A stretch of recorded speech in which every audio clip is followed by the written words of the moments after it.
To the Ends of the Earth. Journey to the Centre of the Earth. Adapted from the Jules Verne novel by Moya O'Shea. Episode 1.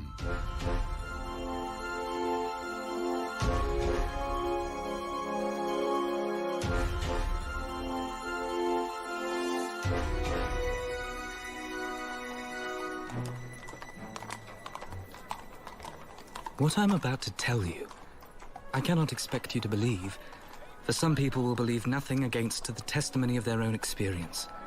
For the purposes of clarity, I must take you back to the 24th of May, 1863, when my uncle, Professor Liedenbrock, rushed into his little house, number 19 Königstrasse, one of the oldest streets in the oldest portion of the city of Hamburg. Axel! Axel! The house where he lived with me, his nephew Axel, his goddaughter and ward from Veerland, Gräuben, and our servant, Martha. Oh, it says here, Martha, the new zoological gardens are something of a success. We thought we would... Professor Liedenbrock, back so soon? And the dinner not ready? Oh, Mr. Axel, I will run and hide myself while you argue with him. Axel! Perhaps I will hide too. Axel. Uncle Liedenbrock. In my study, now. But Uncle, I was... Not come yet! On my way. A geologist with the keen eye of a mineralogist, Otto Liedenbrock was professor at the Joanneum and was also the curator of the Museum of Mineralogy. Wait till you see what priceless treasure I found while rummaging in the shop of Hevelin the Jew. A remarkable book. Did you ever see such a binding? And after 700 years. Magnificent. And the title of this marvellous work? This work is the Heimstringla of Snorri Sturluson. Snorri Sturluson? Really, Uncle, if you'll excuse me, I have work to do. Just now, I was busy... The most famous Icelandic author of the 12th century. It is the chronicle of the Norwegian princes who ruled Iceland. You don't say. Of course, it's a translation. What shall I do with the translation? This is the Icelandic original, in the magnificent idiomatic vernacular. A runic manuscript. Runic? Do you want me to explain what that is? Of course not. I know what runic is. Runic characters were used in Iceland in former ages. They were invented, it is said, by Odin himself. Now look there, huh? And wonder, impious young man, huh? And admire these letters. Uncle, what's this? Something caught between the pages. Where? Oh, you've dropped it. I have it. It looks to be a strip of parchment. Do you think it was hidden inside? I shouldn't think so. Yeah, it has something written on it. Let me see. Some sort of mysterious characters. Axel, what on earth is their meaning? They're most certainly old Icelandic, like the book that we must try to discover for. Professor Liedenbrock, dinner won't be too long. You infernal woman.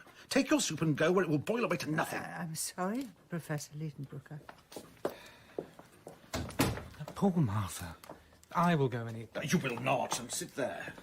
But, Uncle, I am hungry. Sit there and write. We must work out what this means. Here, I will dictate to you every letter of our alphabet which corresponds to each of those characters. Now, take care you make no mistake. I will try my best, Uncle. I know my runic alphabet well enough to be sure this first character translates as a double M. Double M? Mm-hmm. Then we have a full stop. Full stop. Yes, an R. R. N. L. L. L. S.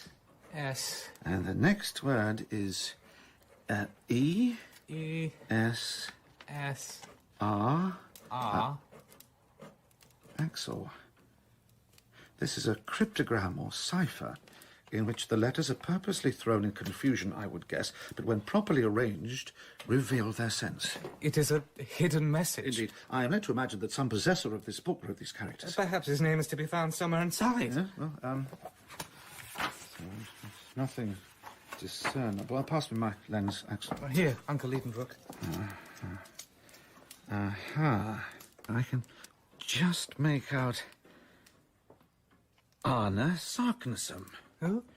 Why, it is the name of another Icelander, a savant of the 16th century, a celebrated alchemist and the possessor of the book. Well done, Uncle. So what is this Sarknesum concealed in his cryptogram, I will neither sleep nor eat until I find out, and nor will you, Axel. Oh.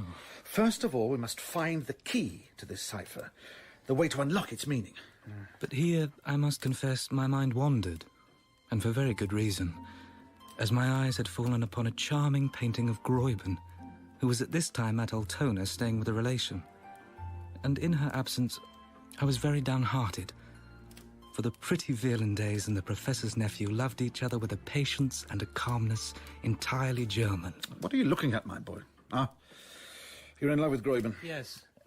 No. You love Gräuben. Now, although the characters on the parchment are runic, this Sarknusum was a very well-informed man, and I would guess he would naturally select that language which was currently adopted by the choice spirits of the 16th century. You think the message is in Latin? Yes, I do, and I'm going to try something.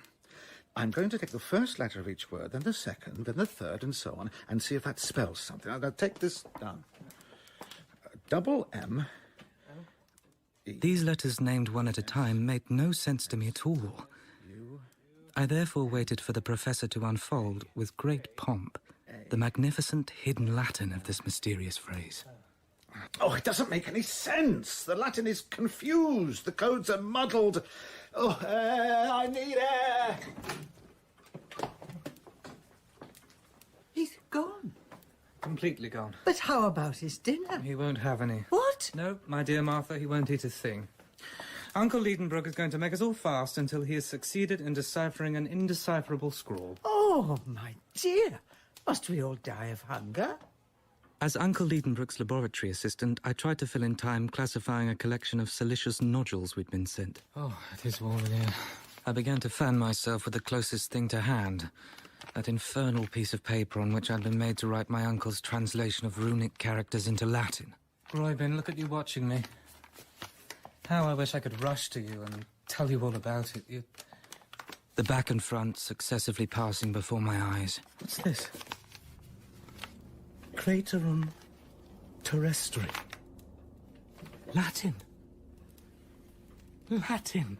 Can you imagine my surprise when in one of those rapid revolutions, at the moment when the back was turned to me, I caught sight of some words.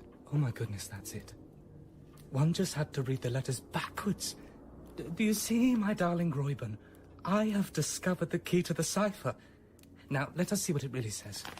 In Snæfell's Joculus, Craterum chem delibet.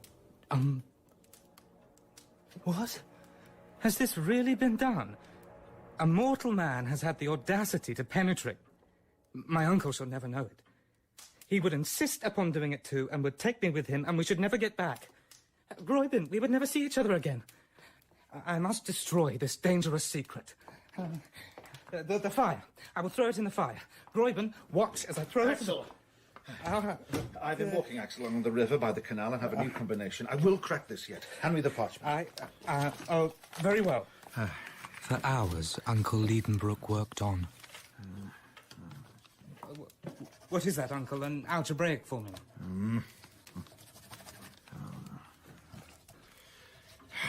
No, that's not it. The next morning, the indefatigable worker was still at his post. No. But I resolved to keep quiet, for he would insist upon going. Nothing on earth could stop him. However, by 3 o'clock that afternoon, after no breakfast, no dinner, no supper the night before, which hardly suited the constitution of a hungry, growing lad such as myself. Uncle.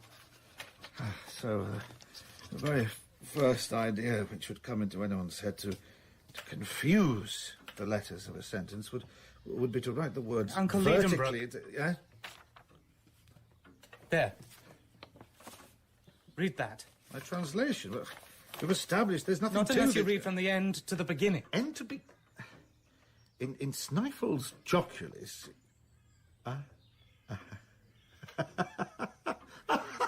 Clever, Sarknusum! You have written your sentence backwards! in Snæfell's Joculus, Craterum chem delibat umbras cataris, Julie... Oh, this really is quite appalling Latin. The meaning, Uncle. Descend, bold traveller, into the crater of the Jokel of Snæfell, which the shadow of Cataris touches before the calends of July, and you will attain the centre of the earth, which I, Arne Sarknusum, have done. Jokel. Snifle? What is this Scataris? Axel, take down the third atlas on the second shelf in the large bookcase. Series Z, plate 4. As requested. Here is one of the best maps of Iceland, that of Henderson. Now follow my finger. From Reykjavik, the capital. Now, what do you see there? A mountain rising out of the sea. That is Snæfell. It is a mountain 5,000 feet high and an extinct volcano, which last erupted in 1219, and one of the most remarkable. If its crater leads down into the centre of the Earth.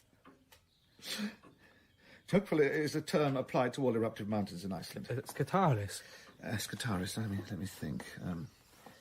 Snæfell has several craters. It was therefore necessary to point out which of these leads to the centre of the Earth. Uncle, none of them will lead to Sarkism must have observed that at the approach of the calends of July, that is to say the last days of June, one of the peaks, Scataris, flings its shadow down the mouth of that particular crater.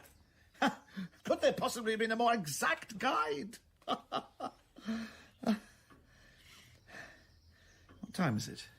3 o'clock. Is it really? It's past dinner and I'm half dead with hunger. Come on. And after dinner... After? After dinner, pack my trunk. What? And yours. With these words, a cold shiver ran through me. I ran out of my uncle's study. Bread, beautiful. Good afternoon, sir. Some bread for your supper, freshly baked. Goodness, yes, give me a loaf. Finest bread in all of Handbag, sir. Yeah, thank you. You are hungry. And as if there was not air enough in all the streets in Hamburg to put me right again, I made for the banks of the Elbe, which I followed until I reached the Altona Road. Gräuben! Gräuben! And espied my little Gräuben, bravely returning with her light step to Hamburg. Axel! Have you come to meet Lisa? Oh, my darling Gräuben. Well, what is the matter? In a couple of minutes, my pretty Wielandaise was fully informed of the dreadful situation. That will be a splendid journey. Not you too. Yes, Axel. A journey worthy of the nephew of a genius. It is a good thing for a man to be distinguished by some great enterprise. Won't you dissuade me from such an undertaking? I will not, my dear Axel. And I would willingly go with you, but I would only be in your way. Women and young girls. How incomprehensible are your feminine hearts. It was night when we arrived back at the house in Königstrasse, where the front hall was encumbered with rope ladders, knotted cords, torches, flasks, grappling irons, alpenstocks, pickaxes, iron-shod sticks, enough to load 10 men. All afternoon, the philosophical instrument makers and the electricians had been coming and going. What on earth is... The parlour. Take them through to the parlour. The parlour is full. Axel, you miserable wretch. Hello, Gräuben. I haven't seen you for a while. Don't you remember? I went to stay with... Axel, your boxes are not packed and my papers are not arranged. And where's the key to my carpet bag? We leave tomorrow. But what need is there to hurry? Time. Time flying with irreparable rapidity. Do you think we can get to Iceland in a couple of days? If we delay, we'll be too late to see the shadows Scataris touch the crater of Snæfell. Now go and pack. There was no reply to this. And I went up to my room and began to pack what I guessed one might need for a journey to the centre of the Earth.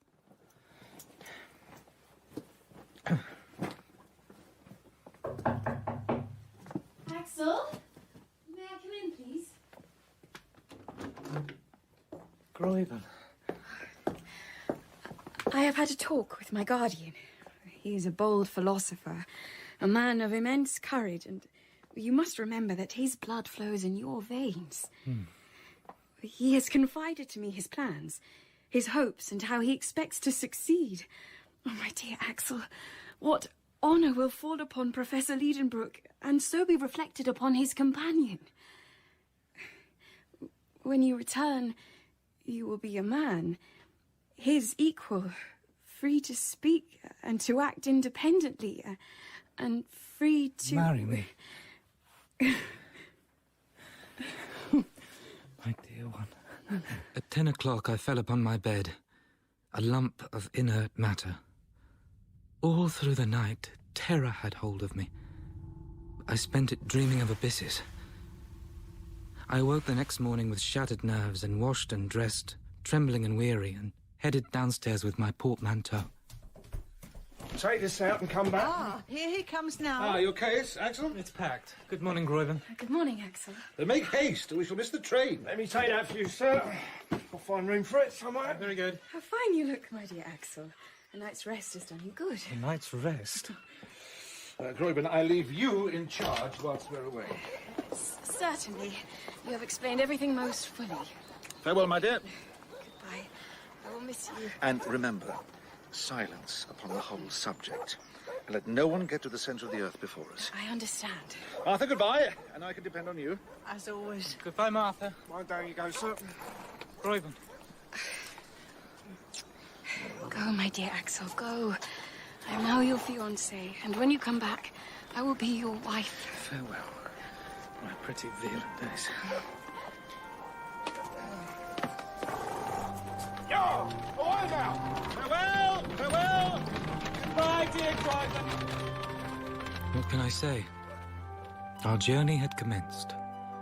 Was I resigned to it? Oh, no. No, not yet. We travelled by train to Kiel to catch a steamboat to Corsa, a small town on the west coast of Zealand, where we would transfer to another train which would take us to Copenhagen.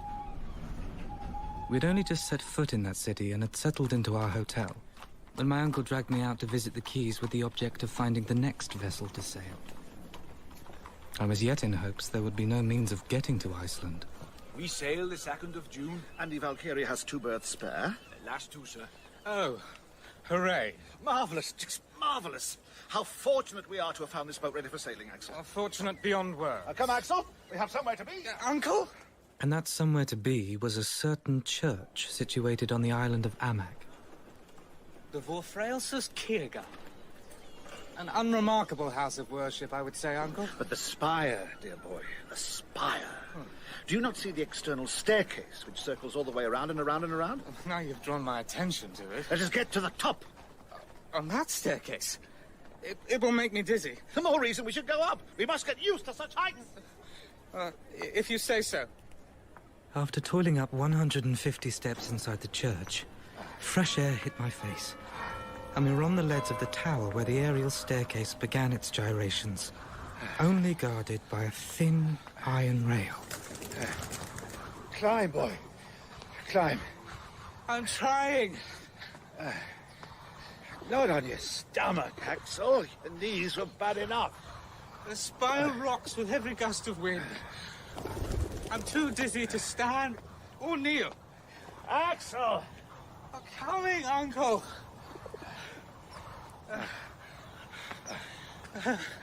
Am I at the top? Oh. Open your eyes. And you will see. No, open them! And look down! You must take a lesson in abysses. Open your eyes. Oh, the sleepers. Spinning. Spinning. The houses below. Squashed flat. My first lesson in vertigo lasted an hour. Tomorrow, we will do it again. What? And so it was. For 5 days, I was obliged to undergo this anti-vertiginous exercise until the day of our departure on the Valkyrie. And the passage will take, Captain Bayana? 10 days. We don't meet an Norvester in passing the fells. But you're not, as a rule, subject to considerable delays? Professor Liedenborg, don't be uneasy. We shall get there in very good time. Oh. The passage was marked by nothing unusual. I bore the troubles of the sea pretty well. My uncle, to his own disgust and his greatest shame, was ill all during the voyage. Oh, Axel. There, Uncle Liedenbrock. And on schedule, the Valkyrie dropped her anchor before Reykjavik, in Faxe Bay. There it is. There's your mountain. Snæfell. Snæfell. Where? There, north of the bay. See the double peak? So that is Snæfell. During our brief time in the Icelandic capital, we visited the local library, where we found out more about Arnus Sarknesson, whose message on that piece of parchment had caused us to embark on this confounded expedition. Ah, my good woman. Now, I wish to know if among... You obviously do not speak Icelandic. Otherwise, you would see the sign asks for quiet. As you wish. I wish to know if amongst your ancient books you possess any of the works of Arne Sarknisson. Arne Sarknisson? You mean the learned 16th century savant, naturalist, chemist, and traveller? Yes. His works, we do not have them. What, not in Iceland? They are neither in Iceland nor anywhere else, because Arne Sarknisson was persecuted for heresy, and in 1573 his books were burned by the common hangman. Very good. Excellent. What? Excellent. Yes, yes. Now it is all clear. Now it is all untangled. I see why Sarknisson, placed on the Index Expurgatorius and compelled to hide the discoveries made by his genius, was obliged to bury in an incomprehensible cryptogram the secret What of... secret? Have you some private document on your possession? Uncle, look at the time. We have to see about a guide. Come. A guide, yes, I'd almost forgot. Yes, we must go. What secret? As the next part of our expedition would be by land only, above and below it, we engaged a guide who came highly recommended. Axel, I would like you to meet Hans Bielka. A tall man of robust build, strong and intelligent. His whole appearance bespoke a perfect calmness, which nothing in the world could astonish or disturb. How do you do, Mr. Bielka? Axel, Hans does not speak one word of our language. Not one. Nephew, you know I'm not prone to exaggeration. His language is Icelandic, but he can get by in Danish. And, being something of a polyglot, so can I. Hans, det her er min novo Axel Liedenbroek. Wacht de murder, Axel. Hans says, how do you do? Call him Hans. Yeah, Hans. How do you do, Hans? Hans is a hunter by trade. A hunter of the Eider duck. Oh. He does not look like the type who's likely to frighten game or even get near it. Have no fear. He only hunts the feathers, not the duck, eh? Oh. Hans was engaged for the whole period of my uncle's scientific research, for the remuneration of 3 Rix dollars a week, about 12 shillings. Hans is a first-rate fellow, Axel, but he little thinks of the marvellous part he has to play in the future. So he is to go with us as far as... The centre of the earth, Axel. But it was an express article of the Covenant that his wages should be counted out to him every Saturday at 6 o'clock in the evening. Hver lørdag aften klokken 6. Time being against us, we left Reykjavik immediately. It was already the 16th of June, and headed to the village of Starpi on the south shore of the Snæfell Peninsula, at the very foot of the volcano. A journey of 7 or 8 days. There stands the giant I shall conquer. Ja, det der er Snæfellsjökull. Yeah, Hans, yeah.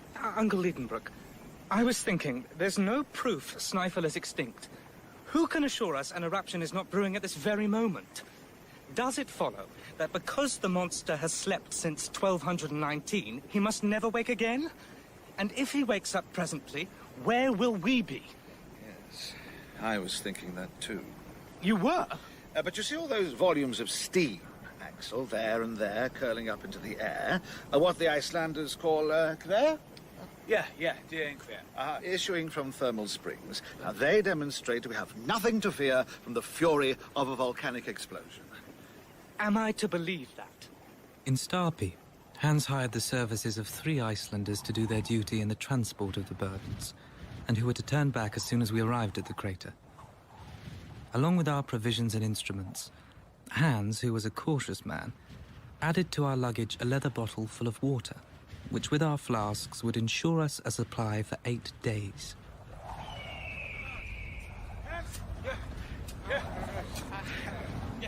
Snæfell is 5,000 feet high, and the ascent was arduous, the cold excessively keen. The wind lashed pumice and sand and dust onto the side of the cone to which we were holding. But it was at 11 on a sunlit night. The summit was reached, and I had time to observe the midnight sun at his lowest point, gilding with his pale rays the island that slept beneath my feet. Here we are, Axel, at the top of Snæfell, and here are 2 peaks. Hans will tell us the name of the one we're on.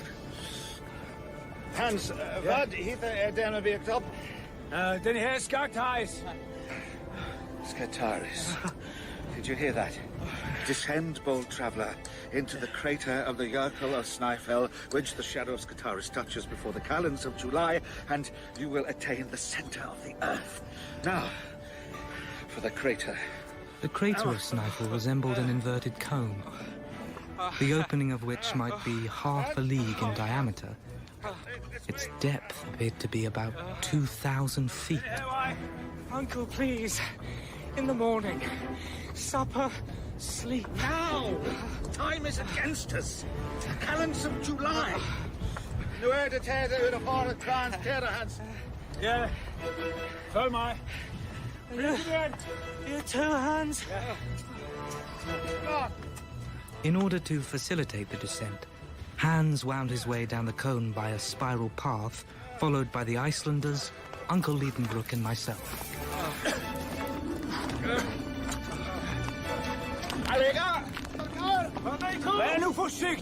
At particularly dubious passages, we were obliged to connect ourselves with one another by a long rope, in order that any man who missed his footing might be held up by his companions.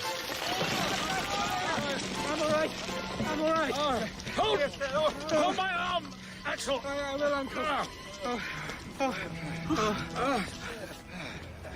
Hours later, we arrived. Vi her nu. So, bottom of the crater at last. And I raised my head and saw straight above me the upper aperture of the cone, framing a bit of sky very small in circumference. Just on the edge appeared the snowy peak of Scataris. We gave our thanks to the Icelanders. Goodbye. Safe journey back. Thank you for your help. And turned our attention to 3 chimneys, through which in its eruptions Snæfell had driven forth fire and lava from its central furnace. Each of these chimneys was around 100 feet in diameter and gaped before us, right in our path. Which one, Axel? Which one will lead us to the center of the earth? I can hardly bear to look into any of them, Uncle. Let alone contemplate the thought of descending into one. Which? Den man i torset. I don't think I... Ah! What's this? Uncle? Axel, come! Hvad?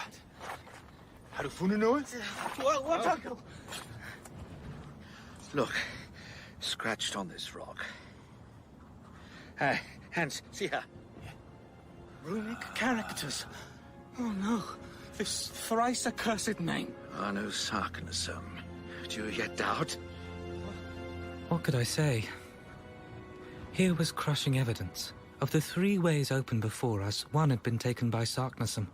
The indications of the learned Icelander, hinted at in the cryptogram, pointed to the fact the shadow of Scataris came to touch that particular way during the latter days of the month of June, the peak acting like a giant sundial, which on a certain day would point out the road to the center of the earth. Accursed clouds! Go! Go away! Ja, men snart skal det regne. But now, no sun, no shadow, and therefore no indication. Here was the 25th of June. If the sun was clouded for 6 days, we must postpone our visit till next year. I could only hope. No! Not next year! On the 26th of June, there was still nothing. Rain mingled with snow fell all day long. Oh, no! Why rain? Why now? It's summer! And I felt a malicious pleasure in watching the 1,000 rills and cascades that came tumbling down the sides of the cone. The next day was again overcast. I don't believe this! Hans, dear, do right for it! En sådan er det bare. But on the 28th of June, the last but 2 days of the month, with a change of the moon came a change of weather. No, son. Go away. Please go. What did you say, Axel? Son, it is coming out. And the sun poured a flood of light down the crater. Hooray! Oh, Axel! Did you ever see a more welcome light? Since you asked. The sun! The sun! Look, Hans, the sun! Say Sterling! Ja, solen kommer. And with that, Scataris laid down his sharp-pointed angular shadow which began to move in the opposite direction to that radiant orb. There it is. There it is.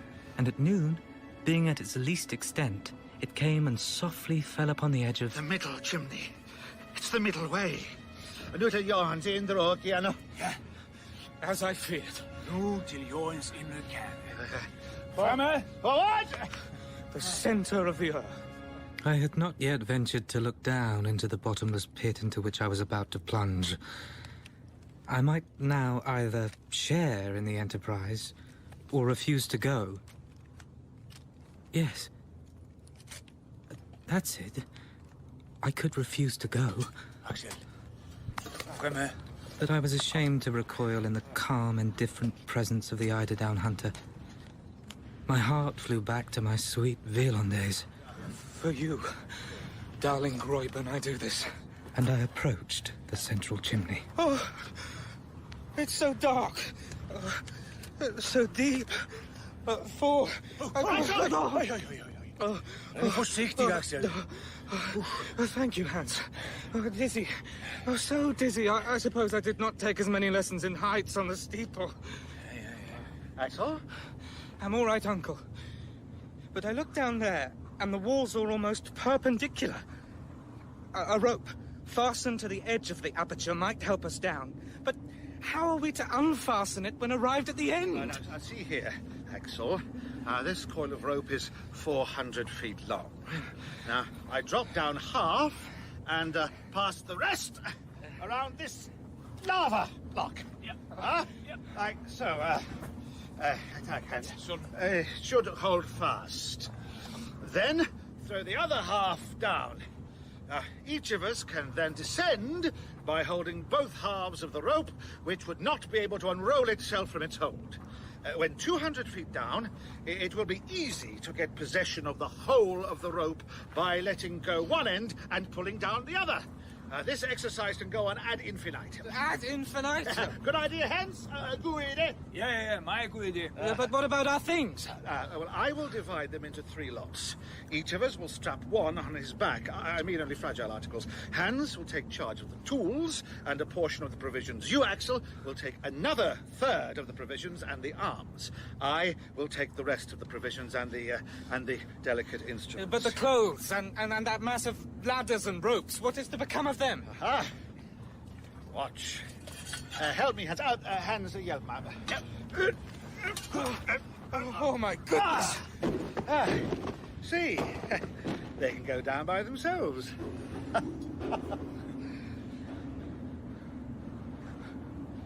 But I didn't hear them hit the bottom. Not a sound. It took half an hour for all 3 of us to descend 200 feet. And this process would be repeated a total of 14 times before we would be reunited with our belongings. Tell me there's no further. Så endelig har vi noget til Anna. There's a sort of passage which inclines to the right. We'll see about that tomorrow. Let us have supper and go to sleep. The darkness was not yet complete. And later, after a meal of essence of beef and biscuits, water and a little gin, I lay on my bed of stones and lava fragments and saw a bright, sparkling point of light at the extremity of the gigantic tube. It was a star. At 8 in the morning, a ray of daylight came to wake us. Jeg sovet ret godt. Yes, Hans, I think we all slept well. And the 1,000 shining surfaces of the lava walls received it on its passage and scattered it like a shower of sparks, as we quickly breakfasted and made ready for the day ahead. Well, Axel, what do you say to it, Did you ever spend a quieter night on a little house in Königstrasse? No doubt it is very quiet at the bottom of this well. But there's something quite alarming in the quietness. If you're frightened already, what will you be by and by? We've not got a single inch yet into the bowels of the earth. What do you mean? I mean, we've only reached the level of the island. This long vertical tube, which terminated at the mouth of the crater, has its lower end only at the level of the sea. Are you sure of that? Quite sure. Consult the barometer. Oh. Now, Axel, now we are really going into the interior of the earth. At this precise moment, the journey really commences. Only now? Hands new for South Horizon. Ja, så siger vi det. Hurry, Axel, get yourself together. Each shouldered his package, and Hans would drive before him the bundle of cords and clothes, which, owing to the downward slope, would slide at the end of a long rope. I shall light the way. Around my uncle's neck hung a Ruhmkorff's apparatus, a type of lamp, which he lit. Now you see how the apparatus forms an electric communication with the coil in the lantern. Let there be light. I'll have to admit, it is remarkable. And the sufficiently bright light dispersed the darkness of the passage. Hans carried another apparatus, Ja, mine 10. which was also put into action. And this ingenious application of electricity would enable us to go on for a long time by creating an artificial light, even in the midst of the most flammable gases. Now, march. I raised my head and saw for the last time, through the length of that vast tube, the sky of Iceland, which I was never to behold again. Farewell, friend. March, Axel. Uncle, you should have said slide. Forsigtig nu, vejen er stejl. Yes, the way is steep, Hans. Look. Oh, my boy. Look. Oh, it is magnificent. My uncle, what a sight. The lava has formed a surface of crystals. How can I describe it?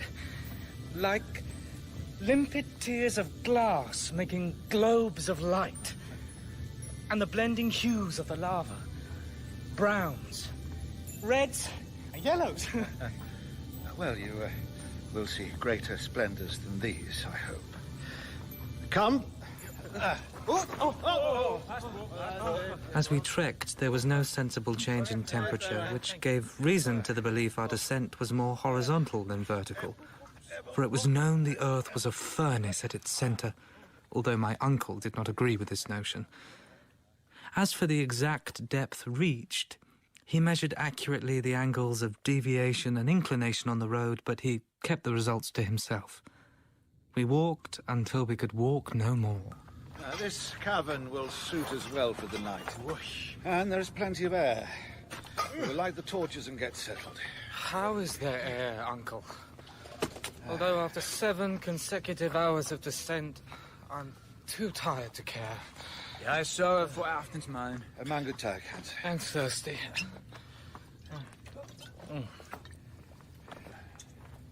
Although, perhaps I should not drink so much. Are you surprised by the lack of springs? Don't be uneasy. We shall find more than we want. When? We've already half drunk our supply. When we've left this bed of lava behind us, how could springs break through such walls as these? Perhaps you're interested in our arrangements for sleeping. They were very simple. A railway rug each, into which we rolled ourselves, was our sole covering. We had neither cold nor intrusive visits to fear, as we enjoyed absolute safety and utter seclusion. No savages or wild beasts infected these silent depths. Next day, Tuesday the 30th of June, at 6 a.m., the descent began again. Following the tunnel of lava along a real natural staircase. Hvad er nu det? Hey, det er Hans. Hvorfor stopper du? Ja, det er 2 veje at vælge imellem. Hvilken ende skal vi tage? Uncle? Here we are, at the very end of the chimney. There is an intersection. Oh, I see. One going east, one west. But which way? East. Come. Okay, så siger vi det. Uncle, are you sure? This way. The slope of this tunnel was barely perceptible and its sections unequal. Sometimes we passed a series of arches succeeding each other like the majestic arcades of a Gothic cathedral. A mile further, we had to bow our heads under the corniced elliptic arches in the Romanesque style. In other places, this magnificence gave way to narrow channels we had to creep along. It was the next day when I noticed something. We are going up. Going up. And have been for some time now. This road is bringing us nearer to the surface with every step. Croydon. And look here. The lava coating is giving way to rock, We are passing through rocks of the transition or Silurian system. What's that you say? This series of sandstones, limestones, even the first indications of slate.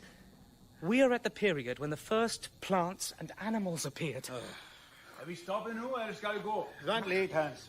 But, Uncle, we have left the lava path, and this road could not possibly lead to the extinct furnace of Sniffle. If I am right, then we must soon find some fossil remains of primitive life, and we must yield to the evidence. I will search. I'm sure I'm not mistaken. There must be... what's this? Uncle, wait. What? I don't know. Look what I found. Very well. It is the shell of a crustacean of an extinct species called a trilobite, nothing more.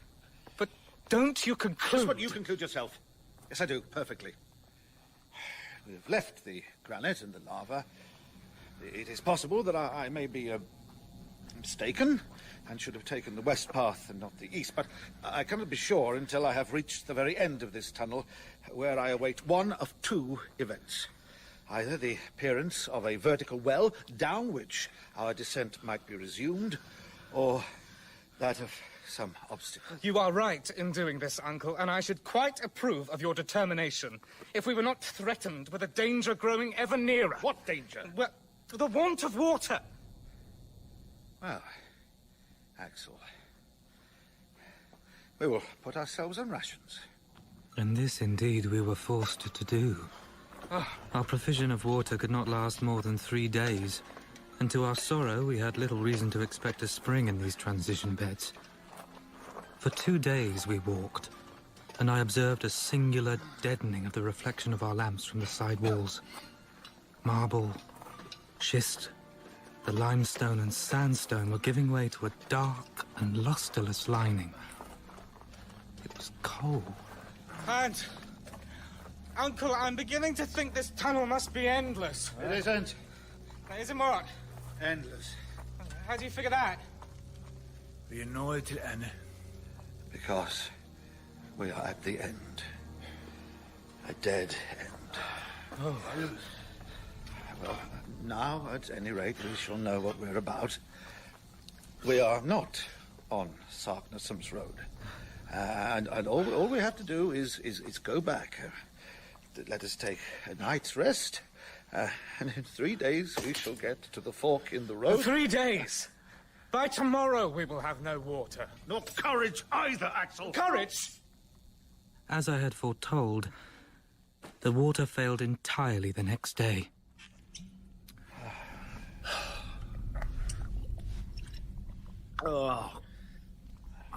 Helvete, det er for stærkt.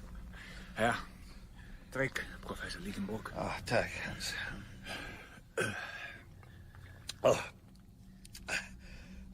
Let us hope that it is in some way helping.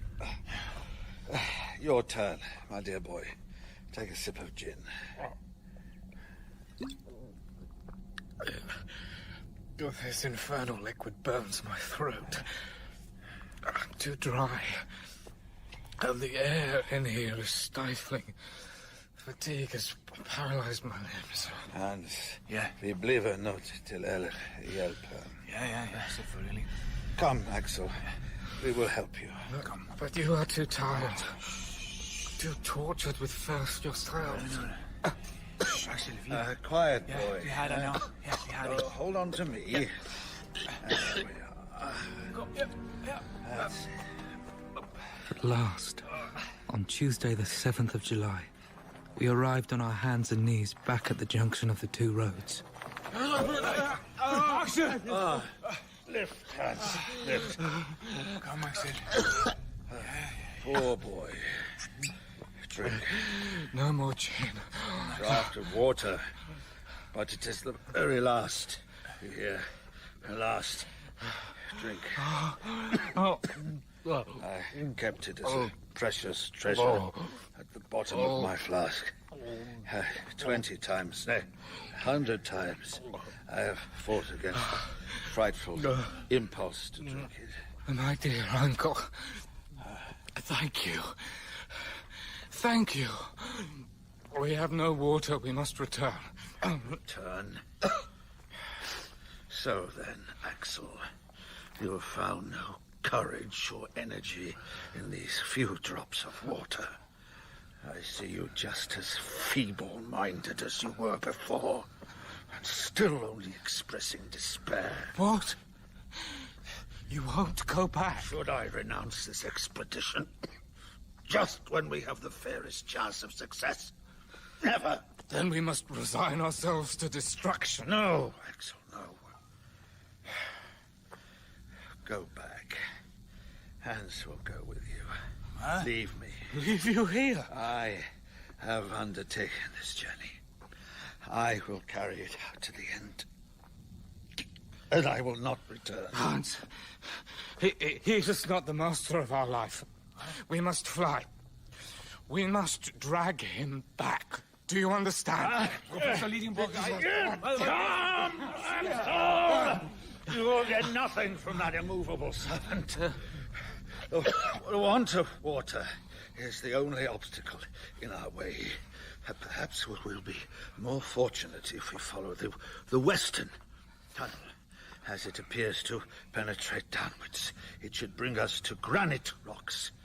There we must meet with abundant springs. The nature of the rock assures me of this. This is my proposal.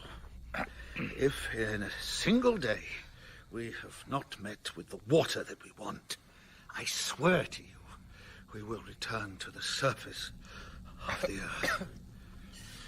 Let us start. I am the Columbus of the netherworld. This time the descent commenced by the new tunnel, and despite the appearance of subsequent walls of granite, no signs of water appeared.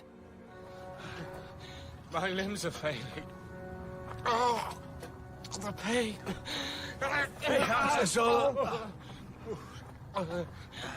Come to me. I'm dying. Axel, it's over. We're finished. We can never make it back now. Never to see my Gräuben again. My pretty field days. Hush now, Axel. Close your eyes. Let death take you. Oh, shh. Where will you go after? But Hans hears something. I do too. I can't hear. Van! Van! Van! Axel! It's water. Land. See her! Here, Van! It's a torrent. There be no doubt. Subterranean river is flowing around us. Behind this wall of granite. We're safe. Yes. Hans is right. Capital fellow. His pickaxe will do the trick. Who would have thought of it? Yes, who but Hans? Such an expedient, however simple, would never have entered my mind or that of my uncle. I tried not to think that the blow of a pickaxe in this part of the Earth's structure might cause some displacement which would crush us all. It is taking too long. We cannot wait. I will help too. Where's my pickaxe? Here. Stand back, Hans. Let me have a go. Husband. Yeah. Here we go. 1, 2, 3. The water is boiling! I'm blinded by steam! Let it cool, boy. It's water. We waited for as long as humanly possible, and though still warm, soon had the satisfaction of swallowing our first draught. Why, this is a chalybeate spring. It's delicious. What a capital source of strength Hans has found for us. We'll call it after him. Hans. Agreed. Wir ob kalt killen after die some tack. Hans. Tusen-Tag. Handbag. Should we try to stop up the hole, Uncle? We'll let it run on. will flow down and will both guide and refresh us. That is well planned. With this stream for our guide, there is no reason why we should not succeed in our undertaking. Oh, my boy! You agree with me now? I agree with you most heartily. Hanna, any man, me new hands. Any man, you. By the next day, we had forgotten all our sufferings. I felt wonderfully stronger and quite decided upon pushing on. Why should not so firmly convinced a man as my uncle, furnished with so industrious a guide as Hans and accompanied by so determined a nephew as myself, go on to final success? If it had been proposed to me to return to the summit of Snæfell, I should have indignantly refused. The granite here forms something of a labyrinth. It is certainly a comfort to have the hands back at our feet. The way is still too horizontal. According to my calculations, we must be 30 leagues southwest of Reykjavik and at a depth of 2 leagues and a half. Then if we... I didn't see it. I nearly fell in. It is just as I would have wished for. A huge abyss of, say, how large would you say it is, Axel? I nearly fell in. What geologists call a fault. Now, this will take us a long way down and without much difficulty, for the projections in the rock form quite a staircase. Fasten the ropes, Hans. What? Hans, Reuben. Oh, yeah. Got so, Professor Liebenbrock. For 3 or so days, we climbed down this vault. And every hour my uncle noted the indications of the compass, the chronometer, the manometer, and the thermometer. Therefore, it was not difficult to know our whereabouts exactly. I was reflecting that if your calculations are correct, we are no longer under Iceland. Can it be the ocean spread about? Of course. I do not feel so easy at the thought of the boundless ocean rolling over my head. Whether it be plains or mountains, it matters little, as long as we are arched over by solid granite. 4 days later, in the evening, we arrived at a vast kind of grotto. 1, In. 2, And it was there at 6 o'clock. Hans was paid his weekly salary, as agreed. 3 riksdollars. Tre. Mange tak. And it was settled the next day should be a day of rest, where I awoke relieved from the preoccupation of an immediate start. Although we were in the very deepest of known depths, there was something not unpleasant about it. I'm beginning to become accustomed to this troglodyte life. Well, that is something, Axel. Vil du have flere småkager, Professor? Nay, tak, Hans, no more biscuit. I no longer think of the sun, moon or stars, trees, houses and towns, nor any of those terrestrial excesses which are necessary to men who live upon the Earth's surface. Oh, perhaps that comes from being at a depth of 16 leagues. But that is the very limit assigned by science to the thickness of the crust of the Earth. At the latitude of Iceland, where we are now, the radius of the Earth, the distance from the center to its surface is, in round numbers, 1,600 leagues. Now, 16 leagues are the 100th part of the Earth's radius. It has taken us 20 days to get as far as we now have. Therefore, at this rate, we shall be 2,000 days, or nearly 5.5 years, in getting to the center. What one man has done, another may do. And it will certainly not take 5.5 years. I hope so. But still, if I may be permitted... You shall have my leave to hold your tongue, Axel. But not to talk in that irrational way. As you wish, Uncle Liedenbrook. All in all, it must be confessed that hitherto things had not gone so badly, and that I had small reason to complain. And to what height of scientific glory we should then attain? I'd become quite a Liedenbrook in my reasonings. Seriously, I had. For several days, steeper inclines, some even frightfully near to the perpendicular, brought us deeper and deeper into the mass of the interior of the Earth. Altså, pas på, Professor. Det kan du ikke stå fast. Your footing, not there, Uncle. To the left, there's a rock. Try that. Ah, yes. It seems quite secure, and I... It's all right. I'm safe. Safe. By August the 7th, the tunnel went down a gentle slope. I was ahead of the others with the Ruhmkorff's apparatus. The beds of granite are remarkable here, Uncle. See here, the grain is quite large. I would say larger than before, and the colour... Uncle? Uncle? Hans? Where are you, Uncle? Have you stopped? Hans? I must have been going too fast. Stay where you are. I'll come back to you.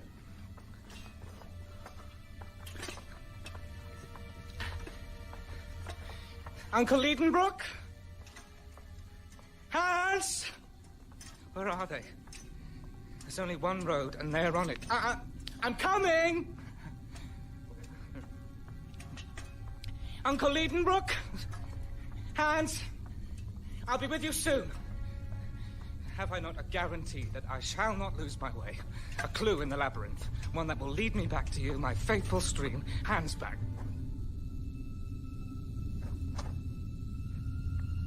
The stream is gone. It's no longer at my feet. Uncle Liedenbrook! Uncle Liedenbrook!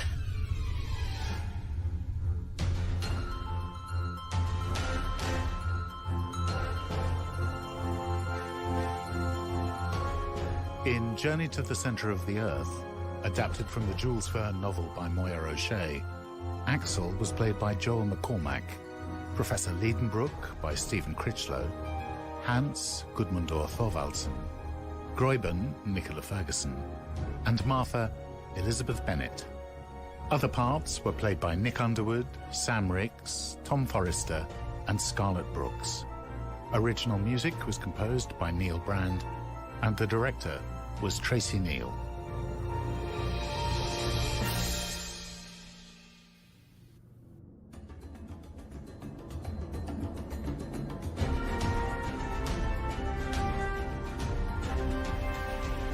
To the Ends of the Earth.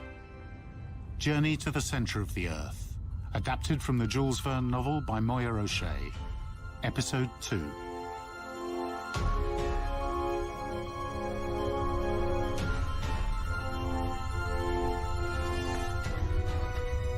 Descend, bold traveller. Go, my dear Axel. Uncle Liedenbrook! Descend, bold traveller. My dear Axel. And you will attain the centre of the earth. Uncle Liedenbrook! Oh, my dear Axel. Go. Go, go. Come and find me, please! I am uncertain. Am I to die down here, the most dreadful of deaths? Who will find my petrified remains years from now? Uncle Liedenbrook! Hans, where are you? To describe my despair would be impossible. But one word described my position. Lost! I am lost! I will tell you this now. I was buried alive. The 30 leagues of rock above seemed to weigh upon my shoulders with a dreadful pressure. Should I go up or down? Up, of course. Continually. I must find the stream. With the stream at my feet, I might hope to regain the summit of Sniffle. How had I become separated from my Uncle Liedenbrook and Hans, our guide? I was ahead. Perhaps they thought I was behind. How had I left the course of the stream, the Handbag, which had gone with my companions away into unknown depths? I must get out. I must find my way to... The lamp? No! No. Don't go out. No, no. Don't leave me in this darkness, please. Stay. Don't die. Don't... Dear God, no! The last glimmer. I drank it in as if I could preserve it. The last sensation of light my eyes were ever to experience. I must get out of here. Oh, my darling Groyben, what have I done? What if I never see you again? Groyben, no! No! Help! Help! Uncle Liedenbrook! Hans! I'm here! I'm here! Oh. Axel. Oh. Axel. Axel. Axel. Gräuben? Gräuben? Take a wrong turn. That sound. A delusion? That way, I think. Who is that? Someone speaking. Jeg er bare forstår ikke. Hvordan kan han forsvunde? Help! Help! What was that? Thought I heard something. Var det han? Ja, jeg hørte det også. It must be them. Help! But how can I hear them?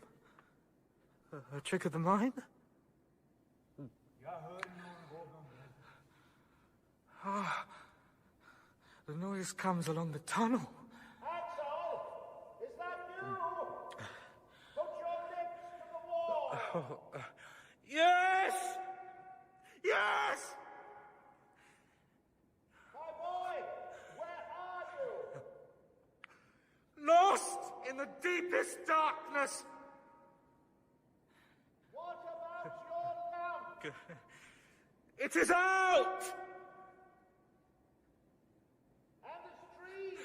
The Handbag? Disappeared! Axel! Axel! Take courage! We looked for you up and down the tunnel!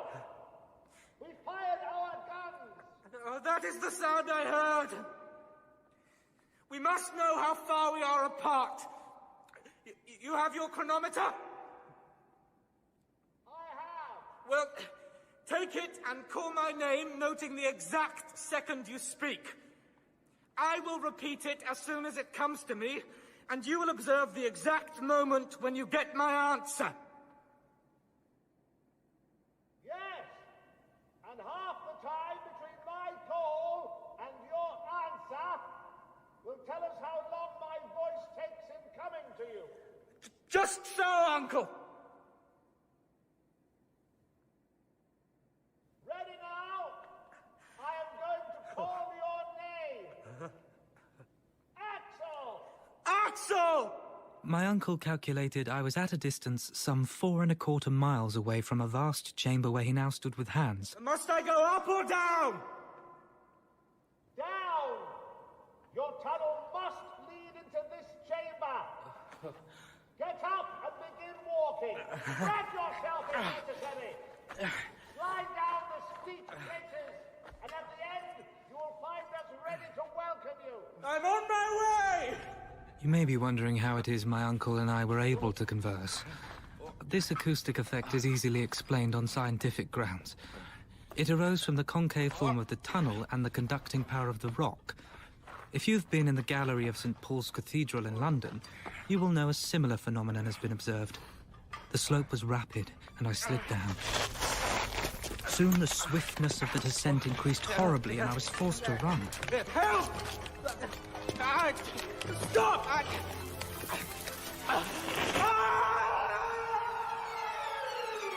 I felt myself revolving in the air, striking and rebounding against the craggy projections of a vertical tunnel.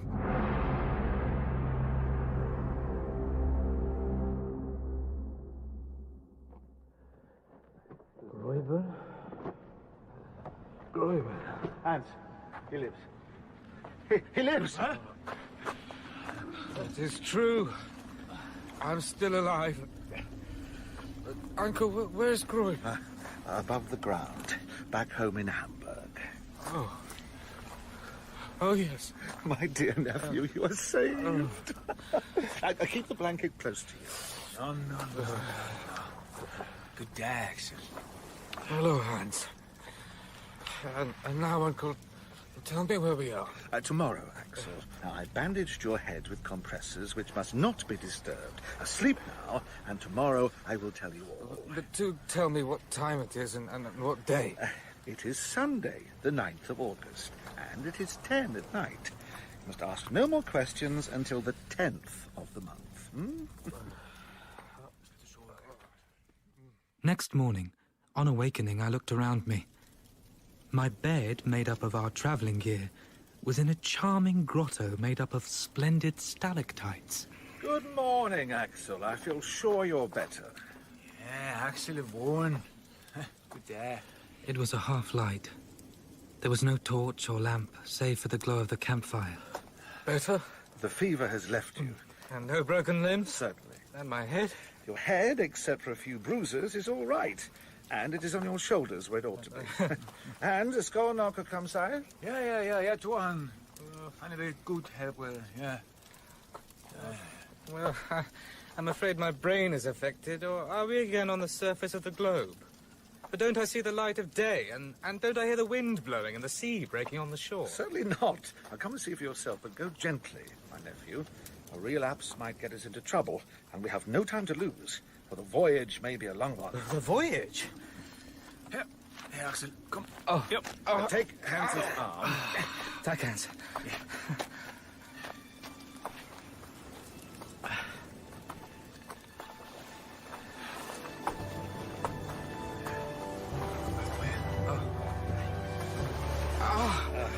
Such light. I'm not used to it. What is... sea? The Leiden Brook Sea. I don't suppose any other discoverer will ever dispute my claim to name it after myself as its first discoverer. Liedenburg Heere. Yes. Spray. I can feel the spray on my face. Heere! It's quite an ocean, isn't it, Axel, with the irregular shores of earth, capes, promontories, worn away by the ceaseless action of the surf. It is frightfully wild in appearance. We were, in reality, shut up inside an immeasurable excavation. Its width could not be estimated, since the shore ran widening as far as the eye could reach. Nor could its length, for the dim horizon bounded the new. As for its height, it must have been several leagues. The light. It is not the light of the sun. I believe it to be electric in origin, like the aurora borealis. Above. See? That cloud must be at least 12,000 feet. A far greater height than that of any terrestrial vapor. The word cavern does not convey any idea of this immense space. Do you feel strong enough to walk a little way now, my boy? Certainly, and nothing could be more delightful. Hans, have you got into? Yeah, got so. Take my arm, Axel, and let us head inland.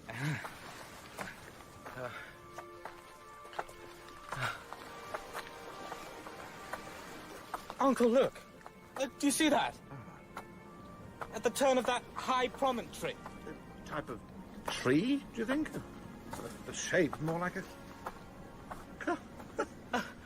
It's only a forest of giant mushrooms. You're correct.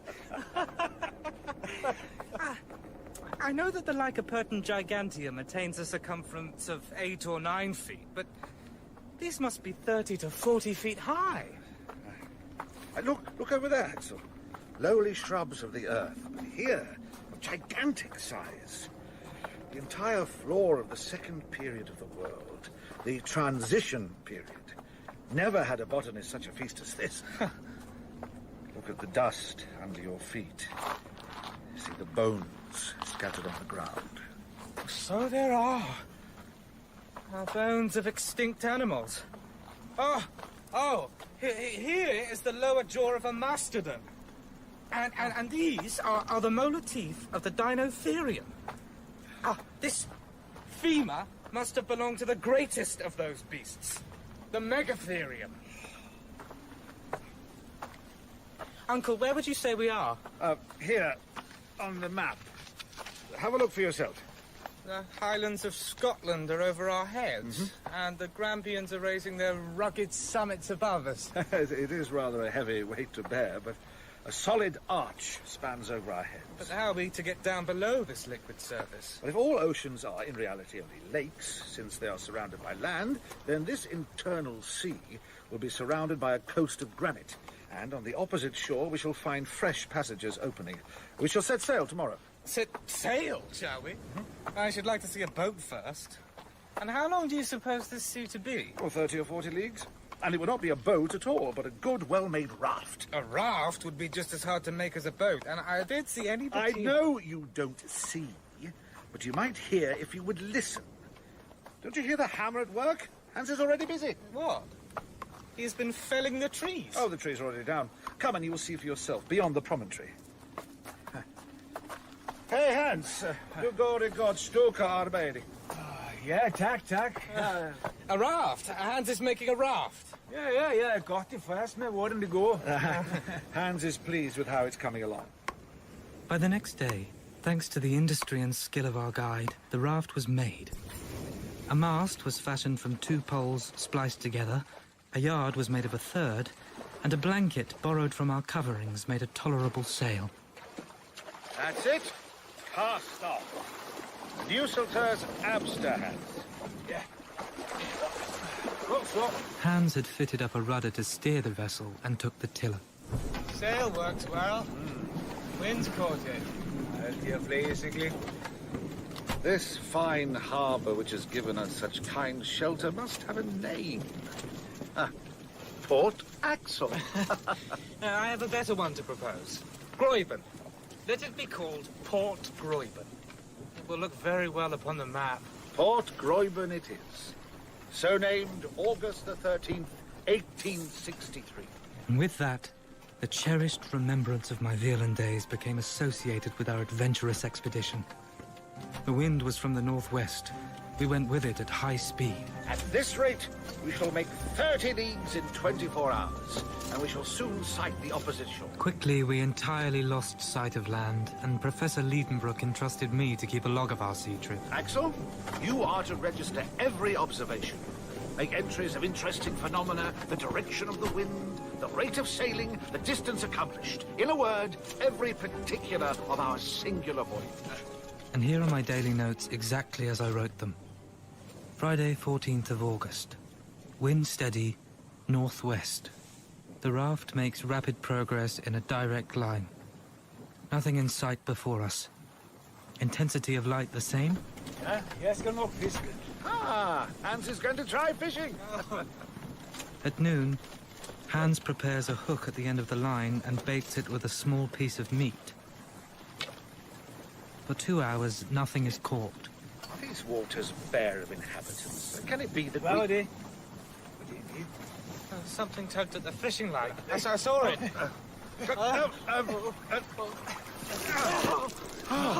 A sturgeon! A small sturgeon!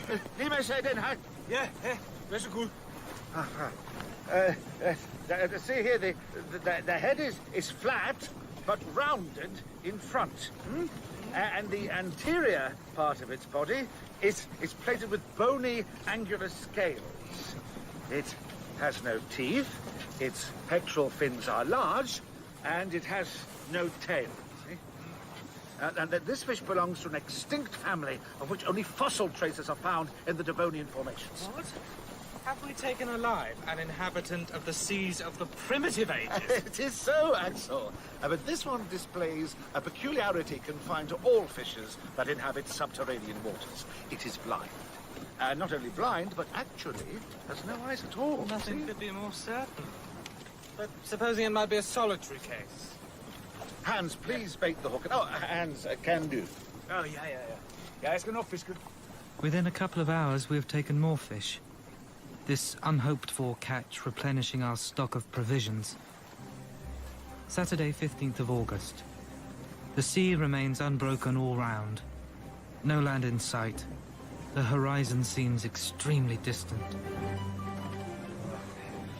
1, 2, 3, en, door, tre, $6. Here, tusen tack. Ja, mange tak. You seem anxious, Uncle. Anxious? No, not at all. Impatient, then. We are going very far. What does that signify? I'm not complaining the rate is slow, but the sea is so wide. We've travelled 30 leagues more than 3 times now. We're not descending as we ought to be. Since we have followed the road that Saknussemm has shown And that us... is the question. Have we followed that road? Did Saknussemm meet this sheet of water? Did he cross it? You're really not the best of travellers, are you, Uncle? Sunday, 16th of August. Nothing new.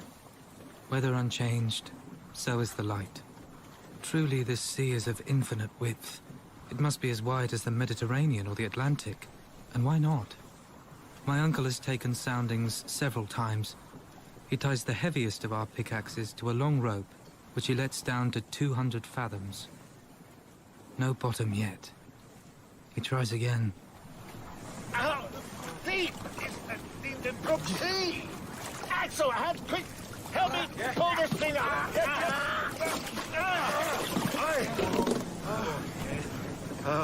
Tenno. Tenno, what does that mean? Teeth. Yeah, a teeth, yeah, Tenno.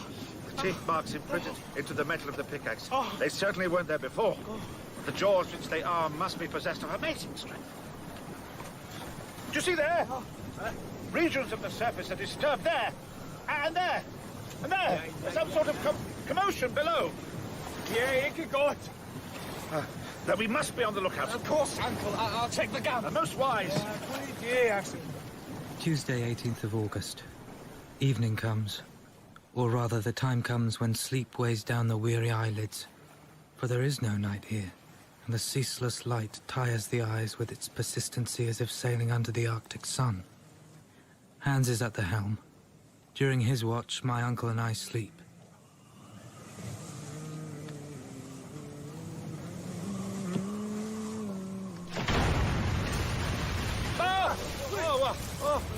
What's the matter?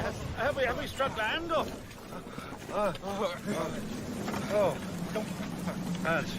Oh, yes. Oh, yes.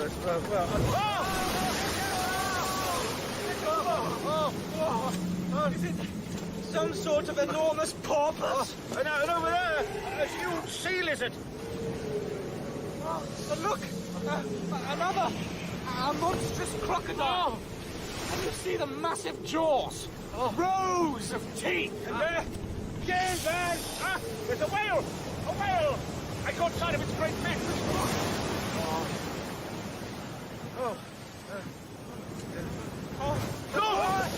Two blowholes. Creatures of supernatural dimensions. I believe the spawners could crush our raft, crew and all, with one snap of its huge jaws. Uncle, vi bor floder.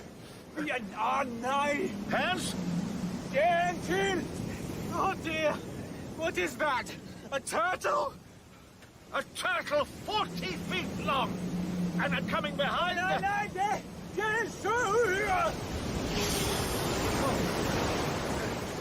Yes, it is, Hans. A serpent. A giant one. Uncle, they're circling. Flight is out of the question. We'll never make it. They're coming closer. My rifle is ready. What can a rifle ball do against the scaly armor that covers these feet? Come on! What?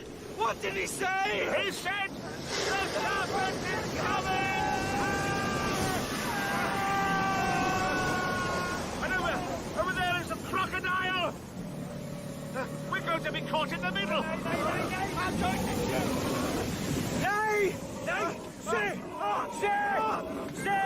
Oh, my goodness!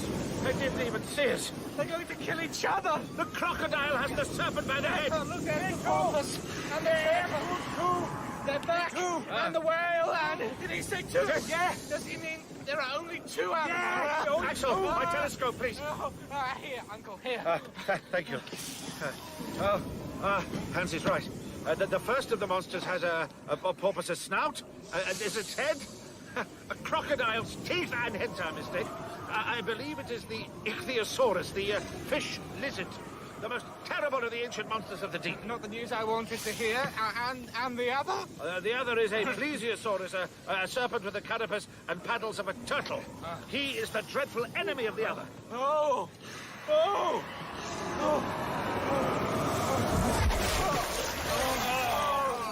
The fish lizard has torn open the serpent's neck. No, it didn't really have to do that. It was let go at last. An egg, too? Yes, the serpent is dead, Hans. But where did the other one go? What if it comes back? No.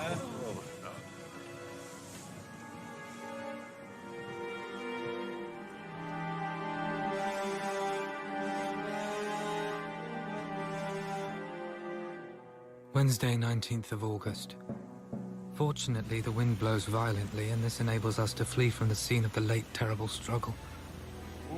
Some hours later, we encounter a curious sight. Oh! There's another sea beast. A sort of vast inverted cone. Please don't get too close. In Holm, an island. That's not an island. There's nothing else. But that column of water? A geyser on Axel Island. Axel Island? Yes. Axel Island. The next few days are strangely calm. The calm before the storm. The air crackling with electricity. On the mast, I can already see the light play of a lambent St. Elmo's fire. Let us reef the sail and cut the mast down to stem our progress. That will be the safest. Never! Let the wind catch us if it will! What I want is to get the least glimpse of rock or shore, even if our raft should be smashed into shivers! Uncle!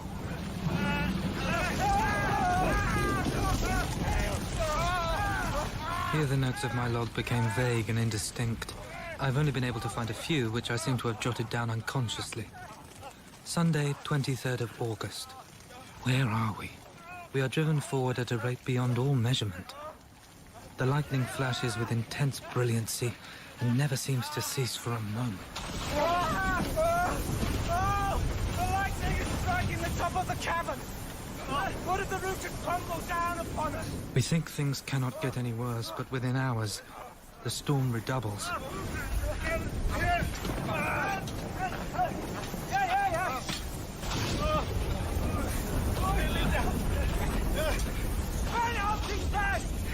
Hold fast! I'll tie down the supplies! You get the instruments! Done! Then tie yourself to the mast! To mast, then! I'm tied!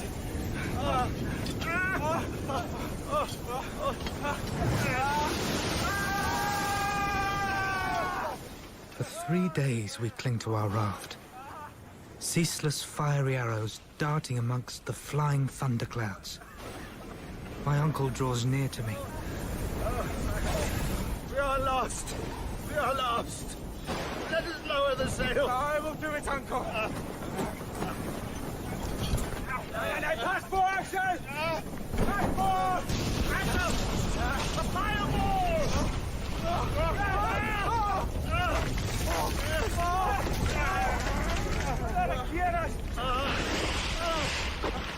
Marston! The mast! It's gone! I was nearly gone! We lay there, our blood running cold with unspeakable terror. A fireball, half of it white, half azure blue and the size of a 10-inch shell, moved slowly about the raft, revolving on its own axis with astonishing velocity. Don't die! Oh, I was close. My hair is sealed! Nitrogen! Watch out! It is near the powder magazine! Missed! I can't move my foot! Axel! Is it riveted to the planks? I'm stuck! What minute? Instrumentally! The fireball must have magnetized every iron particle on board. The guns, instruments, tools are all being drawn to one another. The nails of my boots are magnetized to a plate of iron let into the timbers. And I've got to get free. I've done it! It is burst! Flames! Fire!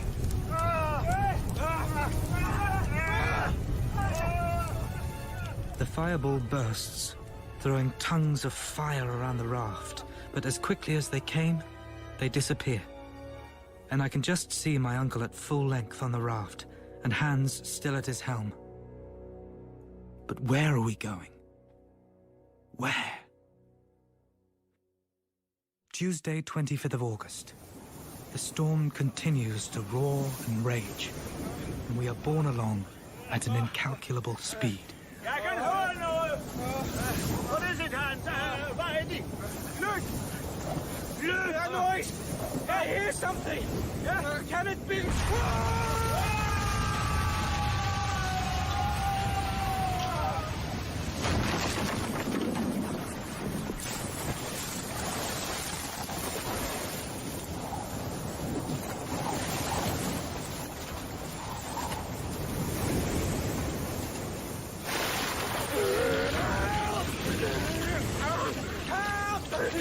can't swim!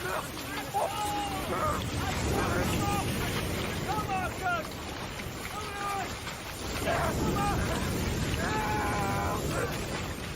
Hurry, please!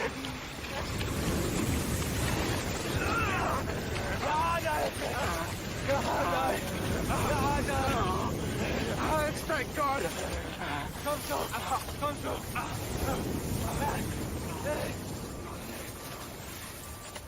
Here I end the log after being happily saved from the wreck by the brave Icelander, when the raft was dashed upon the rocks, and I resume my tale as before. We have got there. To our journey's end? To the end of that endless sea. Now we shall go by land and really begin to descend. But my dear uncle, have you ever thought about how we are to get back to Hamburg and home to Gräuben? When we have reached the center of the globe, either we shall find some new way back, or we shall come back like decent folk the way we came. We have enough provisions to last. Biscuits, salt meat, spirits, and salt fish. We might reckon on 4 months' supply. But the guns will last. And we cannot hunt. Hunt what? We still have powder. And the instruments? We have the manometer, the most useful of all. By means of it, I can calculate the depth and know when we have reached the center. And we might very likely go beyond and come out to the Antipodes. But what about the compass? Here it is, in perfect condition, as well as the thermometers and the chronometer. Where do you think we could be? Now, let us consult the compass. Here. Now, let's see.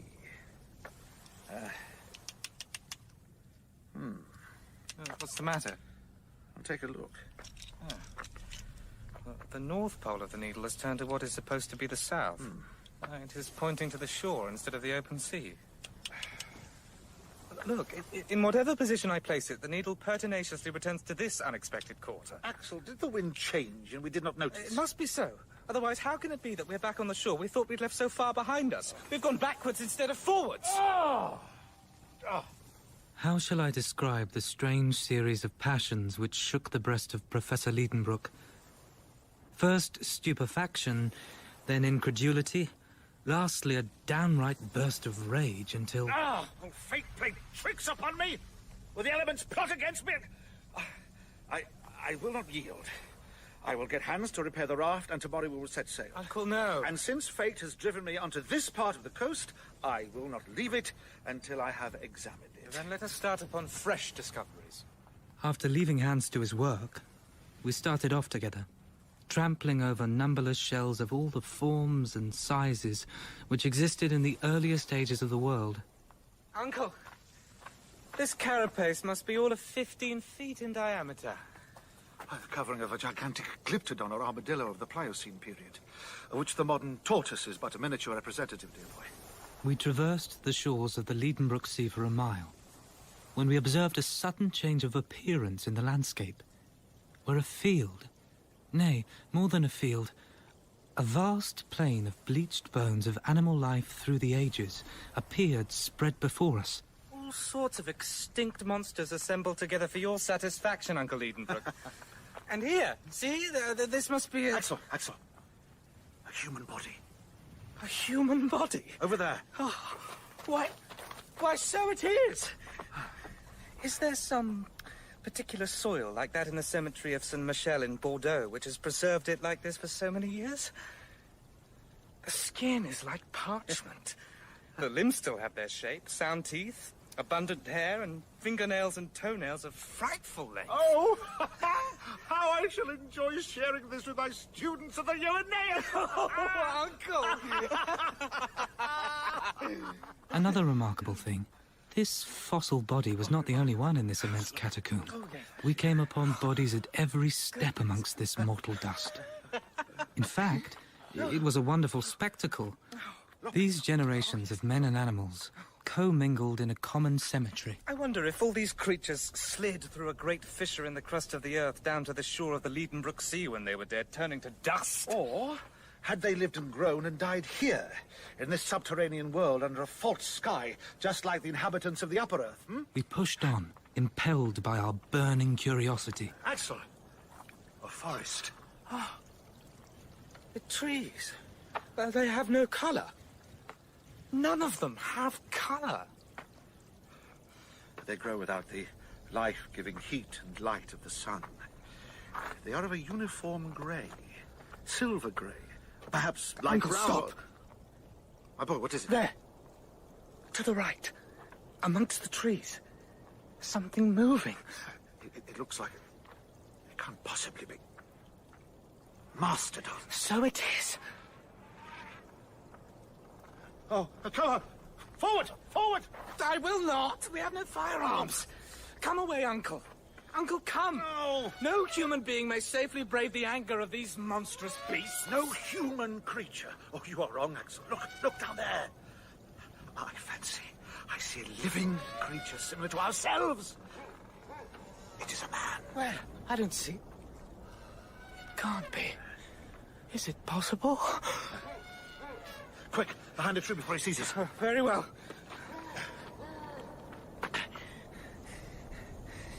He must be all of 12 feet high. Oh, his head is huge and unshapely. It puts me in mind of a buffalo's with that unkempt mane of hair. Look, that is his herd.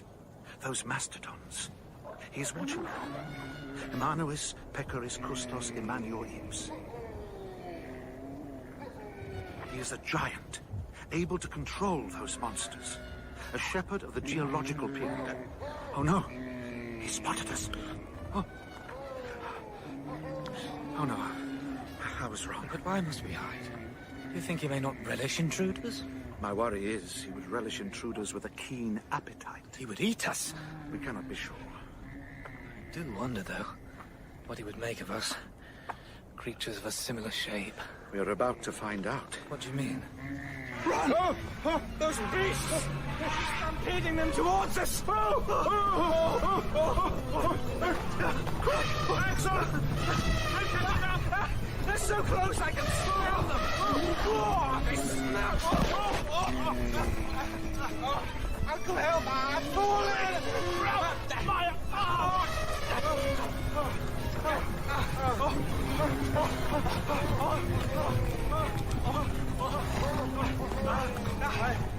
I think they may have halted their charge. I'm not stopping to find out! Axel, wait for me! We kept running and instinctively got back to the Liedenbrook Sea. Evidently, we did not land at our original starting point, but the storm has carried us a little higher. And if we follow the shore, we will find the promontory where Hans constructed the raft. What's this? What's half buried in the sand? A dagger. Did you bring this weapon with you? I? No, certainly, but you, perhaps. I've never had this object in my possession. Well, this is strange. Axel, it's very simple. The Icelanders often wear arms of this kind. This must have belonged to Hans, and he dropped it. Hans never had an object like this. Did it not belong to some pre-Adamite warrior? To some living man contemporary with the huge shepherd? No, this is not a relic of the Stone Age. It's not even of the Iron Age. This blade is steel and... Axel, this dagger belongs to the 16th century. It was never yours or mine or the Eiderdown hunters. Nor did it belong to any of those human beings who may or may not inhabit this inner world. This blade has been left on the sand for up to 300 years and has blunted its edge upon the rocks that fringe the subterranean sea. But it has not come alone. It has not twisted itself out of shape. Someone has been here before us. A man who has engraved his name somewhere with that dagger. That man wanted once more to mark the way to the center of the earth. Let us look about. Here, Axel, come and see. On this granite slab, bold as day. Can it be? 2 letters. Runic. A.S. Arnasarknasum. Not only are the initials of the learned alchemist visible on the rock, but here is the iron point with which the letters were engraved. Uncle, I can no longer doubt the existence of that wonderful traveler. Arnasarknasum. Thou marvelous savant. Thou hast not forgotten one indication which might serve to open to mortals the road through the terrestrial crust. I, too, will inscribe my name upon this dark granite page, beside the tunnel leading to our conquest. And from now on, let this cape that advances into the sea, discovered by yourself, be known by your own illustrious name. Cape Sarkness. Uncle, blessings on that storm. It has brought us back to this coast, from which fine weather would have carried us away. We should never have seen the name of Sarknessum. Yes, Axel, it is providential that whilst supposing we were steering south, we should have actually gone back north to Cape Sarknessum. I must say that this is it's astonishing, and I feel I have no way to explain it. What does it matter, Uncle?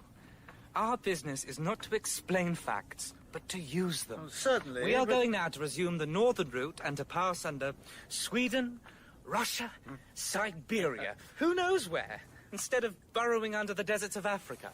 You are right. Now we go down, down, down.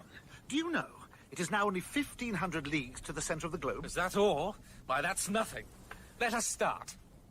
March. Wait! We must get the raft, our things, and hands. Oh, yes. And then we march. The soul of the professor had passed into me. The genius of discovery possessed me wholly. Axel, kan du være venlig tage ræbberne og binde tonnefloden fast? Axel, he wants you to jump onto those rocks there and secure the raft. Will do. Tak. Nice and tight. I was wondering if we shouldn't burn the raft. We're not going to need it anymore. It would prevent the temptation to return to the surface. Keep us on our path. Certainly not. Nothing can stop us now. At least don't let us lose a minute. Yes, now, but first let's examine this new tunnel to see if we shall require ladders. Hans, have you checked it out? Ja, godt så. Vi må hellere tage lampen med. Good idea. Axel, the Romkorf's apparatus. Here, you take it and lead the way. An honor, Uncle. The mouth of the tunnel was not more than 20 yards from us, and our party, with myself at the head, made for it without a moment's delay. The beginning of the next stage of our journey to the center... What? Oh, cursed rock. Nej, vejen er spærret. The way is blocked. A giant piece of rock is blocking our way. But how was it with Sarknessum? Indeed? Was he stopped by this stone barrier? It seems this fragment of rock may have been shaken down by some shock or convulsion since he passed this way. Well, then let us make our way with pickaxes, spades. It's too hard for the pickaxe. I know. We'll blow it up. Blow it up? Ja, good idea, Axel. And so it would be. The Icelander retrieved an iron bar from the raft, which he used to bore a hole for the charge. This was no easy task. Whilst Hans was at work, I was actively helping my uncle to prepare a slow fuse of wetted gunpowder encased in linen. I beg you, Uncle, please let me light the fuse. Take care, my boy. Once you've lit it, then hurry and join us back on the raft, and we will push off to avoid the dangers arising from the explosion, the effects of which are not likely to be confined to the rock itself. Take the torch. Thanks, Uncle. Held ulykke. Godspeed, my boy.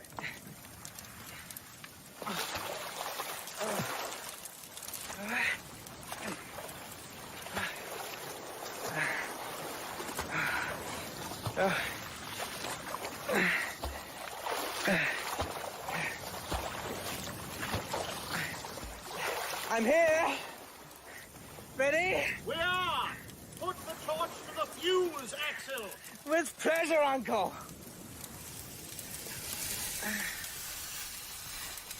It's alight! Run! Run quickly! Put up! Run!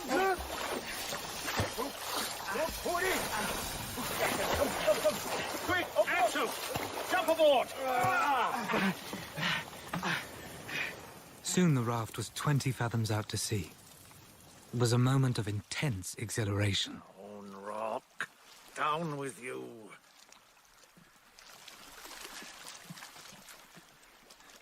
Hvad er det i vejen?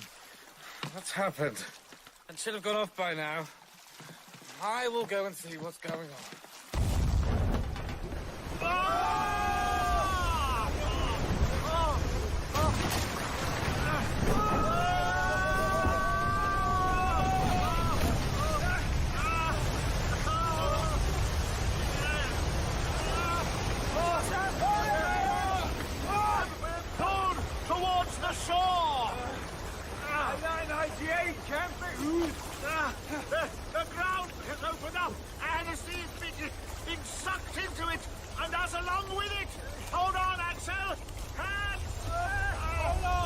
The sea, lashed into a sudden fury, rose up in an enormous billow, on the ridge of which the unhappy raft was uplifted bodily into the air with all its crew and cargo. And in less than a second, we were in a deep, unfathomable darkness. I then understood what had taken place. On the other side of the blown-up rock was an abyss.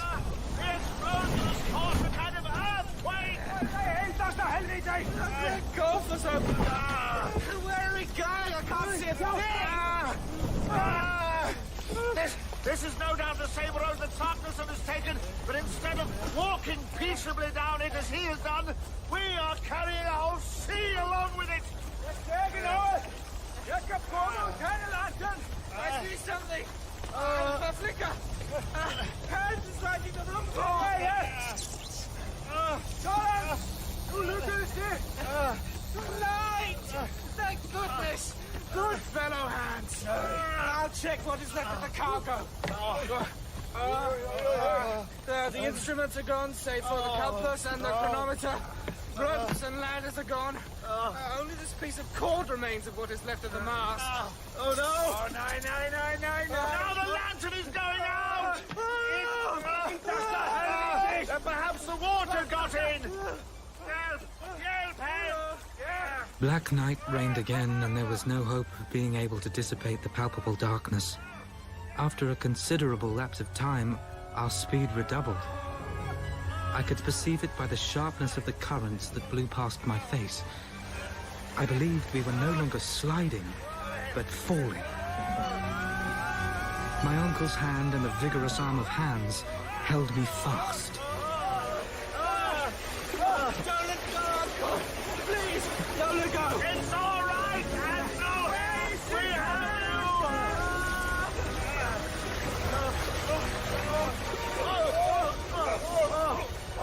What's this? Why have we stopped falling? Yeah. Yes, but now we're rising! I feel it too! As if we're on some sort of water spout. The water has reached the bottom of the gulf. It is now rising to its level and taking ours with it! What if this well has no opening at the top? We'll be crushed! It's also becoming very hot. I'm thirsty, I must drink. The water beneath is scalding. We're rising to a fiery furnace. Impossible! No, I wouldn't be surprised if What? I feel a catastrophe approaching. An earthquake! Yes, Hans, light! Look above, my boy. Glimmers of light here and there. Not an earthquake, Axel. Something better. We are running up the shaft of a volcano. We are being taken up in an eruption. How can that be better? I don't see any other way of reaching the surface of the Earth. The surface? We started in Sci-Fi, an extinct volcano, and now we're inside one full of activity in what part of the world? This dreadful heat. I wish I could have some water, but it's too hot. There is no more water, Axel. Only a lava paste, which is bearing us up on the surface to the top of the crater. The sulphurous vapors, which one might expect in an eruption. They are quite natural. And fire! And down those tunnels, see? The walls are quaking. The rocks are shivering. It appears we are not in the main shaft of the volcano, but a lateral gallery. Stop her. We've stopped. We're not moving. Yes. Stop her. Has the eruption ceased? I hope not. I should think it will.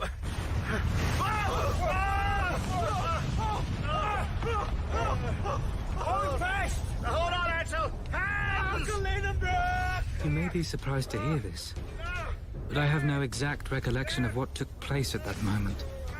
I have a confused impression left of continuous explosions, loud detonations, a general shaking of the rocks all around us, and of a spinning movement with which our raft was at once whirled helplessly in circles.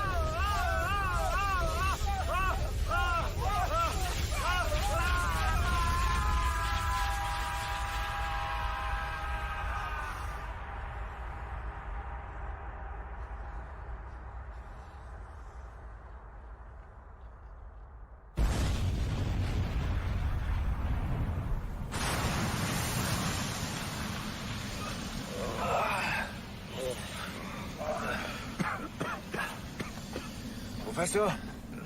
Professor? Axel? Oh, my eyes. The light.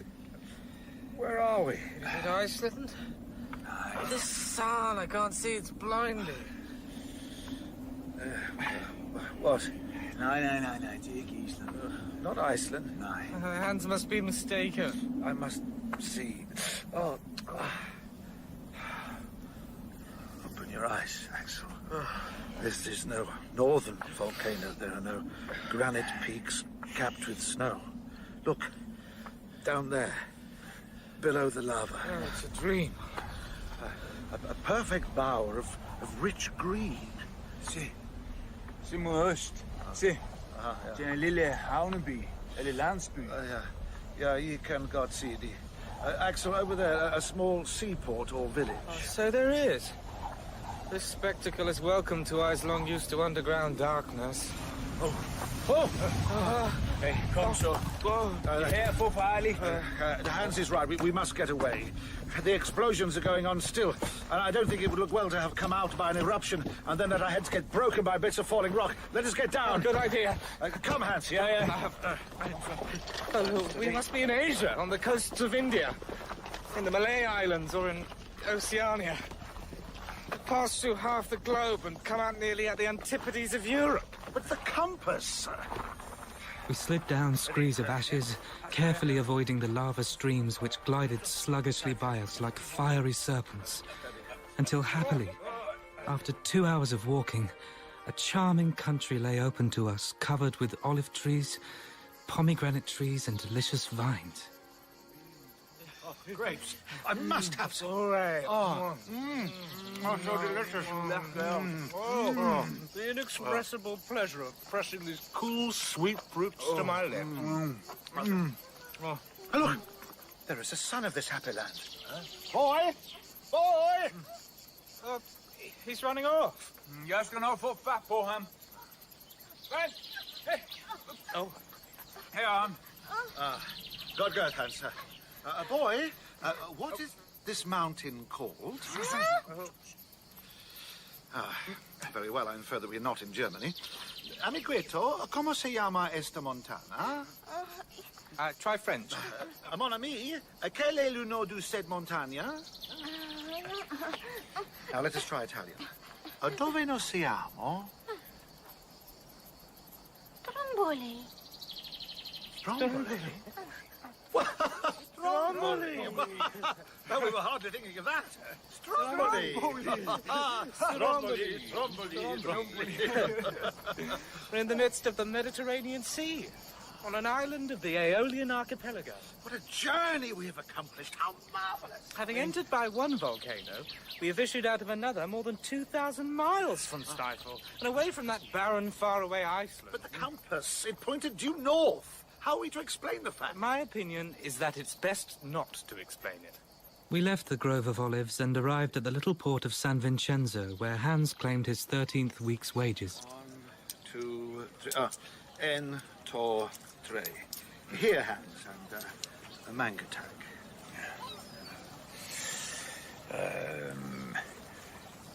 Thank you, Professor Liedenbrock. Hans, we can't thank you enough for all you've done for us. Huh? Tusen tack. Sikkert eventyr. Hans says it has been a very interesting adventure. Þetta helviti gerir ég ekki aftur.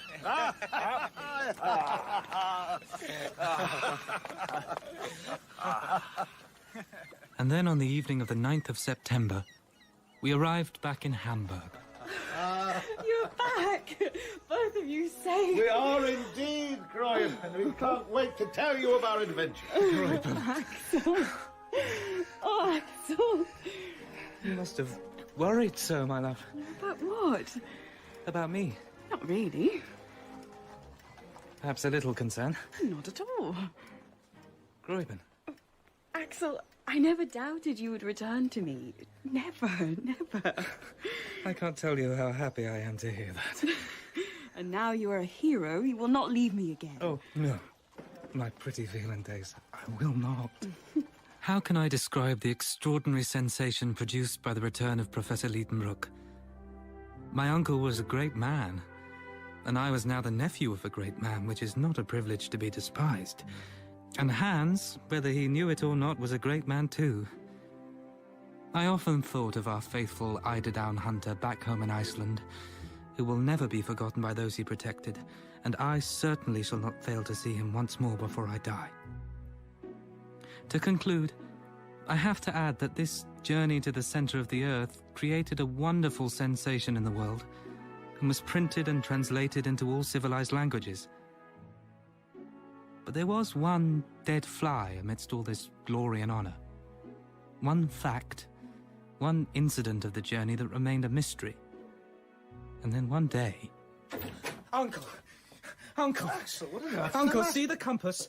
Its poles are reversed. Reversed? I've only just noticed they point the wrong way. Of course. After our arrival at Cape Saknussemm, the north pole of the needle of this confounded compass began to point south instead of north. Evidently. Here, then, is the explanation for our mistake. But what phenomenon could have caused the reversal of the poles? The reason is clear, Uncle. During the electric storm on the Liedenbrock Sea, that ball of fire which magnetized all the iron on board reversed the poles of our compass. So it was just an electric joke? Yes.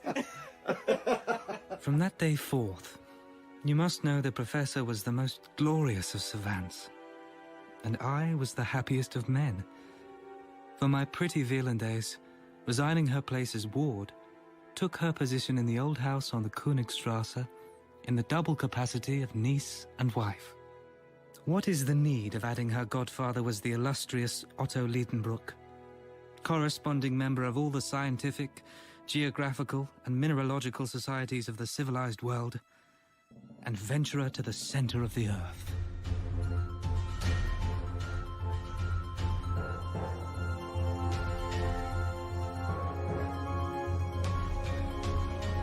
In Journey to the Center of the Earth, adapted from the Jules Verne novel by Moya O'Shea, Axel was played by Joel McCormack, Professor Liedenbrock by Stephen Critchlow, Hans Gudmundur Thorvaldsen, and Groyben by Nicola Ferguson.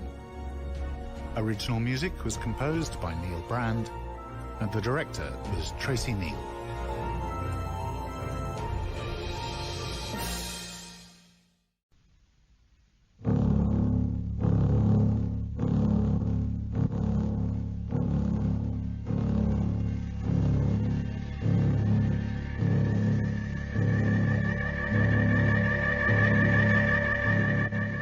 Aliens in the Mind.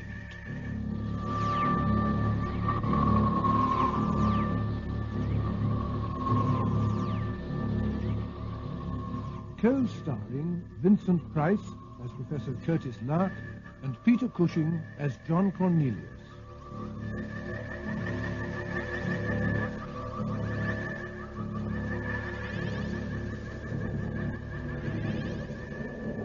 Forasmuch as it hath pleased Almighty God to take unto himself the soul of our brother Hugh,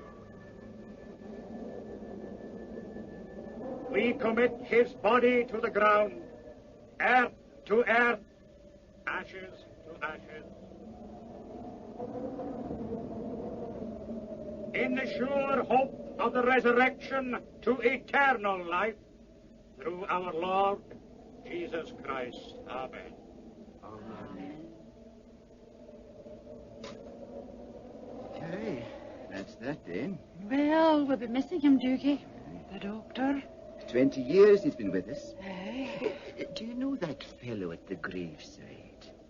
I've seen him before. Oh, I don't doubt we'll know him soon enough. Aye. The minister's awaiting him already. Old Donald Schooler's not one to let a stranger pass his gate.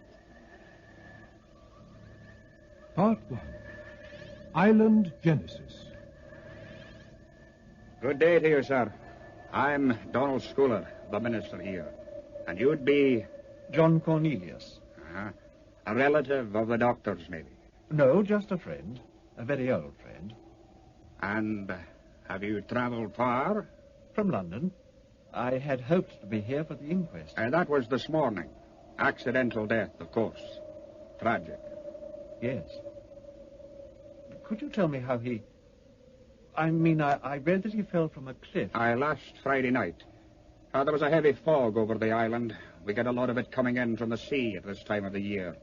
It seems he wandered off the cliff path. He was found at the foot of Drochna Head, 460 feet. I see. You know there's no boat back to the mainland until tomorrow. Oh, yes, but I'm told there's an inn. Oh, no, you're welcome to stay at the manse.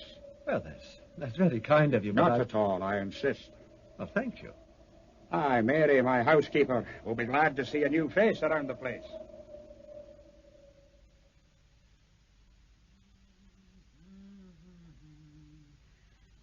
Mary! Is that you, Minister? We have a guest, Mary, Mr. Cornelius. I'm glad to meet you. An old friend of the doctor's. Oh, that's a sad day, sir. He was such a fine man. Mr. Cornelius can have the front guest room, Mary, can he not? Aye? Is that all you have with you? Just the one wee bag? It's quite adequate, I assure you. We'll leave it with Mary, Mr. Cornelius. Thank you. I'll away up and give the room an airing. Now, you'll take a wee dram, just to warm you. A little whiskey would be most welcome, thank you. Oh, sit yourself down, Mr. Cornelius. Make yourself at home. That's most kind. Thank you. Was it long since you'd seen him, the doctor? It must be 3 or 4 years, I suppose. We wrote occasionally and kept promising to meet, but with the distance and pressure of work, well, you know how it is. I can well imagine. Here. Thank you. And here's a health to you. God bless. And had you been corresponding lately with the doctor? No, I haven't heard from him for quite a while. Oh, that's better. And he was your oldest friend, you say? Well, one of them. We were inseparable in the old days, Hugh and I, and a man called Curtis Lark. Curtis Lark? That's rather a quaint name. Rather a quaint man, I suppose. American, of course. The three of us were together at the same hospital. You're not free from aircraft noise even up here, Mr. Schooler. Oh, a helicopter from the Naval Training Station. Not usual for them to fly so low. Since you were at the same hospital, I take it you are also a medical man. Yes. Should I not be addressing you as Dr. Cornelius, then? No, I'm a surgeon. You'd be a specialist of some sort.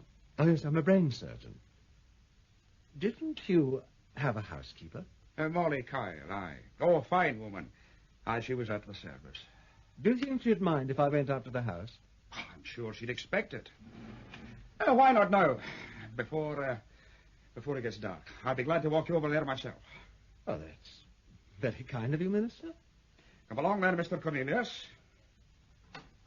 Oh, if you could just wait a moment, I'd better tell Mary we're going out. Certainly. I'll be outside stretching my legs.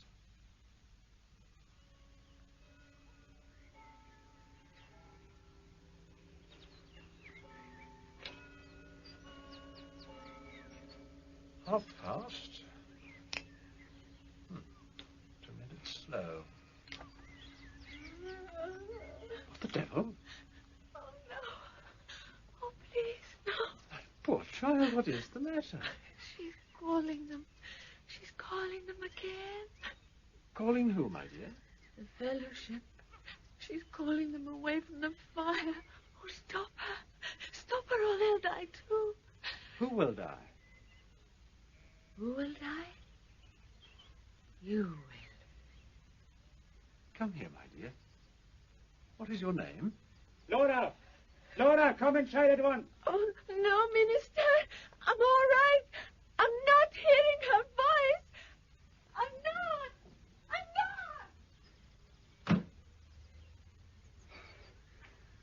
I'm sorry, Mr. Cornelius.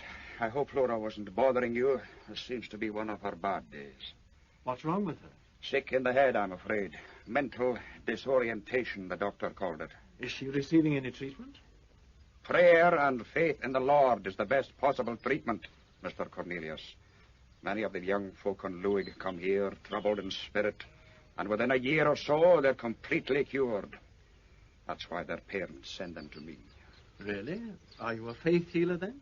No, Mr. Cornelius, I am just the shepherd to my flock. Now, shall we walk across to the doctor's house? Please. It's just a few minutes over the headland. This is Drochna Head, Mr. Cornelius. Was it here that Hugh fell? Ah, down on those rocks. Seems rather a long way to have strayed from the path. 24 feet, according to the coroner. He must have walked this way hundreds of times. You'd have thought... It was quite a fog we had that night. Even so, the path here is worn to the bare rock. But the moment you stray towards the edge, it's all grass, thick grass. He was drunk, Mr. Cornelius. It wasn't said at the inquest, of course, but everyone here is of the opinion that poor Dr. Dexter had taken a drop too much that night. That doesn't sound a bit like Hugh. Hey, wait, what's that? What, where? Down there on the beach. You see? Oh, yes, there is someone down there. Ah, he's taking the cliff path up towards the doctor's house. Come along. We'll no doubt run into him further along.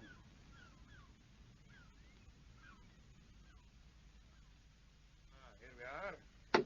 Much bigger than I expected. This was his surgery, a dispensary, and the living quarters as well.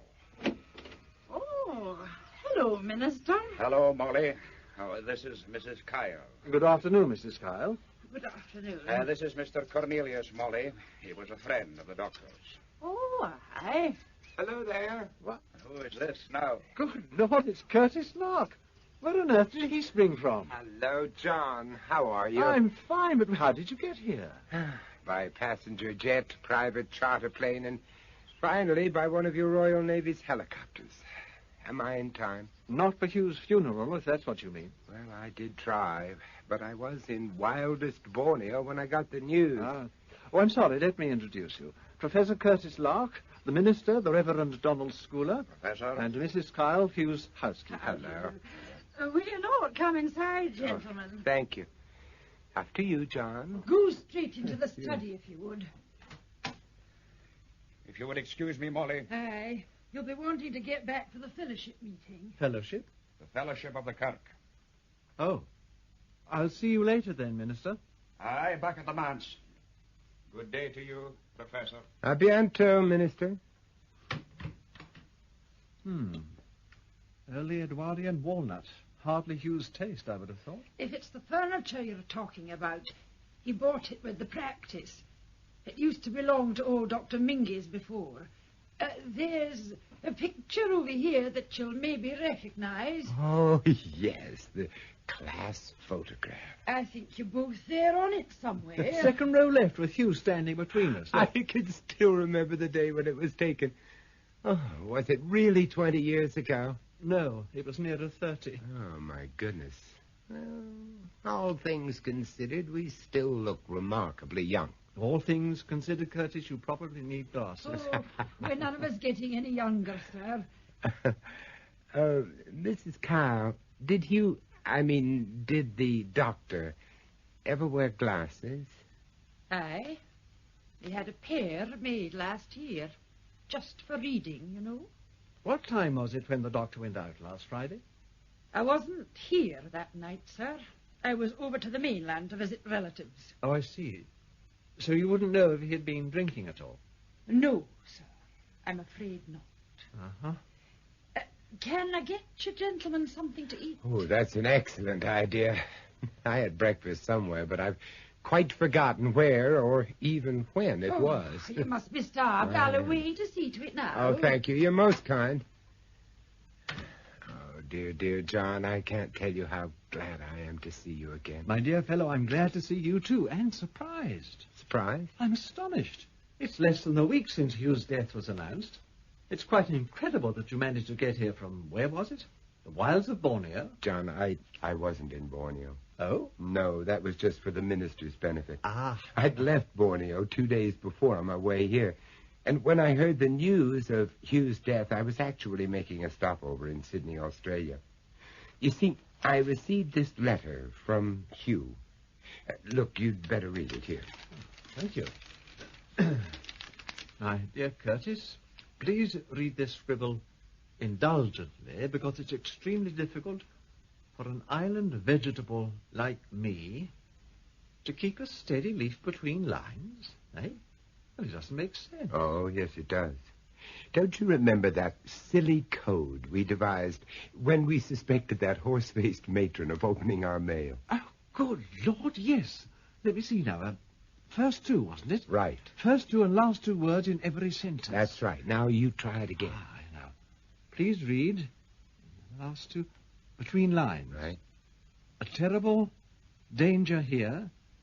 You must help me. Message ends. A terrible danger here. It's as though he knew he was going to die. And who was going to kill him? You can't be serious. Well, he obviously thought his mail was being intercepted. You can't suspect the postman.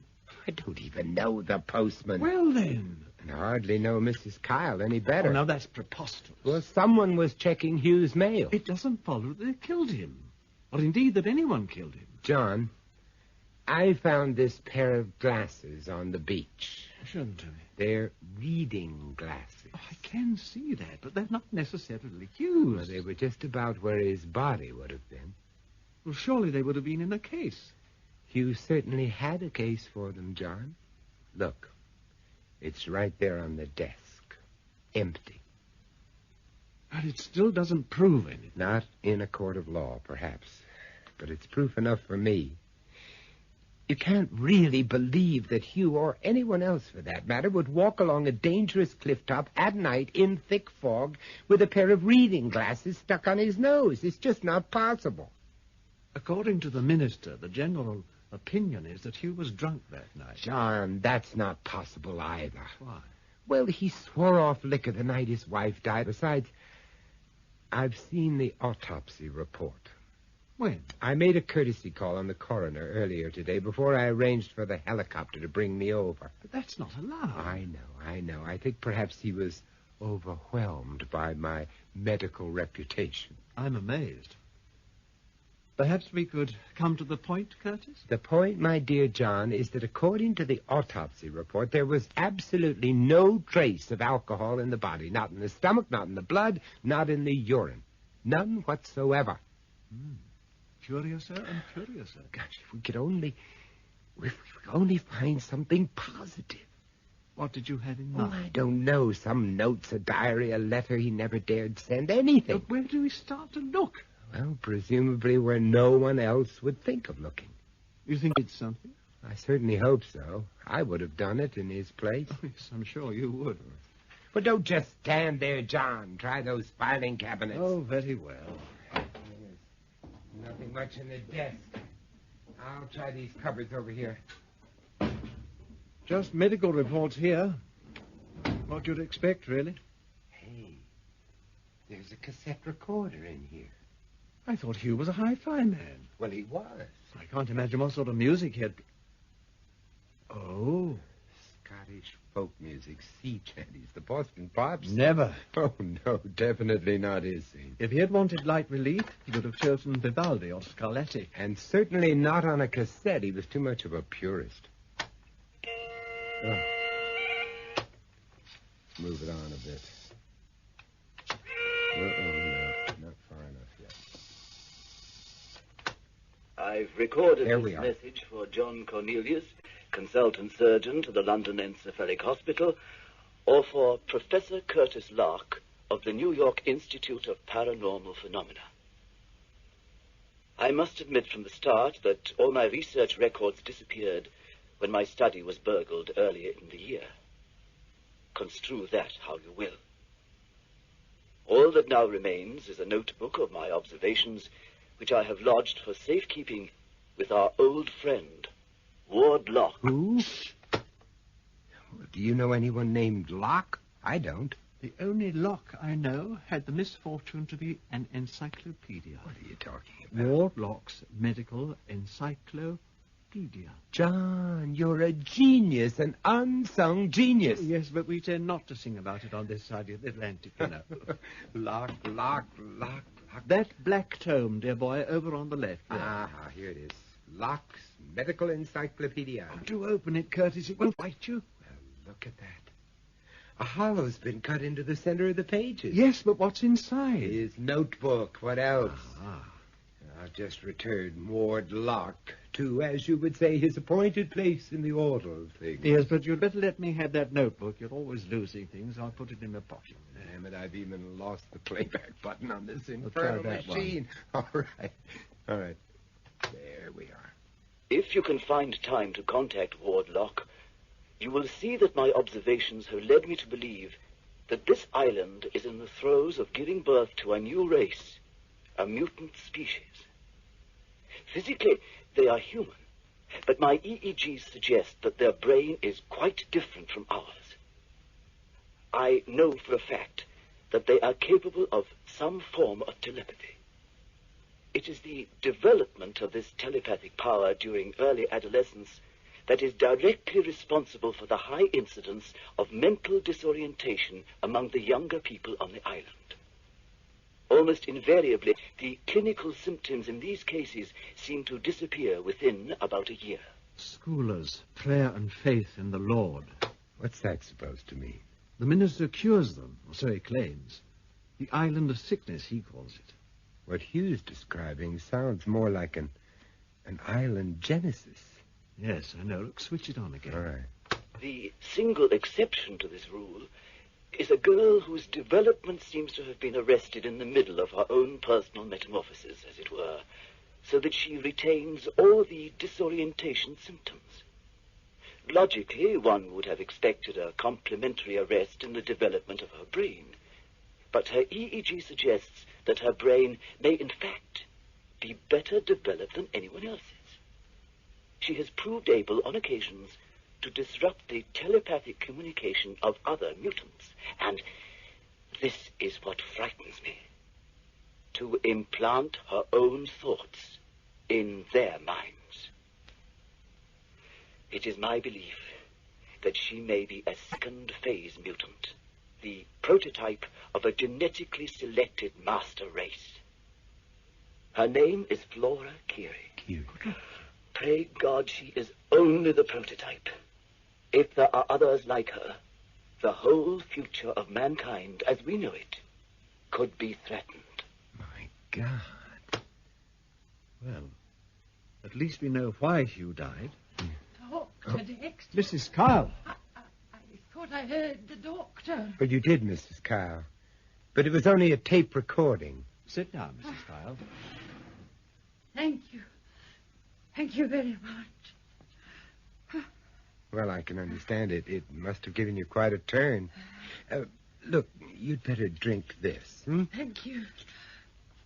Oh, what a nasty taste. Well, it shouldn't be. It said pure malt on the label. Go on, drink it up. Oh, my heart's still pounding. I just wasn't expecting it, you know. You rest for a moment. You'll soon feel better. Yes, now look, this will help you to relax. Oh, I'm feeling quite dizzy now. No. Don't get up. Don't get up. Just rest there. Oh, the poor woman's fainted. It must be the shock. Oh, don't be an ass, John. I slipped her what is euphemistically known as a Mickey Fin. A Mickey? It's no smell. What on earth was it? There was a curare derivative.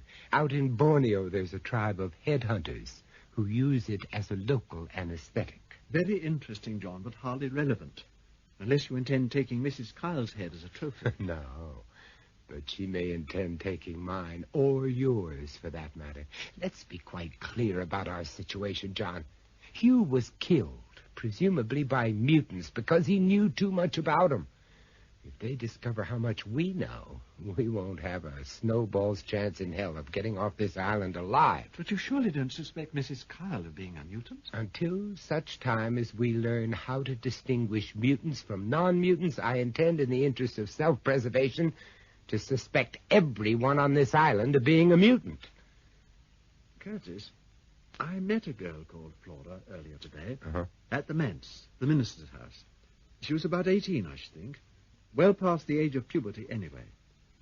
Now, she had all the symptoms of the case that you spoke of. The second-phase mutant, huh? It could be. Where are you off to now? To the manse, of course. That girl's our only lead. What about Mrs. Kyle? Oh, she'll sleep it off in about a half hour or so. Are you coming? Just collecting the cassette? Very good thinking, my dear John. Thank you. Right. Now let's go. I'm coming.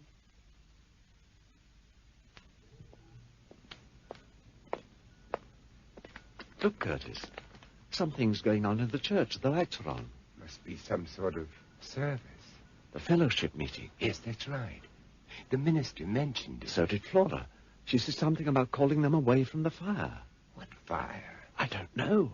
Then I think it's time we found out. Come on.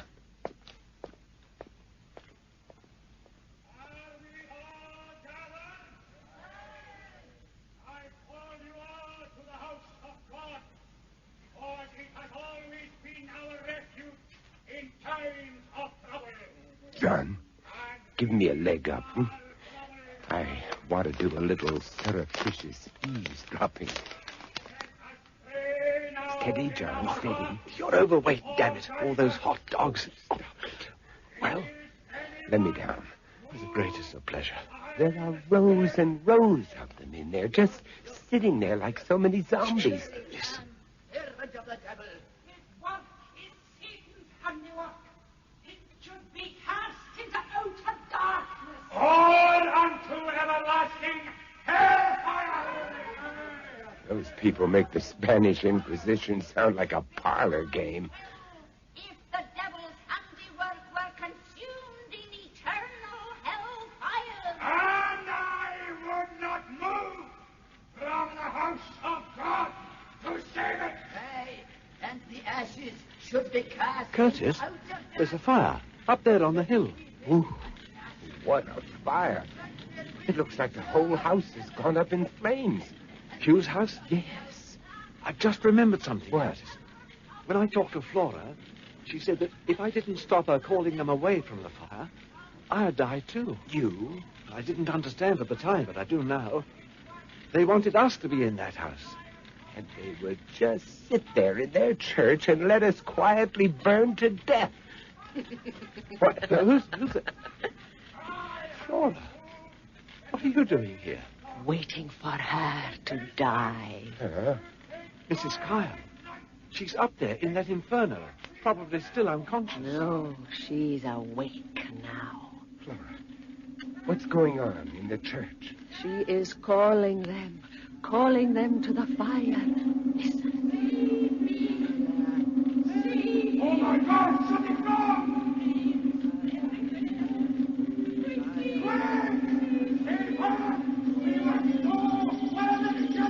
No, stay where you are. Stay. No! We must go!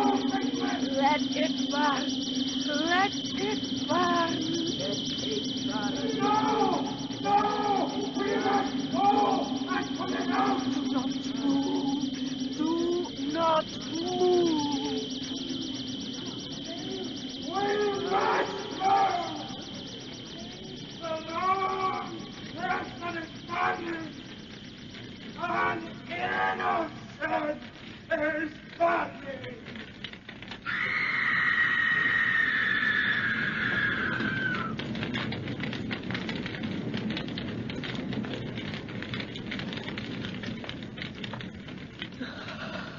It is over. She was calling them. Why didn't they go? Because I was telling them to stay. Why, Flora, why? Because now Luig is mine. Luig is mine. So Mrs. Kyle was a second phase mutant, too. You realize what that means? Yes, it means that Flora isn't just a prototype. Hugh's so-called master race has been with us for at least 50 years. 50 years. 3 generations. And God said, go forth and multiply.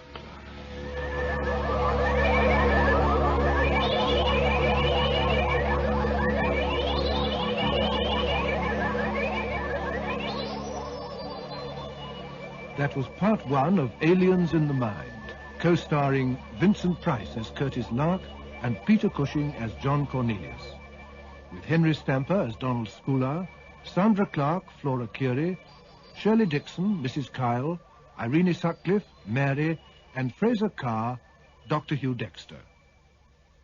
Aliens in the Mind was written by René Basilico from an idea by Robert Holmes. Production by John Dias.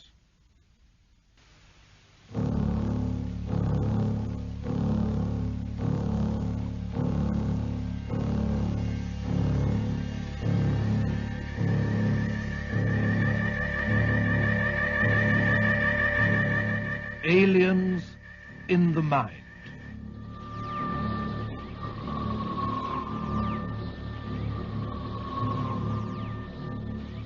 Co-starring Vincent Price as Curtis Lark and Peter Cushing as John Cornelius.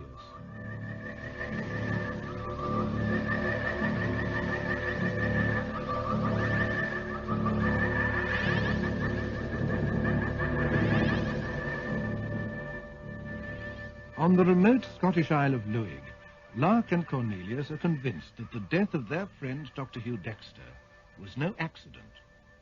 From his research notes, they diagnosed the island's sickness as early symptoms of a strange genetic mutation, affecting many of the island's inhabitants, turning them into zombies, blindly obeying orders from an unknown source. The key to the mystery seems to be an apparently simple-minded 18-year-old girl, Flora Curie, who saves them from burning to death in a fire that destroys Dr. Dexter's house, and with it, the housekeeper, Molly Kyle. Let it burn! No! No! We must go! And put it out! Do not move! We must go!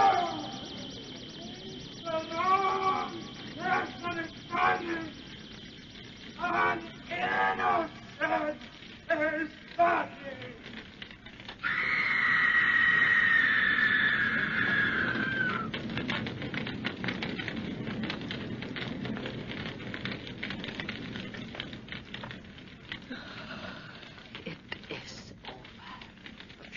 Calling them. Why didn't they go?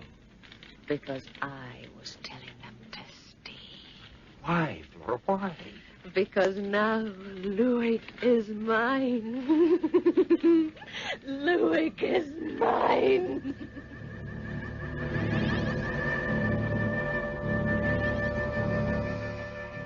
Part 2. Hurried Exodus.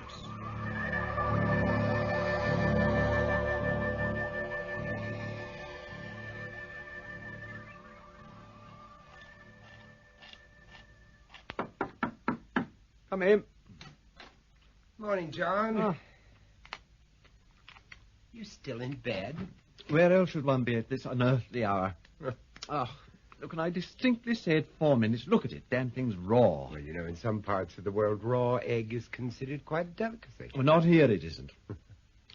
Did you discover anything of value in Hugh's notes? Oh, just bits and pieces. It's like a jigsaw puzzle with most of the pieces missing. Well, that's more than we expected. We'll have to put together our own picture and then see how Hugh's pieces fit in. Well, now, let's see. What have we got so far? I've got a slight feeling of nausea from this revolting egg. Perfidious albumin. Oh, no, please, not at this time of day. Look, pour me some coffee, will you? Sure. It's my pleasure. No, thanks. Now, what have you got so far? The fact that there occurred on this island a mutation of the human species brought about by some genetic transformation of the brain, which enables it to receive some form of telepathic communication. Only to receive? Now, what about transmitting telepathic messages? Well, that's not proven, is it? No.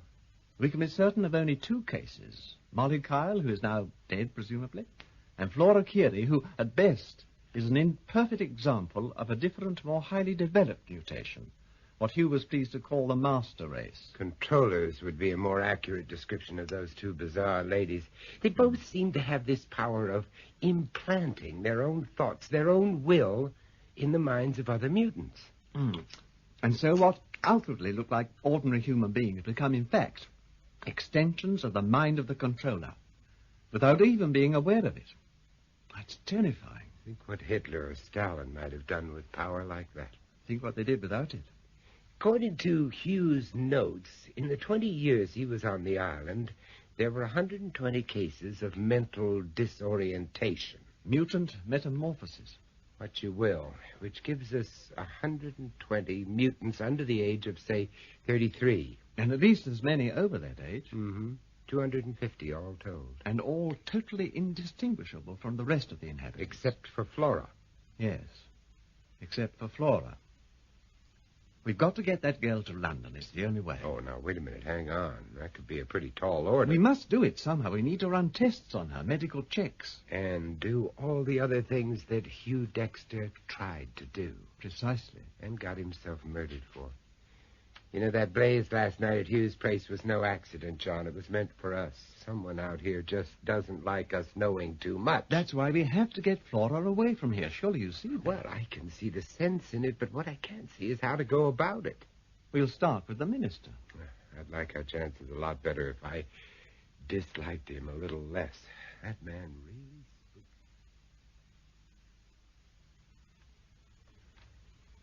Now, John, about the minister, there's no doubt that he's a mutant. Well, he is a mutant, isn't he? Almost certainly, on the evidence we have. But he's not a controller. I would say it's unlikely. You know, once Flora realized Mrs. Kyle was dead, she said Louis was hers. I don't believe she would have dared say that if the minister was also a controller. No, and when I first met her yesterday, she seemed completely overawed by him.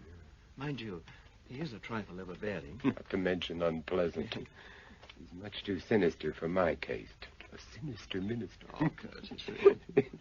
Still, this little visit of ours should dent his sanctimonious composure. How so? But I feel sure he hoped. Perhaps he even prayed that we died last night. Well, we'll soon find out. The next few minutes could be quite interesting. Oh, Mr. Cornelius. Whatever's the matter, Mary? Come in. Well, thank you. You look as though you'd seen a ghost. Well, we thought you must be dead. What made you think that? You're on fire up at the doctor's house last night. We'd gone by then. Yes. Fortunate, wasn't it? But Mr. Cornelius said he'd be staying here for the night, and when he didn't come back... The fault is entirely mine, Mary. I persuaded him to keep me company at the inn. Well, all's well, I suppose. I'll get the minister. Minister? Yes, Mary? Could it trouble you? They're coming. Well, what is it, Mary? There's two visitors to see you. Mr. Cornelius and... Professor Lark. Professor Lark. Returned from the dead, Minister. What? You did manage to... Escape. We left before the fire broke out. You were fortunate. We'd feared the worst for you. That will be all, Mary. Yes, Minister. What about Mrs. Kyle? There's the real tragedy for you. Such a fine woman, a real pillar of strength in the community. She is dead, then? Aye, they brought down the body this morning, or what was left of it. Strange that they should have found her in the doctor's study. Why not? She should have. She was usually out and about in the garden at that time of the day. Well, maybe she was looking for something. Do they know what caused the fire?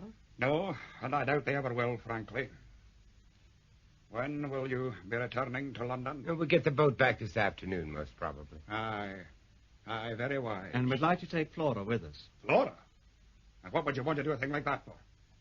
She is ill, Minister. Aye, she has the island sickness. We don't need a brain surgeon to tell us that. Minister, I suspect that she has a tumor. A tumor? On the brain. She has all the classic symptoms. And it's the most likely explanation why she has not returned to normal like everyone else has done. I see. And I suppose you will be wanting to operate on her yourself, Mr. High and Mighty Cornelius. Only if my first diagnosis proves correct. Well, I'm not committing that poor wee lassie for having her brain meddled with. I have no right anyway. You don't need one. She has a perfect right of her own. She's of age. But she is not compos mentis, is she? Not all the time, certainly. But some of the time her mentis is so compass it's almost out of sight. And what's that supposed to mean? It's just a manner of speaking. Minister? Well, Mary, what is the matter? Have you seen Flora this morning, Minister? No, why? Her bed's not been slept in. She couldn't have come back last night. When was the last time you saw her, Mary? When she went out last evening. We'd better start looking for her. Well, I'm going straight down to the police station. The police station? We can't let that girl roam around loose on the island. We've got to find her before she does some harm to herself. My coat, Mary, if you would. Yes, Minister. I'll come with you, Minister. And what about you, Professor? No, I think two's company. I'll just wander up to Hugh's house and poke around in the ashes.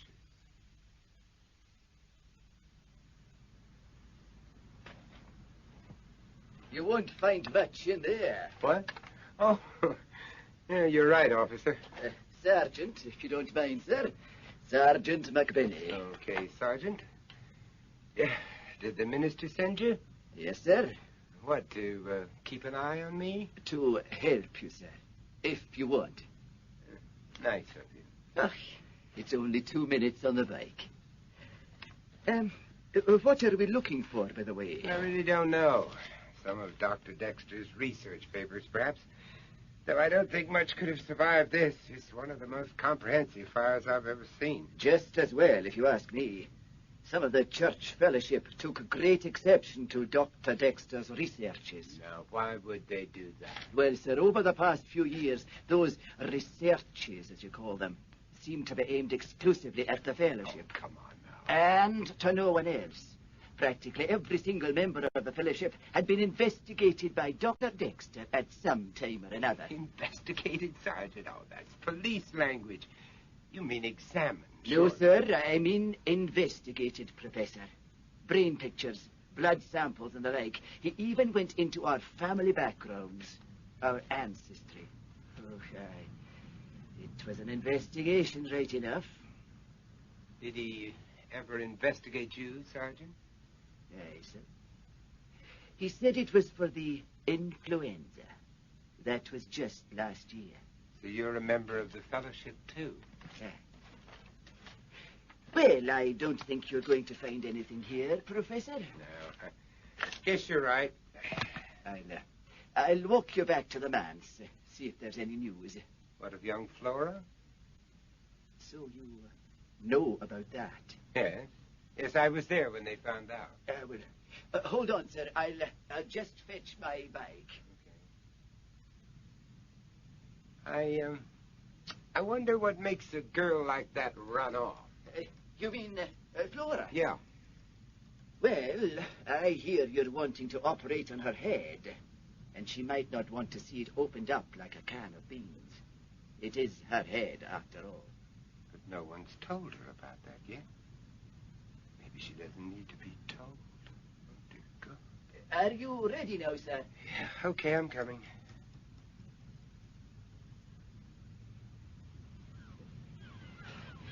This is the beach road round the head. It's a wee bit further than the path over the top, but it's easier for me with the bike and all. Is that dropping ahead? Aye, sir. Straight up above you. Long way to fall. Poor Hugh. It was an open and shut case, Professor. Not open enough, Sergeant, and shut too damn quick. There's someone up there. You couldn't see them from here, even if there was. Nobody goes too near the edge. It's in danger of giving way as it is. There's someone up there now. No, there are always wee pebbles falling. It's the wind and the rain that does it. Look out! Come on, Sergeant. The whole thing's coming down.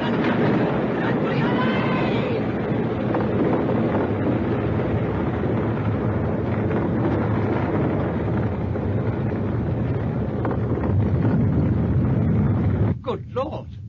What was that? Oh, it's nothing. It's just a cliff. There's been a lot of rain recently.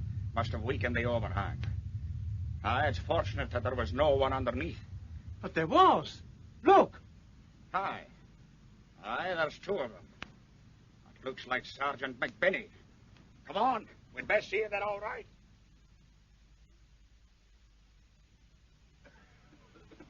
Curtis, are you hurt? Oh, I never felt better. But what happened? That damn cliff tried to fall down. Aye, and it near succeeded too.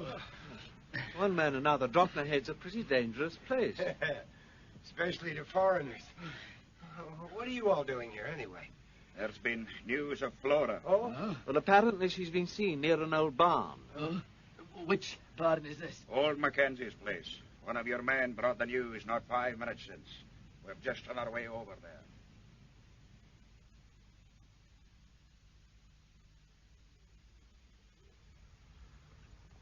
I wonder what put it into her head to come out here. Why did Flora stay with you in the first place, Minister? Our parents sent her. Because she was troubled in spirit. And the trouble stayed with her. More's the pity. What about her parents, Minister? Were they members of the fellowship? Her mother was, but her father was an ungodly man. They were happy for Flora to stay with you? Her father wasn't. Old Kiri kicked up a fuss about it. Isn't that right, Minister? Aye, right enough. Why is everyone talking about them in the past tense, as though they were dead? They are dead. They died about 4 years ago. A terrible accident. Not a fire, by any chance? Aye, it was a fire. Oh, Professor, you must be Fae. This island must be very inflammable. There's the barn up ahead now. Are you sure this is the right place, Minister? It seems odd for a lassie to come here. It was one of your own men who told us, Sergeant. It seems ridiculous coming all the way up here. It's a wild goose chase, if you ask me. You think perhaps we ought to turn back, Sergeant? There's no point in going into a place like that. Stop your blathering, man. Stay out. She's not there, I tell you. That's easily proved, Sergeant. Stay out of that barn. Why? Don't argue with him, John. I'm ordering you to stay out. And I am telling you, I'm going in there. Keep out, I tell you. Keep him out. He mustn't come in. Take your hands off my person. Look out, Minister. Come on, John. Leave them at it. Him out. He must not come in.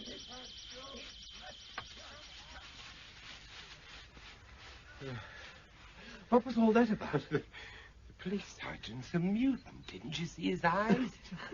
Then why is he fighting the minister of all people? You're right. It doesn't make sense.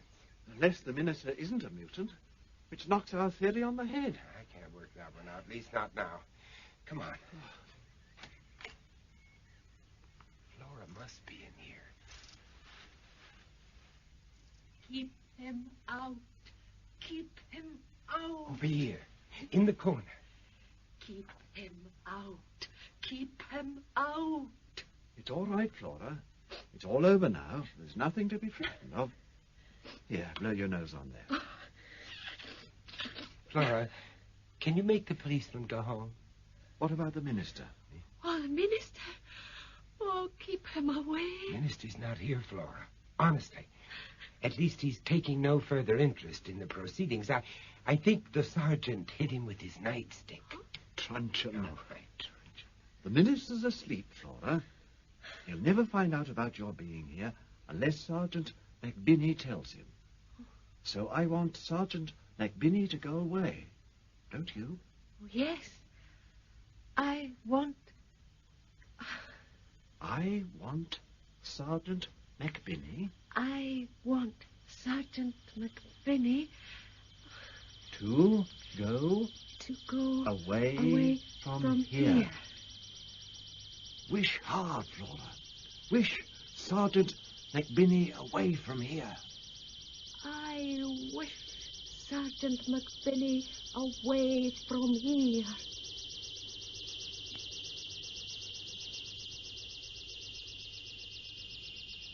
He's going. He just turned and he's walking away. Like a sleepwalker. Bye-bye, Sergeant McBinney. Bye-bye.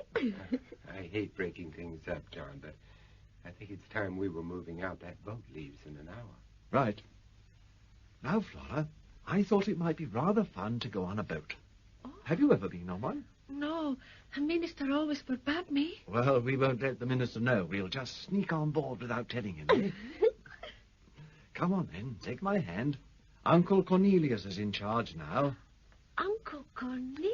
You can forget all about that horrid old minister. Uncle Cornelius.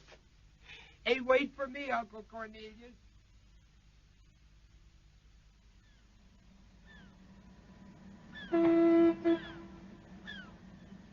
Welcome aboard, sir. May I have your tickets, please? Yes, there are 3 of us. Thank you very much, sir. Where are the cabins? Well, they're both aft, sir. One on the port side, the other on the starboard. Ours is cabin A. Aft on the port side, sir. Come on, John, Flora. After you, Flora, my dear. Thank you. The cabin is aft on the port side, wherever that is. Straight ahead on this side.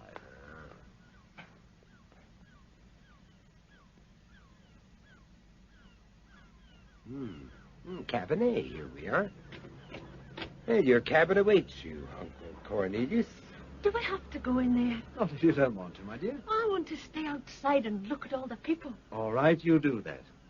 Curtis, we must keep an eye on her. The least little thing could set her off again. You, Mary? You stay with her, John. You're doing just fine. I'll see if I can get some drinks brought up to the cabin, huh? Flora, would you like something to drink? What can I have? Anything you like. Could I have some wine? Wine? Well, why not? She's over age. Wine it shall be, my lady. Won't take me a minute. Look, there's Mary down there. Where? Down there by the gangway. Oh, yes. I wish Mary could come. She'd love a boat ride. Oh, I shouldn't think she'd want to come. She'd want to if I wanted her to. Oh, yes, well, I'm sure she would. Well, then I do want her to come. Flora, no. Come on, little Mary. Come for a boat trip. No, Flora. She doesn't want to come. She hasn't got time. I want her to come. She will come. She has to. Welcome aboard, madam. I must go on board. May I have your ticket, please? I must go on. John, I've had the drinks put in the cabin. The wine glass is hers. Curtis, thank goodness you're back. Well, what the hell's going on? She's trying to call Mary on board. Now, Flora, they won't let her on without a ticket being reasonable. Why don't you come and have a glass of wine with us, Flora, to celebrate? No, I want Mary to come. Well, she can't. Then I'm not coming. I don't want a boat trip. We can't get off now, Flora. It's too late. Get her into the cabin. In here, Flora. No. Now, come along. No, I won't. You can't Flora, make get her me. in there. Get in there. Oh, Purser, how long before we sail? Any moment now, sir. But what was all that? Oh, it's nothing, Purser. Just a rather spoiled child who doesn't want to go back home to London. I don't blame her. He wouldn't get me going into a big city for all the tea and china. No good shouting, Flora. You'll just stay there now until we sail. Your ticket, please, sir. Your ticket, please. Oh, look here. Take me off. Take me off. Right, off you go then. Down there where you just came from. Take me off. Hey, none of that. Come here. I warned you. John, let me in. Let me in. Oh, for goodness sakes, John, do something. She must be calling every mutant on the island. There'll be a riot if we don't get her under control. The only way to do that is to knock her out. Yeah, exactly. Any suggestions? Mm-hmm. Just these two. Pop them in her wine glass and make her drink it. That should do the trick. I hope you know what you're doing. Trust me, John. Anyway, I can't stay here chatting with you. I've got an invasion to repel. Now, don't forget to lock the door after me. All right. Take me off. Take me off. It's locked, Purser. Take me off. Oh, my God. Now, you stop kicking that door down. John, for Pete's sake, switch her off, will you? Oh, no, you don't. Oh, no. Come. No, you don't. Come on. Oh. No. What are you doing? Oh, I beg your pardon. I'm awfully sorry, sir. That's quite all right, Percy. What happened? Well, I thought you were going to fall, so I just grabbed you. Thank you. Thank you very much, sir. You feeling all right now? Yes. Yes, thank you, sir. I wonder what came over me. Anyway, if you'll excuse me, sir, we'll be sailing almost immediately. I must attend to my duty. John! Open up, John. It's me, Curtis. Come in. What have you been doing? Oh, I've been swapping bedtime stories with the purser. Hey, where's that drink, John? I think I've earned it. Here you are, dear boy. Oh, Scotch, as usual. Oh, boy. I hope you don't mind. We started without you. Didn't we, Flora? Yes, we did, Uncle Cornelius. Oh, it's lovely. Oh, so you like the wine, Flora? Oh, yes. He never let me drink wine. Who didn't? The minister? Aye. Well, he'll have to let you now, won't he? Aye. As long as you don't tell him. Oh. Catch up, Curtis. Ready and waiting, sir. What was it? Your famous Mickey Finn again? Yes, sir. Double measure. It's very good, isn't it? It is the best. What was all that commotion outside the cabin? Oh, my dear John, I was repelling boarders, or trying to. Quite apart from the little army of mutants down on the dock, our friendly neighborhood purser decided to join in the fun and kick the door down. Great Scott, the purser? How did you stop him? Well, I interposed my body between him and the cabin door. Clever, eh? And he kicked me on the ankle, damn him. Mind you, he wasn't really himself at the time, but when he came to his senses, he apologized and went about his duties like a good little purser. Extraordinary. The purser's an unexpected complication, Oh, isn't he? yes, he was a real shaker. I just wasn't prepared for a mutant here on the boat. But it's a normal enough job for an islander, plying back and forth to the mainland. Yeah, but I wonder how many mutants have used the boat to get off the island altogether, and whether they went of their own free will or under orders.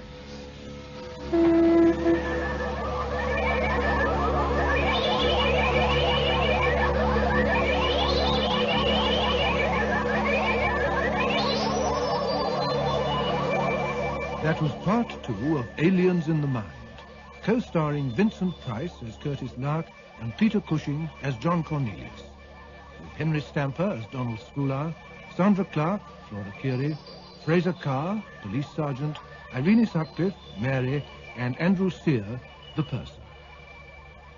Aliens in the Mind was written by Rennie Basilico from an idea by Robert Holmes.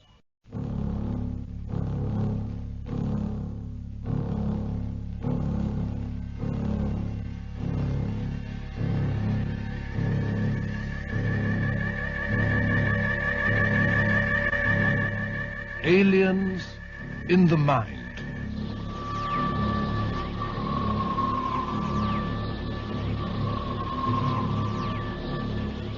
Co-starring Vincent Price as Curtis Lark and Peter Cushing as John Cornelius.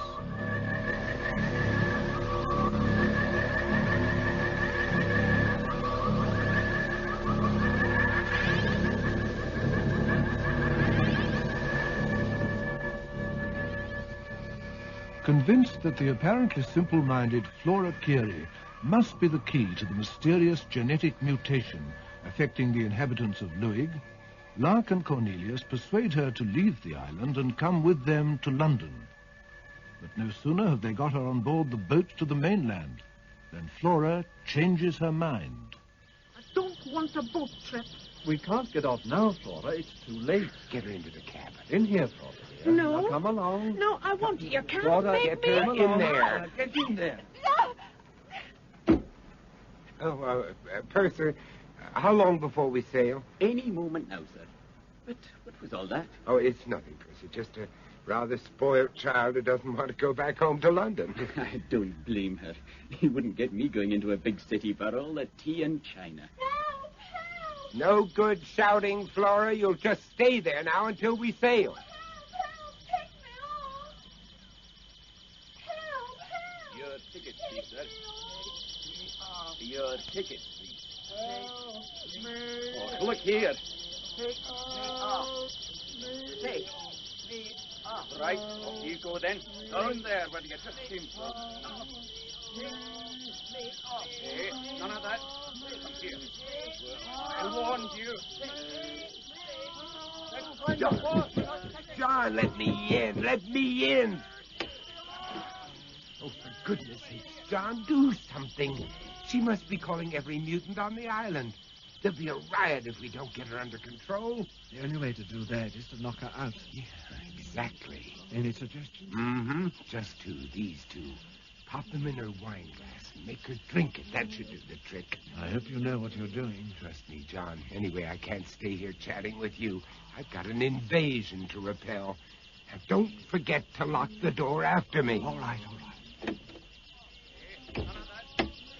Kick me off. Kick me off. It's locked, Purser. Kick me off. Oh, my God. Now you stop kicking that door down. John, for Pete's sake, switch her off, will you? Oh, no, you don't. Oh, no. Come here. No, you don't. Come on. Off. No. What are you doing? Oh, I beg your pardon. I'm awfully sorry, sir. That's quite all right, Percy. What? Well, I thought you were going to fall, so I just grabbed you. Thank you. Thank you very much, sir. You feeling all right now? Yes. Yes, thank you, sir. I wonder what came over me. Anyway, if you'll excuse me, sir, we'll be sailing almost immediately. I must attend to my duties. John. Open up, John. It's me, Curtis. Come in. What have you been doing? Oh, I've been swapping bedtime stories with the purser. Quite apart from the little army of mutants down on the dock, our friendly neighborhood purser decided to join in the fun and kick the door down. Great Scott, the purser?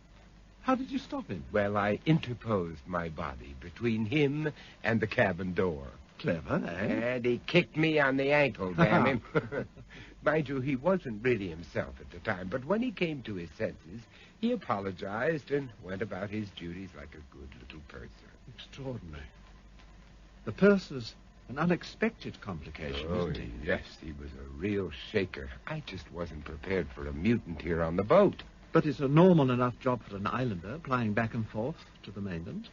Yeah, but I wonder how many mutants have used the boat to get off the island altogether, and whether they went of their own free will or under orders.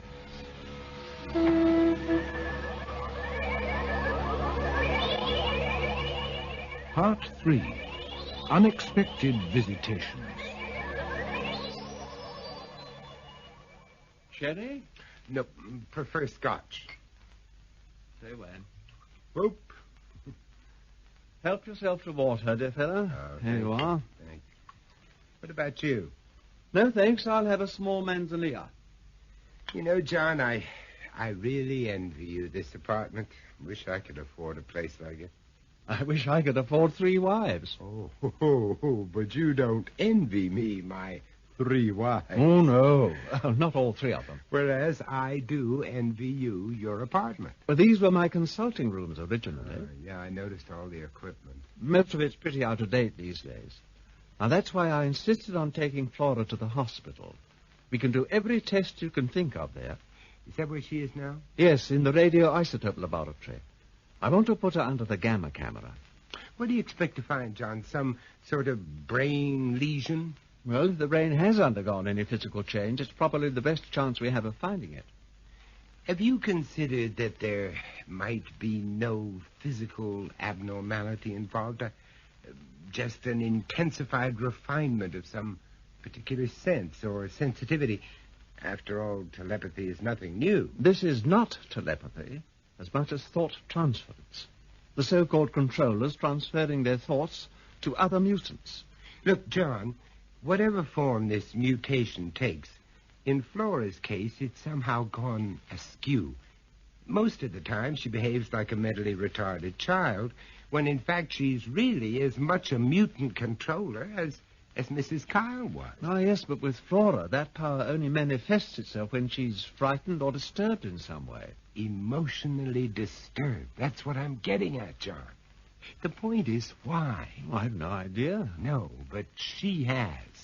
Or at least she may have. Some traumatic, emotional experience. Her parents, dying in that fire, for instance, could have the same effect at puberty as it does at the menopause. It's certainly possible. There must be ways of finding out. It could be the key to the whole case. Yes, it could. Hey, you know, I know just the man. Kalman Baramek, a Persian. Why do all your friends have to live on the other side of the world, Curtis? You'll be glad to know that this one doesn't. He lives on the other side of Regent's Park.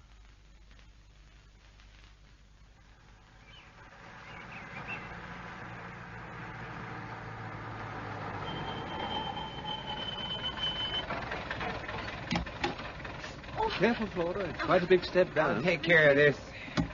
What do I owe you? It'll be 85p, please, sir. All right, here you are. Keep the change. Oh, thank you, sir. What do you think, John? Nice location, isn't it? Right opposite the zoo. Very therapeutic. Can we go and see the animals? Later, Flora, when we've seen Mr... Dr. Baramek. Kalman Baramek. He's on the second floor, I think. Witchley, Hazel. Ah, here we are. Baramek. Oh, please, let's go and see the animals. Later, Flora. That's a promise, Flora. Who is it? Curtis Lark. Come up to the second floor, please. In we go, Flora. Come in, Curtis. It's good to see you again. Oh, it's been a long time, Kalman. May I introduce my good friend, John Cornelius? Dr. Baramek. How do you do? And this is Miss Flora Curie. Ah, so you are Flora. I'm very pleased to meet you. Hello. Make yourself comfortable, please.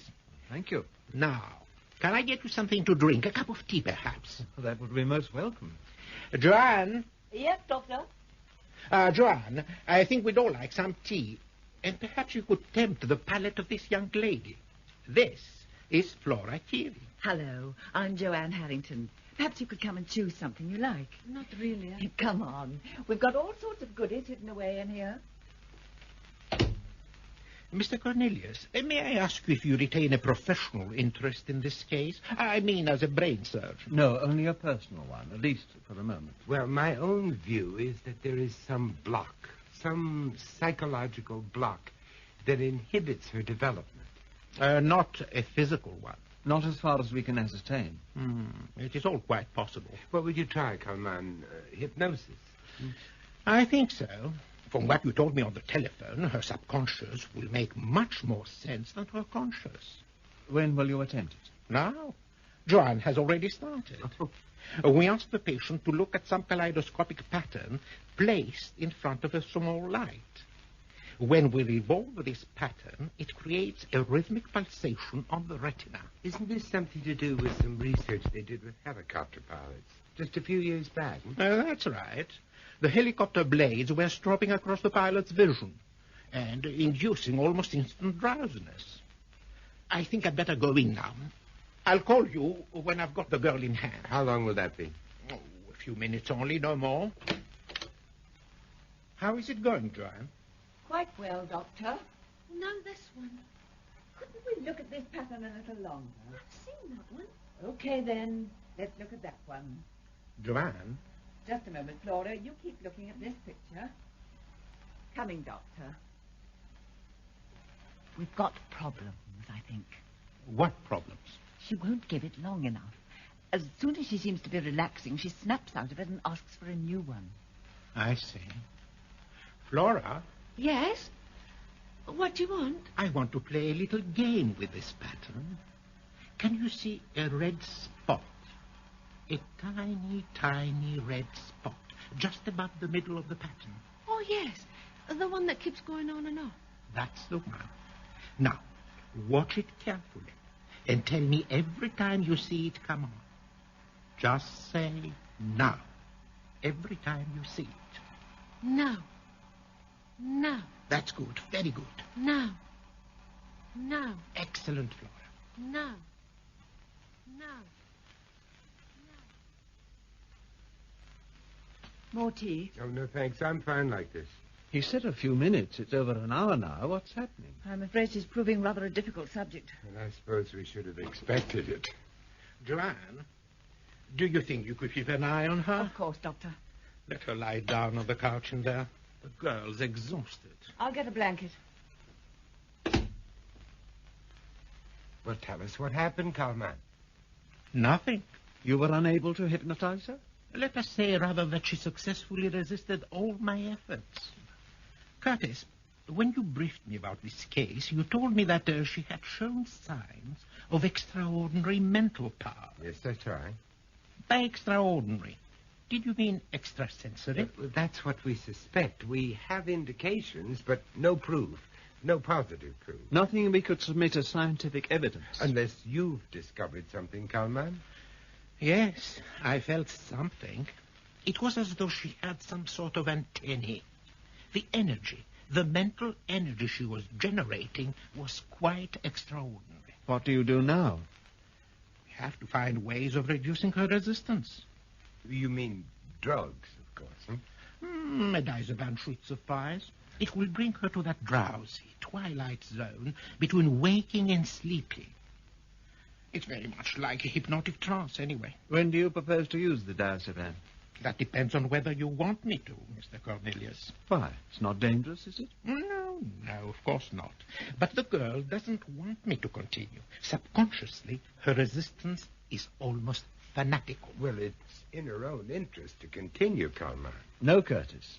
It's in our interests. It may be in hers, if we're lucky. But either way, we have to go on. Right, John?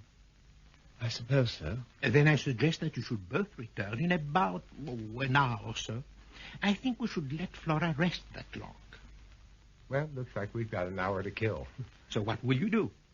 I think we should go and see... Who? The monkeys at the zoo. Now, whatever for? Well, why not? I always find them very therapeutic. Precisely. Okay. Let's go to the zoo.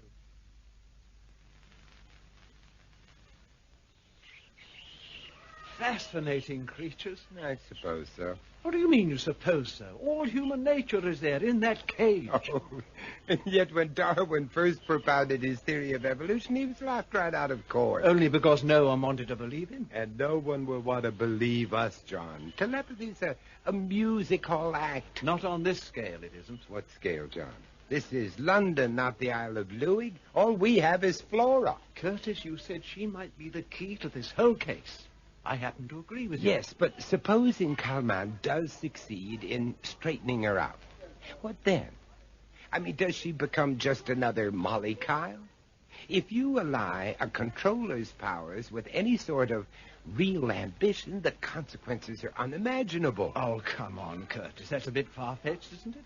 One of the reasons for bringing her to London was that there's no one here she can use those powers. Oh, isn't there? Now, I know I'm only a poor, ignorant foreigner, but I understood that there had been an almost continuous migration from the Western Isles for the last 150 years. That may be true. And isn't it also true that not so long ago this country had a prime minister who was the grandson of a Scottish crofter?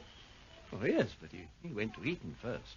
Oh, don't be silly. That's not the point. No, but it does make a difference. Well, it might have made one hell of a difference if that crofter had come from Louis.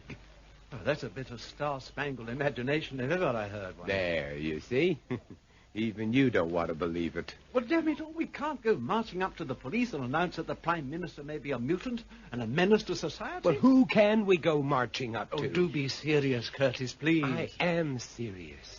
There have been at least 3 generations of mutants on Louis. Some of them must have migrated south. And their descendants could by now have risen to positions of immense power and influence. Then, if you're right, Curtis, presumably the mutant powers or susceptibilities would have lain dormant and will continue to do so. Unless there are any controllers around. John, can you really believe it's safe to assume that there are no controllers around? They still wouldn't believe us, Curtis.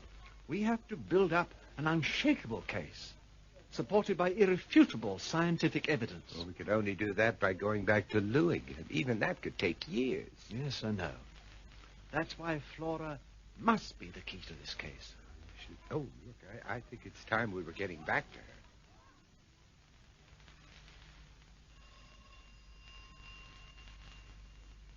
her. Oh, Professor Locke, Mr. Cornelius, thank God you've come. Why, what's happened? It's Dr. Baranek. Where is he? In here. Come on. Are you all right? More or less. A little sore between the ears, perhaps. Thought he'd killed him. You thought what? That man, that maniac. Right, nurse, now come over here and sit down and relax a minute. And then tell us what happened from the start. Now, take it slowly and try not to leave anything out. Well, it was not more than 10 minutes ago. I just looked at Flora. She was restless, very restless. I was telling Dr. Badamek when there was a ring at the door. Not the street door, the door of this apartment.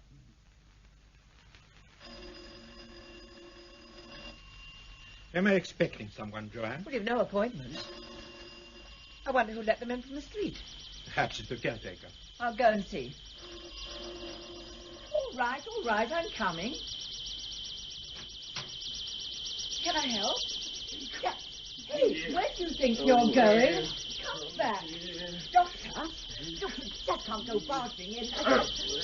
Look out, Doctor, he's already lunatic. Sit down, won't you? I'd rather you sat down and told me about it. Doctor. I think it's all right. Thank you, Joanne. You can't go in there. No. Stop. You can't stop. I tell you. You killed him. Away from me. Oh. We can go now. Doctor. I'm ready. Dr. Badamek, are you all right? Doctor. Oh, my God. Bye-bye, Doctor. Flora. I'm going now. This nice man's taking me away from here. But, Flora, what about Professor Lockham? Flora, you just can't walk out on them like that. But she did walk out, just like that. Yes. Without coercion? They went out hand in hand like a couple of young lovers. How old was this man? Mid-40s, I suppose. You know, greying at the temple. Quite distinguished looking, really. And a very distinguished walking cane. Ebony, by the feel of it. Oh, poor Carmen. I am sorry about that. I'm sorry about the girl. Do you want me to get the police in? Oh, if you could bear not to, Carmen, I'd be very grateful. I thought that might be the case. John wanted to phone them earlier. We should report that she's missing. Just missing? Or strayed. But not stolen. Definitely not stolen. Not yet. Where's the phone? You can use the one in the office. Here, I'll show you. Thank you. There are 100 questions, Curtis. Yes, I know, old friend, and so few answers, so very few. When Joanne was recounted what happened just now, it dawned upon me that that man was behaving in much the same way as a person under direction. Yes, I know. The question is, my dear Carmen, under whose direction? Now, John, what did the police have to say? They've already found her. Oh, good. She was seen wandering about the streets in a daze. What about the man? They didn't mention him. They've taken Flora straight round to my flat. I didn't want to involve you, Dr. Badamek. Thank you. It was a kind thought, but perhaps you would allow me to involve myself. Well, as long as you're coming, you might as well bring that sedative with you. What was it? Diazepam. Oh, yeah. Well, you better bring some. We might need it. I'll go, Curtis. Mr. Cornelius? Yes? I've brought back Miss... Flora, thank heavens you're safe. We were so worried about you. Hello. Curtis, it is Flora. You must be exhausted, child. Come on. Take her into the sitting room, Curtis. All right, come on, Flora. What happened to you? Thank you so much, officer. Come in, won't you? Oh, thank you, sir. I can't tell you how relieved we are to have Flora back. Glad to have been of service, sir. She is, all right, isn't she, sir? How do you mean? Well, she was just wandering around in the middle of the road. All over the place she was. And the way she talked. Well, at first we thought she was on a trip. A trip? You know, drugged. Acid. Oh? LSD. Oh, no, nothing like that, no. She was probably just disorientated. She's lived all her life in a remote Scottish island. I think she was just overwhelmed by the noise and bustle of London. It happens sometimes. Usually with old people, though. That's right, officer. Anyway, thank you once more. All part of the service, sir. Goodbye.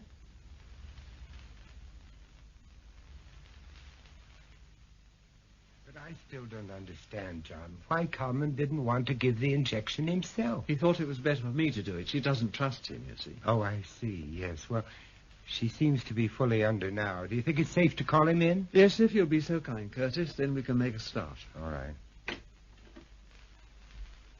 Carmen, you can come in now. think she's nearly ready. John gave her the injection. I'm sure I was right to keep out of the way. Even now, the sound of my voice might upset her. So could I suggest that you also carry out the questioning yourself? Either of you or both, if you like. I'll just watch and keep an eye on things. Okay, then. You ready, John? Ready and willing. Well, let's not keep the lady waiting. Flora? Flora, can you hear me? Yes. Where were you born, Flora? I was born at Luig, on the Isle of Luig. And now Luig is yours, isn't it? Yes, Luig is mine. Why, Flora? Why is Luig yours? Because they have to do what I tell them. How do you tell them, Flora? I tell Don't them... confuse her. She doesn't know. And the fellowship does what you tell them? Aye. Not what the minister tells Oh, them. no, never. He just tells Molly Kyle what to tell them. So that was the setup. I never did like that sanctimonious. But Molly Kyle is dead, Flora. Aye, Molly Kyle's dead. And there's no one else that can tell them what to do? Not now. There's only me. Well, that's a relief. Flora, why did you let Molly Kyle die? Careful. Because she killed my mother. I wanted to pay her back. The way she paid back my mother. Paid her back? For what, Flora? Make her tell us about it. Tell us about it, Flora. Good. Take your time and tell us about it. Very good. She found out Kiri was not my father. So she punished my mother. Punished her for begetting me in sin. She burned her in hell fire. She told her her legs were paralyzed. And my mother thought she couldn't walk. And she just lay there, screaming and screaming for help. And the flames came nearer and nearer. And I kept willing her to walk. But Molly Kyle was too strong. She was willing my mother to keep struggling and screaming, so that when Kiri came in to rescue her, she wouldn't let him move her. And then it was too late. They were burned in hellfire, and Mother was still screaming for help. Help! Help! Oh, help me, somebody! Oh, for God's sake, I'm burning. Is she all right? It's a nobody It's help all me. right. I'm burning! Hold her down. Hold her down. For God's sake, hold her down. Can't we stop her? Nick it in, Curtis. Your headhunter's I broom. wouldn't dare, not on top of the other. It's all right, Flora. It's all right. Get some water, John. Right.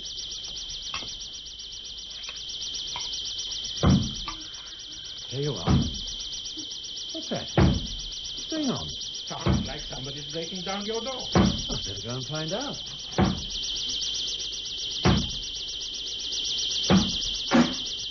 Hey! Here, what do you think you're doing? I say, look out! Look here! Oh! It's him. The same man as this afternoon. No, Stop him. no. Keep still, Kalman. But it's him. I know, but just look at him. It's as though he were hypnotized. He doesn't even know we're here. For God's sake, Curtis, are you just going to let him pick up the girl and walk out with her? But there's no way of stopping him. Is he taking her? Didn't either of you recognize him? Recognize him? Why should we? It's Ian Sanderson. Well, who's he? He's an MP, the opposition spokesman on defence matters. Oh, my God. Isn't anybody going to follow him? Well, you can do, but I think you'll find he's only taking you across the road. What makes you say that? Because he lives there. But I just don't understand it. I think I do. What was a subject for scientific research has suddenly become a question of national security.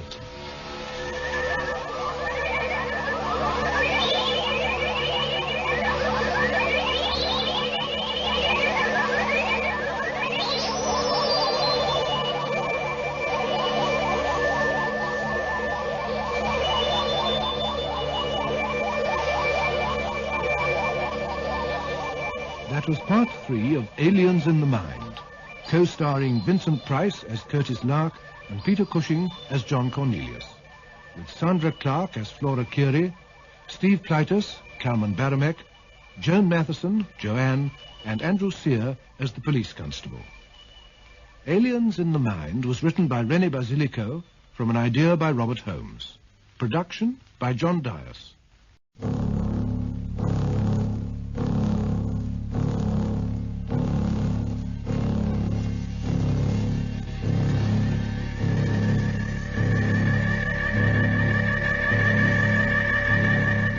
Aliens in the Mind.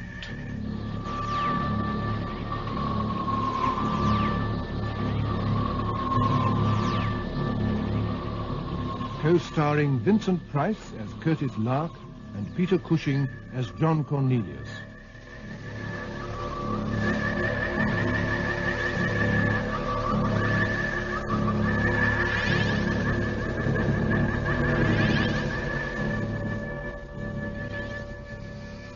Lark and Cornelius take Flora Curie away from the remote isle of Luig, with its frightening colony of mutants, and bring her to London, where they hope to investigate her mysterious powers as a controller.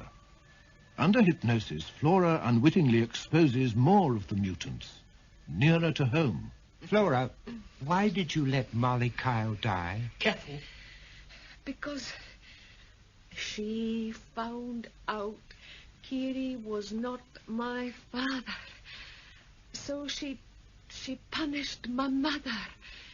Punished her for begetting me in sin. She burned her in hell fire. She told her her legs were paralyzed, and my mother thought she couldn't walk, and she just lay there screaming and screaming for help, and the flames came nearer and nearer, and then it was too late. They were burned in hell fire, and Mother was still screaming for help. Help! Help! Oh, help me, somebody! Oh, for God's sake, I'm burning! Is she all right? It's Oh, nobody it's help all me! right. I'm burning! Hold her down! Hold her down! For God's sake, hold her down! John, can't we stop her? It's all right, Flora. It's all right. There you are. What's that? What's going on?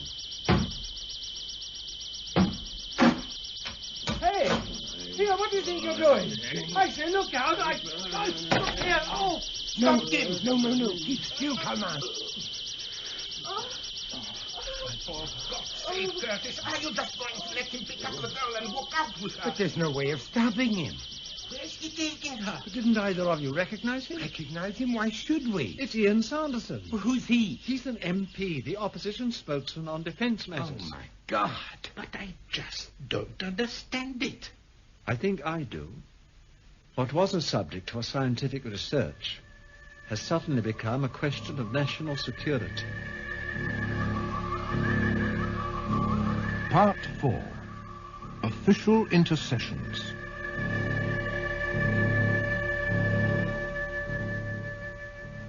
Would you mind just filling that in, please, sir? Certainly. You too, please, sir. What is it? A security pass, sir. What do they keep in here, John? The crown jewels? This is the Home Office, not the Tower of London. Well, what do they keep here? I sometimes wonder. There. Thank you. Thanks. Your appointment's with Colonel Gulliver, is it, sir? That's right. Yes, he'd be in room, yes, here we are, room 517. 517? Yes, follow that corridor down to the end and then take the lift to the fifth floor, sir. If you turn right when you get out, you'll find 517 almost facing you. Thank you very much. Come along, Curtis. I'm coming. You can't miss it, sir. The rooms are clearly numbered.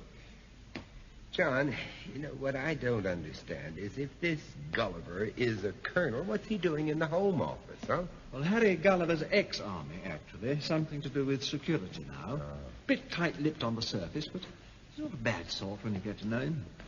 Anyway, you sometimes have generals in the White House, don't you? Oh, yes, and we usually end up regretting. What do they want, Gulliver? I've no idea, sir. Not yet. Oh, damn it, man. I would have thought you'd have enough in your play without inviting coachloads of civilians to come poking their noses in the security cabinet. Oh, I suppose you know what you're doing. Excuse me. What? Oh, good day to you, sir. Good day to you, sir. Ah, there you are, Cornelius. Sorry Good about morning, that. Colonel. May I introduce Professor Curtis Lark, Colonel Gulliver. Ah, pleased to meet you, Professor. Hello, Colonel. Who was that just went out? Brigadier Sherman, my head of department. Like the tank, you know? Bit of a blimp, really. Take a pew, won't you? Oh, thank you. Thank you so much. Well, now, what's all this about? You tell it, John. Me? Yeah, you won't embroider it as much as I would. Oh, very well. It all started on the Isle of Luig. Where the hell's that? Luig? Oh, it's one of the Outer Hebrides. Professor Lark and I had gone up there to attend the funeral of a mutual friend. Now, let me get this straight, Cornelius. You're telling me that up on this Scottish island, whatever it's called... The Isle of Luig? Yes.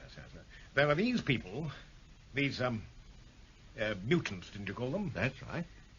Who can be manipulated simply by having thoughts put into their heads by these, controllers. Without the mutants being aware of it. That's the point, Colonel. They have no recollection of having been manipulated in this way.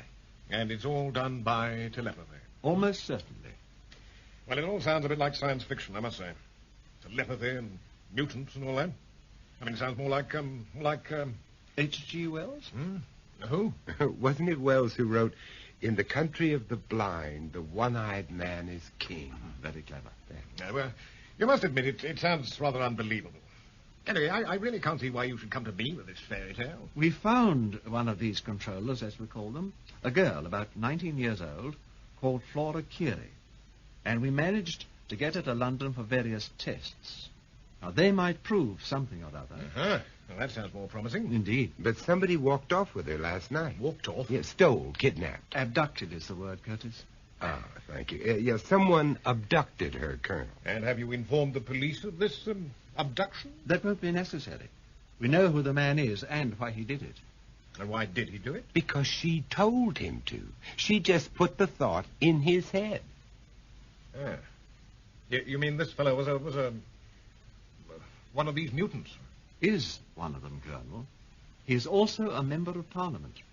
Is that meant to be some sort of joke, Cornelius? Oh, you haven't heard the payoff line yet. What does he mean, Cornelius? Why can't the damn fellow speak English? In my friend's vernacular, you ain't heard nothing yet. Come to the point, damn it. Our mutant MP is one of the opposition spokesmen on defense matters. Oh, no. Now do you see why we came to you with this fairy tale, Colonel? One way or another, I think we put that over rather well, John. You know, we'd make quite a good double act on the hall. Oh, saints preserve us. Personally, I felt we were hamming like mad. Don't we always? Speak for May I yourself. trouble you with your party, gentlemen? Yes, good, yeah. Okay, here you go. Thank you. Good day to you. Good day.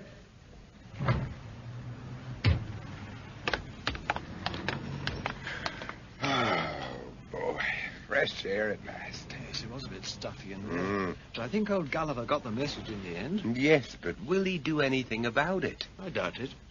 He can't move openly against someone like Sanderson without definite proof. And we've no proof without Flora. No, that's the next step, isn't it? Yes, but what can we do? We can't just walk up and ask for her back.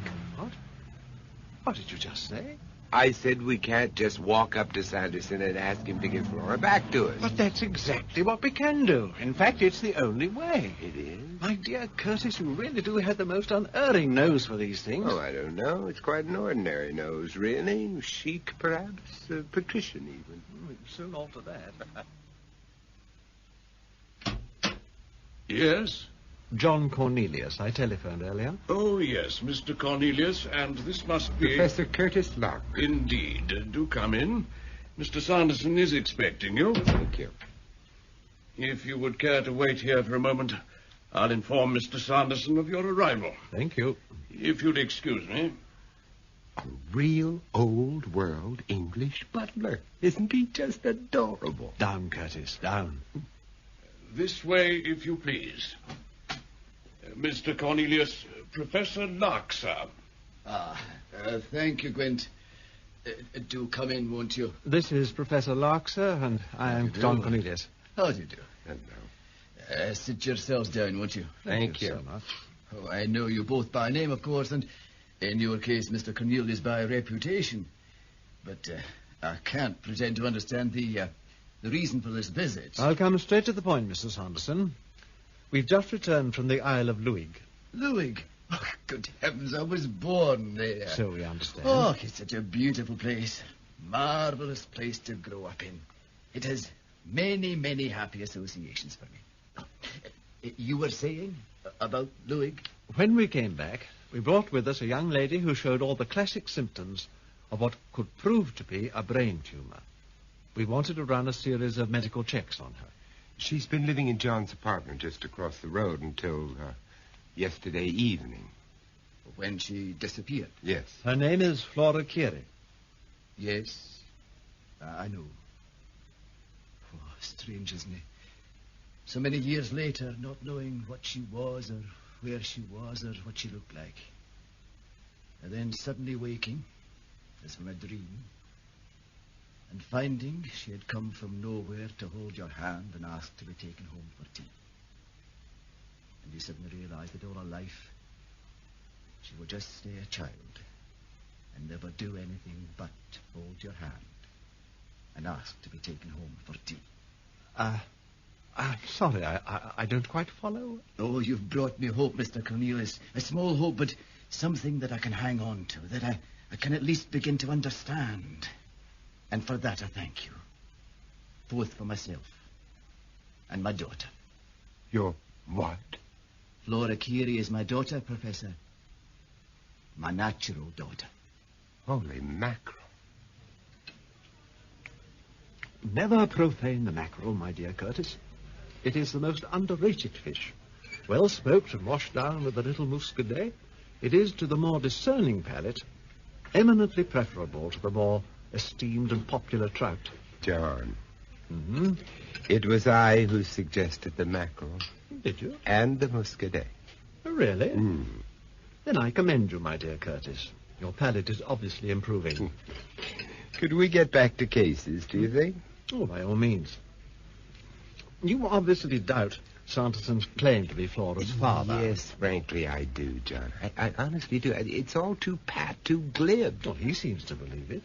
And I think that was genuine. Yes, but who's to say that she didn't put the idea into his head? Mm-hmm. She desperately needs affection, security, someone to lean on. She only had to think of him as her father, and he would have accepted it as fact. Agreed, but at least the dates matched. And I really don't think she could have put all that background detail into his head. Well, you could be right. I can't see how she could have known all that stuff either. No. I'm sure all she knew was that her mother was murdered for... What did she call it? Begetting her in sin. Yes, yes. It all comes back to the Reverend Donald Schooler, doesn't it? That man's got an awful lot to answer for. And since the Reverend Schooler is the only person able to verify Sanderson's story, we have no option but to accept it at face value, at least for the moment. Well, does that mean we have to leave Flora in Sanderson's care? I really don't see what else we can do. She'll be well looked after, and we have complete access to her. Besides... Besides what? Well, what will we do with Flora when we've finished all our tests and checks? Send her back to Louis? Into the Reverend Schooler's tender clutches over my dead body. Quite right. Sanderson's claim to be her father could suit us very well. Very well indeed. Could it, John? Or could it be risking Flora's life? Curtis, melodrama does not become you. It sits badly on your accent. Look now, honestly, seriously, there must be a controller behind Sanderson. It doesn't necessarily follow just because Sanderson is a mutant. No, but it's possible, and you know it. I mean, otherwise, you would never have suggested going to someone like Gulliver. All right, Curtis. Point taken. Good. Then no fully fledged controller is going to take kindly to a butterfly mind like Flora's fouling up the works. No, I would think that might well be true. On the other hand, one could argue that if there is another controller, Flora's butterfly mind might be just the thing to flush him out into the open. You make her sound more like a sprat to catch a mackerel. How appropriate, Curtis. More wine, dear fellow? No, thanks.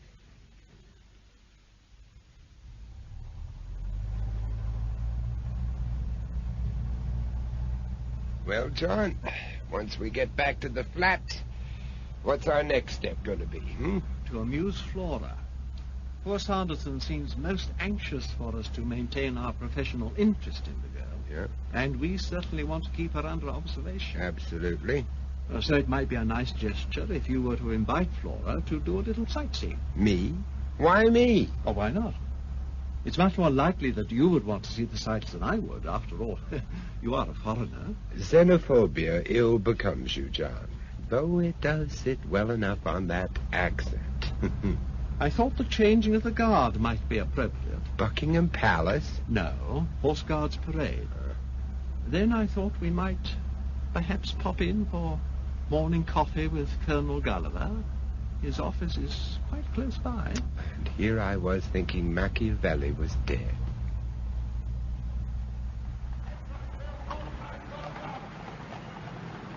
Oh, aren't the horses lovely? They're beautiful. Yes. Why aren't all the soldiers wearing red? Because they're from two different regiments. The ones in red are the Life Guards, and the ones in blue are the Royal Horse Guards. Or is it the other way round, Curtis? Why ask me? They're your soldiers, John. Oh, no. What's the matter, Flora? Someone's looking for me. Oh, come on, Flora, relax. Look at the soldiers. They're so pretty. I think striking would be more apt. I want to go home. But we've only just arrived. Someone's looking for me. Nonsense, Flora. I'm frightened. I want to go home. Oh, no, come on, Flora. Don't be so silly. You're imagining things. That doesn't reassure me one whit. Please. John, why don't you take Flora, go see our friend Gulliver, huh? And what do you propose doing? Well, I'll hang around here and make sure that no one is following her. Following? Oh, come on, Curtis. Oh, please, I must go home. You know, John, as well as I do, that Flora has an unfortunate habit of being right about these things. Anyway, it might even be the first of your mackerel. Please. Do as I suggest, please, John. Take Flora to see Gulliver. If anyone is following her, there's no way he can cross a street as wide as Whitehall without showing himself. And if he does? Well, then I'll follow him, of course. Oh, very well. Come along then, Flora. Oh, thank you.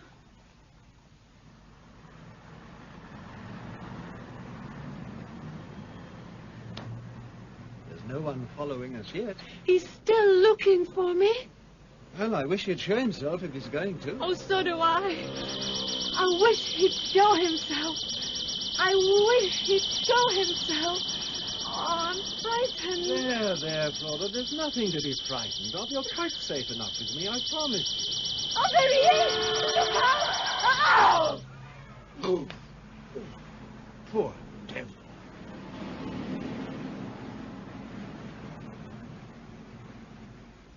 Slight concussion. Contusions on the face and arms. Nothing serious, Colonel. Where is he now? In the hospital, presumably. They took him off in an ambulance. And you think he was following you? Following Flora, Colonel. I'm sure of it. He was looking for me. He was the one. Well, he wasn't one of my men. His name was McBinney.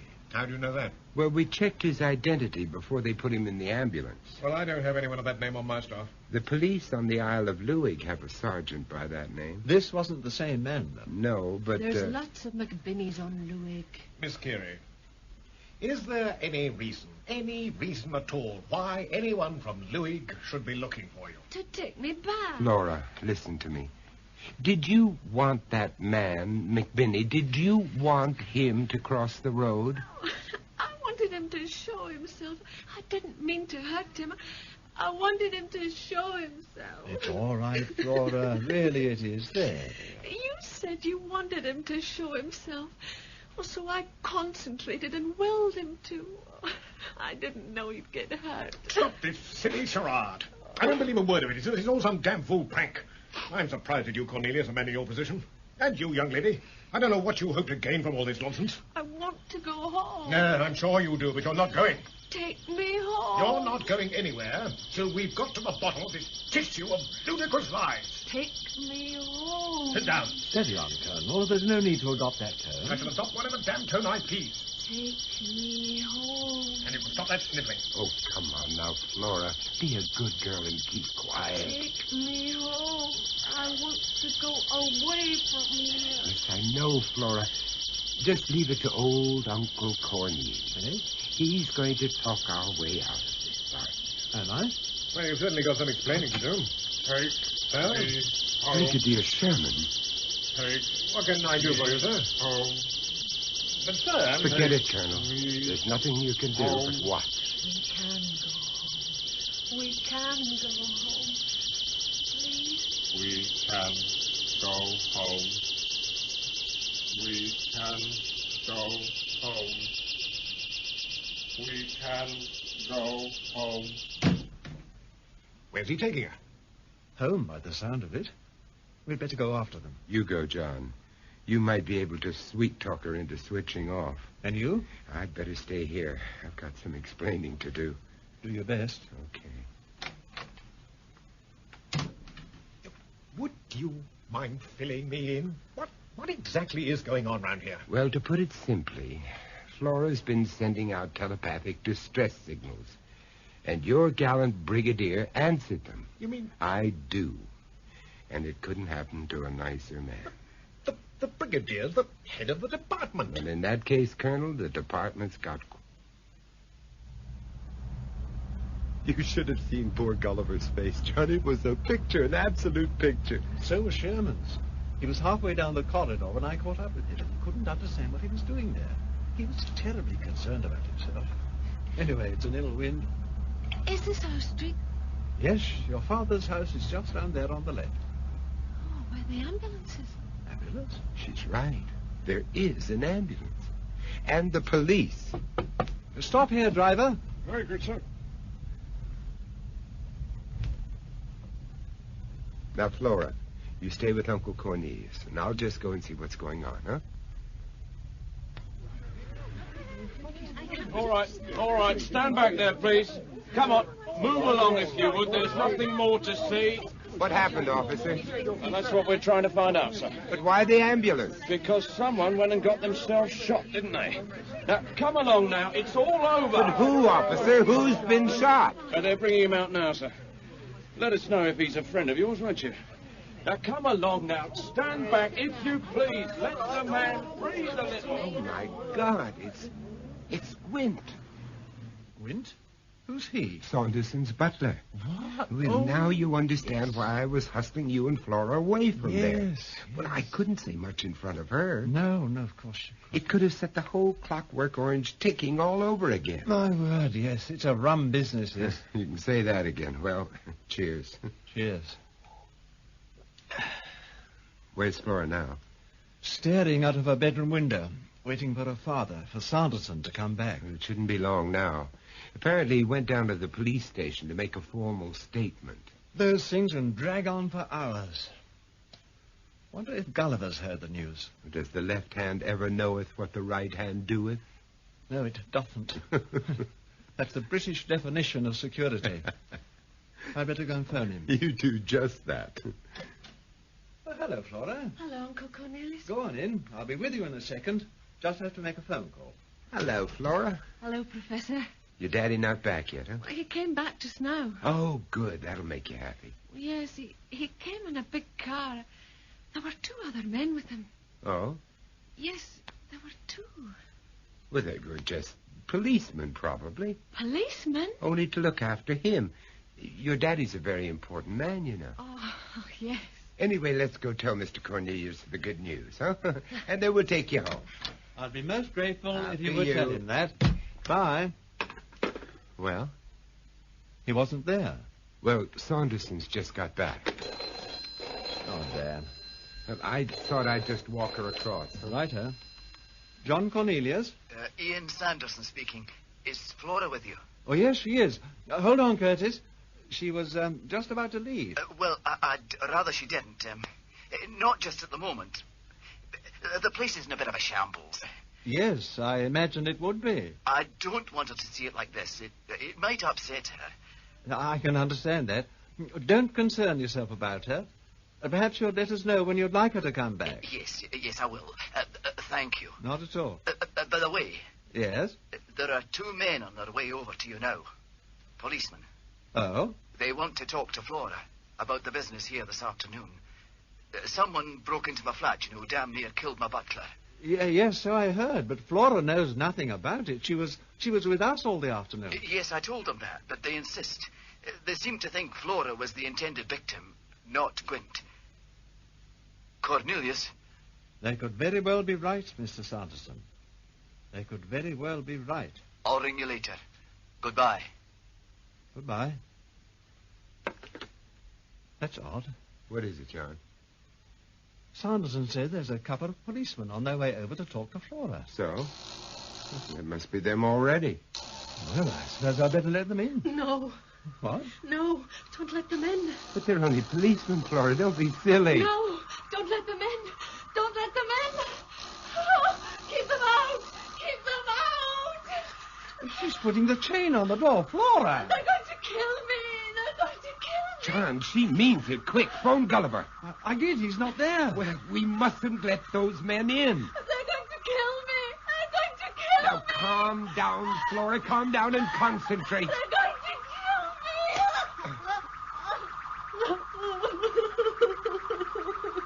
Now, listen to me, Flora.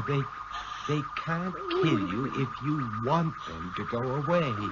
Now, will them to go away. I can't. Make them go away, Flora. Oh, come on. You can do it if you want to. I can't. I can't. I won't go. Flora, try. I am trying. Come on, Flora. It's not working. Come on. It's not working. They're going to kill me. Ow! Get down, Flora. Get down. Now, keep down, Flora. Don't move. Flora, are you all right? Flora. What? Flora's dead. I can't believe it. Such a waste. Yes, John. But now you have to believe that there is another controller. Right here. In London.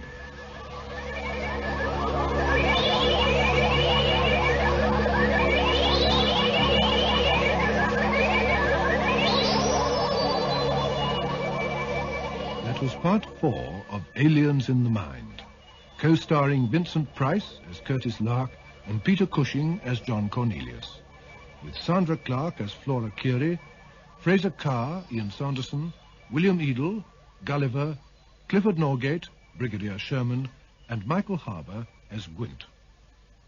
Aliens in the Mind was written by René Basilico from an idea by Robert Holmes. Production by John Dias.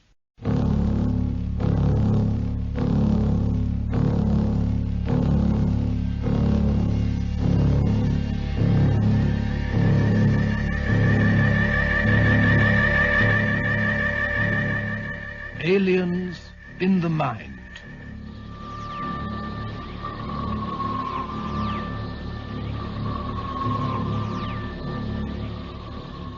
Co-starring Vincent Price as Curtis Lark and Peter Cushing as John Cornelius.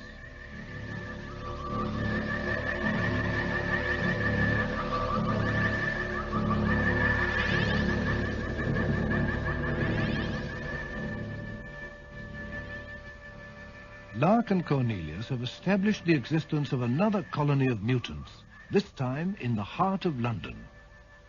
Flora Curie unwittingly identifies 2 of them, the brigadier in charge of security at the Home Office, and an MP, Ian Sanderson, who later admits to being Flora's real father. But a new group of mutants surely means another controller, and Lark and Cornelius hope that with Flora's help they can uncover him. Instead, Flora is murdered. No. What? No, don't let them in. But they're only policemen, Flora. Don't be silly. No, don't let them in. Don't let them in.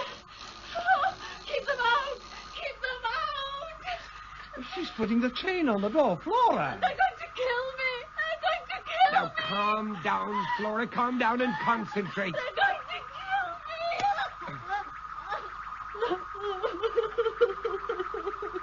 Now, listen to me, Flora. They can't kill you if you want them to go away. Now, will them to go away. I can't. Make them go away, Flora. Oh, come on. You can do it if you want to. I can't. I won't go. Flora, try. I am trying. Come on, Flora. It's not working. Come on. It's not working. They're going to kill me. Get down, Flora. Get down. Keep down, Flora. Don't move. Flora, are you all right? Flora. What? Flora's dead. I can't believe it. Such a waste. Yes, John. But now you have to believe that there is another controller. Right here. In London.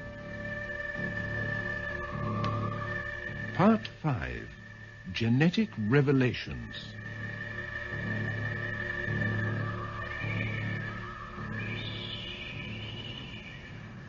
Forasmuch as it has pleased Almighty God in his great mercy to take unto himself the soul of our sister Flora, here departed, we therefore commit her body to the ground, earth to earth, ashes to ashes, dust to dust, in the sure and certain hope of the resurrection to eternal life, through our Lord Jesus Christ. Amen. Amen. Amen.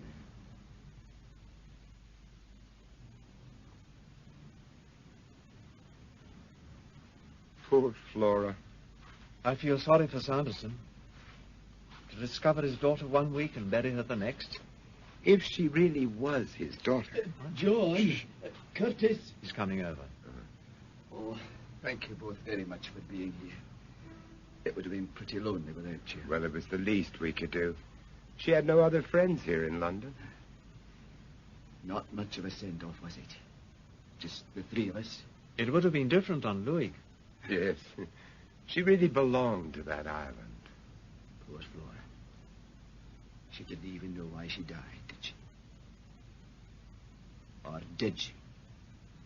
Well, Well, damn it, I've a right to know. And you both know more than you've ever let on. Ian, why don't you come back to my place and have a drink with us? Aye, all right. Refill? Aye, thank you. Curtis? No, thanks. I'm fine for the moment. So it looks as if Flora's murder was not the first. What you're saying is that her mother was murdered too? Yes. I'm afraid so. And you're convinced that the shock of that event was sufficient to unhinge the poor girl? Yes. And but for that, she would have become aware of her own power over these so-called mutants on Louis. Yes, that's right. But we know now it's not limited to Louis. Quite a number of them are established here in London. With a controller behind them. An unknown controller, what's more. It seems incredible to me. Are you sure? Really sure of your facts? Positively. Do you know the names of these mutants? Well, Ian, we're looking at one right now. You. Me? You mean I? We're sorry. Truly sorry. You're crazy. Out of your minds, both of you. Can you explain why else you would walk into a psychiatrist's consulting room and just lead Flora away? Me? Yes, you knocked him unconscious with your walking cane and you manhandled his assistant. And then you just left Flora in the street as if you were a total stranger. It's not true. It's just not possible. I'm afraid it is, Ian.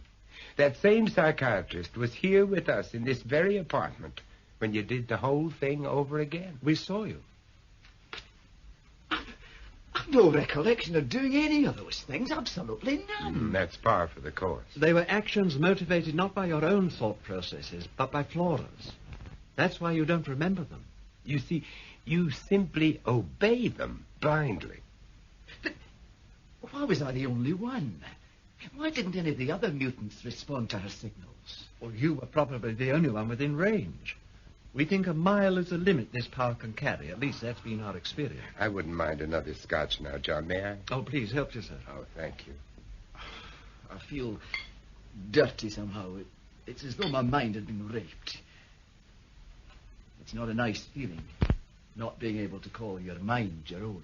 We had to tell you. Oh, aye, I realise that, but... Well, it's ruined my career, of course. Wiped out everything I'd ever hoped to achieve. Oh, no, that may not necessarily be true, Ian. You see, you are the first mutant to know that he's a mutant. I'm sorry to use that word, but... There's no other way to put it, is there? No. Go on. Well, now you know what is being done to you. You may at least be aware of the actions you have taken and be able to counter them in some way. It is possible, Ian. Aye, well, I hope you're both right. And it could be of immense value to us. You see, we don't know who your controller is. The one who ordered Flora's death? Yes. And we must uncover him.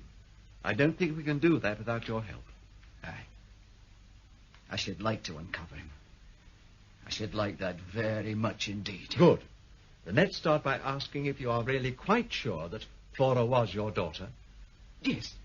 Of course, aren't you? Are you positive Flora didn't put the idea into your head, quite literally? Oh, the thought never crossed my mind.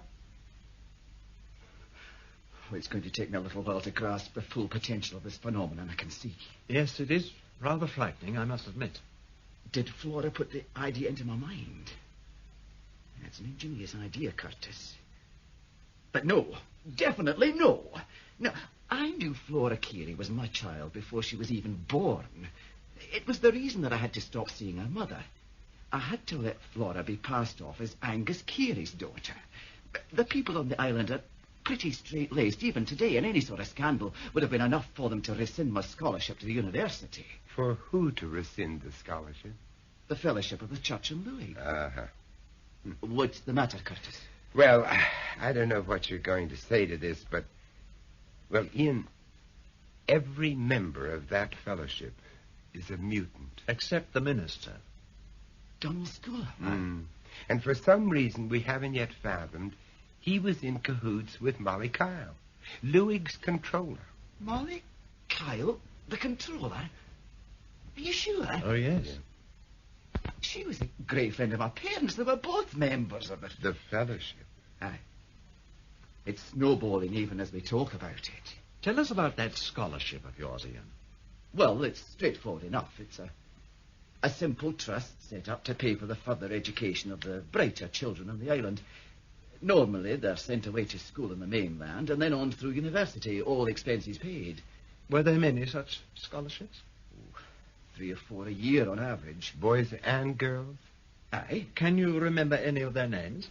Of course. Do you know who their parents were? Don't you mean, can I remember if their parents were members of the fellowship? Yes, that's exactly what he means, in a roundabout way. Aye, well, I can easily check that up and let you know. Oh, that's excellent. Excuse me, I just better see who that is. You know, Ian, I can't help asking myself if all those brighter children who received scholarships were like you. You mean mutants? Yes. And are they all holding down important jobs, like you? Curtis, are you saying that there is a conspiracy to take over the country? I don't know. I just don't know. It's odd. What is, John? There are 2 of Gulliver's men at the door. Huh? They want us to accompany them to the Home Office.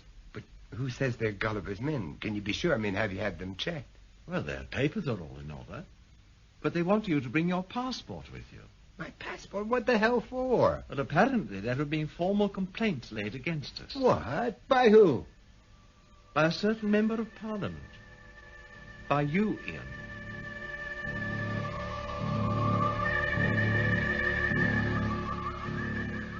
It is my duty to inform you, Professor Lark, that as a result of formal complaints laid against you, Her Majesty's government regrets that it has no alternative but to invite you to leave the country within 72 hours. What? I must ask you to surrender your passport. It will, of course, be returned to you at your point of departure when you finally leave the country. I must protest, sir. I protest in the strongest possible terms. You are in no position to protest, Mr. Cornelius. Oh. Your own activities appear to have brought you perilously close to breaking the Official Secrets Act as it is. Official Secrets Act? Not to mention your own code of medical practice.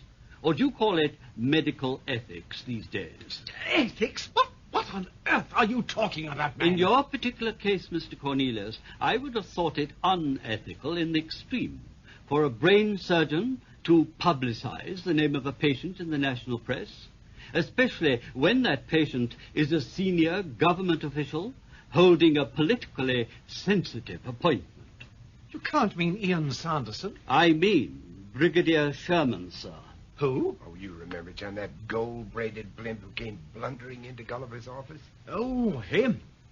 Well, in that case, sir, I can state without fear of contradiction that Brigadier Sherman is not, repeat, not, one of my patients and never has been. That only compounds the situation as far as I can see. But I don't even know the man.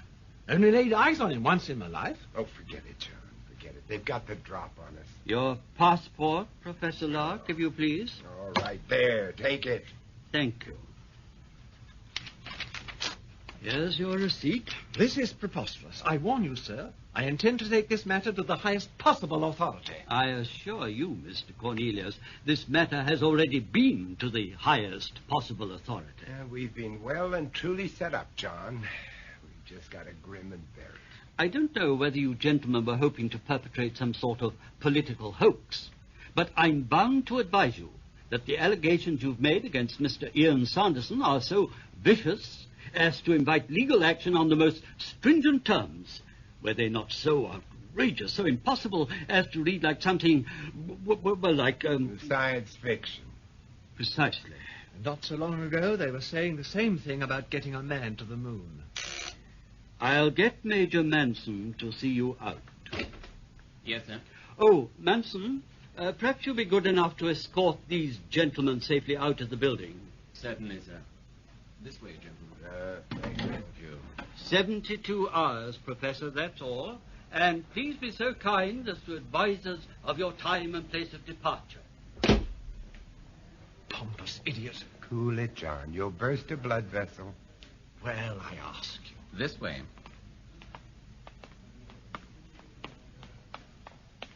Colonel Gulliver would like a few words with you. Good. I've got a few choice words I'd like to say to him. Copy. Strong and black. There you are. Thank you. Cornelius? Same for me, if you please.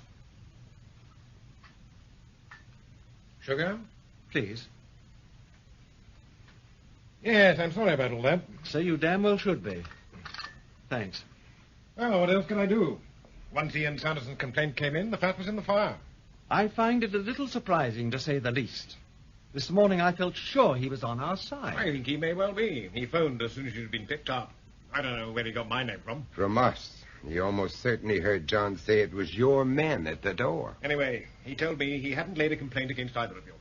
He suggested the whole thing was either a mistake or at least a misunderstanding. Well, we still can't afford to take Ian for granted, John. He may want to be on our side, but he's still a mutant. You think he might have been under orders to make that complaint? Almost certainly.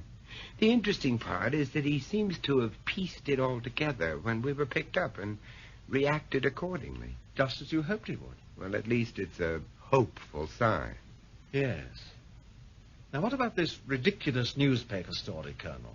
That really has put the cat among the pigeons. Yes, I'm sorry about that, too.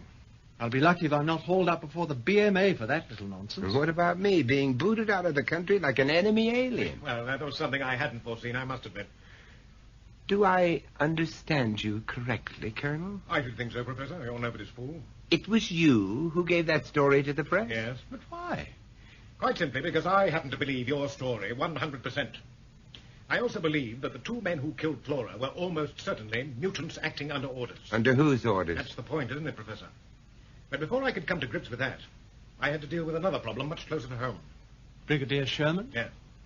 Sherman is the head of this department, and my immediate superior. And a mutant. Undeniably. And quite possibly acting under orders, even here, in this building. If this investigation was to get anywhere, I had to get rid of the Brigadier. I don't see how leaking the story to the press can help. Well, it brings the investigation out into the open, Curtis, into what is called public domain. More than that, it pinpoints Sherman as the key figure in what could be a very embarrassing front-page story. And how have your lords and masters reacted so far to this devious scheme of yours? Brigadier Sherman, even now, is en route for the south of France for a period of indefinite leave pending a full investigation. And I'm in charge of that investigation. Congratulations. And I am to be deported. More congratulations. Relax, Professor. I've already made application for that order to be rescinded. Do I get my passport back? Not until I've completed my inquiries. I'm afraid I just can't allow you to leave the country. And to think Britain used to be called the cradle of democracy. That was Greece, dear boy.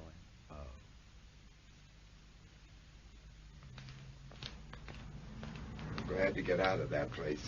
It was beginning to feel like Sing Sing at one stage. I've never been there, but I think I know the feeling. Oh, there's a newsstand over the road. So you want to read about what they said about Sherman, huh? No, I want to make sure they've kept my name out of it. Otherwise, we'll be up to our ears in reporters for the next few days. I won't be a minute. Okay. John, look out! John! John, are you all right? Oh, my arm.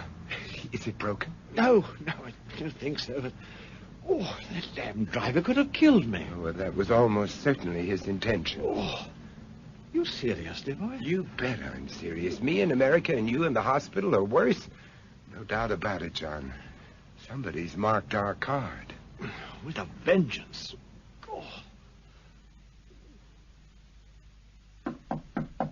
Come in.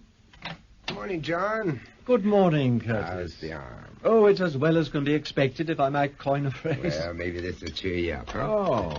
Look, there. 4-minute egg, I remembered. Well, Coffee, orange juice, toast, and marmalade, a lot. Just like Mother used to make. Shall I feed you? Oh, no, thanks. I think I can cope, yeah. What have you got there? Oh, this? Mm-hmm. It's from Saunderson.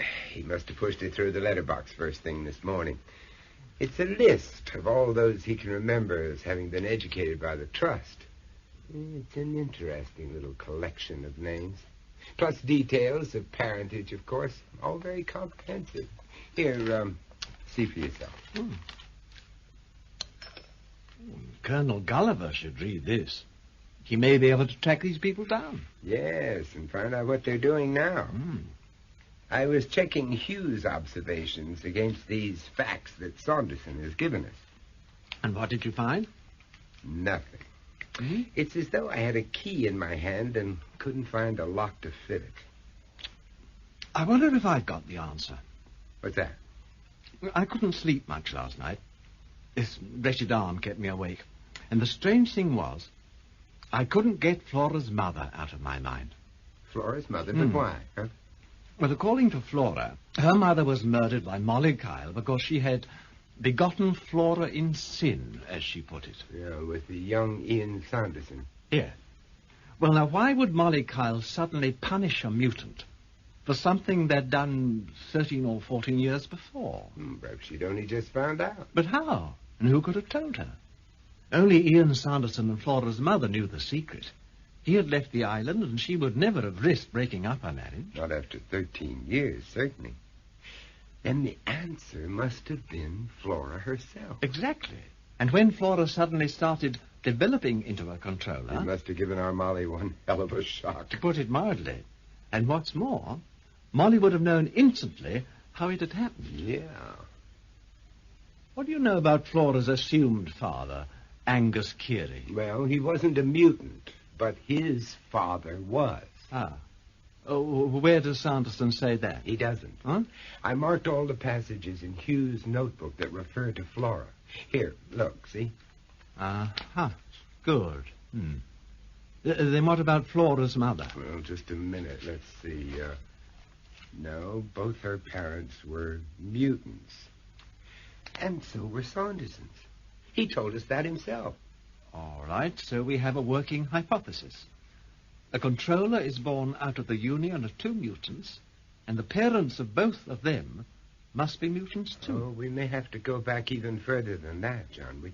We can't be sure. I know, but it's enough to be getting on with, surely. Okay.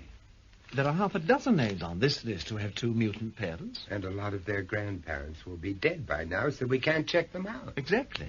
So any one of these could be a controller. John, supposing none of them were controllers. Oh, come on, Curtis. There must be two whole generations here. There has to be at least one controller. If not, where else do we find him? That's the big question, John. And the answer gives me a feeling like hairy-legged spiders crawling over my scalp. Yes, in this country we call that dandruff.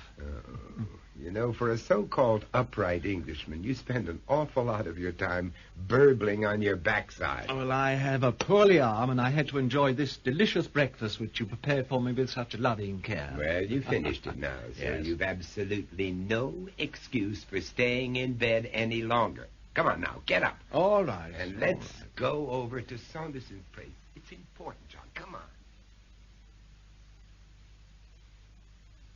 Can I offer you something? Tea? Coffee? Not for me, thank you. I've had breakfast in bed. Well, what is it that brings you here in such a hurry? We want some information from you. About this educational trust. Oh, aye. Yeah, where was it administered? On Luig, of course, Curtis, by the fellowship. No. That's where the beneficiaries are, where the scholarships are awarded. We want to know where the money is. You can't just be suspended in space. I mean, someone has to be responsible for it, for its investment, for collecting and distributing the interest. If we could find out who does that... We'll be getting much closer to the truth. Aye, well, it's administered here in London by a small merchant bank. I should know because I'm a member of its board of directors. You are? Well, what are we waiting for? Well, if it'll help, I'll make an appointment for you to meet the bank's chairman. Fine. Well, on our way, we might as well drop in at the Home Office and leave that list of names with Colonel Gulliver. Oh, by the by. Yeah? If you'd care to come and look out of the window. Look, down there. See that man in a dark jacket and pinstripe trousers? What about him? Well, he's been there for 2.5 hours. I just thought it rather strange. Ah, it might be one of Gulliver's men. On the other hand, it might not. Anyway, if he follows us to the bank, I think we'd be justified in asking him for his account number.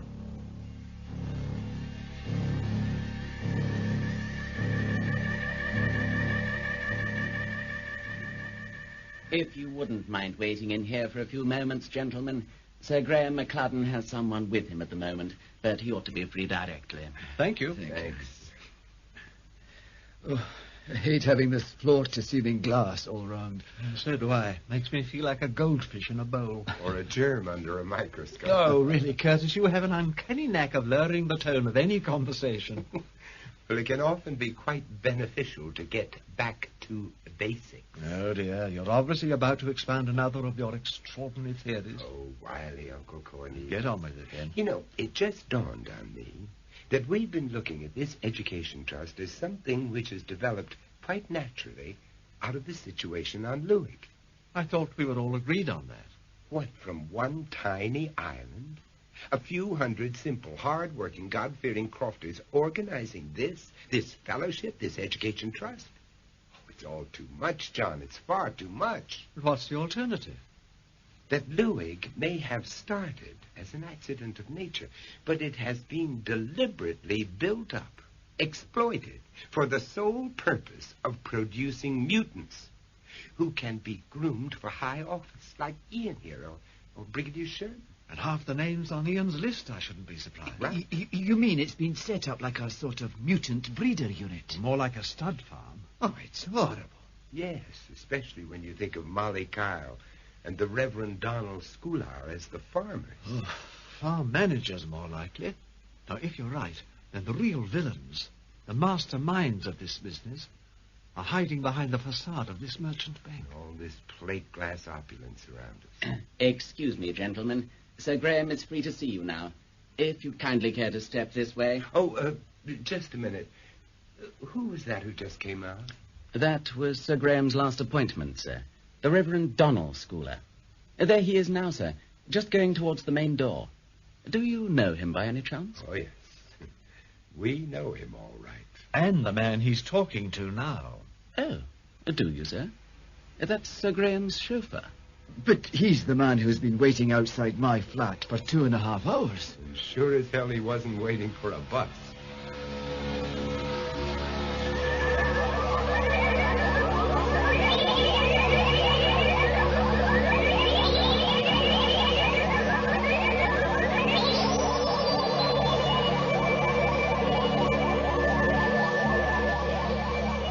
That was part 5 of Aliens in the Mind, co-starring Vincent Price as Curtis Lark and Peter Cushing as John Cornelius, with Fraser Carr as Ian Sanderson, William Edel, Gulliver, James Thomason, Home Office official, and Andrew Sear as Manson. Aliens in the Mind was written by René Basilico from an idea by Robert Holmes. Production by John Dias.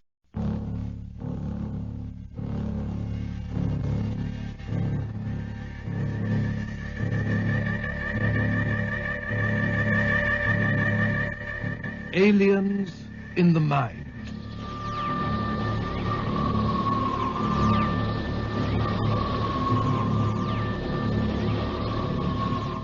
Co-starring Vincent Price as Curtis Lark and Peter Cushing as John Cornelius.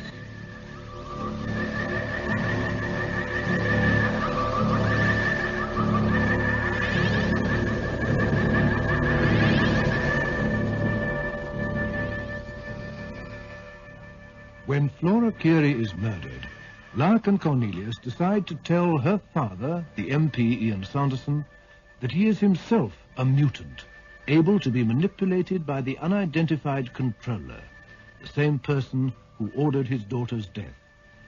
Shocked and horrified, Sanderson agrees to help them trace the organization back to its source. Their search finally leads them to an educational trust with headquarters at a merchant bank in the city. We've been looking at this education trust as something which has developed quite naturally out of the situation on Louis. I thought we were all agreed on that. What, from one tiny island? A few hundred simple, hard-working, God-fearing crofters organizing this fellowship, this education trust? What's the alternative? That Louis may have started as an accident of nature, but it has been deliberately built up, exploited, for the sole purpose of producing mutants who can be groomed for high office, like Ian here or Brigadier Sherman. And half the names on Ian's list, I shouldn't be surprised. Right. You mean it's been set up like a sort of mutant breeder unit? More like a stud farm. Oh, it's horrible. Yes, especially when you think of Molly Kyle and the Reverend Donald Schoolhour as the farmers. Oh, farm managers, more likely. Now, if you're right, then the real villains, the masterminds of this business, are hiding behind the facade of this merchant bank. All this plate glass opulence around us. Excuse me, gentlemen. Sir Graham is free to see you now. Just a minute. Who was that who just came out? That was Sir Graham's last appointment, sir. The Reverend Donald Schooler. There he is now, sir, just going towards the main door. Do you know him by any chance? Oh, yes. We know him all right. And the man he's talking to now. Oh, do you, sir? That's Sir Graham's chauffeur. But he's the man who's been waiting outside my flat for 2.5 hours. Sure as hell he wasn't waiting for a bus. Part 6. Final Tribulations. Come in, if you please, gentlemen. Sir Graham will see you now. Thank you. Come in, Ian. Nice to see you again. Thank you, You seem to have been away for ages. Aye. Graham, may I introduce John Cornelius, the eminent brain surgeon? Mr. Cornelius. It's good of you to see us, Sir Graham. And Professor Curtis Lark. Professor. Hello, sir. Nice office you have here, Sir Graham. Must be a good working environment. Perfect. But then luxury always is. Won't you sit down, gentlemen? Thank you. Thank you. Now, what brings two such unlikely visitors through the hallowed portals of a merchant bank? Money. What else, Sir Graham? Well, at least you've come to the right man. We sincerely hope so. Well, tell me all about it. What's your problem? We've just returned from the Isle of Louis. Do you know the Isle of Louis, Sir Graham? Well, of course I do. I was born there. What a coincidence. What? Oh, you mean because of Ian? Not really. Were you also educated on the island, Sir Graham? To start with, of course, but then my family emigrated to Canada. Oh, but that was years and years ago. Graham, was the Louis Educational Trust in existence in those days? Of course not, Ian. That wasn't until just before the war, 1938 or 9. Could you tell us who established the trust? I did. It's always been very much my own private... benefaction? Yes, something like that. In gratitude for all the favors received. And in lively expectation of further favors to come. Oh, that's a nice turn of phrase you have, Professor. Well, it's not original, I'm afraid. Indeed not. I believe it was first said of King John. Oh, you know everything. Sir Graham, do you know anything about the island sickness? Island sickness? What island sickness? On Louis, Graham. Oh, that. Oh, that's nothing much. Nothing much. Do you realize that the incidence of mental disorientation in the young is higher on this one tiny island with a population of a few hundred than it is in the rest of the United Kingdom? You call that nothing much, Sir Graham. It's the biggest nothing much I've ever heard of. Put like that, Professor, I might agree it sounds horribly impressive. But as I understand it, this sickness is no more than a passing phase, like growing pains. The point is, Graham, that whatever the sickness is, it didn't turn out to be a passing phase with my daughter. I didn't even know you had a daughter. No. I think I'd almost forgotten it myself. Until last week. Why, what happened last week? My daughter was murdered. Murdered? My poor Ian. I had no idea. Oh, but this is awful. Terrible. I can't tell you how appalled I am. Don't you want to know who did it? Oh, yes. Yes, of course I do. So do we. It was two complete strangers. Strangers to us, that is. But why, Ian? In God's name, why? We hoped you might hazard a guess, Sir Graham. I don't know why you should think that. Don't you? Anyway, the point is that I'd like to make some sort of lasting memorial to her. Of course you would. What I had in mind was some sort of grant to allow proper research into the causes of this island sickness. On Louis? Where else? It sounds a marvelous idea. We thought you'd like it. And I was wondering if you'd be prepared to let the Trust sponsor it. The Trust? Now, why not, Sir Graham?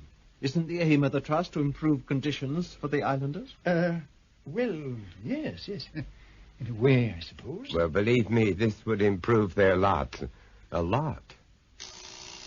Oh, excuse me a moment. Yes, Charles? Lady McCladden has arrived, Sir Graham. Oh, ask her to wait just a few... No. On second thoughts, ask her to come straight up. Very good, Sir Graham. I hope you don't mind, gentlemen. I'm meant to be taking my wife to lunch. Not at all. Oh, it's ages since I saw her last. Is your wife also a native of Louis, Sir Graham? Oh, no. She was born in Canada, actually. That's where I first met her. But she does take a great interest in affairs on the island. Oh, yes, indeed. She want to know a great deal about this suggestion of yours. Oh, I'm sorry, dear. I didn't mean to... No. It's quite all right, dear. Come on in. Well, if you're sure. You know Ian, of course. Of course. It's been so long, I'm in danger of forgetting what you look like, Ian. Aye. Now, let me introduce you to Mr. John Cornelius, the brain surgeon. Mr. Cornelius? How do you do, Lady And McCladden? Professor Curtis Lark.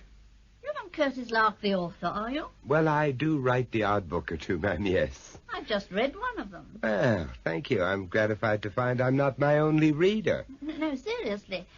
I find your predictions of the future use of telepathy and telekinesis quite fascinating. Yes. It is a fascinating subject. And not a little frightening. Oh, forgive me, I've obviously broken up something terribly important. On the contrary, your arrival could be quite opportune. Yes, sit down, my dear. Here.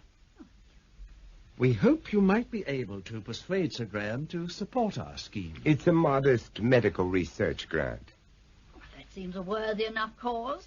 What do you intend to research? Mental illness, Lady McCladden. On a tiny Scottish island called Louis. Louis? But there's no mental illness on Louis. Oh, but there is, I assure you. The so-called island sickness is almost approaching an epidemic. They want the Trust to sponsor the idea. If they're serious, why not? It sounds a marvelous idea. That's what your husband said. Exactly what your husband said. Word for word. Of course, we'd have to put it to the other trustees. Oh, I thought it was a private trust. Graham did say... That he set up the trust? Oh, he did. As agent for the trustees. Could we approach them? Well, I don't see why not. When? When what? Oh, when could we put it to them? Tonight, if you like. Well, Graham and I are both trustees, and the chief executor is dining with us. 3 gives a quorum. Well, then you'd better come to dinner. You can put your proposition en masse. What, all 3 of us? Why not? The more the merrier. Well, what a splendid idea. We'd love to come, wouldn't we? Yes, I guess we would at that. I'll make it 8 for 8:30 then. We'll send a car for you. Then you won't have to worry about driving home. That is most awfully kind of you.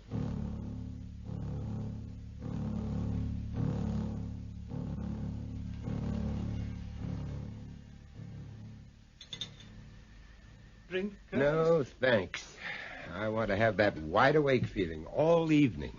You have a suspicious mind, dear boy. I don't expect it'll be anything but a perfectly ordinary dinner party. Yes, except that we could find ourselves playing footsie with a controller.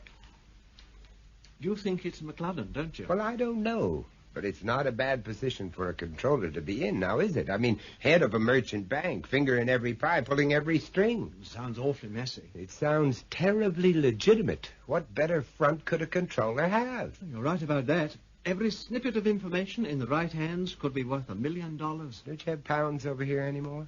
Oh, yes. But they're not the same as those we used to know and love. How does my bow tie look? Terrible and tired. Why didn't you buy a clip-on like mine? Oh, that's most uncivilized. Besides, I'd be terrified of you falling into the soup. Well, it might improve the taste. Now, who on earth that? Want me to get it? No. I'll go. All right, I'm coming. Oh, Major Manson. May I come in? Yes, of course. Go straight through to the Phew, front. the smell of camphor. It's Major Manson. Good evening, Professor. Oh, good evening, Major. Will you join me in a drink? Scotch. Straight? A little water, please. Okay. I thought you weren't going to drink tonight, Curtis. Well, I changed my mind. This monkey suit of mine smells so much of mothballs, it's making my eyes water. You should give that jacket a good brush. Does that get rid of the smell? No, but it scares the hell out of the moths. I say. Never mind us, Major. You are, Major, and here's to you. Cheers. Why don't you take the weight off your feet and tell us the news? Well, you've certainly stirred up a hornet's nest. Colonel Gulliver's with the Home Secretary now. Well, I'm glad to see someone's taking us seriously. He's taking the whole show very seriously indeed. Regards it as a full-scale attempt to subvert the government of this country. But the question is, who by? Perhaps we'll find out at dinner tonight. Excuse me. Find out what? Who's behind it all?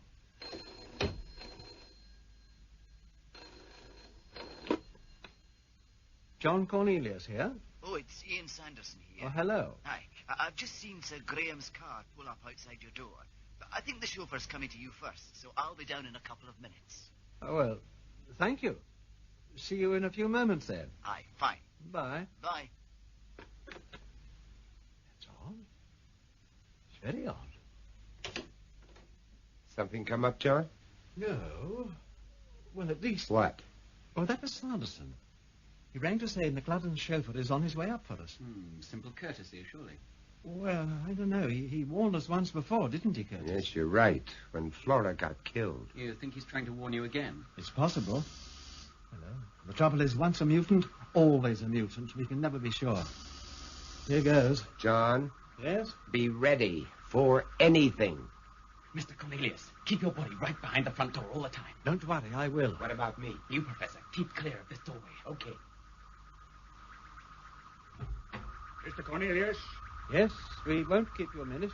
Just about ready. Stay out of the way, Professor. Look out, John. He's got a Keep gun. out of the way. John, are you all right? I'm still in one piece, I think, but I'm shaking like a jelly. Oh, that's probably just the reaction. What about him? What about him? Have you ever seen him before? Yes, he was watching Sanderson's apartment this morning. And then we saw him talking to Schooler at the bank. Schooler? Yes. The preacher fellow from your island. Yeah, that's the one. Now, I wonder what brings him to town. Well, that's something else we may learn during dinner. This dinner party, where's it meant to be taking place? Oh, that's a Graham McLaren's. McLaren? You mean the merchant banker? Is he involved? Oh, boy, and how? Well, his chauffeur certainly was. And you're determined to go through with this dinner? Quite determined. In spite of all that's happened? Because of all that's happened. You know you could be putting your head in the lion's mouth. Well, let's hope it doesn't suffer from halitosis. Oh, I like that, John. Yeah, you're better. Do you mind if I use your phone? Oh, help yourself. What are you going to do? You'll require transport, won't you?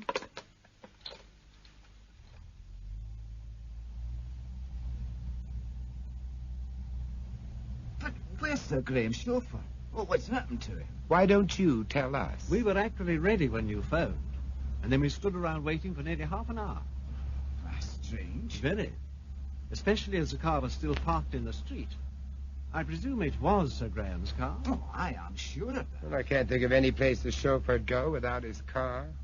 Perhaps he couldn't take it with him. Oh, the McCluddons won't think it very funny either. Aye, we're already half an hour late as it is.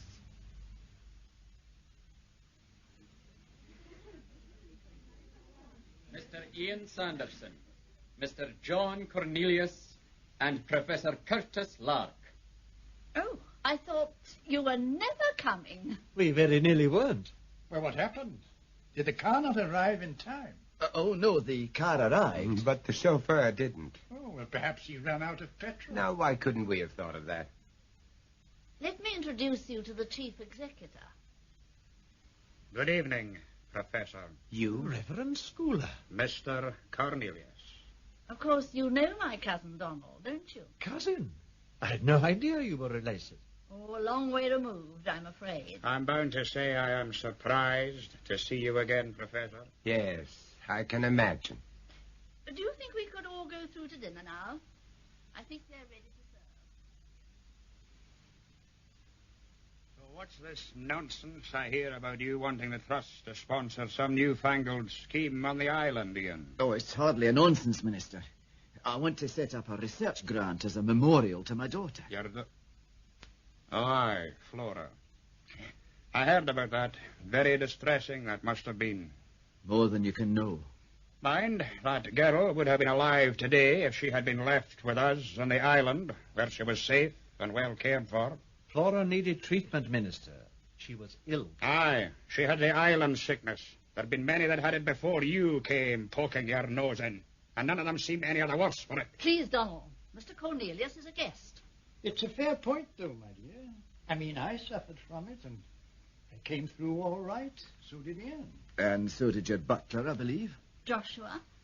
Yes, I think he did. Also, apparently, the entire fellowship on Louis. What makes you say that? It was the price of the ticket. What? He means that was the reason for joining the fellowship. How do you know that? From the things Flora said, and from what Sanderson has told us. Ian? Yes. And from Hugh Dexter's notebook, of course. What notebook? We found no... No what, Minister? I'm just surprised that anything could have survived that fire at Dr. Dexter's house. It didn't. We had the notebook in our pocket by then. And it told us everything he had discovered before he was so rudely taken from us. Joshua, serve some more wine, if you please. Very well, milady. What was it that this Dexter fellow discovered? Well, he discovered that, owing to some strange genetic mutation of the brain, many of the islanders, myself included, could be controlled the way a robot can be controlled. For anyone with the ability to transmit instructions telepathically. Ian, what's got into you? Ian, listen to me. A man in your position must have and must keep the confidence of the general public. Whatever you believe or think you believe, you cannot afford to talk like that, even in private. I can't afford to be a slave to somebody else's ambitions. A politician must be his own master, Sir Graham. That was extremely well said. Well, I'm only a banker. I may be a bit naive about these things, but if Ian and others like him have been turned into slaves, who are you accusing of being the masters? Flora Carey, for one. Ian's daughter?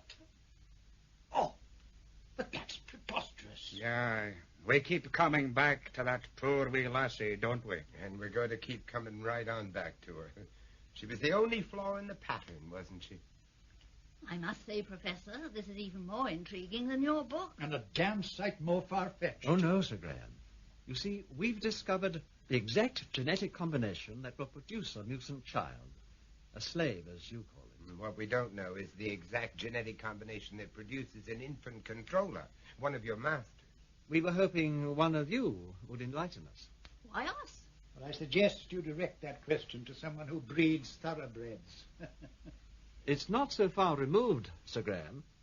We're talking about another form of selective breeding. Very selective, and to the point of not pairing people who might produce unwanted controllers, like Flora Curie. Only her mother ruined everything by having an affair with Ian. Ah, I've never heard such nonsense. I told you, Graham. It's not nonsense, and you both know it. In the end, it was the reason Flora had to be killed.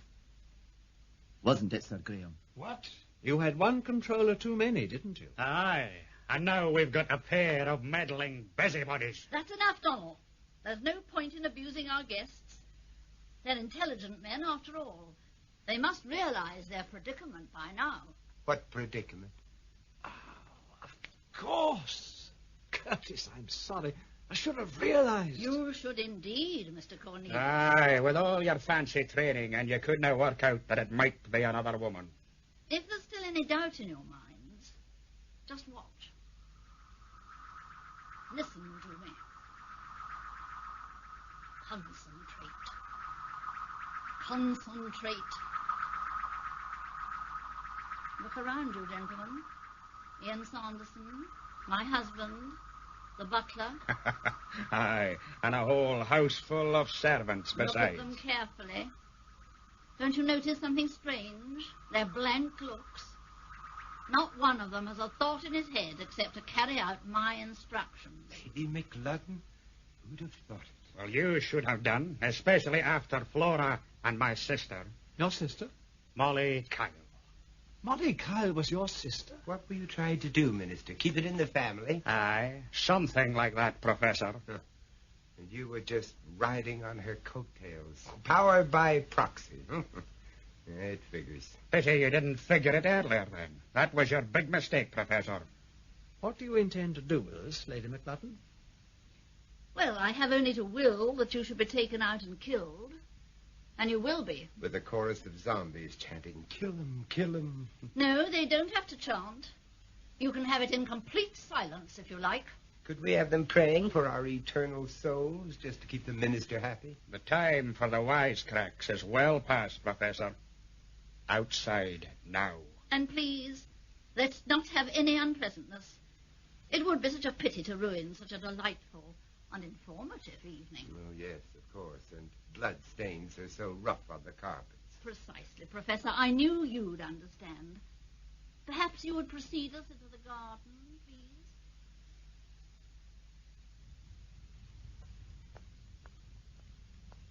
Just to the edge of the lawn, if you would. That's far enough. What now? Now we wait for the helicopter. It shouldn't be more than a few minutes.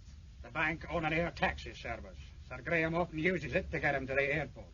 Is that where we're going?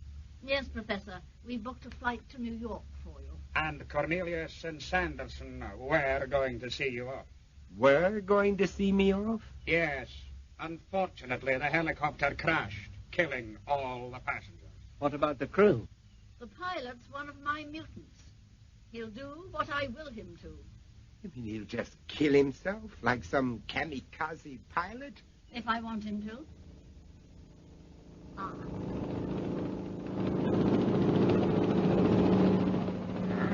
Right on time. It's no good looking round, Professor. There's no way out. Nowhere to run. Even if I did run, Lady McLudden, I've no doubt you could will a whole army of zombies into catching up with me. That's right, Professor. How many zombies do you control, anyway? All right, Lady McLudden, stand quite still. The party's over. Manson. And about time. Kill him. Kill him. Careful, Manson. Be careful. She's the controller. Call him up, Lady McLudden. Kill him. Kill him. Call him up. Kill him. Kill him. Kill him. Kill him. Kill him. Where am I? What's been happening? Mr. Cornelius, Professor, you all right? Fine, Manson. Fine. You left it rather late. Yes, I'm sorry about that. My wife. My wife. What's happened to her? Caroline is dead, Graham. They have killed her. What? Oh, no. Caroline, my dear. Damn you, Lark. Damn your interfering eyes. Look out! Look! I half expected he would have a gun. Rather hoped he would, actually. What about Lady McLudden? She was unarmed. But why should she bother with the gun when she had a whole army of instant zombies at her command? That's what I was thinking. Well, I suppose that's the end of this business. Is it? Aye, except for picking up the pieces on Luig, I mean. Perhaps you'd allow me to look after that. You? Obviously, I can't continue in politics. I'm too big a security risk to ever achieve high office. And that's what it's really all about. Can't you stay on the back bench? Oh, no, I don't think so. I'd keep remembering my ambitions. It'd hurt too much. No, I'd rather do something useful back home in Luig for a while, until I can think it over.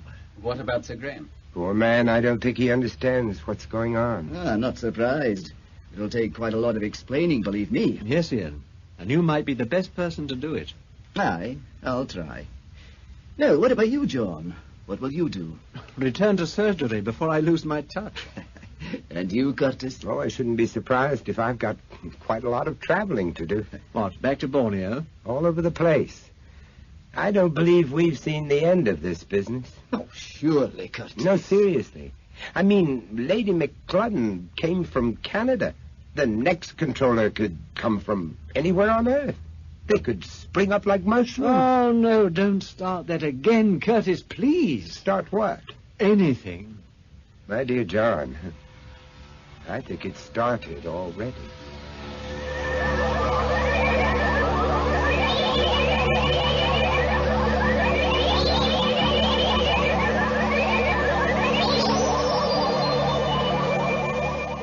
That was the final episode of Aliens in the Mind, co-starring Vincent Price as Curtis Lark and Peter Cushing as John Cornelius, with Richard Herndl as Sir Graham McLudden, Joan Benham, Lady McLudden, Fraser Carr, Ian Sanderson, Henry Stamper, Donald Schoolar, and Andrew Sear as Manson.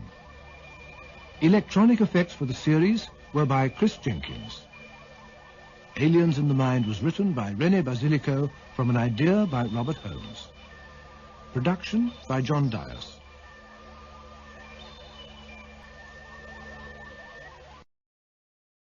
Hello everyone. If you like what I'm doing here, please consider subscribing, liking, and commenting. It would really help the channel out quite a bit. Thank you very much.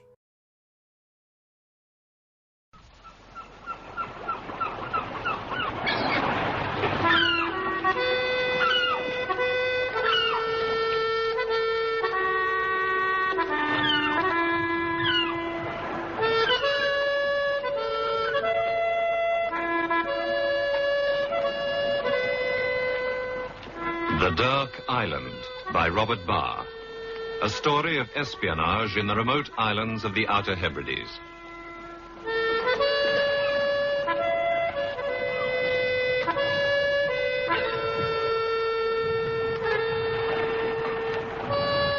Lonely and withdrawn, the Outer Hebrides are a long chain of islands, islets, and reefs standing like a breakwater off the northwest coast of Britain, lying some 50 miles out in the Atlantic and running in an almost unbroken arc for 150 miles. Strangely remote, their population sparse, many of the smaller islands uninhabited. Off the Atlantic coast of the islands, foreign trawlers maintain constant patrol, keeping an eye on the rocket range on South Uist and on other things. It's on one of the smaller, lonelier islands that our story begins, as a crofter waits on the shore, watching for the arrival of a naval launch.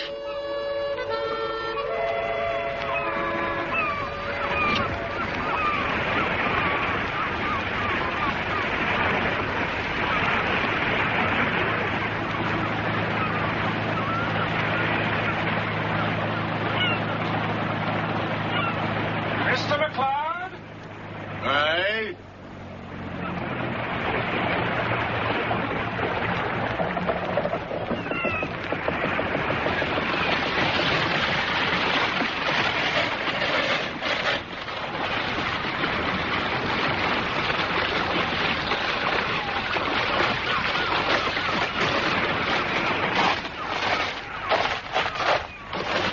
There was a message from you, Mr. McLeod, to the rocket range. Aye, this morning. A torpedo, you said.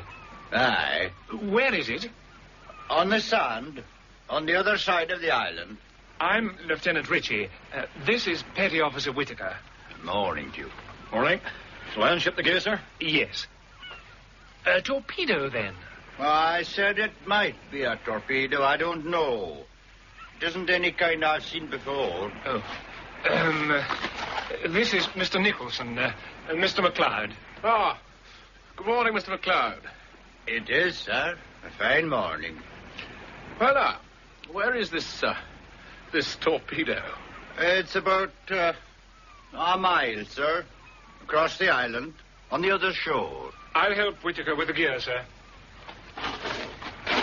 Is that your house, Mr. McLeod? Aye. It would have to be. It's the only one on the island. I see. And nicely placed overlooking the bay. Would you like something before we start out? A cup of tea, maybe? Ah, thank you, no, but I think we'd better start out. Oh, it's above the tide line now. It won't get up and walk away. All ready, sir. Mr. McLeod? I lead the way. You said it isn't any kind you've seen before. Aye. Tell me, are you familiar with torpedoes, Miss McLeod? Were you in the Navy? R&R. I see. You are still on reserve? Aye. Oh, it comes in handy. What does? The bit of cash. Oh, yes, of course. The craft isn't too good. It's poor ground, as you can see. Tell me, when did you find this thing? Early this morning. Did you report it right away? I wasn't for touching it.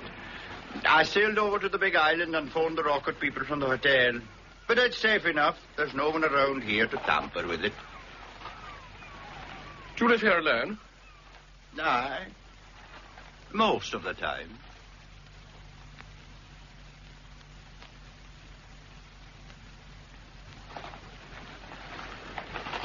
There it is. Oh, yeah. Like I said, in the sand. And just above the high water line. Lieutenant? Yes, sir. What do you think?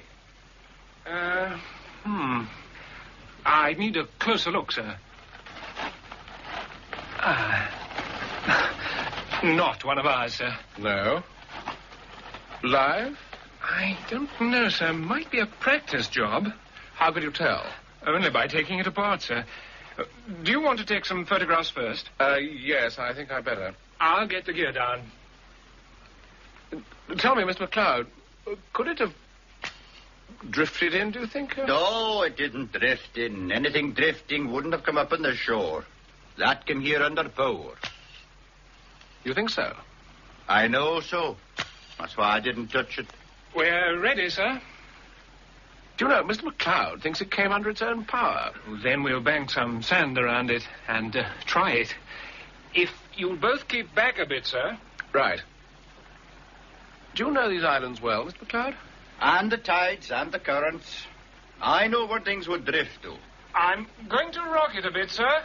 Just keep back. Right. Oh. Lend a hand, Whitaker. Aye, aye, sir. Roll it.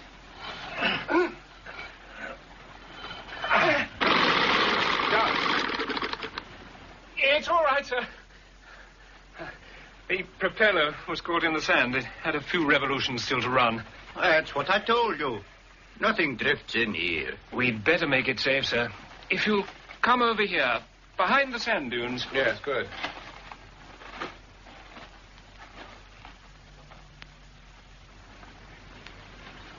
This should be safe, sir. You can watch from here, and Whitaker will lay a phone line to you, sir, for when we begin to tinker with it.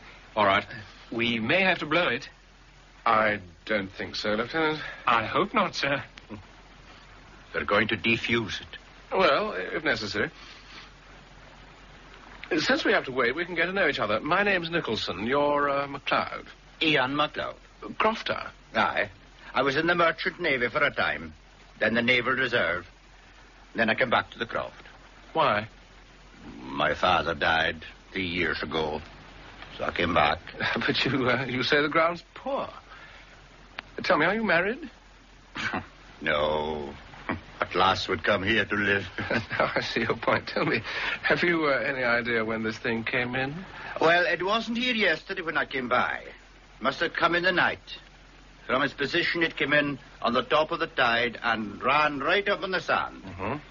The tide was full at 2 o'clock this morning. It's foreign, isn't it? Russian. A phone line, sir. Reach is all right. There's plenty of spare.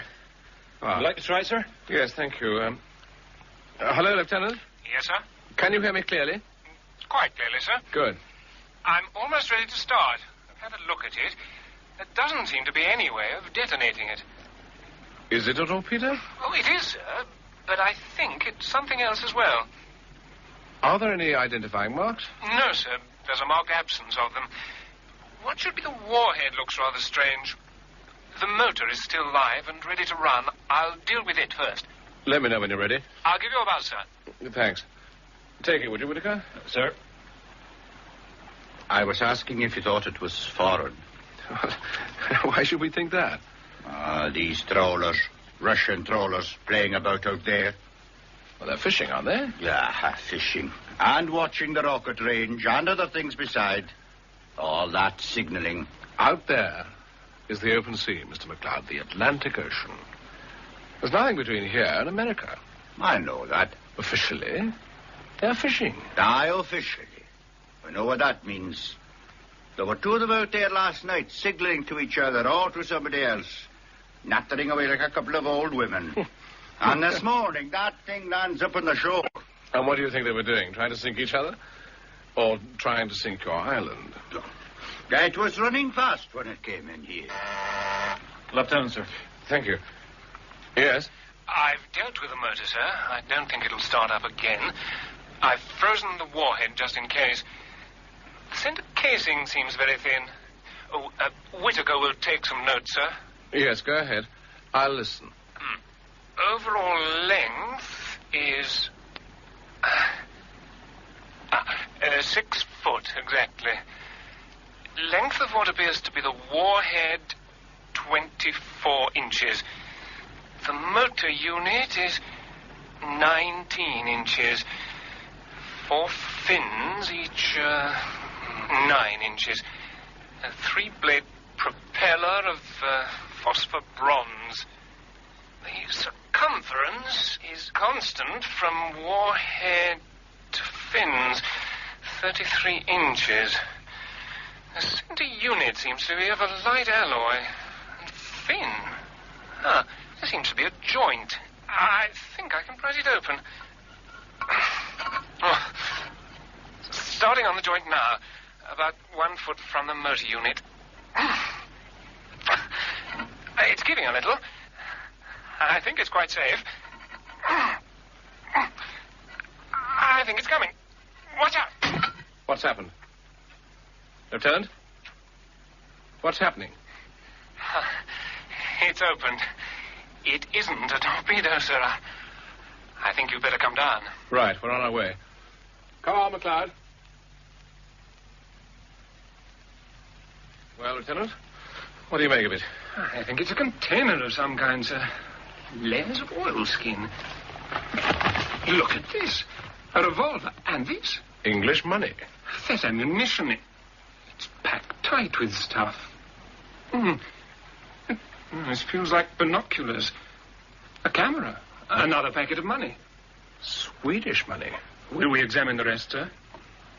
No. No, wrap it all up again. Put it back and close the thing. We'll bring the boat round here. Oh, you won't get the boat round here, not at this state of the tide. You'll be quick at taking it back across the island. How heavy is it? Oh, we can manage it, sir.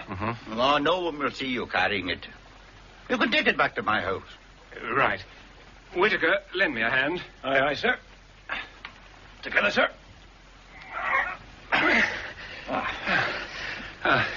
Ready, sir. I'll lead the way.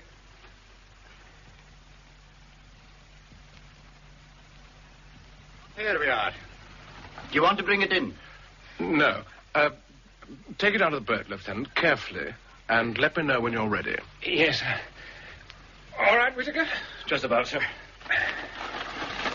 You'll come in while you're waiting. Oh, thank you. So, this is where you live. Aye. Oh, it's comfortable enough. You can keep an eye on your boat from the window. Oh, yes, I can, thanks. So, there was money in it? Yes, there was money in it. You better not let that get around. Mr. MacLeod? Aye? You're still on the Naval Reserve, aren't you? Yes.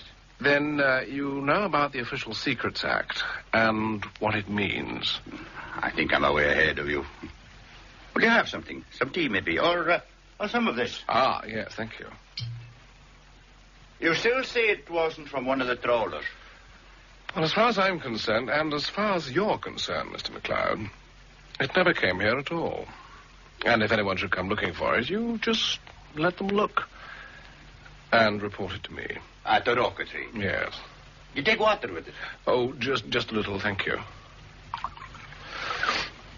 Well, you've a fine collection of books. No, most of them were my father's. Mm-hmm. And this? No, the fowling piece is mine. Do you use it often? Oh, in season. You know, if I were you, I'd carry it around with you. I think you may have some visitors to your island. Looking for something? Yes, or asking. Your drink, Mr. Nicholson. Your health. Sans. Ready, sir? Right. Well, thank you very much, Mr. MacLeod. I may come back and see you again. You'll be more than welcome.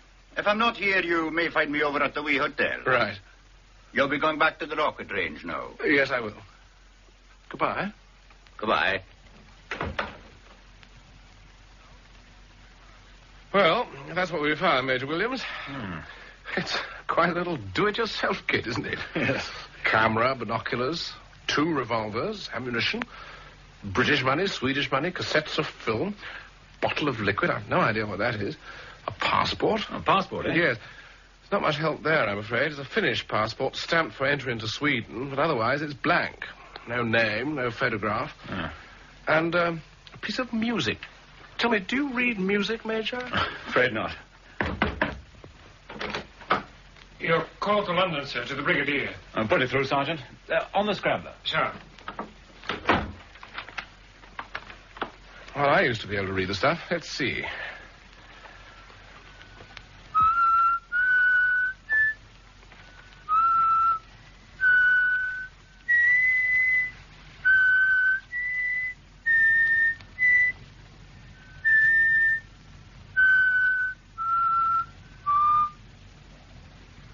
Not much good, have I? Frankly, no. Someone must know what it's all about. I wonder if they've started looking for it. Oh, excuse me. Yes? Brigadier on the line, sir. Ah. Williams here, sir. About the message I sent. I've read your message, Williams. Quite a find. We're very interested. Is Nicholson with you? Yes, sir. Then I want you to bring the lot to London. Bring it, sir. That's what I said. Bring it. Nicholson can stay and continue inquiries. I want you here to answer questions. I'll expect you today. Yes, sir. Oh, he doesn't waste time. Sergeant. Sir? Book me a flight from Benbecula today through to London. Have all this stuff crated. No, wait a moment. Have the motor unit disconnected, and it should all fit into a trunk. Personal baggage. Yeah, you'll book it as personal baggage, and I'll travel with it. Very good, sir. Was London expecting something like this? Yes, I think so. I think I've got this now. It goes like this.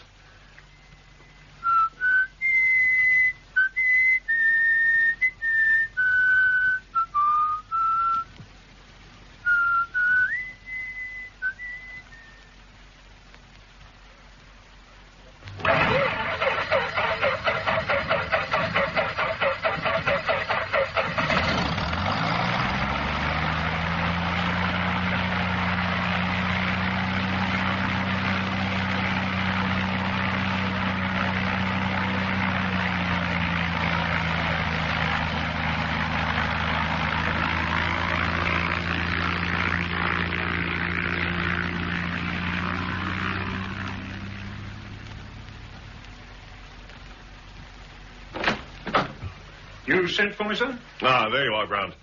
I want you to meet Major Williams. Just down from the rocket range. Captain Grant, my personal aide. Evening, Captain Grant.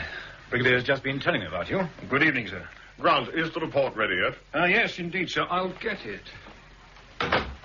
And how'd you like being back in London, Williams? I'm not quite sure, sir. Something's so noisy down here. Does that mean you like the islands? Oh, no, sir. No. It's like being on the edge of the world. I'm very lonely. Ours is a lonely kind of job, wherever you are. Yes, sir. Tell me about this little island. Can you show it me on the map? Yes, sir.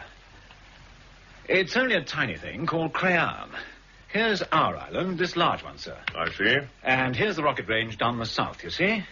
Now, about 20 miles north of the range and a mile offshore, more or less opposite the hotel. Oh, here it is, sir. Crayon. Yes. There's only the one croft on it, owned by this man McLeod. I see. By the way, don't concern yourself about the rocket range. This thing is quite different. Yes, sir. Apart from McLeod, how much do you think people up there know about this? Apart from McLeod, I shouldn't think anything. Tell me about the people in the area. Oh, very few, sir. A few islanders and some visitors for the salmon and trout fishing who stay at the hotel. Regulars, mostly. When they come for the fishing, how long do they stay? Difficult to say, sir. Some stay 2 weeks, a month. Some stay for the season. They come and go? Yes, sir. And never more than about half a dozen at a time. Know any of them? Not really, sir. Been too busy with security at the rocket site. I want you to look at some photographs. Do you recognize any of these people as having been on the island? No. No, I'm afraid not, sir. I have the report, sir. They've made quite a good job of it. Right, let's hear it. Well, first, the contents of the container, sir. Binoculars, high-power night glasses, magnification 15 by 20, country of origin Eastern Germany. Camera and 2 cassettes of film, country of origin Eastern Germany. Use microphotography. Bottle of clear liquid. It has been analyzed. Use microphotography. 3 valves, transmitter type. 2 Colt 45 revolvers, country of origin United States, use offensive purposes. 200 rounds of ammunition for use with revolvers. 1 Finnish passport, stamped for entry into Sweden, valid until next month, and awaiting photograph and description of traveller. Valid only until next month? Yes, sir. Oh. Shall I go on, sir? Yes. £300 in Swedish currency. Genuine used notes, use in connection with illegal entry into Sweden. £750 in Bank of England £1 notes. Genuine used numbers not in serial order. Use possibly for financing some project. I've no doubt.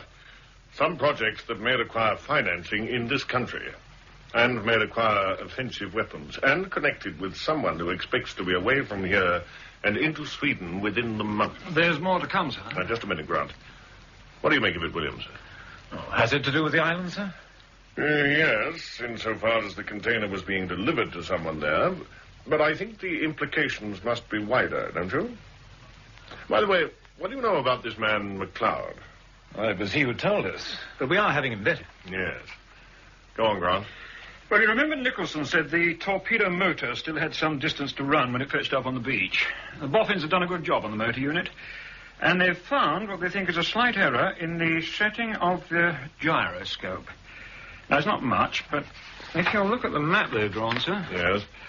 The torpedo, the container, fetched up on this island. Is that correct, Major Williams? Yes, Crayon. Well, the boffins say if it was fired at full tide, allowing for the currents in that area, this would be its track, this line here, sir. Yes. Which suggests it was fired from this position at sea. Now, sir, they further suggest that if there had been no error in the gyroscope setting, if it had been true, there would have been a slight divergence, and it would have followed this track in the direction of this other small island. Can you read its name? Well, it looks like Dorocha. It's Gaelic, sir. Dolacha. It means the Dark Island. The Dark Island? Yes. It's rather an eerie place. No one lives there.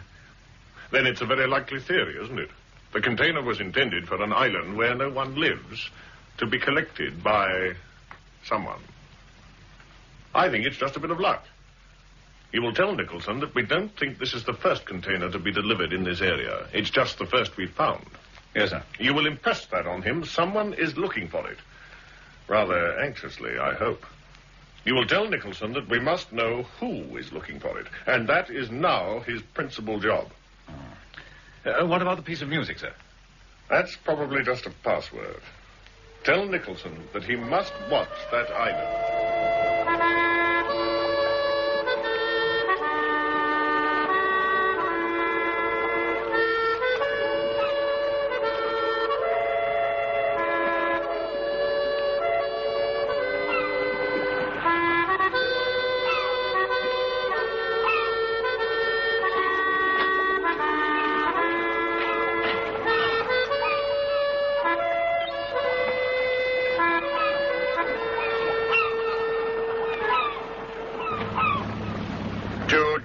You said, Mr. Nicholson. Yes, and I want you to get me there unseen. Oh, from this side we shouldn't be seen too easily. But if anyone's there, we've not much hope of getting in without being heard, at least. Well, we'll just have to take that chance. If we are seen, you'll just say that you're showing me around. The map shows a long beach on the Atlantic side. Yes, Trial. I beg your pardon? It means the White Shore. Oh, I see. That's what it's called. Do you know anyone who visits the island? Oh, sometimes Alec Thompson brings a visitor over, but that's very rare. Alec Thompson? Aye, he works for one of the fishing syndicates. Takes visitors about. Mr. Nicholson. Yeah? I was wondering... Look, if we're going to work together, and I rather think we are, isn't it time we drop the mister? I mean, apart from anything else, it might be less notice among your friends if you called me Jim. Aye, it would. And if I called you Ian. Aye. Now, we might have a bit of luck and get in unnoticed. We can beach her here. Good.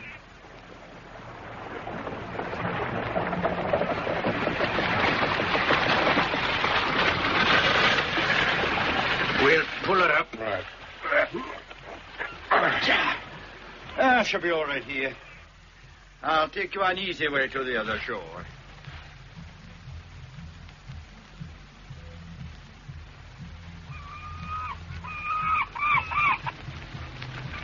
You can look down on it from here. There it is. Goodness me. The White Shore. All 3 miles of it, and not a soul on it. Yes. It's quite a picture. No, on a calm day it is, but not always. You think that thing was meant to come ashore there? Well, I think there is somebody down there. Hmm? At the far end. Aye, there is. Binoculars, please. Thanks. Yes, there is. It's a girl. Hmm? Here, have a look. Do you know her? I'm not sure. Just a moment till she turns. Ah, she is looking for something. Do you know her? Oh, aye. Aye, she's the pretty one. She came recently, living with her uncle at the hotel. It's Miss Summers. Let me have them in. Aye. Yes. She's searching, all right. And she looks worried. Right. This is where we go down. I'll offer to help. Aye. You ready? Yes.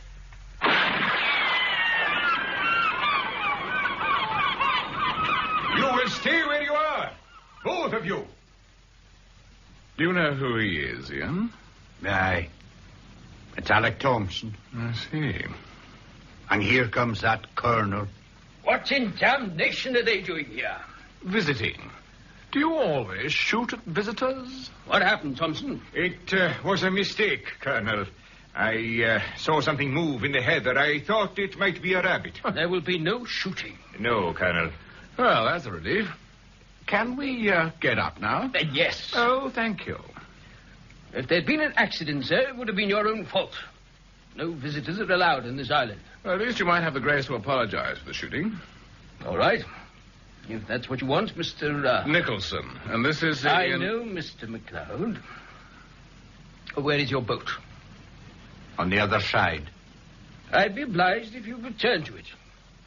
In future, you will ask permission to come here. Oh, I saw your niece down on the beach. I think she was looking for something. I was just going down to help her. Thompson, take them to their boat and see them off. Yes, Colonel. Come on. Thompson? Yes, Colonel? Unload that gun. Yes, Colonel. Come on. Thompson, unload that gun. In my own time. Where's your boat? Down in the cove. I'm surprised at you coming here, Ian. I was showing my friend the islands. I saw no harm in it. You were very quick with that gun, Alec. Oh, a mistake. Just a mistake. They happen. Hello there. Oh, good morning. Oh, what happened up there? I heard a shot. Mr. Thompson mistook me for a rabbit. Oh. Are you all right? Fortunately, it's a very poor shot. We are now being marched to our boat. Alec. Your uncle's orders, miss. I'm sorry about this. My name is Nicholson. Jim Nicholson. Oh, Mary Summers. How do you do? Alec, you lead the way. Yes, miss. Come on, Ian. Don't waste time, miss. He wants them off. Oh, don't pay any attention to him. I'll stick with you. I saw you down on the beach. I was on my way to help you. That was kind of you. Tell me, what were you looking for? My dog. Oh, I see. He ran off among the dunes. Alec, keep a lookout for Scamp, will you? And don't go firing that gun at him. No, miss. Was my uncle rude to you? Well, he was rather sharp, yes. He likes being alone. Do you live here? No one lives here. We're over at the hotel on the Big Island. Hmm? We live in London in the winter and come here for the summer. My uncle likes it. Do you? I think it's boring. Are you staying long? Yes. Well, then you must have dinner with us at the hotel. Oh, thank you. Get to know Uncle. He's really rather a sweetie. Well, he sounded full of fire and brimstone.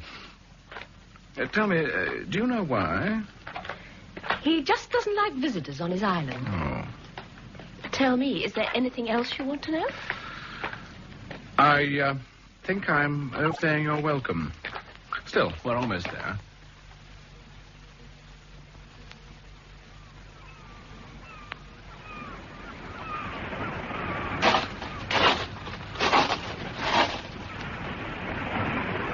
Now you take him out of here. Aye.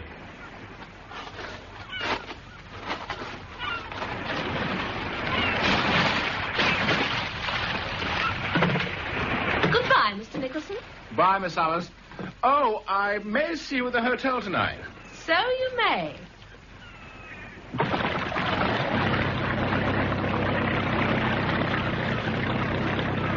So, that was Alec Thompson. Aye. They were looking for something. Yes, they were. But they won't find it. No. Well, I've got a date with the lovely Miss Summers. So I expect I'll be seeing you later tonight. Where do we go now? To the rocket range. I better make a report.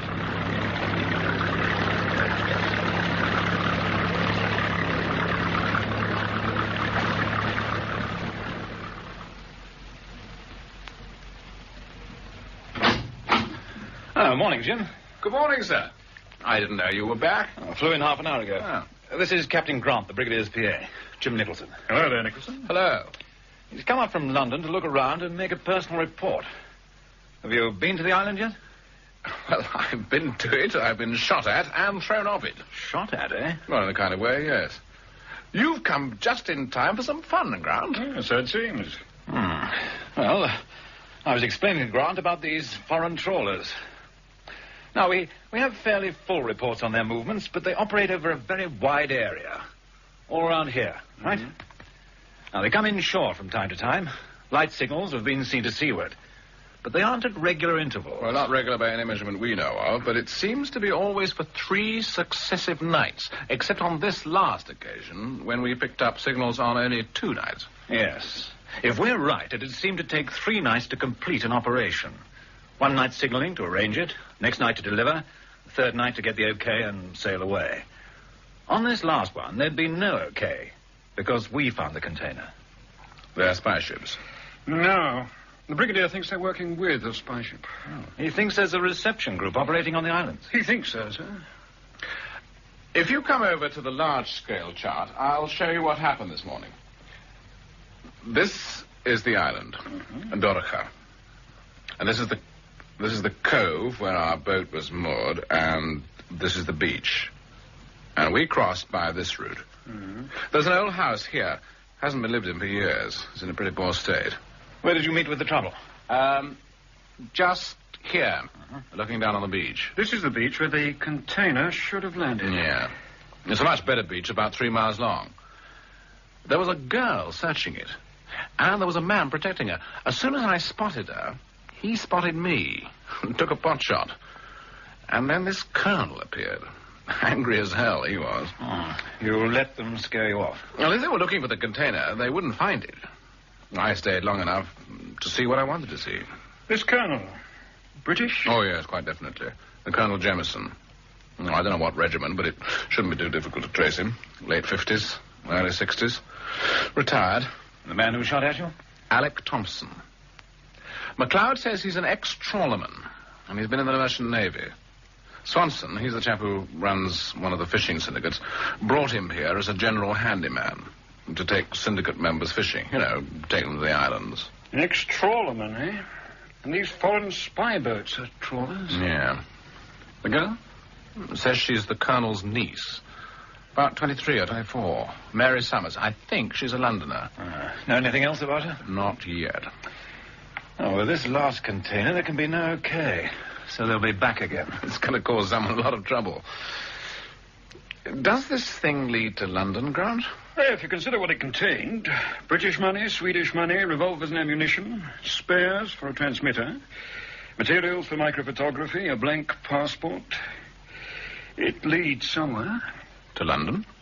The Brigadier thinks that part of it is London-based, but he wants the origins traced here. What else does he think? He doesn't tell me. He just sits in London and calls the tune. Have you seen these photographs? Can you recognize anyone? They're street snaps. People walking past. That's right. Street snaps.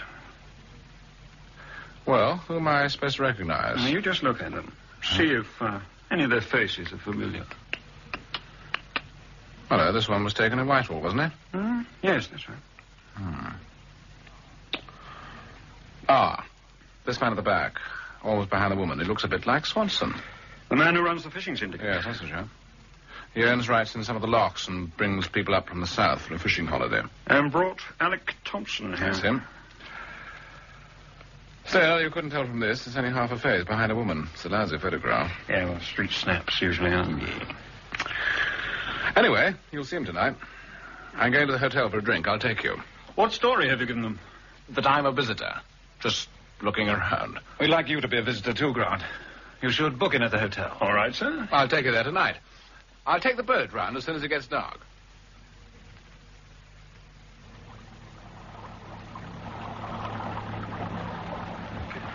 How far is it? Well, not so far. In fact, it's in that direction, but we have to swing round this way.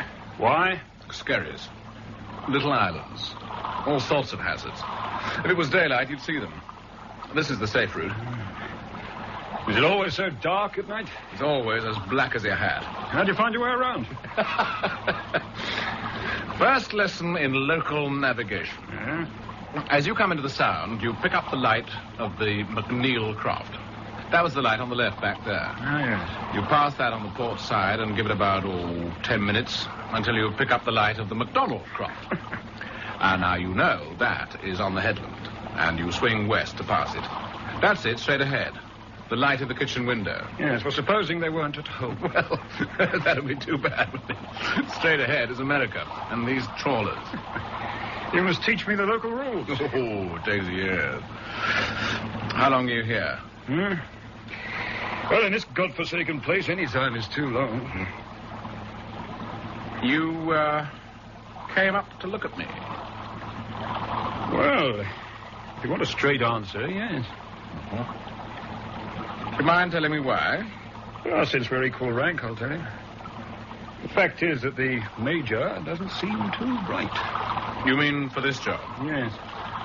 And me? I think the Brigadier will be satisfied. Oh, well, that's good to hear. What's he like? The Brig? Yeah. Oh, he's all right. He knows what it's all about. Well, then why doesn't he tell us? Well, because he has the big picture. Oh. In intelligence, you don't tell the underlings. We are here to observe and report. Now, tell me more about your local aids to navigation.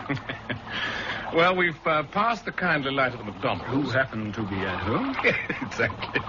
And we now swing northwest and keep going until we sight the lights of the hotel. I can see them now. Where? Out there. No. No, the hotel's up that way.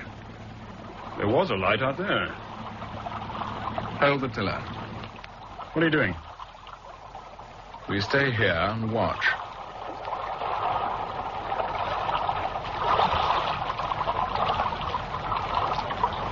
There is a light. It's due west. It's one of those damn trawlers. She's signaling. How far is she? About 3 miles, maybe 4. Signaling in groups of 4. Have you got a pencil? I'll write them down. 4 whites, 2 reds. White, a red. Here it comes again. 4 reds. Where are we? Look, can we get a fix on her? Oh, I know where she is. But there's a chart under that cushion. Now, look. We're here. Take this compass and get a fix. Hold it. Someone's replying. Where? To the south. Now, that's the fix we want. Can you get it? Yes. The reply's in groups of 4. I've got the bearing. Are you sure you know where we are? Yes, to a pinpoint. Well, that's it. Over. Short and sweet. What do we do now? If somebody's out on the island signaling, we get to the hotel and see who's missing. How far? We're almost there.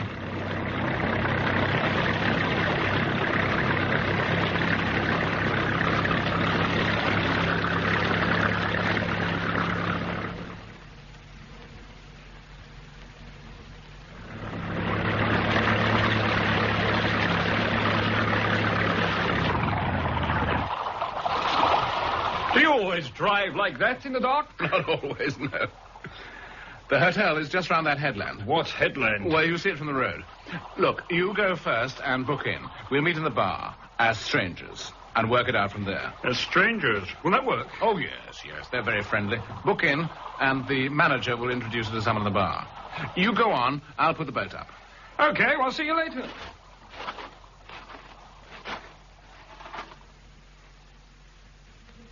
Good evening, sir. I'm the manager, Macaulay. I was wondering if you had a room for tonight. Are you one of Mr. Swanson's syndicates, sir? No, I'm just on holiday.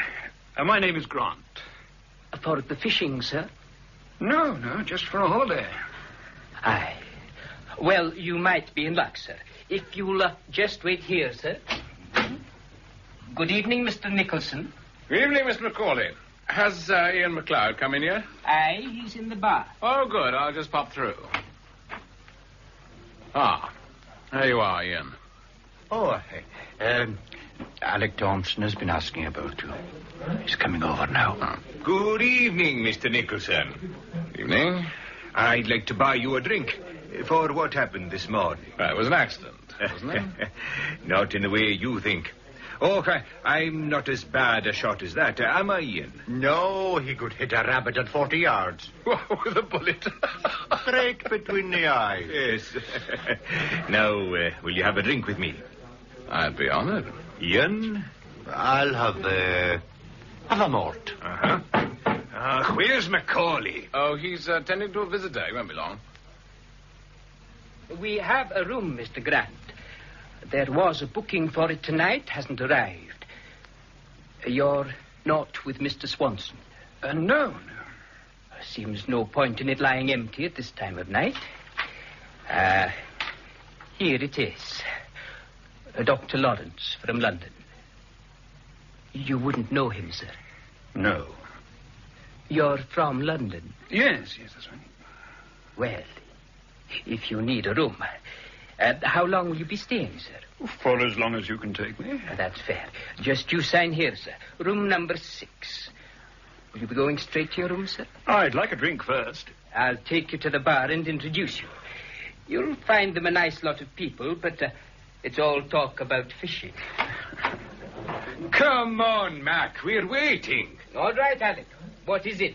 What is it, Mr. Nicholson? Oh, scotch, please. 3 scotch. And 1 for the Colonel and 1 for Mr. Swanson. That's 5. I'm making apologies all round tonight. It was costly business, wasn't it? It was. May I introduce a visitor, gentleman, just arrived? Mr. Grant, from London. This is Mr. MacLeod. How do you do? Mr. Nicholson. Mr. Thompson. Mr. Grant. Oh. Thompson. Now you'll have someone to talk to, Mr. Grant. Oh, thank you. Add 1 for Mr. Grant. Oh, that's very kind of you. Not at all, not at all. I'll just take these over to the Colonel and Mr. Swanson. Help yourselves. You too, Mr. Grant. I'll be back. Well, it wasn't as difficult as you thought, was it, Grant? Yeah. So, you are Ian MacLeod? Yes. We know each other already, but we've arranged to be introduced. I gathered that. You've met Alec Thompson, and the 2 he's gone over to are the Colonel and Swanson. Of the fishing syndicate? Right. Anyone missing?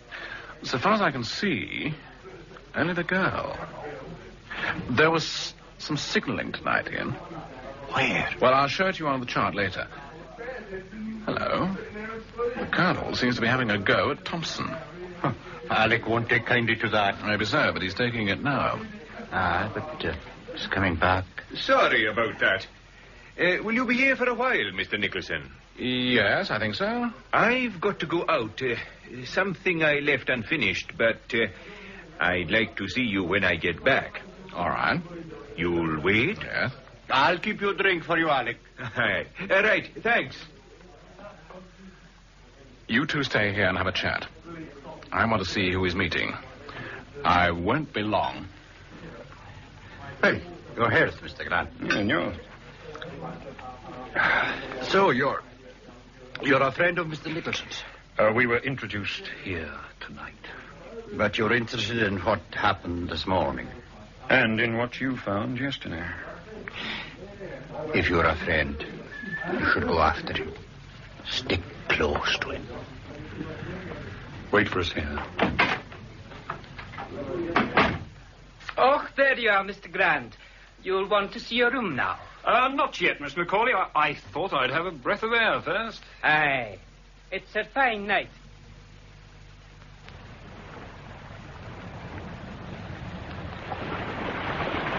Where are you? Here. It's as black as that. Like I said, it always is. But you'll get used to it. Can you see the edge of the shed over there? No. Oh, you will in a minute. Can you see the car parked down by the shore? Hmm? The side lights are off. Oh, yes, I see it. It pulled up just as I got out. Switched off its lights. Someone is watching or having a talk. Oh, God, it's chilly out here. Seen Thompson? Not a sign. Did you hear that?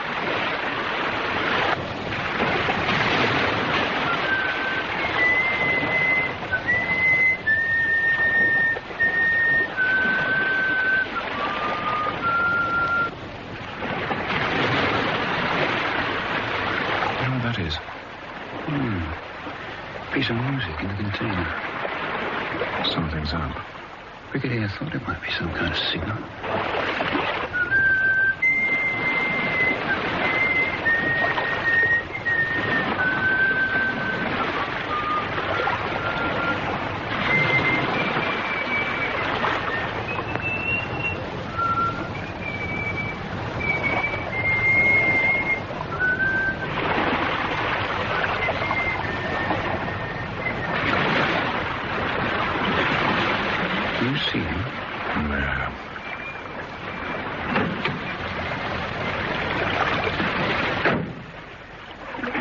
Someone's coming from the car.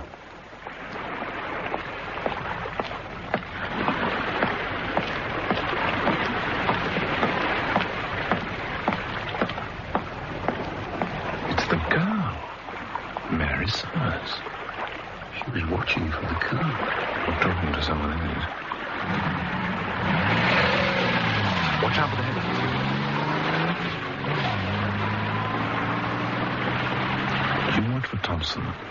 I'll see what the girl was up to.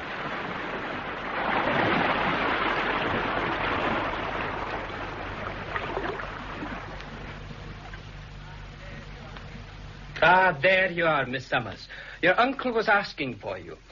Will I tell him you're here? Is he in the bar? Aye. Oh, no, please don't trouble.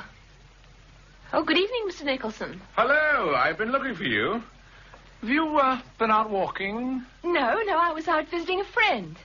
Katie Kennedy, the school teacher. Oh, Do you yeah. know her? No, I don't. I thought you'd been walking. Your shoes are wet. Oh, I came back by the shore. I It was see. a mistake. It was wetter than I thought. You're back. Yes, Uncle. Good evening, sir. Oh, it's Nicholson, isn't it? Yes. I understand my niece has made amends for my rudeness and that you'll have dinner with us sometime. Oh, thank you very much. Now, if you'll excuse me. Of course. Well, Mary, I was just on my way to the bar. Will you join me? No, thank you. But don't let me stop you. I'm coming, Uncle. Still here again? Huh? Oh, hi. Oh, did you see Alec Thompson? No. The Colonel has just had a row with Mr. Swanson and stormed out. I saw him in the lobby. More important, Ian, the girl has been out on the shore tonight and came back with something urgent to tell the Colonel. You said Alec Thompson was a trawlerman. Aye, and I think he wants to tell you something. Oh?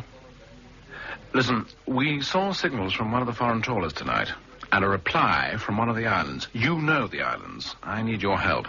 I'll be more than pleased. I got a fix and marked it on a chart. It's down in the boat. If you'll wait, I'll get it.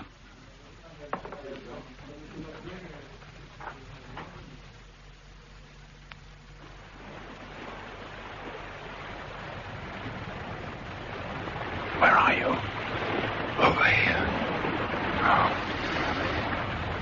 Have you seen anything? Well, let's get the chart from the boat. Ian will help us fix the island they're using. Come on.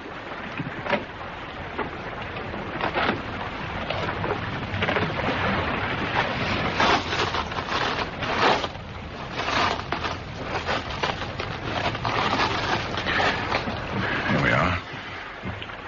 Where did you put the chart? Where I found it, under the cushion. I'll hold it steady, if you'll get in. Hold a minute. What? The tarpaulin. It was up in the bow. Yeah. It's been moved. There's something under it. I'll see what it is. It's a man. He's dead. Who is it? Alec Thompson. He's been killed and put in your boat. Someone's coming.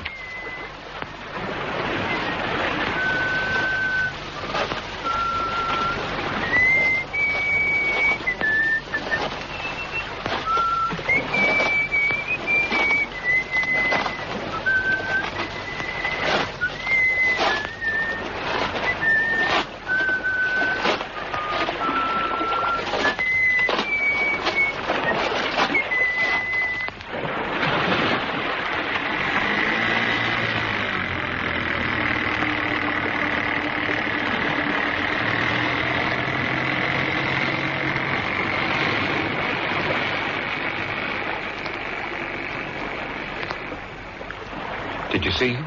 Not clearly, no. Any use chasing after him? Not in pitch darkness. What do we do about Thompson? I'm going to take him back to the rocket range. Let the Major decide what to do. You'd better go back to the hotel and tell Ian McLeod I'll see him in the morning. Right. Oh, and Grant. Yes? Check on Swanson's movements.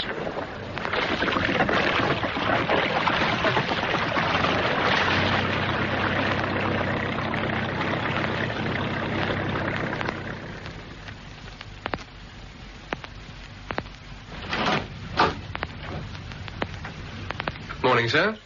Have you seen the Major? Yes, I have, Sergeant. Mr. McLeod is waiting for you, sir. Oh, show him in, would you? And, Sergeant, let me have the large-scale map. Yes, sir. Would you go in, Mr. McLeod? Come in, Ian. Oh, leave the door a moment, would you? How did the Major take it? About Thompson? Well, he's worried about having a corpse on his hands, but that's his problem. Our problem is the signal post. The chart, sir. Oh, thanks. Now, Ian, you know the islands well. Aye, well enough. So, you can help me with this. Grant and I were about here when we saw the light signals out at sea. A trawler? I should think it was a trawler, about 5 miles off, and signalling in groups of 4. Aye, I've seen them at it once or twice. When? Oh, some months ago. On nights when the tide is full. It was full last night? Yes. Did you ever see a reply from the shore? No. Well, we did. And we took a bearing on it. South-southwest of us. 231. Will you mark it, Ian? Yeah. How far from you was this signalling? On the land? Well, it was quite dark. Maybe about 3 miles. Is it anywhere near your island? No, near the Dark Island. South of it. The only land on that bearing is Cantrai. Can what? Cantrai. It's the name of a beach. Mm-hmm. Here, this long one here. Yeah. You seem to go in for long, empty, deserted beaches up here. What kind of signal was it? From the shore? A very strong beam. They must have used a powerful signal lamp. You couldn't get a big signal lamp and the power down to that shore and back. Oh. Not at night. Then we better go take a look. Captain Grant has arrived, sir. Ah. Morning, Nicholson. Morning, Mr. McLeod. Morning. Worked it all out between you? Not yet, no. Was Swanson at the hotel when you got back? Yes, he was just going up to bed. Oh? The Colonel was in, so was the girl. I had a walk with your girlfriend after breakfast. Very pretty, very charming. Yes. What have you done with the unfortunate Thompson? The Major's dealing. It's a security matter now. His clothing's been examined. Lots of sand and fine gravel. It seems he was killed somewhere else and carried to my boat. A present for you. Yeah. From someone who knows who you are. Or thinks he knows who I am. Ah. The Colonel was in a right old flap at breakfast, popping in and out, looking everywhere for Thompson. Said he was booked to take him to his island this morning. Was it genuine, or was he putting on a show? Oh, I think it was genuine. He was bucolic, about to burst a blood vessel. They were both very anxious to get to the island early. To continue the search? I think so. Did Swanson seem to know about Thompson? I didn't see him. He was up early and away. Was he? Can't the girl handle the motorboat? Well, she says she can't. Then why didn't you play the gentleman and offer to take the Colonel and the girl to the island? What, to be shot at? Not likely. I leave that part of the operation to you. Thanks very much. Meantime, we're left with this wretched bearing. The reply to the trawler last night was from this shore. Ian was just telling me about it. Aye, I was saying it's a wild shore, the whole stretch of it. It's dangerous to get at or get away from. No one in their senses would go there at night. Not on choice. Why not? Well, there are only certain sets of the tide when you can get onto that part of the coast at all. Darkness would make it more dangerous. Then, if it's not from choice, it must be from necessity. Is this the position you think the trawler was in last night? Yeah. That's the spot the boffins worked out, when the trawler was firing that torpedo container. Ah. To hold a precise position in the darkness and against these tides, she'd need 2 signal points ashore to take bearing from, right? Yes. So this beach must be one of them, from necessity. What necessity would that be, Mr. Grant? The necessity of delivering these things to the Colonel's island. Daraka. And that means the Dark Island, you say? Aye. Then we'd better shed a bit of light on it, hadn't we? Before we go there again, Grant, I think I'd better search for this signal post on, what do you call it, Ian? Cantrai. Cantrai. You'll never get there by yourself. I'd better take you. All right. We'll go now. You can't. You'll have to wait. Why do you say that, Mr. McLeod? The way the tide is today. All this area here, it looks like sand on your chart. It's quicksand. You'd go into it right up to your ears. It isn't firm until the tide is almost out. And if you're going there to search for something, you may have to stay on the shore till the morning. Right. So, what time do we go? I'll pick you up here at 3 o'clock. That'll be splendid. Bye, Mr. Grant. Oh, goodbye. Oh, thank you, Ian. Goodbye. You may have to stay there until morning. Well, it's what I plan to do anyway. They were searching for the container yesterday. They didn't find it, so they had to signal last night. They'll be searching again today, so I want to be out there, too, watching for them. Well, I'd better make a report to the brigadier. Oh, I'll get the sergeant to... No, I booked it when I came in. Oh, She'll be good through man. soon. Look, if you might be staying out there until morning, I've brought up 3 little gadgets for keeping in touch. Oh. One for the Major, one for you, one for me. Well, it's a neat little thing. What is it? What is it? It's a radio. All 3 on the same wavelength. To talk, you flick this. Look, there were transmitter parts in that container. The trawlers will be keeping a listening watch. All taken care of. There's a built-in scrambler. You just talk in the clear. Now, for this operation, the call sign will be Starfish. The Major will be Starfish 1, and you'll be Starfish 2. Starfish 2. I'll be Starfish 3. Right. Your call to London, sir. The Brigadier's on the line. Oh, thank you, Sergeant. Morning, sir. Grant speaking. Morning, Grant. Have you settled in? Yes, sir. And things have started to happen. Oh? One of the syndicate men was killed last night. The one who shot at Nicholson. Alec Thompson. What? Thompson? Yes, sir. Major Williams is dealing with it at this end. Thompson was an ex-trawlerman. He'd been in the Merchant Navy. I'd like a check made on him. And also on a man named Swanson, who runs a fishing syndicate and brings visitors up here. Eric Swanson. He's foreign-looking. I imagine the Eric might have been spelt with a K. Eric Swanson. Yes, sir. And would you also check on a man from London named Lawrence? Dr. Lawrence. He was booked into the hotel by Swanson, but he hasn't arrived yet. I got his room. Dr. Lawrence. Christian name? I don't know, sir. And I'd also like a check on a girl named Mary Summers.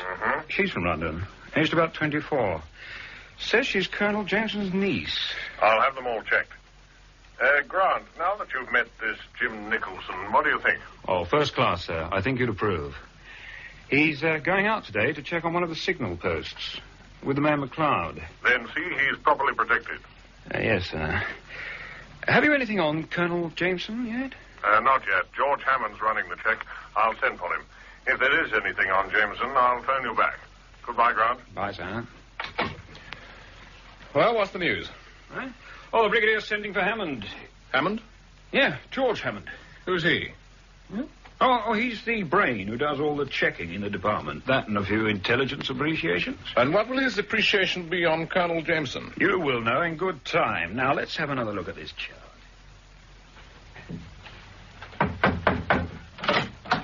Good morning, Brigadier. Oh, come in, Hammond. The file on Colonel Jameson. Ah, thanks. Well, what do you make of it? Very much what we thought, sir. Bowler-hatted 6 years ago. A bit of a duffer. A bit of a temper. A bit bullshit. Is he now? Opinionated, sir. And irritable. But not an unusual army record at that rank. No.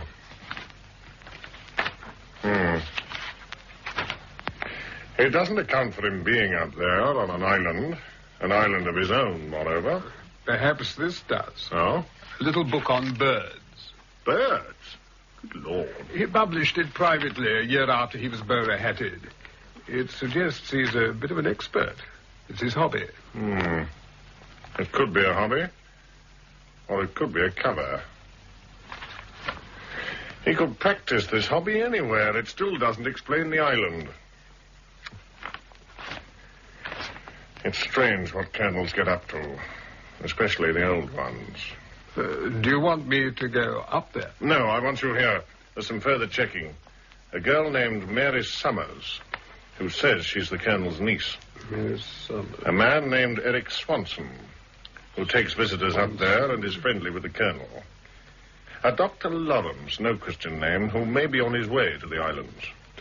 And this man, Alec Thompson, employed by Swanson and murdered last night.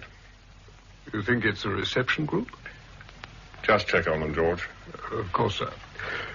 Will Grant be able to cope? Ah, he's settling in, and Nicholson's going to search for a signal post today.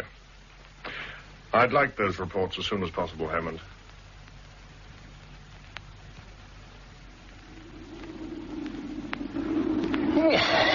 Has this gale never stopped blowing? Oh, there's always a bit of a breeze up here. Breeze? Aye, you get used to it. We'll strike a wee road in a minute and there'll be a bit of shelter and we can have a rest. But we have to keep going. Oh, what a slave driver you are. Here's the road now. Be a bit easier. And there's an old car. Aye, here it is. You can get in out of the wind for a minute. Right. That's better. Well, now, how much further is this sinister beach of yours? Can try. Yeah. About another hour. And it gets rougher all the way. Are you sure you want to stay there through the night? Yes, Ian, I am sure. Why? You may change your mind when you get there.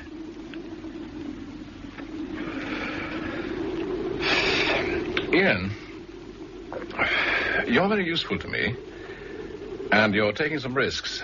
You may have to take more risks. How would you like to come on the payroll? I'd like that, fine.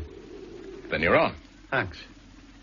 Now that I'm on the payroll, can you tell me what it's about? What risks I'm taking? Well, you can work that out for yourself. You found that container, Ian, and you reported it to us. That container should have landed on Dorica. We went there next day and found the beach being searched. They found nothing. Well, they couldn't. No.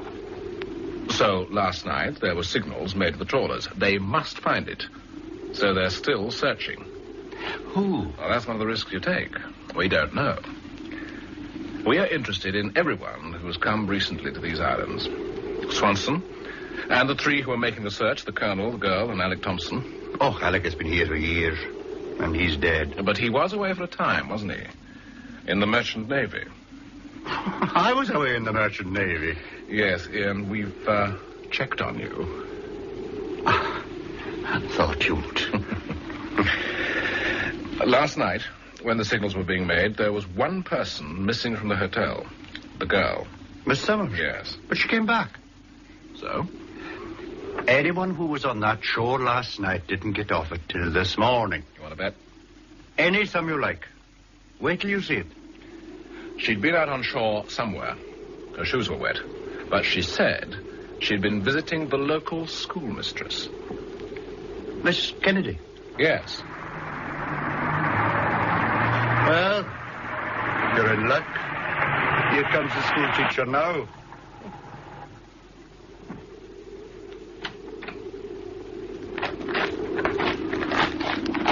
Oh, it's you, Ian. Hello, Katie. This is Mr. Nicholson, Miss Kennedy. Good afternoon, Mr. Nicholson. How do you do? And what brings you up here, Ian? I was showing Mr. Nicholson the island. Oh. Are you on holiday, Mr. Nicholson? Oh, just for a few days. Ian's showing me the sights. Well, goodbye, Mr. Nicholson. Goodbye, Miss Kennedy. I hope the wind goes down. So do I. Goodbye, Ian. Bye, Katie.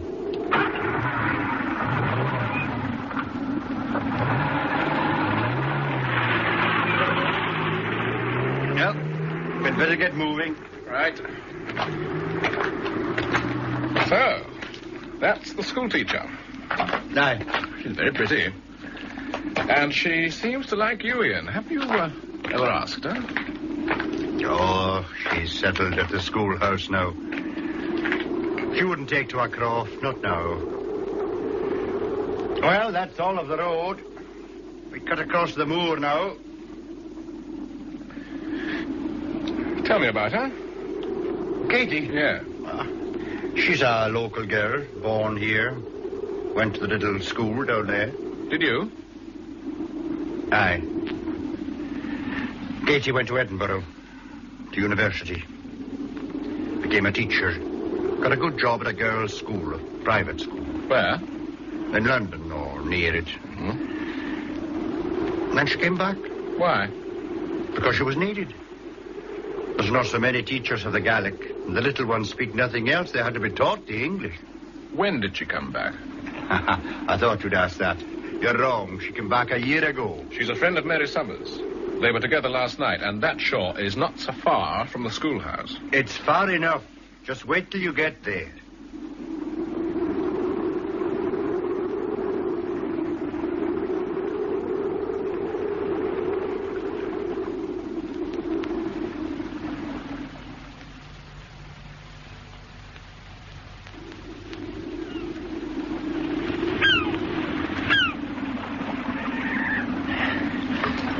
Well, this is it. This is what you marked on your map. Can try. Would you like to have lugged a signal lamp and the power for it all this way? No, much, no. Could the signals have been made from a boat? Just off the shore there? No. You couldn't hold our boat off there, not on last night's tide. Why not? Because you couldn't. There were 2 young lads came up here last summer. They were told never to take a boat out off the west side. They were university lads, and of course they knew better. And one morning their boat was found upturned on Sula. And the lads? The tide runs fast here, Jim. And the undertow was strong. They'd be carried south and then out to sea. The boat was on the surface, so it fetched up on an island. It's a dangerous shore, Jim. Are you sure you want to stay here? I've got a search to make. Then you'll be here until the morning. What do you mean? I better explain it to you. In an hour's time, this spot behind us here will be filling with the tide. Yeah? Now, the sand will look firm, but don't go on to it. Don't try to cross it. It's quicksand. By 9 o'clock, the tide will be coming in on the other side of you like a flood, around you and behind you. In the dark, you won't find your way out. If you must stay, it's best that I leave you and come back in the morning to see that you're safe. Well, that sounds good, Sensian. Will you do that? Aye. Be back as soon as it's light. Oh, I've brought you a flask of whiskey. Ah. I'll leave it with you. Thanks very much. One other thing. The weather could turn bad, and there's no decent shelter. Look at your chart again. Mm-hmm. Not far from here, there's something marked Cumulus. There it is, you see? That little mark. Oh, yes. Just up the shore. Oh, yes, I see, yeah. The thing I'm telling you about is an old Viking grave, a kind of shallow stone thing. If it gets too cold or too wet, you could always crawl into it. It sounds almost too comfortable. Oh, you might be grateful for it. Unless a sheep has got here before you. Now, don't you move off the shore. In the morning, I'll come for you. Goodbye, Ian. And good luck.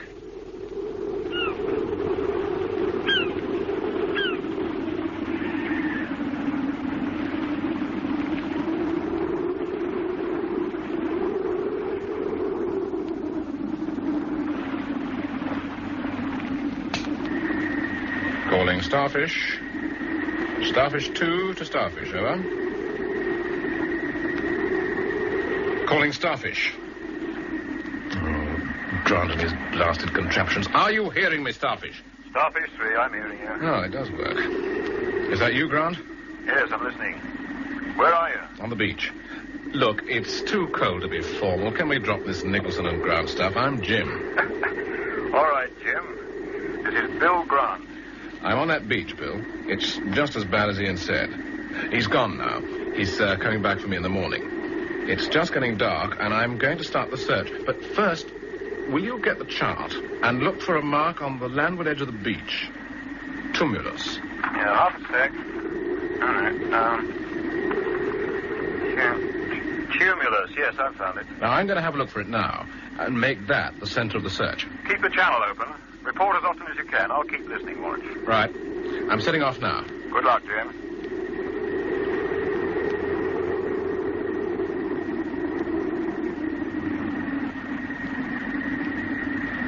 Bill? Yes, Jim. I'm listening. I found it. I'm at that spot on your map. It's a kind of old Viking grave. There's a small tunnel. Now, I'm going to try and crawl in, see if there's some shelter in there. Shelter? Well, if I'm going to stay here the night, I may need it. I'm going in now. It's a bit of a tight squeeze. Well, I'm in. Just a minute while I get my torch. It's cramped in here. Ew, there's some bones. Oh, it's all right. They're sheep's bones. Hello. There's another tunnel. It's bigger. I'm going through. Jim. What is it? Are you armed? Of course I'm armed. I'm going through.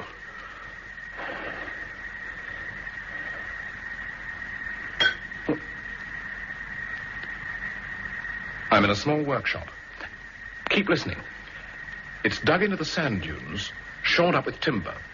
There's a workbench, and on it is a heavy signal lamp and cable. A lot of tools, spanners and things. Bill? Yes, I'm listening. Do you remember the motor part of that torpedo? The boffin said it had been specially made. Yes, I remember. Well, the motor part of one of them is here on the bench. It's wired up. It can be used as a dynamo for the signal lamp, or to run a transmitter. Jim, leave everything as it is and get out of there fast. Get well away and keep a watch on it. I'm just going to examine that motor. Get out. It's dark now. Get well away from it. All right. Goodness, there's a bit of a tight fit. I shall have to lose some. Wait. Are you up? Yes. But I think I'm too late. There's a longboat drawn up on the beach, and there's a man guarding it. He's got a dark peaked cap, Baltic style, dark sea jersey, dark trousers, sea boots, and he's holding a rifle. It's a longboat. He didn't come alone. No. How dark is it? Almost pitch dark, but there's a moon coming up. I should be able to spot the others. Get well away from there. It won't be easy, but I'm going now.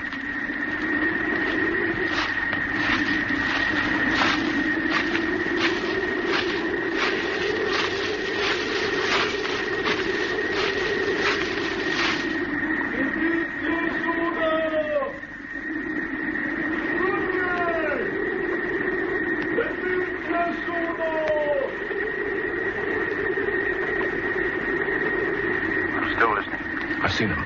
3 men with rifles. They're spread out, making a search.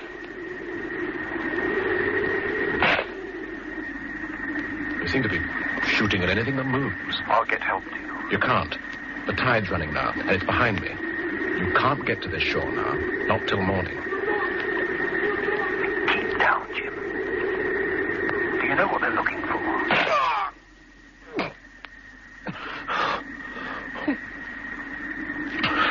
They're looking for me. I've just been hit. I'm making a run for it.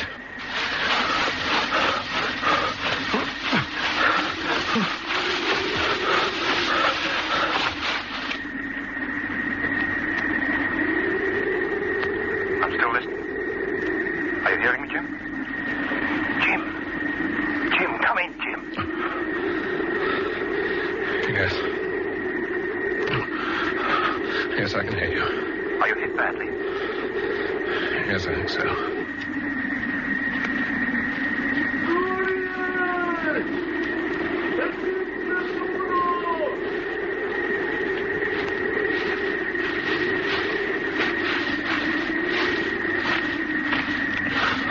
They're coming nearer. I think they found me.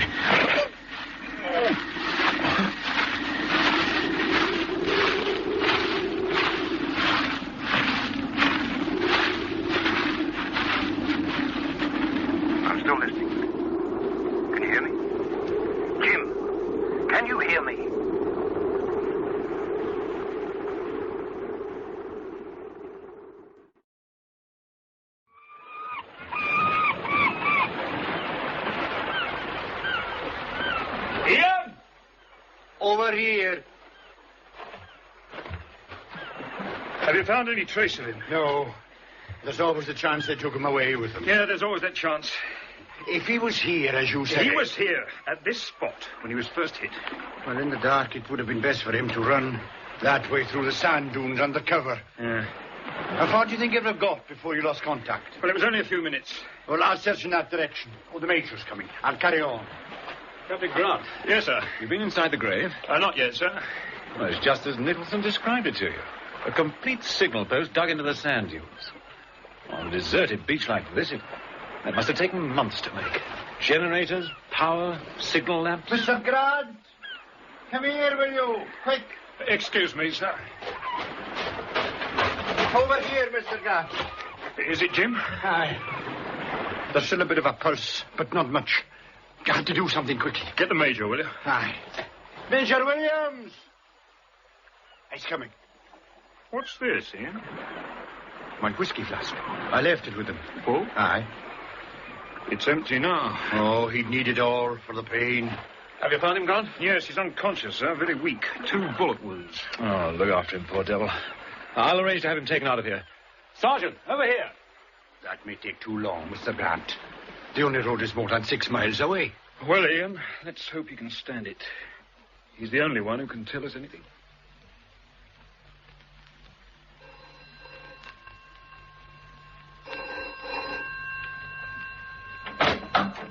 London, sir. The Brigadier. Thank you. William speaking, sir. Did you get my report, sir? I've just received it. What did you say, sir? Bad line, this. I said I've just received it. Have you found Nicholson yet? Yes, sir. He's in hospital now. The doctor's report's not too good, as well as can be expected. Who is this damn doctor?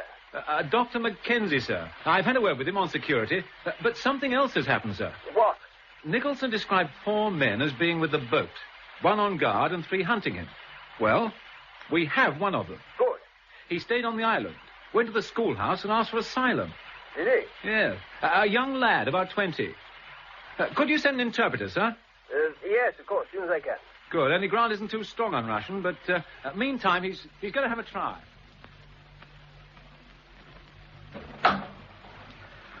So, this is the prisoner? Yes, sir. All right, you stand up. He doesn't understand English, sir. We've tried. We'll see. What's your name? I am a seaman, sailor, here for freedom. That's all he says, sir. I am seaman, sailor, here for freedom. Yeah, they didn't give Nicholson much chance of freedom. Ty nie знаешь, кто стрелял? Нет. Says he doesn't know anything about the shooting. Well, I think he's a liar, sir. Он говорит, что ты врешь. Нет, я говорю правду. А чего ты пришел сюда? Я пришел в свободный мир. Я хочу быть свободным. And what's he say, sir? I can't altogether follow him. He says he came here to be free. Don't let him out of your sight till the interpreter arrives. No, sir. And tell Major Williams that I've gone to see Mr. Nicholson. Yes, sir.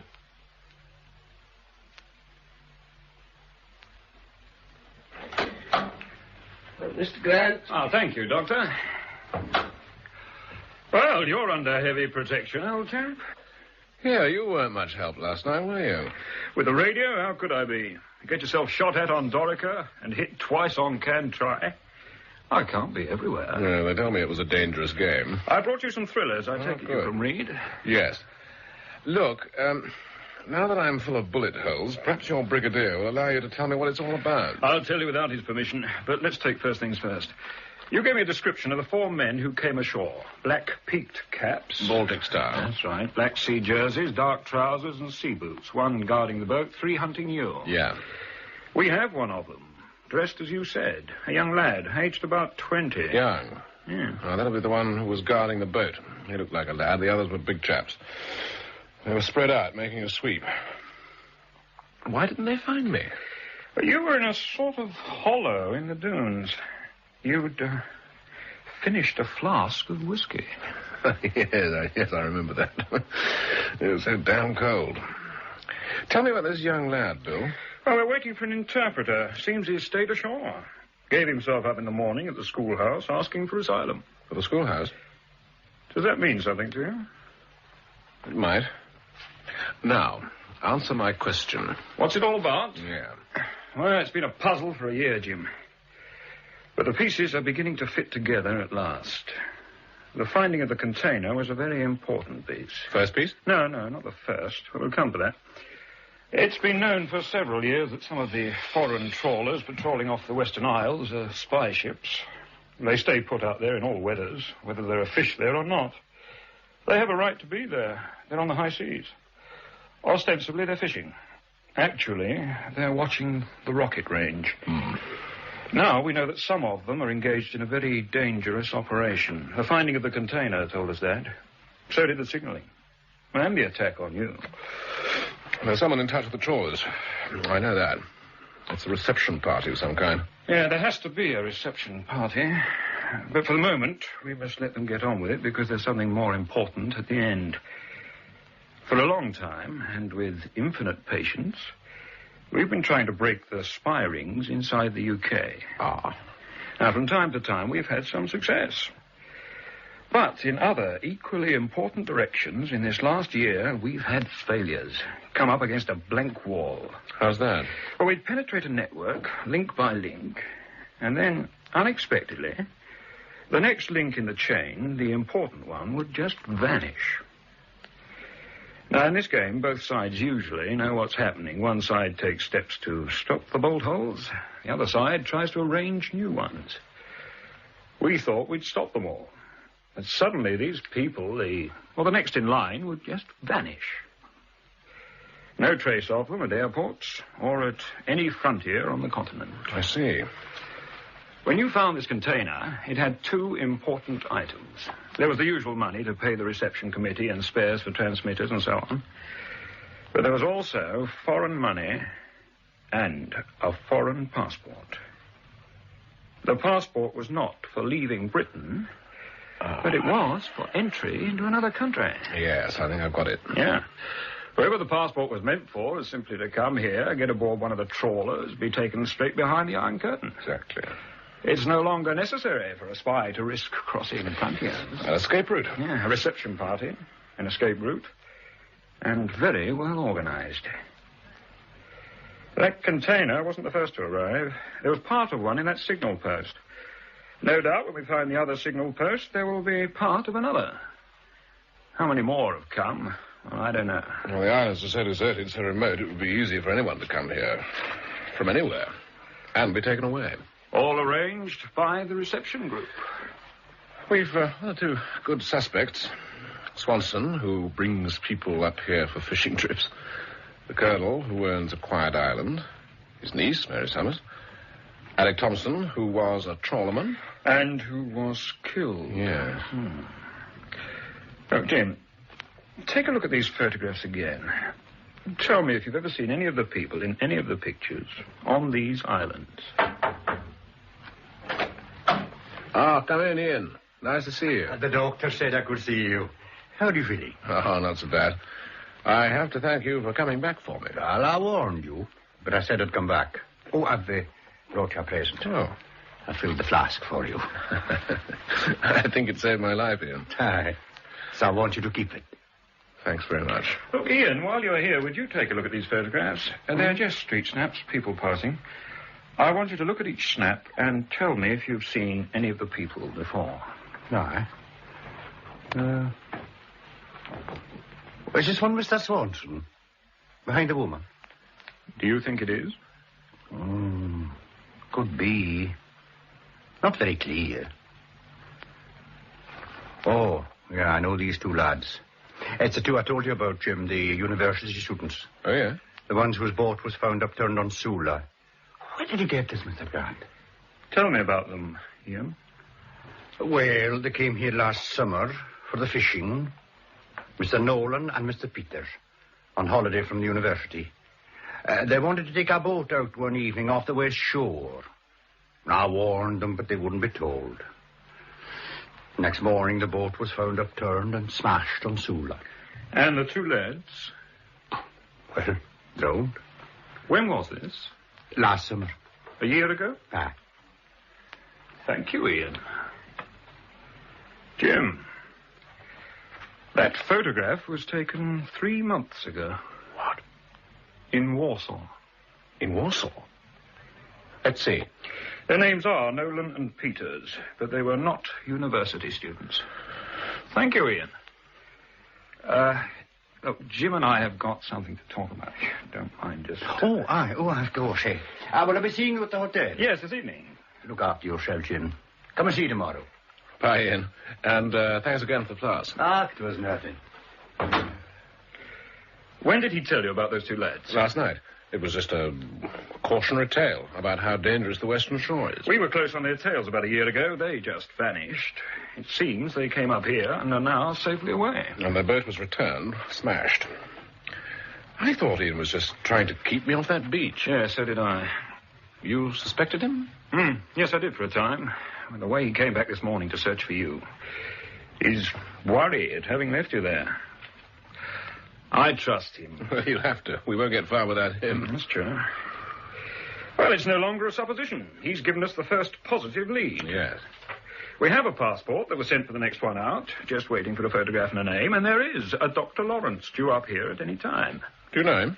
No, the name means nothing as yet. But I think it's time we put the passport to work. I'm going to see your friend, Miss Summers. Bill? Yeah? You think the passport is for Dr. Lawrence? Well, he hasn't arrived. It could be used for anyone the syndicate thinks is in danger. I am going to put Miss Summers in danger. I thought you didn't take risks. Well, if you will get yourself into trouble, old chap, what else can I do?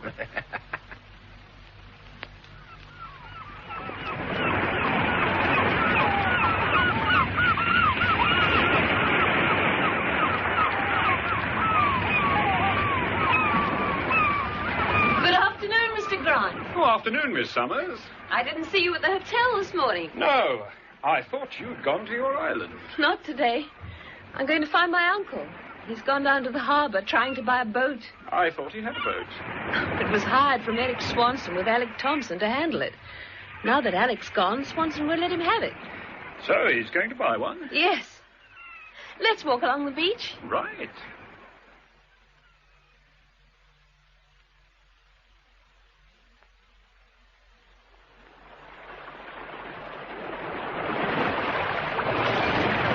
Are you on holiday, Mr. Grant? Yes. Have you come for the fishing? Or the shooting? I'm afraid I don't fish. Or shoot. What do you do? Rest. My doctor said I needed rest and lots of quiet. You're from London? Yes. Oh, but he's a Scots doctor, so he suggested I came up here. Have you been ill? No, I was just overworked. And what is your work? I'm an engineer. Ah. You know about engines? Yes. If my uncle does buy a boat, will you help us? I know about engines, but not much about navigation. I'm told you have to know these waters very well. Oh, I know how to get there. If you can manage the engine. What happened to Alec Thompson? He had a row with my uncle and went off. Eric Swanson says he'll be back. But your uncle won't wait, eh? Uncle's very sweet, but he's very impatient. Just a moment. What is it? Yes, I can see him from here, down at the quay, see? I think he's still haggling about a boat. Do you mind if we wait here? Oh, no, not at all. It's a nice day for doing nothing. For resting? Yes. You think your uncle's buying that boat?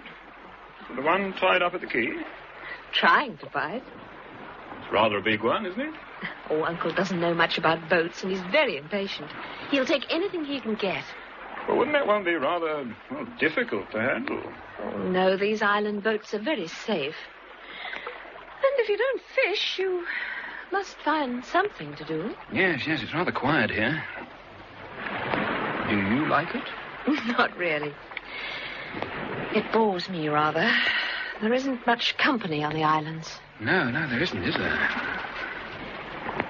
If you're going to help us, Mr. Grant, what's your first name? Bill. I'm Mary Summers. I'm glad to meet you, Mary. I've been a bit lost for company myself. Look, if your uncle's still busy with his boat, how about going back to the hotel for a drink? I'd like that.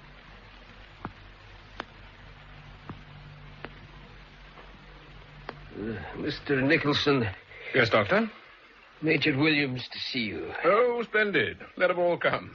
Are you sure? You've had 2 visitors already. Oh, I feel all right. Show me. As you wish. Major Williams. Thank you. Well, how are you feeling, Jim? Getting better by the minute. Oh, good. Brought some of your things. We took everything from your pockets that might identify you, and, well, I thought you might need some of them now. Cigarettes, lighter. Ah, thanks very much. Oh, did you bring the chart I was marking? Yes.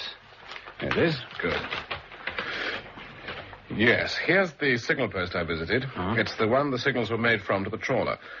Now, If the Dorica Beach is the target point, the trawler would require 2 signal posts, one north and one south of the position, in order to get a proper bearing on the beach by night. Mm-hmm.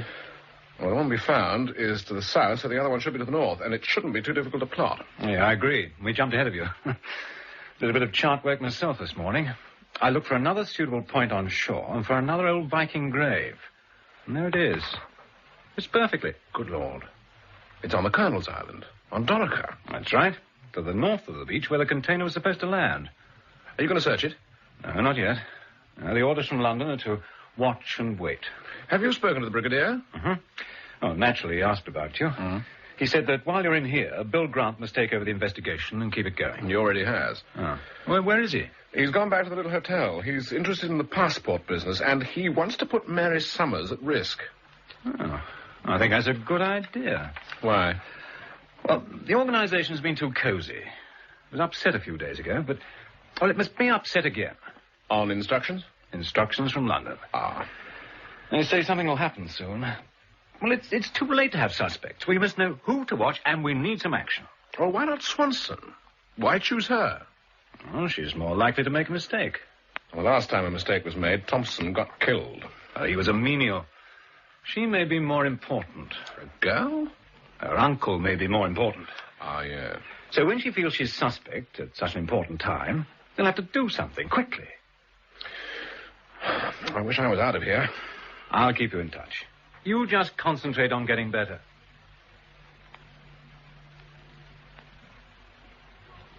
And you'll be staying for another week, Bill? Oh, perhaps a little longer. Well, here's to your rest cure. Thank you. Excuse me, Miss Summers. Yes? Your uncle has just returned. He wants to see you in his room. Now? Aye. He asked me to say so. Would you forgive me, Bill? See you later. Yes, of course. I don't suppose I'll be long. May I have a word with you, Mr. Grant? Is it about my room? Aye. As you know, it was booked for another guest who hadn't come. Dr. Lawrence? Aye. Well, I've had a word with Mr. Swanson, and it seems he's coming tomorrow. So after tonight... I have to move. Now, don't worry. I'll find you a place. Oh, that's very kind of you. Ian McLeod's in the bar. He was asking for you. Oh, thanks. I'll join him. Oh, there you are, Bill. You were looking for me, Ian? Aye. Will you have one? Not just now, thanks. I've been having one with Miss Summers. Oh, a nice lassie. Yeah. She is. I've some news for you, Bill. I was up at the Lochen earlier. Lochen? The wee loch, doing some fishing. And I was using a net. It got caught on something and I pulled it ashore. I think it's part of one of these torpedo things. A container? Yeah. Have you got your car? It's outside. I'll take you there. It's only 3 miles inland.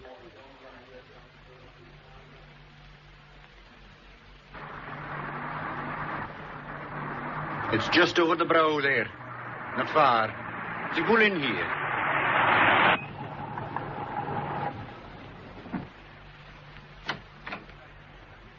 I tied a line to it and threw it back. I'll get it out for you.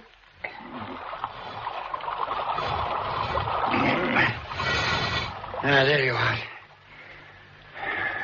What do you think? At first I thought it might be something left over from the war. It's part of a container, all right. Without the motor. Could you judge how long it's been in there? Oh, well, by the look of it and the weed growing on it, I'd say it's been there through the winter, 8 or 9 months. So they've been at this for a long time. Aye. Look, Ian. Tonight at the hotel, I want you to help me with something. I'd be more than pleased to. There may be a bit of a risk. What sort of risk? Well, as a fisherman, you should know. When you set a trap, you can get caught in it yourself. Oh. Let's throw this thing back in the water.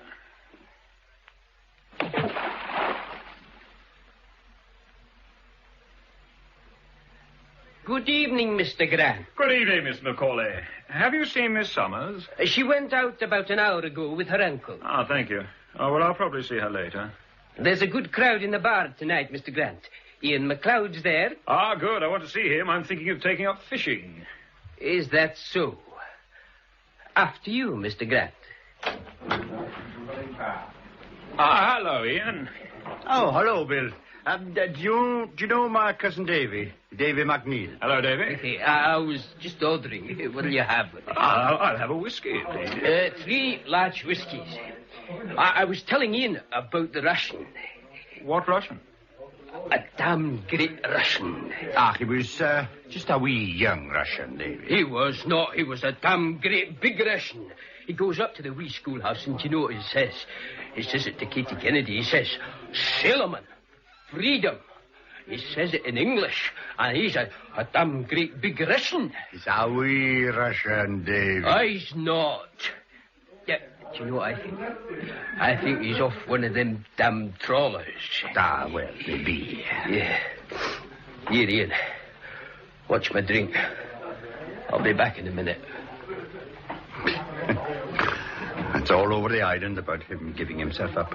Would be. He went to the schoolhouse. Ian, I was watching Swanson and his party over there.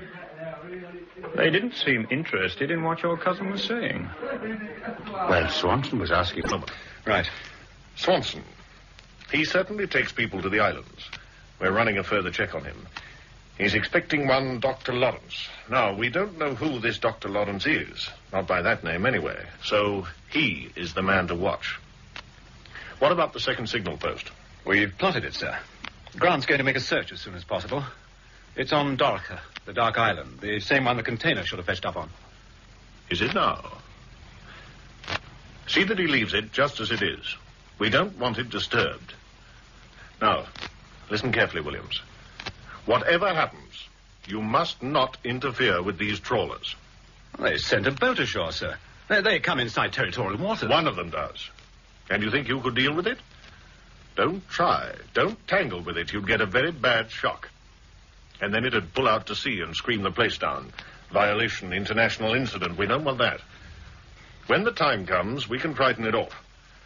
And what is left on shore is what I want. Yes, of course, Major Williams, I want to impress on you the importance of this show. I think I should tell you this. The department is at a point in a very big operation indeed, where we feel, from experience, that some persons have been warned and are about to be moved to safety. If we can reach them first, or better still, and I think this may happen, if they can be gathered together in one place and delivered to us, we shall be in among the most important members of the opposition. Has there been a serious leakage, sir? I think they have access, direct access, to our plans. We may know very soon, and you know what that means. Yes, sir. So will you warn Grant? I will, sir.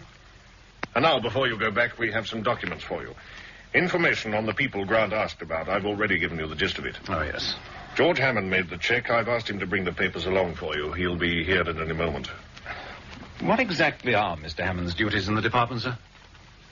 Why do you ask? Well, it'd be helpful to know. In talking to Grant. Hammond is a very senior member of the department. He runs checks on all suspects and on information sent in from the field. And he's exceedingly thorough. He's also responsible for intelligence summaries for the department. Grant knows him very well. Have no fear of that. Come in, George. You've not met, you two. George Hammond and Major Williams. How do you do, Mr. Hammond? Afternoon, Major. I have the papers here for you. Oh, thank you. A check on all people mentioned by Captain Grant. Alec Thompson, Eric Swanson, Colonel Jameson, Mary Summers. The Brigadier's already told me about them. And a check on some of the people Swanson has had up there in the past year. None of it means much to us, but it may be useful to Grant. Have you found anything on Dr. Lawrence since you spoke to me last? Well, we think we know who he is, sir, but we aren't quite satisfied yet. He's on one of the photographs sent with Grant. Major, well, where is Captain Grant staying? Well, I'm not sure at the moment. He's being moved out of the hotel today to make room for this Dr. Lawrence. Then we'll leave it at that. Thank you, Williams. You'll warn Grant and Nicholson that they must not get involved with the trawlers. Leave that to us. Yes, sir. And that young sailor you have up there, keep a close watch on him. We will, sir. Well, goodbye, sir. Goodbye. Goodbye, Mr. Hammond. Goodbye. Would you like me to go up there? No, George. I need you at this end. Well, I was thinking of this Lawrence character. There's no doctor of that name on any of the ministry lists. But he may be one of the men we're watching, Grenville. You see, I know him by sight. Grant doesn't. Captain Grant does know him by sight, George. And if he's on one of the photographs, Nicholson will know him too. We have plenty to do down here. We should be getting a report on the second signal post soon. Grant's going there today.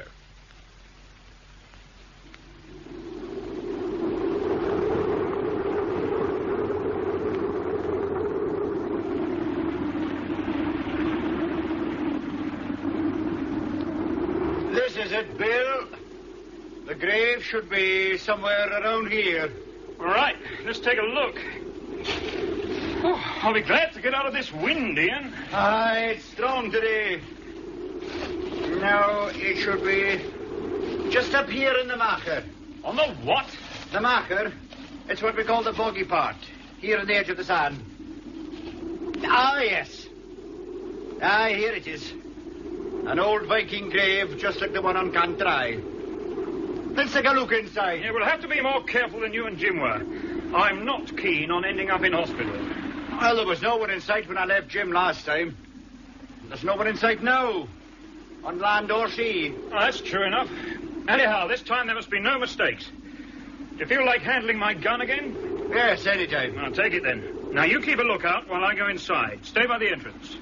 If anyone comes or you sight a boat, warn me, then scarper into the dunes and cover me as I come out. I'll do that.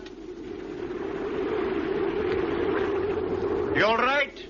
Yeah. There is another tunnel, so I'm going on. Well, I'll stay on watch.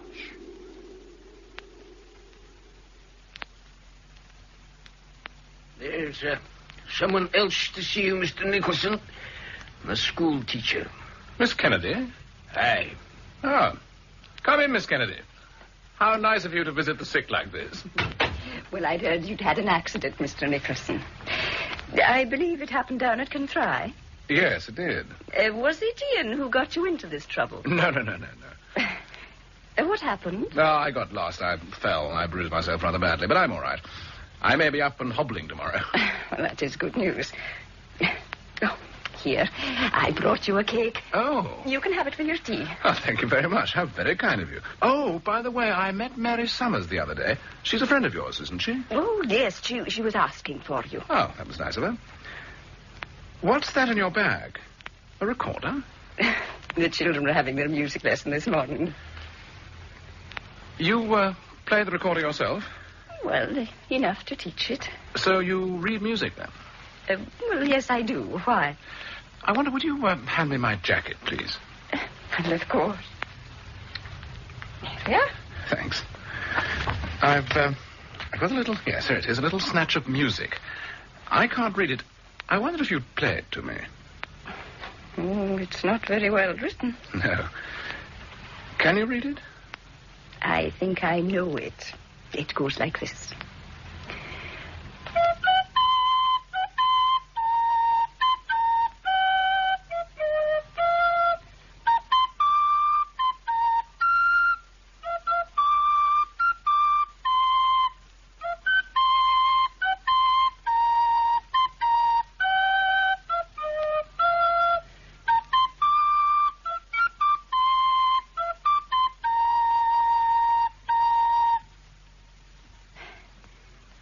That's it. Do you know it? Oh, I've heard it. I've heard it being whistled, Mr. Nicholson. Is that what you're asking? Yes. Where have you heard it? I've heard it several times. At night. I've heard it coming from the shore, where you were hurt. The young sailor who gave himself up at the schoolhouse. He whistled it when he arrived. I see. Why did he do that, do you think? Well, I don't know. When he came to the door, he whistled it. He seemed to think it would mean something. And did it? Did it mean anything to you, Miss Kennedy? No, Mr. Nicholson. Why should it? What did you do? I handed him over to the soldiers at the rocket range.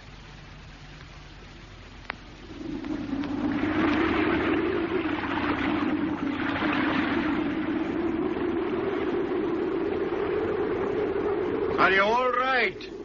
Yeah. I'm coming out. It's claustrophobic in here.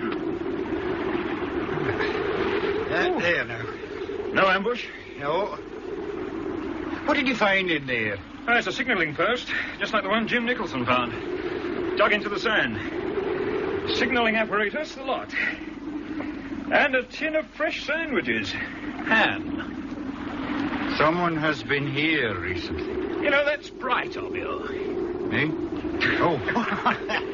Well, it wasn't a Russian. Or there'd have been caviar sandwiches. That's true enough. Here, look, I've brought out a bit of loot.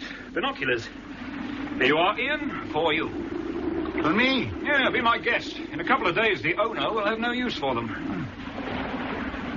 Oh, they're powerful. Huh? Yeah, let's try them. What's that up there, Ian? Oh, that's our skewer. By the way, is this island any use for bird watching? No, not much. I saw a pair of St. Kilda wrens here once nesting. Is that interesting? To some people. Ian, what's that over there on the moor? It's an old house, isn't it? Aye, Jim was interested in that when we were here together. Was he now? Well, what's he doing here, anyway? Oh, a family called Morrison had it. They left it 6 or 7 years ago. They were the last on the island. They left it before I came back. Let's go and take a look at it. I don't think you should get up yet, Mr. Nicholson. If I can sit up, I can stand up. You can try. Maybe moving about will teach you a lesson. Ah, hello, sir. London and back in one day. Yes, will you excuse us, Doctor? Oh, of course, Major. Will you see he stays in that bed? I'll try. You're trying to get up. I'd have been up if you hadn't come back. Where's Grant? I haven't seen him since this morning. He was going to the signal post. He has some other ploy of his own. He hasn't been keeping in touch?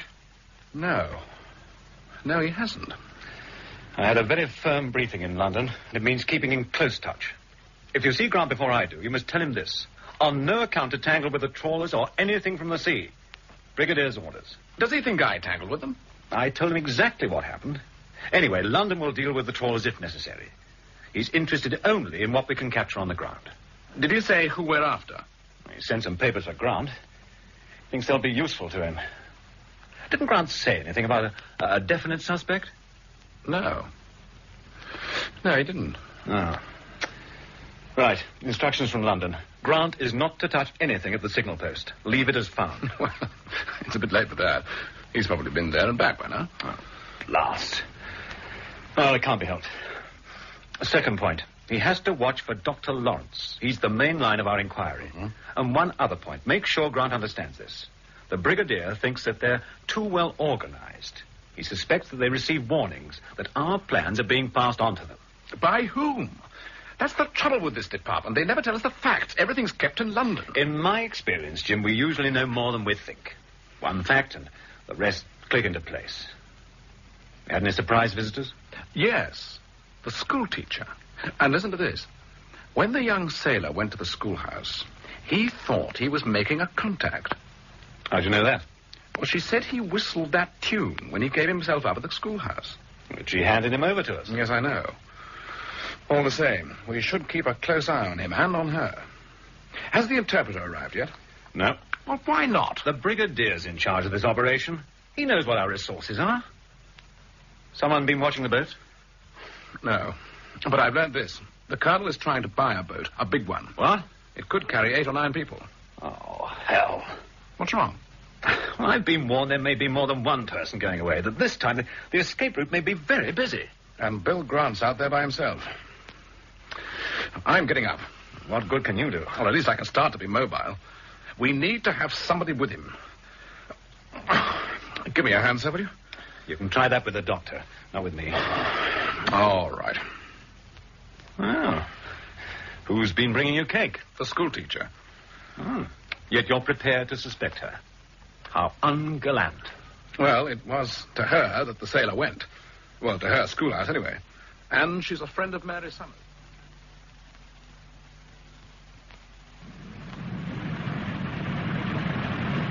Hello there, Mary. This is a nice, quiet spot you found. Yes, it's very restful, Bill. I've been sitting here for an hour at least, watching the waves, watching the birds. What's that one up there? A cormorant? No, that's a blackback gull. Then, that one out there is a cormorant. And that cormorant is a great northern diver. How can you be sure at this distance? Oh, by the way it moves, the way it flies. You're quite an expert. Oh, my uncle's the expert. He's making the island a sanctuary. A bird sanctuary? Of course. It's an expensive hobby. Oh, not really. It's not an enormous island. My offer as a nautical engineer is still open. Well, then I'm going to take you on it right away, because Uncle's bought a boat. Will you take me out there this evening? I'll try. Have you seen something? No. Would you like to walk me down to the harbour, Bill? I'd be delighted. Is it to look at the boat? Yes. Oh, will you give me a hand up? There you are. It's quite a walk. May I go back for my coat? Oh, you don't need a coat. Come along.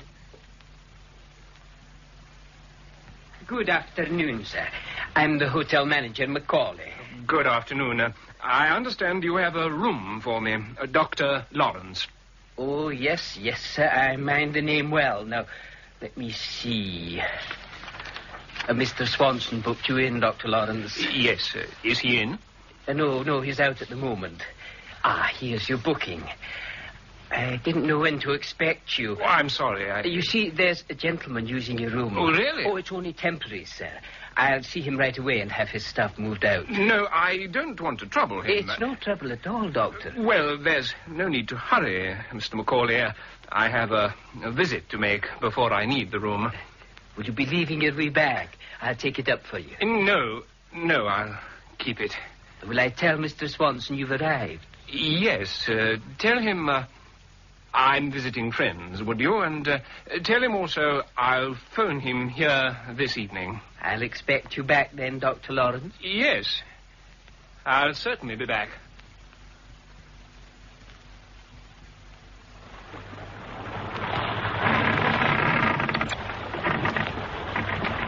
So, this is the boat. Yes. Do you like it? Do you like her name? Oronce. Yes, very nice. Does it mean anything? It means deserted island, lonely island. It's rather appropriate.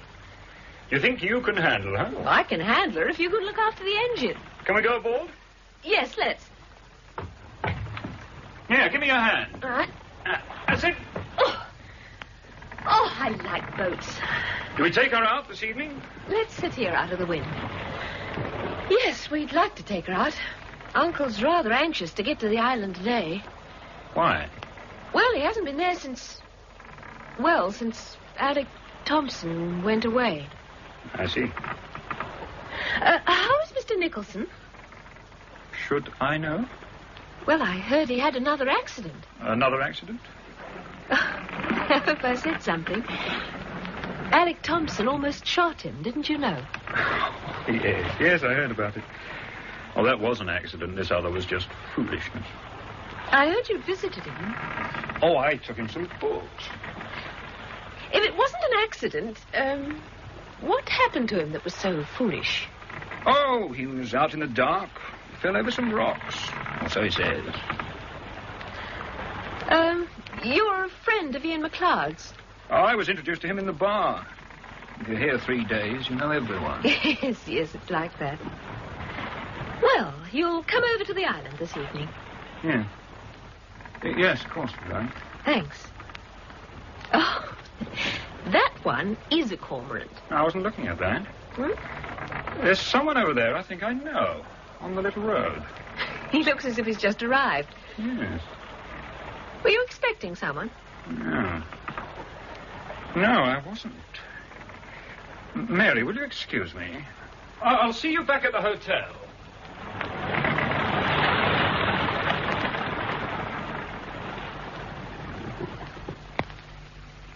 So, you're up, Mr. Nicholson. Yes, Doctor. In theory, I'm up. There's another visitor to see you, Ian McLeod. Send him in. Mr. McLeod.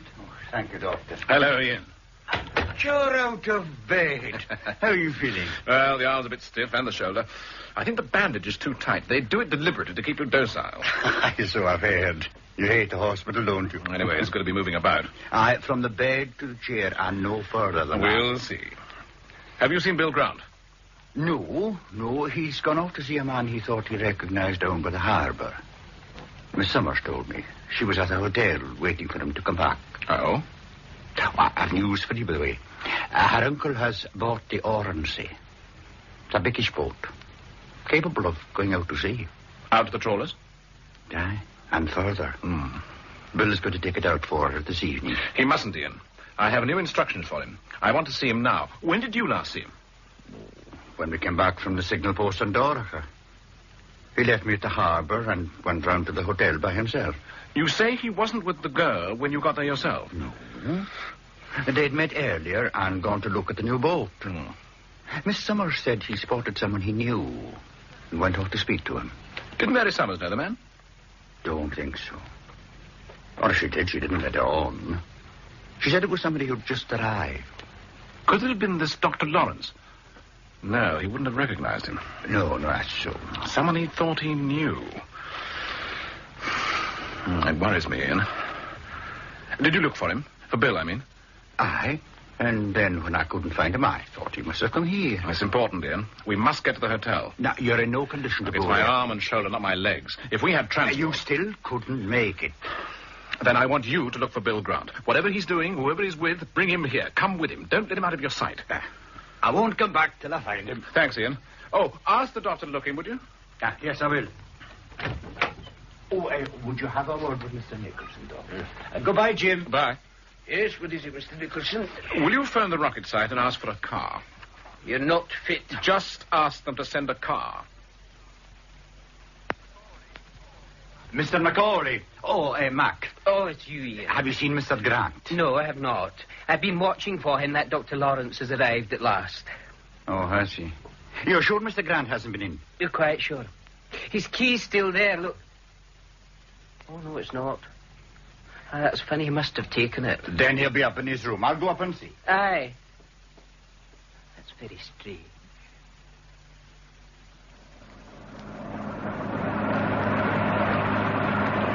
Driver? Yes, sir? Was Captain Grant in touch with the camp? No, sir. The Major thought he was with you. Keep a lookout for him. It's rather dark for that, sir. Hey! What is it? That foreign sailor. Where? Down on the shore. Take a look.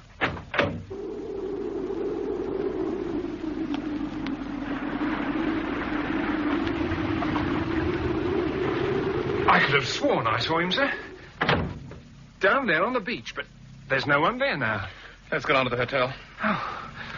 Sorry, sir. Must be seeing things.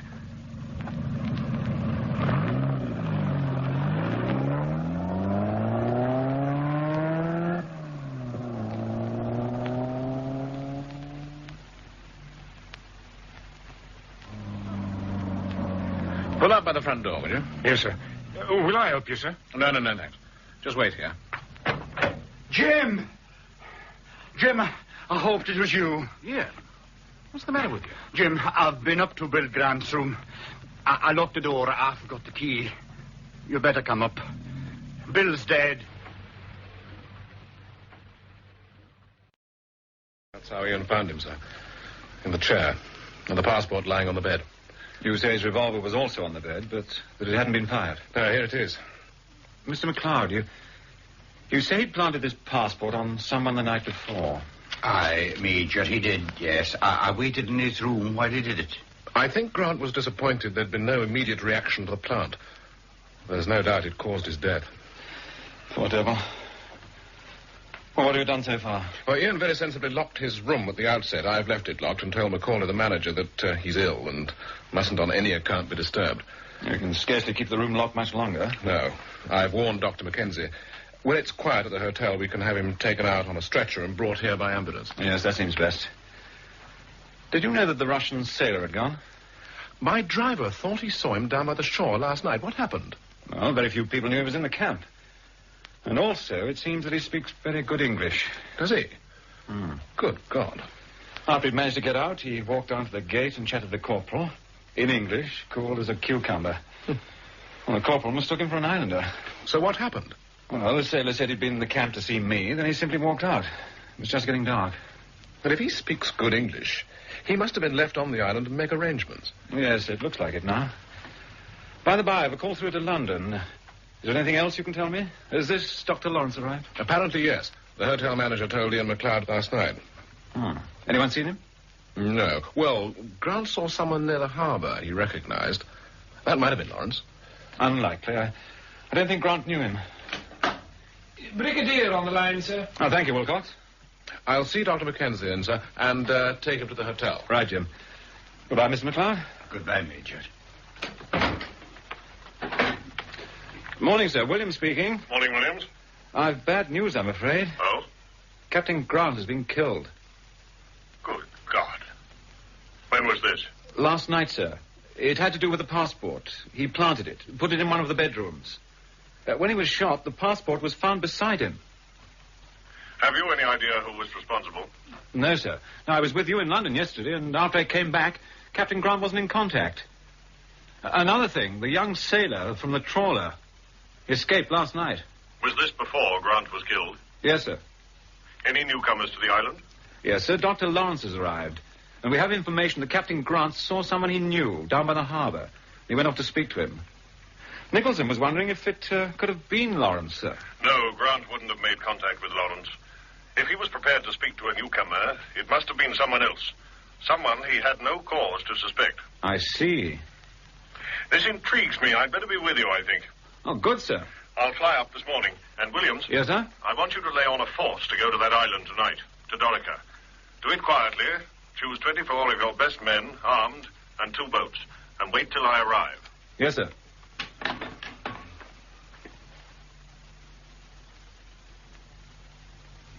He's running a temperature, Mr. Macaulay, and he said you wanted the room. But I wouldn't put out a sick man. Well, the doctor wants him in hospital.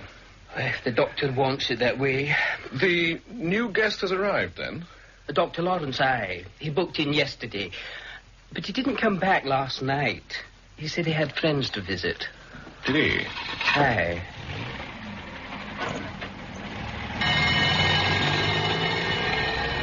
Well, that's the ambulance away.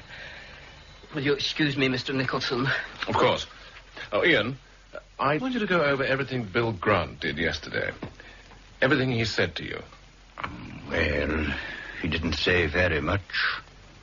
And I told you what we did. We went to this other signal post in Dorica. He searched it. He said it was much the same as the one you found. And he spotted that old Croft house. You know, the one we saw the first time we went there, just behind the beach. Yes, I remember. Well, I should do. We were just about to be shot at. Well, we took a look in it.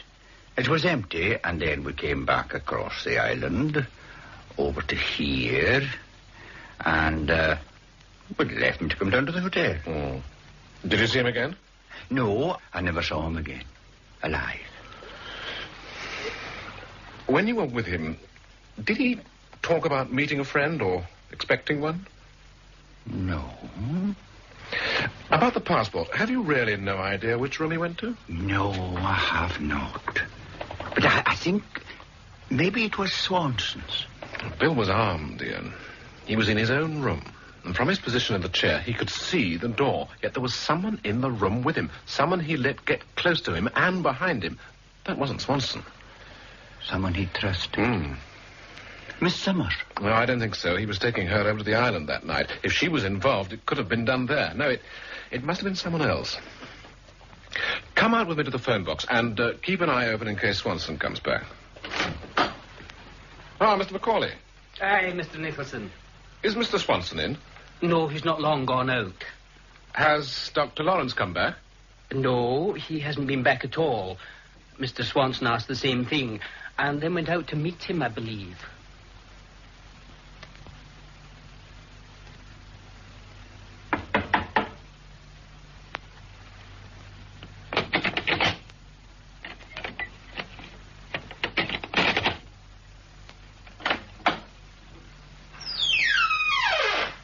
Mr. Swanson? Yes. Let me in, please. You are Dr. Lawrence? Yes. Can you identify yourself? Yes, I was to show you this.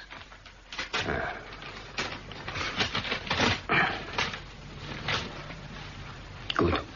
Good. I've been expecting you for 3 days, Dr. Lawrence. There is nothing to worry about.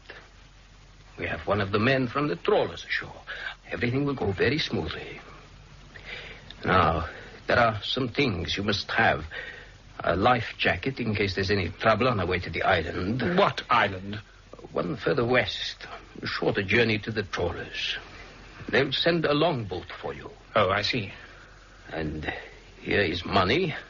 You'll put that in your bag. What sort of money is this? You are going to Riga. There you will be met. Now, your passport. Do you have the photographs? Yes. Here they are. They are very good. And now I have to fix the photograph and the stamp and fill in your passport. It will take a little time.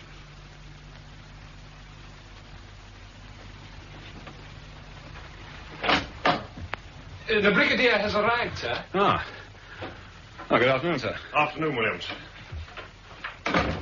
What's happened about Captain Grant? His body's in the camp, sir. Do you wish to see it? No, not yet. Later. Where's Captain Nicholson? He's outside with Miss MacLeod.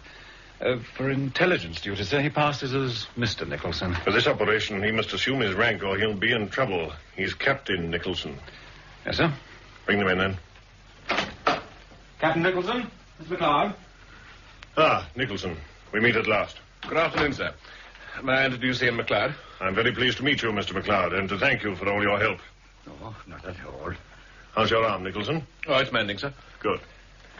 Now, gentlemen, it is my opinion that Captain Grant was killed because of a leakage of our plans. And that leak may be within our own department. If Grant recognized his murderer, then that is so. Keep that fact uppermost in your minds.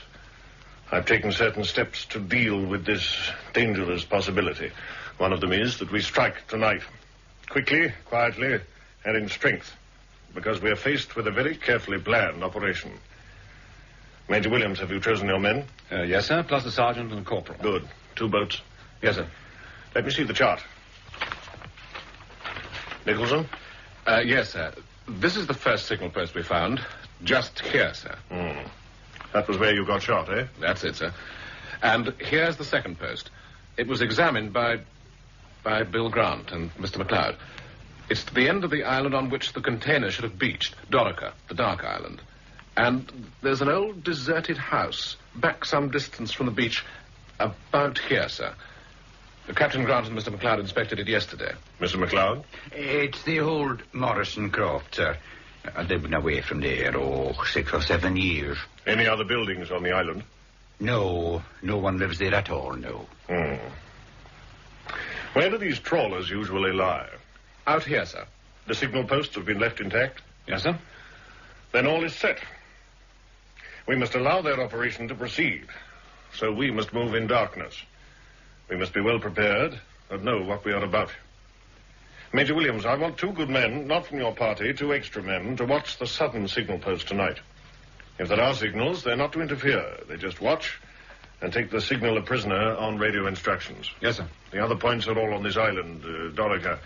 We'll have to land there in force, in darkness. If you'll excuse me, sir, we'll have to make this area in daylight and tie up. And then we can push across this channel when the light has gone. Thank you, Mr. MacLeod. That looks quite secure. Major Williams, you, Nicholson, and Mr. MacLeod will take 1 boat and 20 men. You will land here. One party under your command will make a sweep of the island to ensure that no one leaves it. I want sentries posted. Sir? The other party under your command, Nicholson, will surround the signal post and... Captain Grant brought the miniature radios up with him, didn't he? Yes, sir. Nicholson, you will take one. There's a photo reconnaissance plane standing by at Benbecula. If a trawler or any kind of boat shows up, you will alert the plane. They're standing by on your frequency. Call sign is Starfish to aircraft. Yes, sir. If signals are made and a trawler gets into position, alert the aircraft and it'll fly in, drop flares and take photographs. And scare the trawler off. And then we will deal with the people on the island. I want no one, and I mean no one, to leave before I arrive. How are you getting to the island, sir? I'll take the second boat and the 4 spare men. The islands are very tricky, sir. If no one can pilot you there in the dark. Well, I have, sir. I'd get my cousin David McNeil to take you. He could do it blindfold. Thank you again, Mr. McLeod. What time does it get dark? Oh, about 9 o'clock, sir. I think I shall get the bigger boat moving about 8 o'clock. We'll be running against a heavy tide. Well, let's meet here at 7. Major Williams, I'd like to inspect the men you've chosen. We'll see you at 7 then, sir. Yes. Come on, Ian.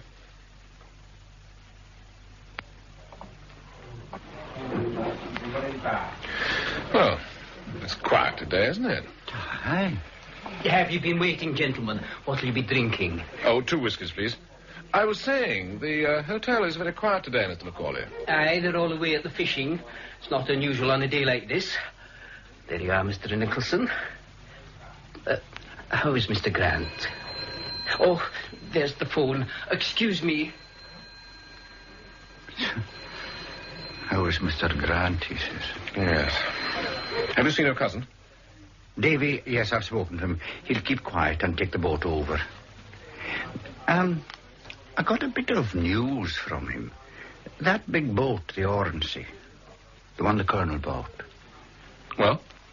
Well, it was stolen this afternoon while we were down at the camp. From the harbour? Aye. By a lad who looked like that foreign sailor, and another man helping him.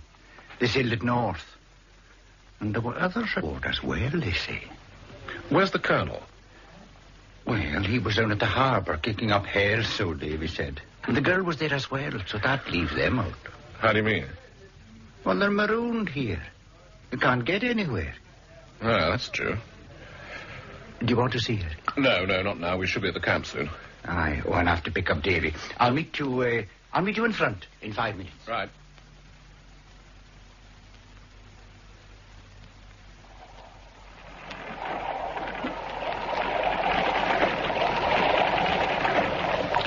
All on board, Mr. McLeod.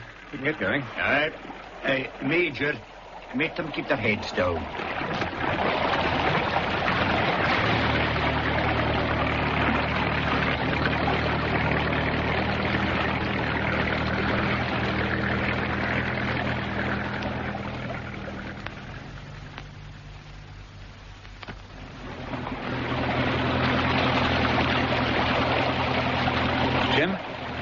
Get this sorted out between us. Now, when we land there, you'll take in McLeod, a corporal, and 10 men and go to the signal post. You better take a good look at the map while it's still light. Oh, yeah, it'll get us there. I'll take the sergeant and the other 10 and make a search of the west shore to see that the beaches are empty. When you've dealt with the signal post, we'll meet at the old ruined house, the Morrison Croft, I think you said, Mr. McLeod? Aye, that's right. Now, let's work our route out across the island. This is as far as we dare go in daylight, Major. Oh. Where is the island? Just behind that headland. It'll take us about half an hour when the light goes. All right. We'll anchor here.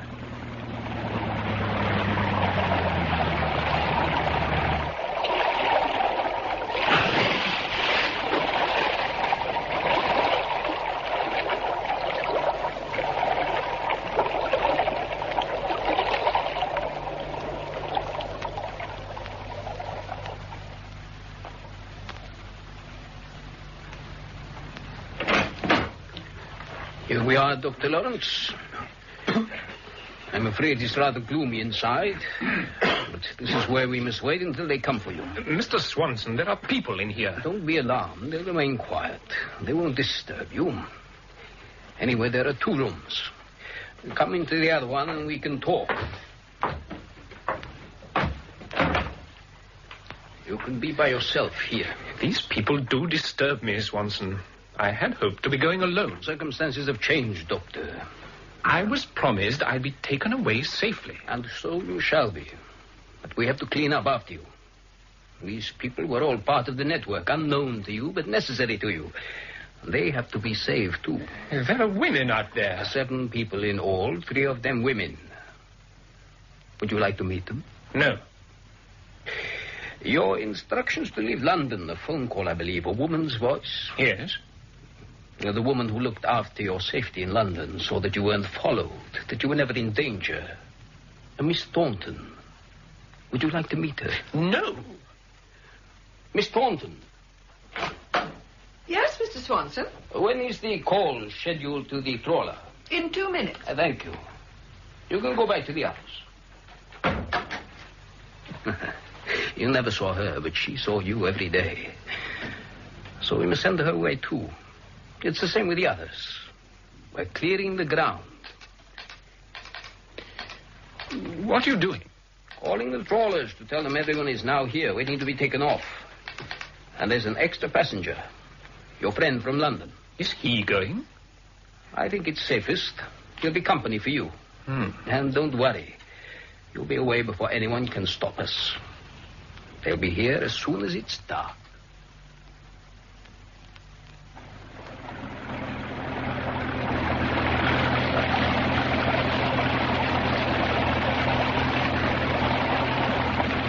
All right, Ian?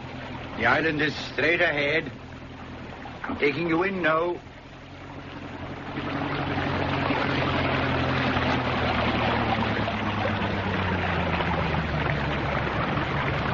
There's a boat there already. I'll put in alongside it.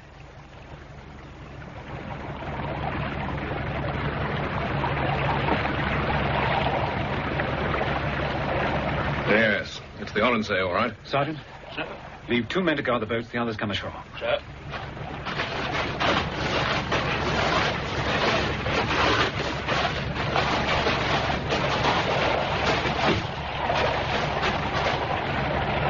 Jim? Yes, sir. This is where we split up. Good luck.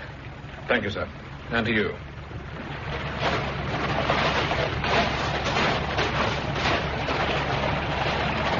Lead the way, Ian. Ready? Corporal. Sir? Get your men together and keep close.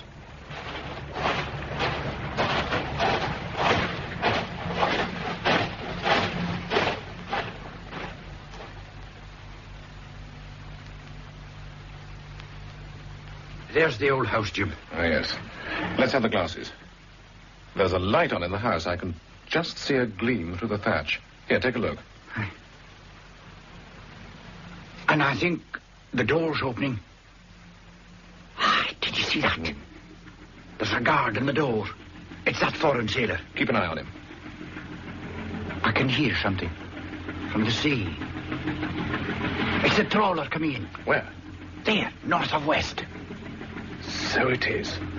Staff is to aircraft. Aircraft listening. There is a trawler coming in on the west shore. I'm on my way.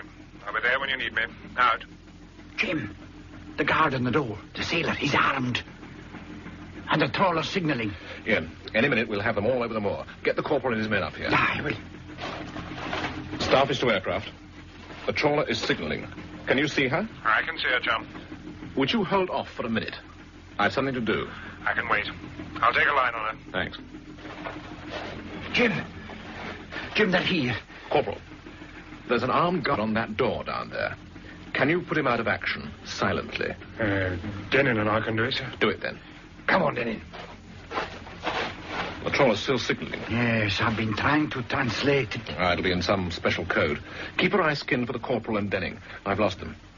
There they are now. Just by the corner of the croft. Ah, yes. Any minute now. They've got him. Staff is to aircraft. Go in now.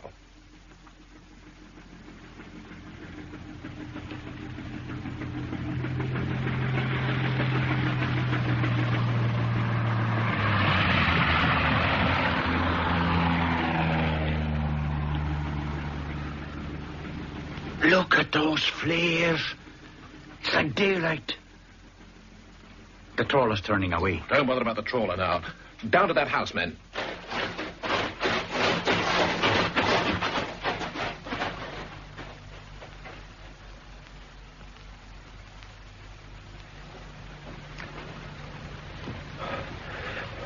Corporal, cover me as I go in. What is it? Look at them, sir. It's like a railway waiting room. Just waiting to go. Don't shoot. Please don't shoot. Then get your hands up. All of you. Leave your bags where they are. Get back against the wall. 2, 4, 6, 7. Corporal. Yeah? Take the 4 men over there. The 3 women... Stop her. Stay against that wall. Search them. Sir. Denning, you take the... the Major's here, sir. How are things going, Jim? Well, we've caught 7 of them. Oh, Major Williams, there are 2 men in a small room over here, sir. 2 more, eh? Bring them out here, Corporal. Sir?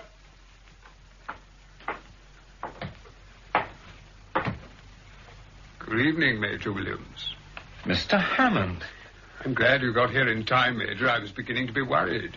Oh, I didn't expect you, sir. The Brigadier was taking no chances. If you didn't get here in time, I was to go on with this lot to the trawler and behind the curtain. I didn't fancy it. I should think not. Is this Dr. Lawrence with you? No, this is Mr. Eric Swanson, the organizer. Sorry, Swanson, when you get into this game, you meet some strange companions.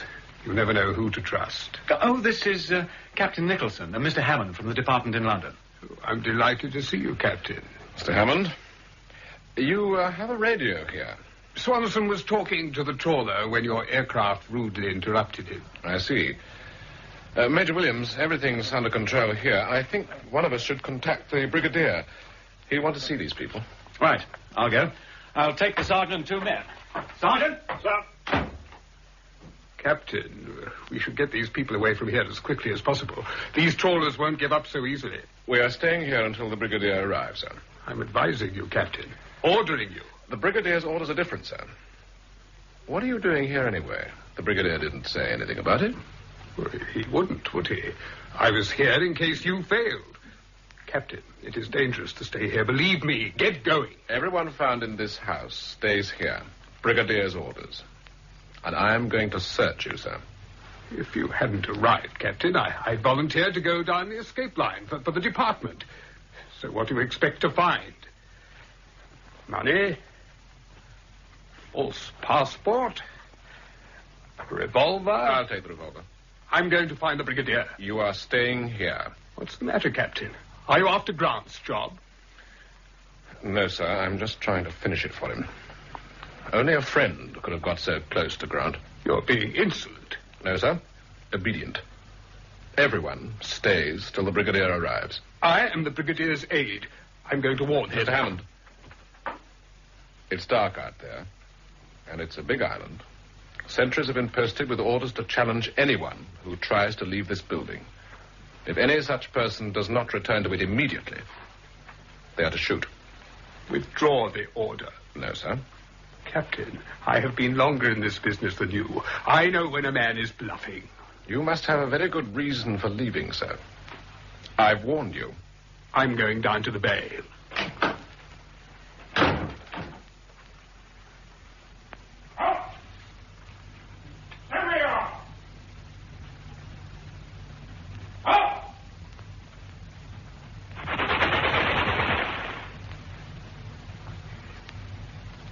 Jim, why did you do that? I warned him, Ian. I shot him, sir. And the Brigadier's here. Captain Nicholson. Sir. Why did you let Hammond leave? I didn't, sir. I ordered him to stay until you came. Did you know he was here, sir? No. No, I didn't. Who are these people? One of them is Dr. Lawrence, and that's Swanson. He's the organizer, sir. 7, 8 people. About Hammond, I think he was the man Grant saw. I'm sure of it. It's a pity you let him make a run for it, but it may have saved us a great deal of trouble. We can get what we want from Swanson and Lawrence. I'm having them all searched. It's been a very successful operation, Nicholson, and a very necessary success. Well done. Thank you, sir. I think the trawler's calling. Leave that to the Navy. Get all these people in the boats, will you? Right, sir.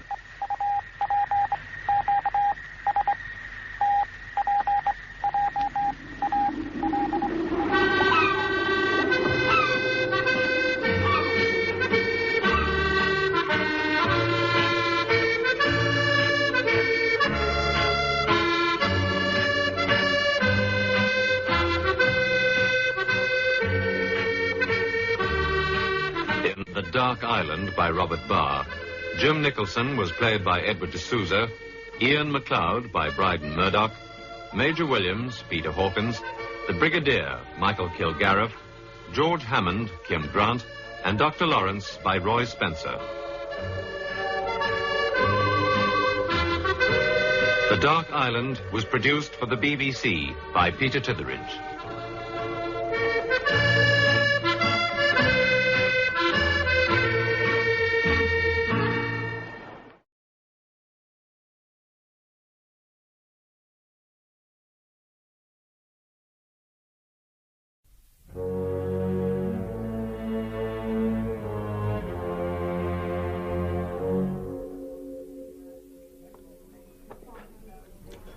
How about another liqueur, Jim?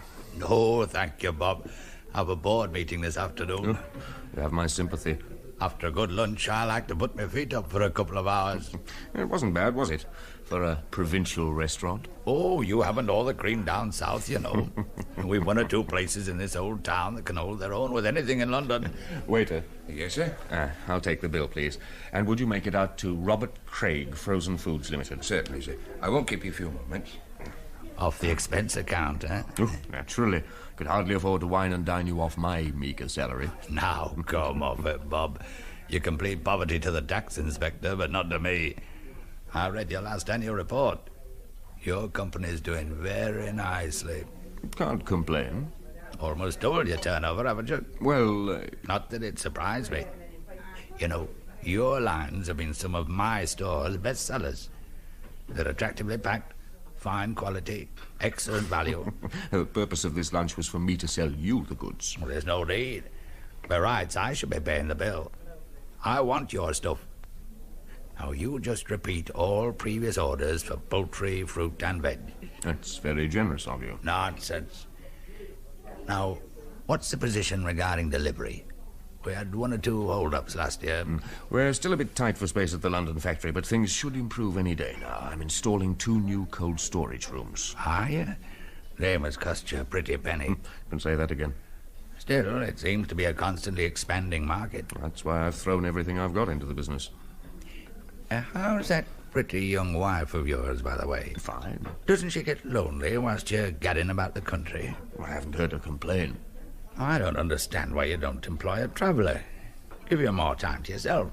There's no substitute for personal contact. I've spent years building this business. I've found if you want a job done properly, you've got to do it yourself.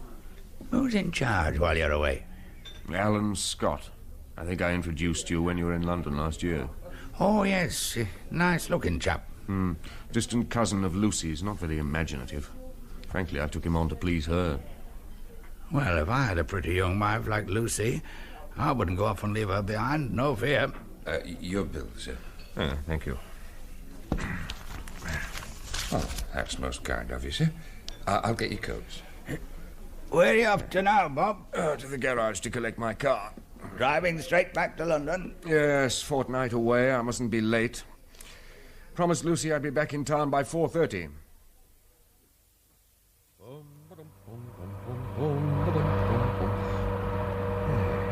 Sign.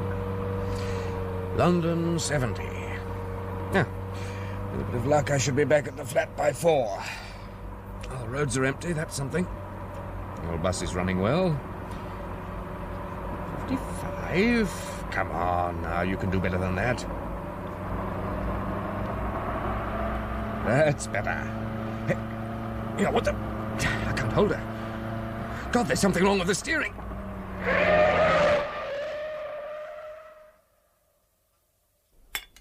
Have you found the trouble? Yes, sir.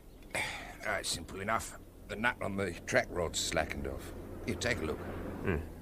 How did that happen? Who can say? Depends. Might have been left that way after a service, so it's very unlikely.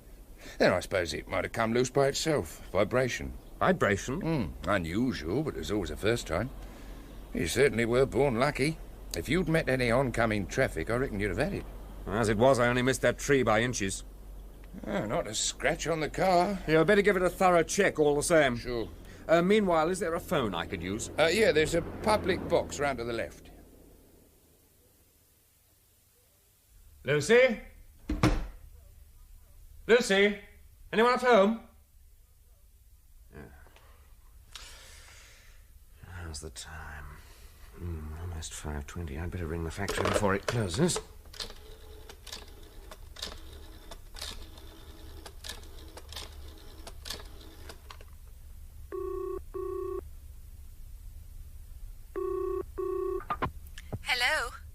Miss Collins, when you answer the phone, would you kindly say Craig's Frozen Foods, not just hello? This isn't Miss Collins. She's out of the office. What? It's about time you recognize my voice, darling. Lucy? Yes, Lucy. I'm certainly glad I don't work for you, Mr. Craig. What are you doing at the factory? I waited at the flat until 5. When you didn't show up, I thought you must have come straight here. But what happened to you? Why are you so late? Oh, I'll explain later. Well, I shan't be long, darling. I'll ring for a cab right away. No, it's all right. I'll pick you up. Oh, don't bother to make a special journey. I'm not. I've got to come down there anyway.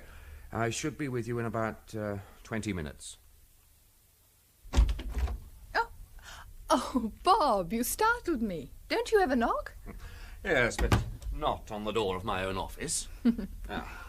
Darling, you look wonderful. Here, on your feet.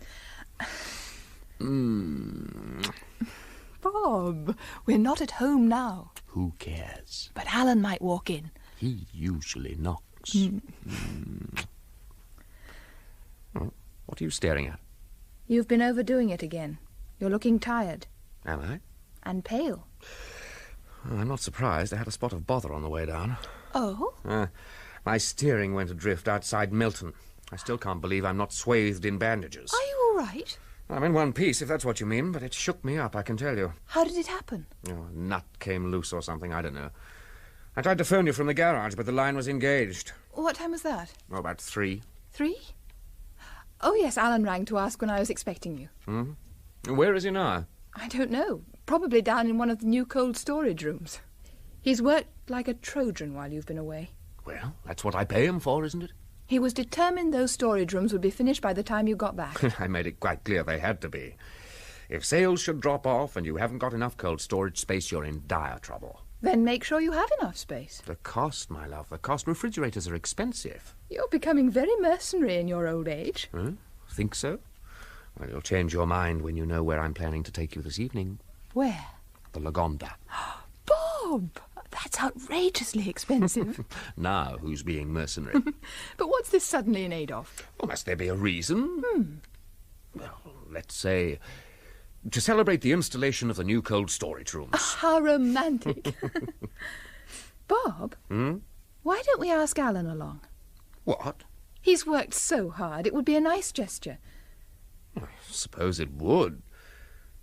But it's my first night back, and I'd rather look forward to spending it alone with you. All right. I only thought that... Perhaps some other time. Now I must go and find...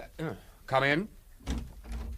Oh, hello, Bob. I wondered whether you'd arrived. I was just coming to look for you. Did you have a good trip? So. Bob had a narrow escape on his way back. Oh, what happened? My steering failed. Was the car all right? Just. That sort of thing can be nasty. You can say that again. Well, I hope the trip was worthwhile. Well, we've increased orders from the multiples, though Stacey's were complaining about the quality of the fish fingers. Oh. And when I got to Farnworth's head office, they told me their weekly delivery of poultry hadn't arrived. Yes, I know. But there's no shortage. Why wasn't it delivered? Well, everything was set, but as the drivers were about to load, they found there was no dry ice. But we've half a ton permanently on order. I rang the ice company, but apparently something had gone wrong with their plant. Well, did you try anywhere else? No. Why not? Well, they said we'd get our supply the following day, and we did. And meanwhile, Farnworth had to go without their supply of poultry. Well, I didn't think a day... Really? Bob, it's hardly fair to blame Alan. After Look, do you know how long it took me to break into the Farnworth chain? 2 years. I had to compete with the local farmers and every frozen food business in the country. But, Bob, And now, because you didn't think, I'll be lucky if they ever give us another order. I think I'd better go. What time can I expect you, Bob? I'll be back as soon as I can. I'm sorry about the Farnworth order, Bob. It's been such a hectic week, what with all the installation going on. I wanted to be sure that the storage rooms would be finished. And are they? Well, yes. The last engineer left at midday. They've done an excellent job. Why not take a look at them? I know you'll be pleased. All right. Lead the way. This is the door of number 1 room. Number 2 is further down the corridor. No handle. Oh, that's dated. These are automatic. You press this button on the right-hand wall, and hey presto, it's open. The doorway is large enough for a mechanical truck to drive straight in and unload. Oh, good idea. But what about the temperature rise when the door's open? Well, they say it's negligible. The room's at -20, and if it should rise above 0, to save the food spoiling, the door closes automatically. I'll just have a quick look inside. Ooh, should have brought my overcoat down with me. Yes, the cold air hits you, doesn't it? Where are the racks going? Well, I thought along the side and then in rows about 3 feet apart. That's cutting it fine. Better make it 4 feet. Right. And I should store the fish and poultry in here and the fruit and vegetables next door. But that's what I had in mind. Certainly is nippy. The temperature gauge is reading -19. Oh, let's get out of here.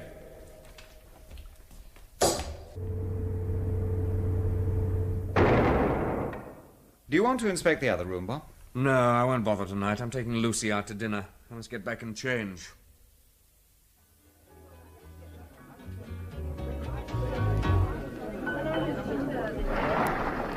Bob, darling, do you mind if we sit down? I've had enough. Hurry, before the band starts up again. Right. Oh, my feet. Oh, that's better. Oh, like a cigarette? Oh, yes. Try one of mine, darling. Then you. Oh, thanks. Here you are. Thanks. Is that a theatre programme in your bag? Yes, it is. May I have a look? If you want to. Prelude to Murder. A thriller. I suppose you'd call it that. Alan had a couple of tickets and asked me if I'd like to go along. I see. I didn't think you'd mind. Why should I? As a relative, I suppose he's entitled to take you to a theatre once in a while. Well, next time I hope he chooses something a little less morbid. It wasn't at all my cup of tea, though I must say he adored it. Go anywhere else while I was away? Oh, a concert or two. With Alan? Once. Talking of Alan, Yes. he seemed to run things very well while you were up north. The way I have the place organised, it runs itself. Aren't you pleased with him? No, not very. But 6 months ago you were talking about making him a partner. Yes, well, since then I've had time to think about it. I've changed my mind. But why? Well, to put it bluntly, he lacks imagination. There's little point in taking him into the firm if I can't trust him. What do you mean? Oh, look at the way he handled that Farnworth order. As I said, no imagination. It's never a good thing to have relatives working for you, however distant. It's difficult to keep things on an impersonal level. What do you intend to do? Frankly, it'd be easier for all of us if I gave him notice at the end of the month and had done with it. I think you're making a mistake, Bob. Wouldn't be my first. Now, let's drop the subject. I've had my fill of Alan for one day. But, darling... Oh, come on. Let's dance. Look, the floor's less crowded now.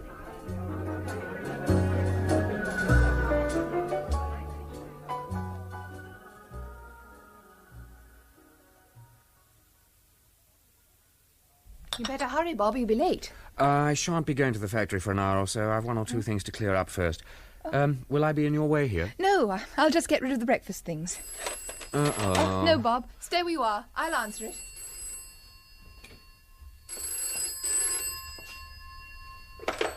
Hello? Lucy, it's Alan. How did you get on last night? I can't talk to you now, Alan. Bob's decided to work at home. I'll try and drop by the factory later on. But, Lucy... Goodbye. Have you finished with your cup? Yes, thanks. Who was that? Oh, no one, darling. Just a wrong number. We'll be all right in here, Lucy. Miss Collins has gone down to the bank. Well, did you talk to Bob? I tried, but I'm afraid I wasn't very successful. But didn't he say anything about the partnership? Yes. Well? That he'd thought about it, but decided against it. But he promised me. And that's not all. What do you mean?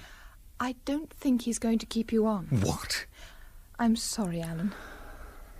I might have guessed. Look, don't say anything to him for a moment, and perhaps I might persuade him to change his mind. When I think of the way I worked this past 6 months, I could... Alan? What? Bob's car's down there in the yard. But I thought you said he was staying at home to work. He must have changed his mind. Oh, now, I don't want to bump into him if I can help it. I'll go down by the goods lift. All right. Now, Alan, promise me you won't do anything rash. Well, all right, but You'd better go now. I can hear someone in the outer office.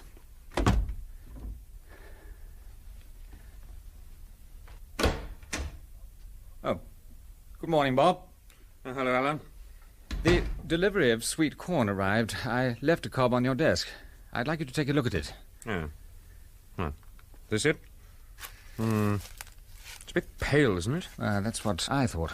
It's nice and firm all the same. I think it'll process well. Has Lucy been in this morning? Lucy? Not as far as I know. Why? Her gloves are on my desk. Must have left them here when she dropped by yesterday. Very likely. I'll be in the factory if you need me. Ah, there you are. Oh, hello, Bob. I thought everyone had left for the night. Oh, I shall be going in a few minutes. But how did the sweet corn turn out? Oh, not at all bad. If you'd like to come into the cold storage room, I'll show you a sample. I'd have brought you a sample earlier, but it didn't leave the processing plant until 5:30. No, after you, Bob.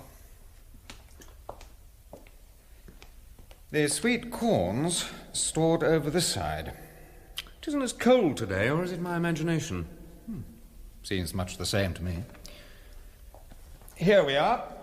This is a 12-ounce pack. What do you think? Looks a bit anemic to me. Sweet corn should be a nice, rich, goldy colour. Dry summer was probably to blame. Still, it'll do. Can go back on the shelf. Right. Oh, while I remember, there's a large order from Star Hotels for strawberries and also chicken pies. How much stock are we carrying? I'm not sure offhand. If you'd like to check the fruit in here, I'll go next door and check the pies. Okay. I shan't be long. Right, strawberries. What have we got here? Raspberries, Loganberries. Strawberries. There's a gross in a rack. That's 1, 2, 3, 4, 5, 6. 6 gross of 12-ounce packs. Yes, that ought to cover the order. Bastard! The light's gone out and the door's closed. Oh, I know what's happened. The temperature must have risen and the door's shut automatically. Ah, these newfangled ideas.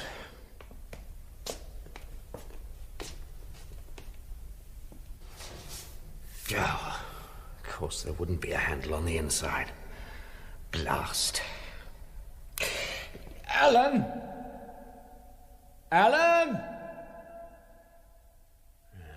Expect he's still checking those pies.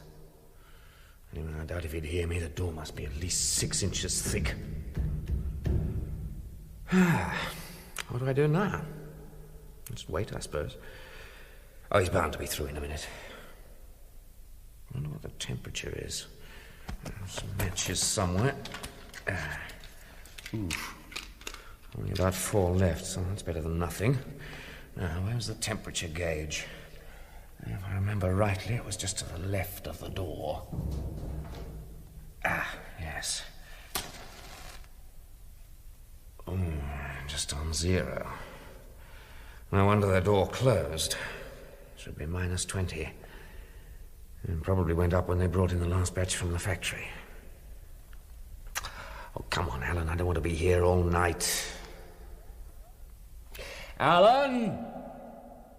Alan! Oh, what's keeping him? But if he found the door closed, he might have imagined I'd gone back up to my office. Of course. Oh, stop worrying. He knows you want those figures. He wouldn't just go off home. You can never tell with him. He's a dead loss. Alan! Open this door! Can you hear me? It's getting a bit chilly. Better try to keep warm. Swing your arms. It's the good old-fashioned way.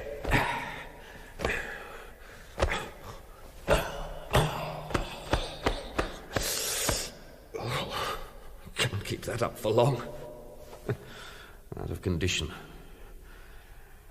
Don't fall off to sleep, that's what they say, isn't it? Perhaps a walk might help. The room's about 30, 40 feet long. I can walk up and down between the racks. Yes. Down this side will do.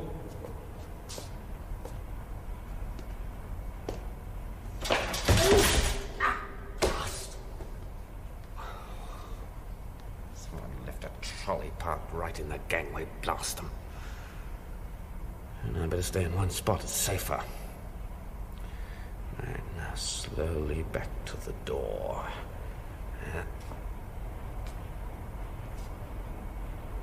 What's that noise? Of course, it's the compressor. It'll go on working until the temperature drops to -20. It's getting colder. I must get out of here, and quick. Alan! Alan! I'm locked in the cold storage room. Can you hear me? Alan! Alan! Alan!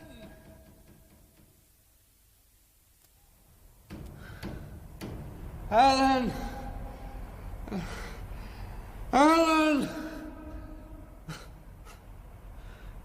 It's no use. Now just relax for a moment. You mustn't panic. He may have gone off without realizing what's happened. But then, when I don't arrive home, Lucy's bound to ring him. He'll come back to look for me. If only there was some way of shutting that compressor off. At least it wouldn't get any colder. Now, what's the temperature now, I wonder?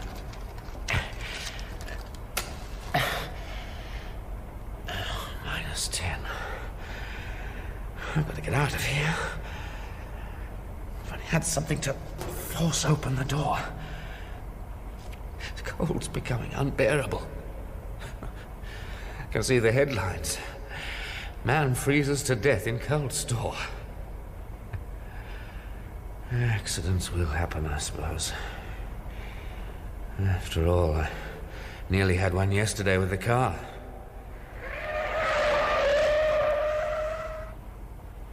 See what I mean, sir? His nuts work loose. Unusual, but there's always a first time. But if you'd have met any oncoming traffic, I reckon you'd have had it. Must be accident prone. Now I come to think of it, there was that narrow escape last month with the goods lift. When I opened the gates and stepped into the opening and the lift wasn't there. Luckily I was able to grab the wire mesh inside the shaft. Just luck that Fred heard me call. I'd have fallen 5 floors into the basement. There was that other close call when I went down to the goods yard to have a word with Alan. Mr. Craig! Mr. Craig! Look out, sir! Behind you! Mr. Craig? You okay, sir? Yeah, fine, but what happened? Oh, I don't rightly know, sir. A pile of crates suddenly tipped over. If I hadn't got out my truck just then, I'd never have seen her. Lucky he did. I must be accident prone. There's no other explanation. Unless...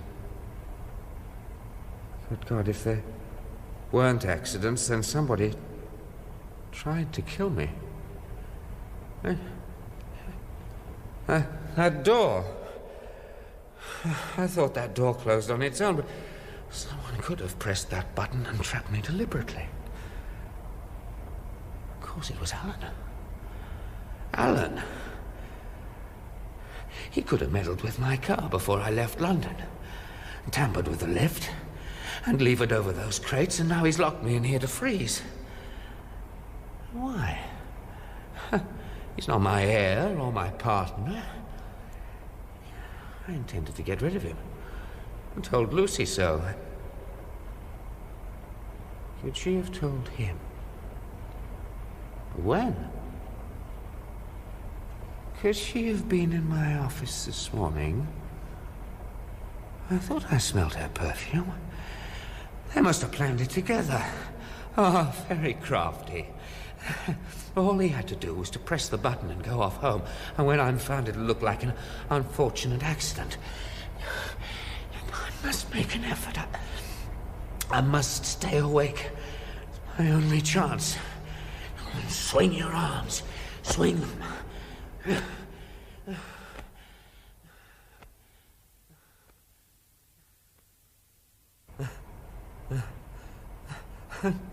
I can't go on anymore.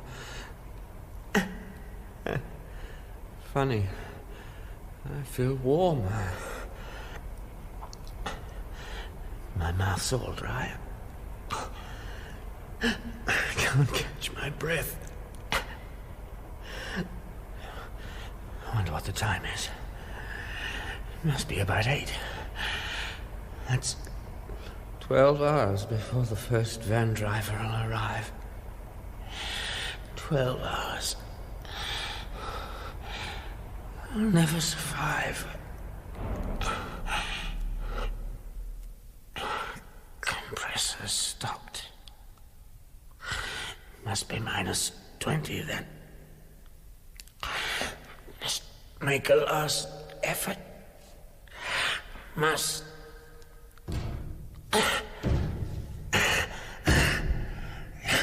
Let me out of here. Help. Help.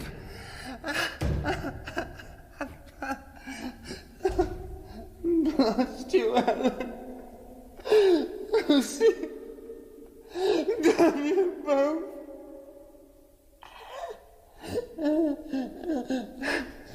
I've been dizzy.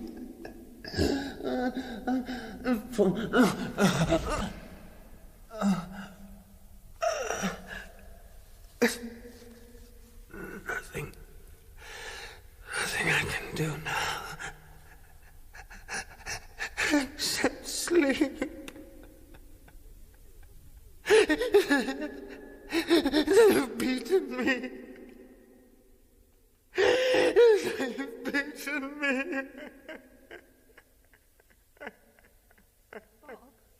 Bob? Darling, can you hear me? It's Lucy, darling. Don't you recognize me?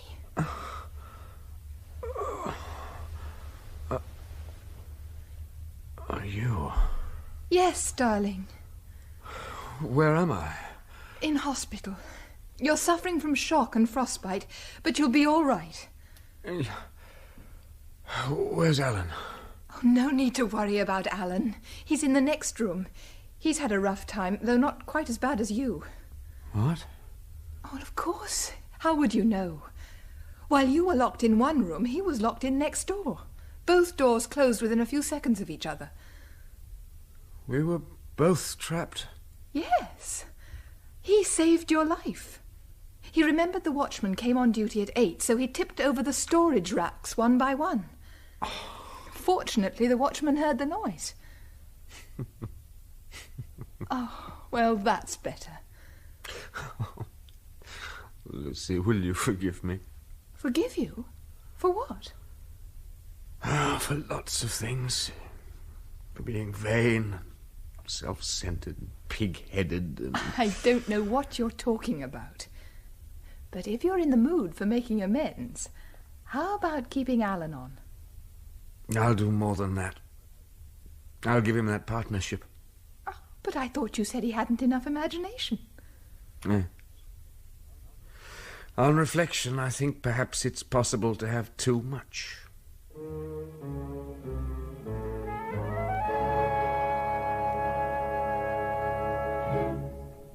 Cold Storage by Philip Levine, first broadcast in 1973. Robert was played by Nigel Graham, Lucy by Bonnie Hurren, and Alan by John Forrest. Jim was played by Brian Haynes, and the mechanic was Vernon Joyner. The producer was Margaret Ettle.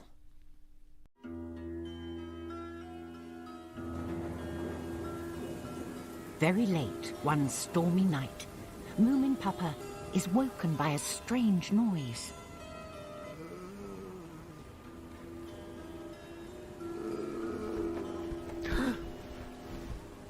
He puts on his dressing gown and goes to have a look around the house. Sky blue room? Nothing.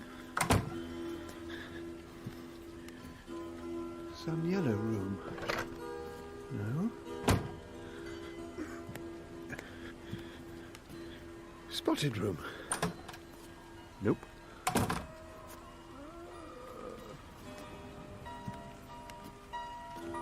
At last, he goes to the front door. Hello? And here on the front steps sits something wet and miserable, with shiny black eyes. Who on earth? I am the muskrat. I am a philosopher. Ooh. As such, I believe that ultimately it doesn't matter what happens, but even a philosopher does not like being soaked to the skin. Oh, please do, come in, come in. I'm sure my wife can make up a bed for you. I am not a great one for beds. It was just a hole I've been living in, but I was perfectly happy there until it filled with water. Of course, it's all the same to a philosopher whether he is happy or not, but... No, please do come in.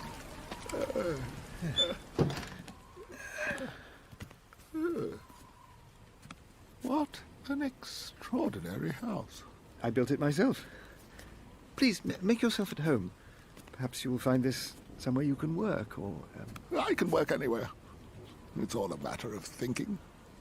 About? Hmm? Thinking about? Oh, how unnecessary everything is. Really? Might I offer you a glass of wine against the cold? Wine, of course, is unnecessary. But a small drop would not be unwelcome. Let's go into the kitchen. Mm-hmm. There's some palm tree wine, I think. Now, where is it? Oh, I think it's on the top shelf. Oh, bother. What is it? Go back to sleep. That's torn it. Oh, dear. What's going on? I was just trying to get the palm tree wine done. Some idiot put the stupid vegetable dish right on the edge of the shelf. Never mind. The vegetable dish was so ugly. It's a good thing it's broken. Why don't you climb on a stool, dear? Oh, right. There. Yes, so sorry. Let me introduce you. Hello. What's going on? Oh, what in smash? Who's this? This is the muskrat. This is our son, Moomin Troll. Hello. The muskrat is coming to live here. He's a philosopher. A wise man who knows about everything. Oh, is it going to stop raining? Ah, well, I have lived here in this valley all my life, and I have never seen such weather. Not that it makes any difference to me, except for giving me something new to think about. Of course, it would be much better if it rained in the hot, dry valley on the other side of the mountains. How do you know what it's like on the other side of the mountains if you've lived here your whole life? An otter. An otter who swam down here once told me. I never make unnecessary journeys myself. I love making journeys. There are hardly any unnecessary things. Only eating porridge. And washing. Oh, and doing your teeth. And pyjamas. We should go back to bed. Of course it will stop raining eventually. Who knows? There certainly has been something strange in the air lately. What? I have had vague forebodings and thought more than usual. It's all the same to me what happens. But one thing is certain. Yes? Something is going to happen. Something awful? Who knows? Oh. Back to bed now. It's not good for children to hear frightening things at night. The next day, it stops raining. The muskrat goes out into the garden and lies in the hammock to think. Moomin Papa goes to the sky blue room to continue writing his memoirs, and Moomin Troll and Sniff hang about the kitchen door. Mama, what do you think the muskrat meant about something going to happen? What is a foreboding? What does it mean? I don't think it means very much. Why don't you and Sniff go down to the beach and have a picnic? Yes, please. We could have it in the cave. We could check on our treasure. Treasure? Just some stones. Pearls? Shh. Could we have lemonade too? Yes, of course. The weather is still dull and grey when they reach the cave. Sniff, someone's been here. How do you know? They've moved our stones. Pearls. Who could it have been? They've made a pattern, like a star, with a tail. It's a warning. Or a threat. Somebody is angry with us for some reason. A secret society. Perhaps this is their cave. Shall we get some fresh air?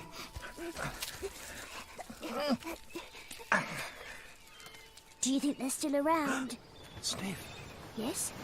look at the seagulls. All sitting on the water. Yes. It looks like a huge great eiderdown with white flowers on it. Yes, like embroidery. Only They've made themselves into the shape of a star. with a tail. I want to go home.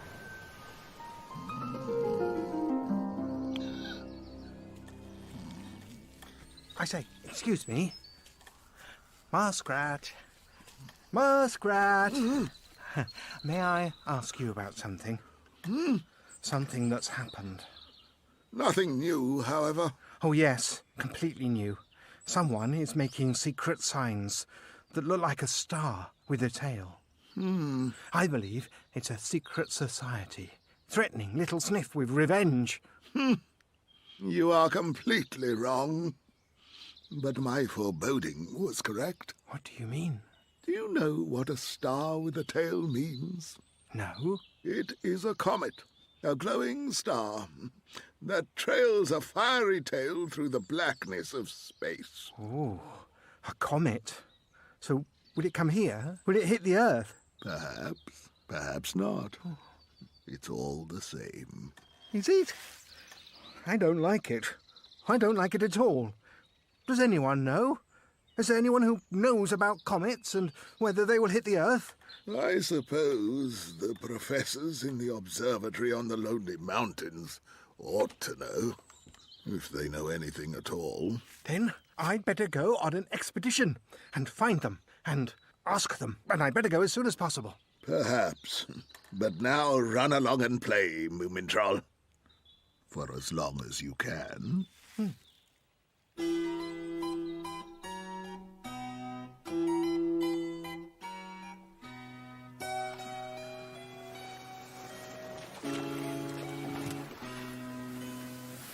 We're going to find out about this nasty thing. I've hoisted the sail for you. Maybe we can try to stop it coming here. The raft's quite easy to steer. I haven't told Sniff the real reason for our expedition. He'd be too frightened to be any use if he knew. Very good. Keep to the right-hand side of the river. Here are your rucksacks. I've got the compass. We can't take all that with us. We could leave out the plates. As you like. Out they come. I shouldn't mind going along too. Give my regards to any relatives you meet. Yes, Mother. The house troll relatives, you know. And put on your woolly trousers when it's cold. All aboard! Once upon a time I went travelling on this raft, you know. Cast off! Good luck. I'll give you a shove. The tummy powder's in the left-hand pocket of the rucksack. Goodbye. Goodbye. Goodbye. Soon they have floated away, and all before them stretches the unknown, wild and enticing.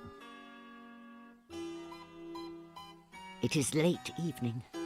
The rust-red sail hangs loosely, and the river lies silver-grey between its shadowy banks.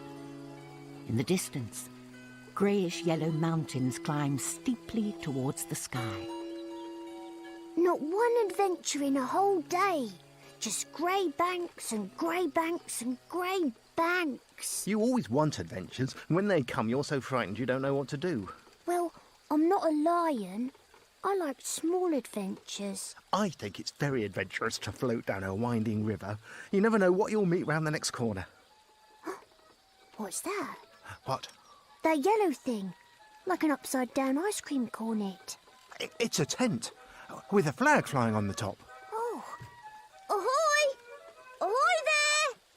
Out of the tent steps someone with a mouth organ in their hand and a feather in his old green hat. Oh, hi there. Catch the rope. Got it. Thanks. I'm Snufkin. Hello. Fancy coming all this way just to see me. Oh, we didn't exactly. Oh, never mind. The main thing is that you're here. You'll stay the night, won't you? Love to. So why on earth do you live in this grey desert? I live all over the place. I wander about, and when I find a place I like, I put up my tent and play my mouth organ. Do you like this place? Certainly I do. Are you a poet? Or a painter? I am everything. And you are discoverers, of course. Of course. What are you thinking of discovering? Oh, stars. Stars. Stars are my favourite things. I always lie and look at them before I go to sleep. They look so friendly. The star we're looking for isn't so very friendly. Can stars be unfriendly? Ones with tails can. Comets. What? What's this about? Stars with tails? The patterns!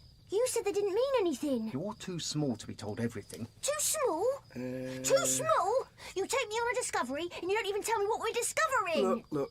Why don't you tell me all about it? Yes. Why don't you? We have, a muskrat who says there's a comet that might hit the Earth. What would happen then? Everything would explode. It'd be awful if the Earth exploded. It's so beautiful. And what about us? Well, that's why we're going to look for the observatory on the Lonely Mountains. They can tell us if the comet is going to hit the Earth. Can I bring my flag? Of course. As they drift downstream, Snufkin plays songs on his mouth organ, does card tricks, and tells them of his strange and wonderful adventures. Very hard going. There were hot springs everywhere. The ground was covered with lava. Everything was bubbling and steaming. Didn't you burn your feet? I walked on stilts. There was a great rumbling and roaring, and a crater opened right in front of me and belched out red flames. Oh, a volcano! How awful. Fortunately, I had with me a bottle of underground sun oil, which one of the fire spirits gave me. Goodness. What is underground sun oil? It's what the fire spirits rub on themselves when they go right down into the burning heart of the earth. And can you go through fire when you've got this oil on? When the comet comes, we can just I'm afraid I've only got a few drops left. Oh, perhaps there's enough for a small animal about my size? Listen. What? What is it? The river has a new sound. Oh, it's going faster. Oh, rapids! Take down the sail! Shouldn't we land? We can't! We're too fast! We're going downhill! It's a waterfall! It's a waterfall!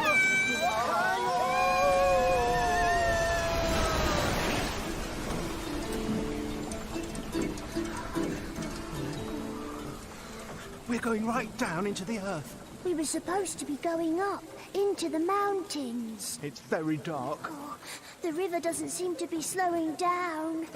Oh, what's that? The mast is catching on the roof. The roof is getting lower. You know what that means, don't you? We must throw the mast overboard.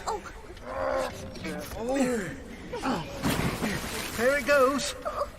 My ears touch the roof. Oh, what will Mama say if we never come back? What's happened? We're stuck. The mast has caught us. It's lying across the tunnel. Can you see? Just before the water plunges into that deep, black hole. I want to go home. Look! There's light coming from somewhere. Oh, there's a crack in the rock, right above us. But how on earth are we going to get up there? I shall play an adventure song, and we will think. Up above the underground river, a hemulin is dozing in the sun with his butterfly net beside him.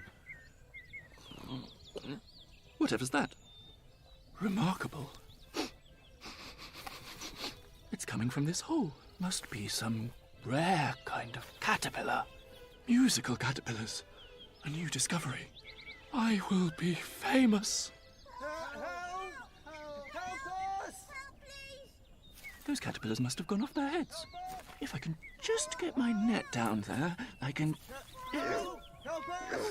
get them. Ooh. Scoop them up. Ooh. Yes.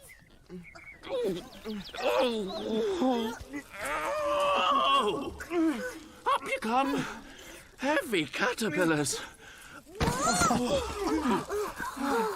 Free! Thank you. You saved us. And all our belongings. I was looking for some singing caterpillars. Are these the Lonely Mountains? No idea. There are lots of moths here. I think this must be the Lonely Mountains. Some of the moths are rather rare. We're looking for a comet. Are they rare? I think so. They appear about once in 100 years. I must catch one. What do they look like? Red, probably, with a long tail. Red, long tail, and do you know what they eat? Oh, yes. Hemulans. Little animal. That is not funny. I shall leave you now. That wasn't very respectful. He did save us. But his face. Night has fallen. From a tent, halfway up a lonely mountain with mists below and peaks above, a light shines in the wilderness.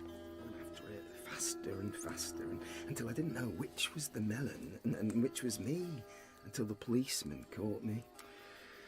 And that's how you ended up in prison. Then met these snorks, or whatever you call them. I didn't meet them in prison. It was after I escaped.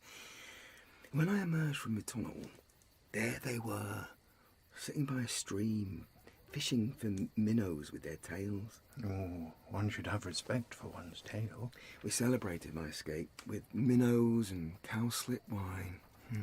How beautiful the Snork Maiden was, with sparkling eyes and always a flower behind her ear and a little gold ring around her ankle. Boring. I think that's a rotten story. I'm going to sleep.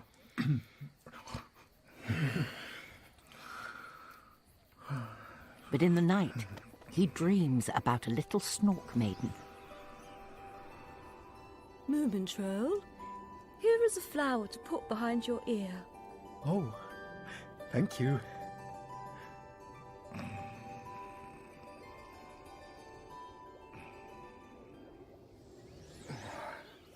Stupid dream. So, today we will climb this peak and reach the observatory. By the afternoon, they have climbed so high that they have reached the clouds. I always thought clouds were soft and woolly and nice. They're freezing. Oh, look! What? On that little outcrop of rock, just below the cliff edge, something shining. Is it a diamond? If I just lean over, Be careful! I can almost reach. Oh, it's right on the edge of the precipice. Oh, if I can just... Oh, do be careful. Oh, got it! Yeah, pull me back. Oh, I got it. It's a little gold ring. Oh, do you think? What? It could be Snork Maidens. Oh, yes. Looks as if she's fallen over the edge. So young and so beautiful. Moomin Troll is too overcome to speak, and they climb on in silence until at last the mist rolls away. Oh, we're above the clouds. Oh, look at the sky. It's not blue anymore. It's sort of... Pale red. Perhaps it's sunset. No, it's the comet. It's coming nearer.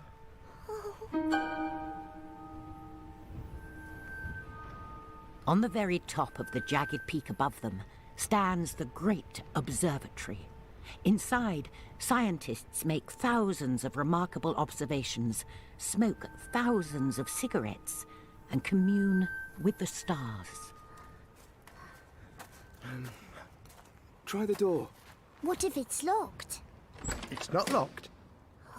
Up a staircase, they find themselves on the threshold of a high room with a glass roof. Look at that! In the middle is a giant telescope, revolving slowly, keeping watch on the sky. Louder? Louder! Hello! Lovely day for stargazing. Night, I mean. You again?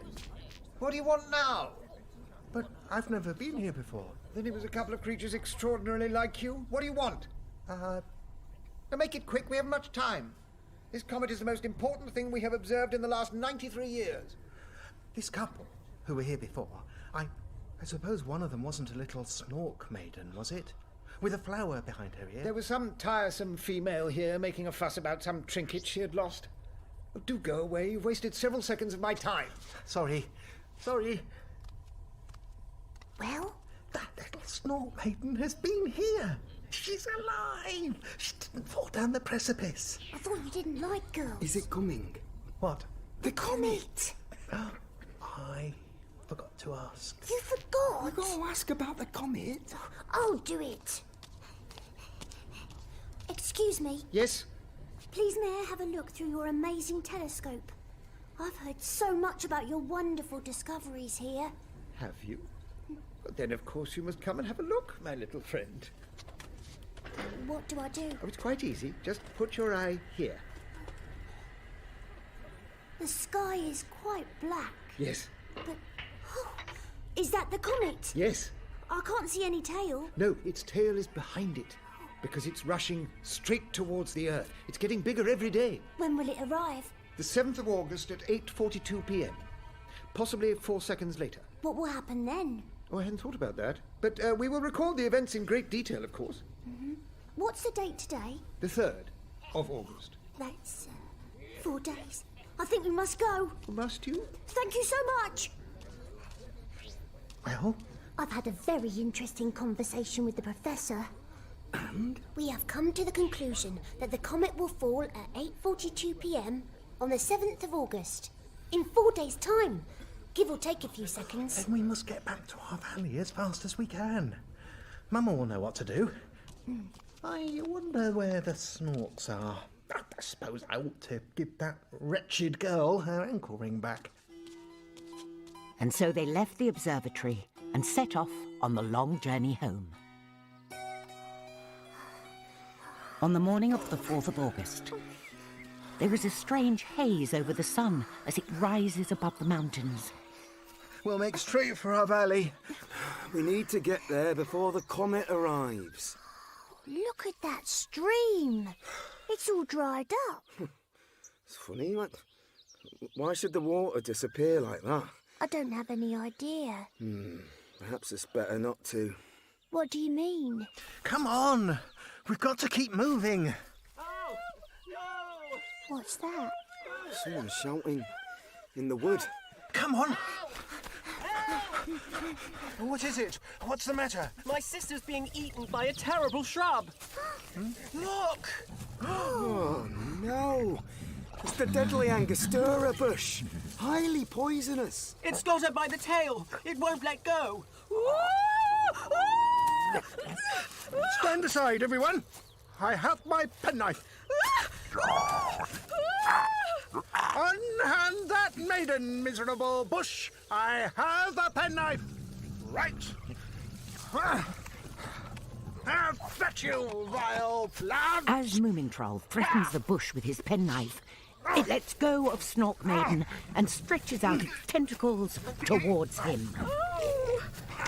He's got a tentacle around his nose. He's hacked it off. His nose? The tentacle. Throw a stone at the beastly bush. I've got one. Ow! You hit Moomintroll. I've killed him. I'm all right. I've killed it. How brave you are. Oh, it's all right. I do that sort of thing all the time. Do you? I never thought... Ow! You are Snork Maiden. I am. I have something for you. Here. Oh, my ankle ring. I thought I'd lost it. How wonderful. It's nothing really. Hello there. I am the Snork. This is my sister, Snork Maiden. Hello. Hello. Look here. We need to talk.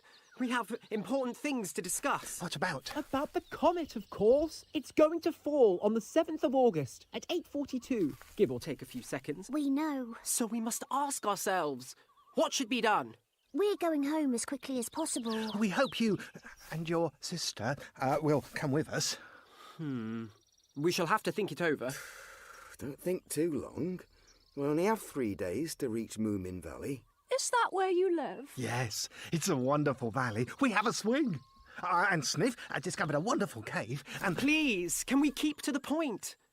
Will we reach this valley of yours in time? Will we be safe in your cave? Oh, of course! How clever of you. We can hide in the cave when the comet comes. But we've only got 3 days to get there. Look! What's that shining red above the trees?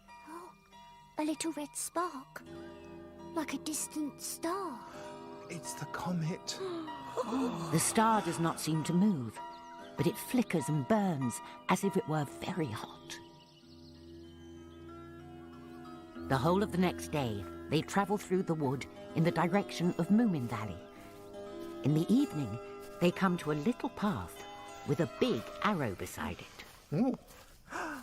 Dancing tonight! This way! Ooh, I want to dance. Couldn't we dance? I haven't been dancing for ages. We really don't have time.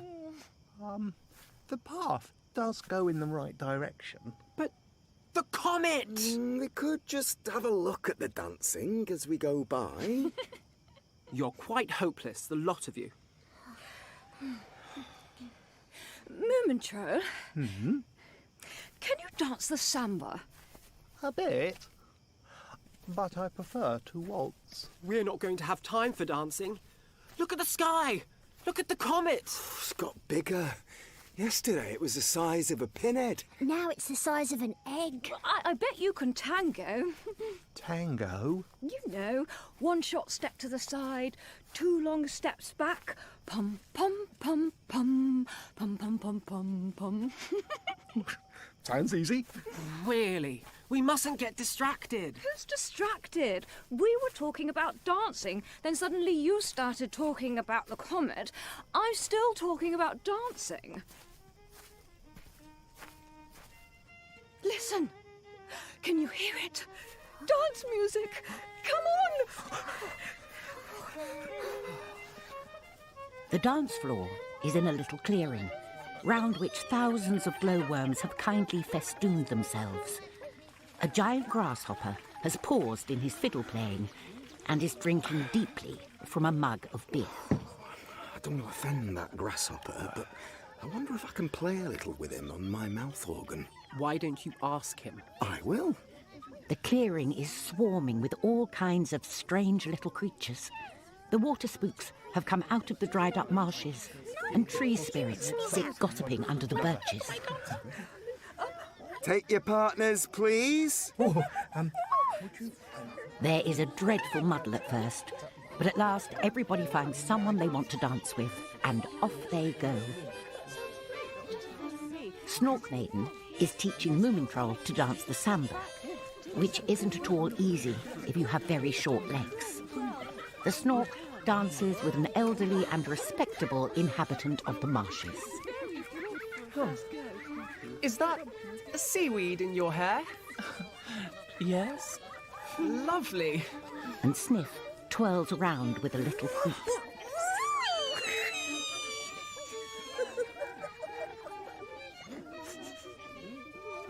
Even the midges dance. Every possible creeping thing comes out of the forest to have a look. And nobody gives a thought to the comet, which is rushing towards them, lighting up the night with its fierce black glow. At about 12 o'clock, a huge barrel of palm wine is rolled out, and everyone sits round, drinking out of birch bark mugs and eating sandwiches. Oh, let's have a song. Snufkin. Oh, what song do you want? The higgledy-piggledy song. Oh, but it's so sad. Let's have it anyway.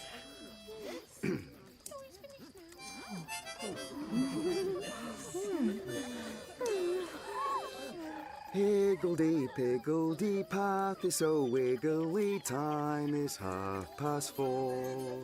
Everyone. Nearly deadbeat, untied little feet, no friendly door. That was very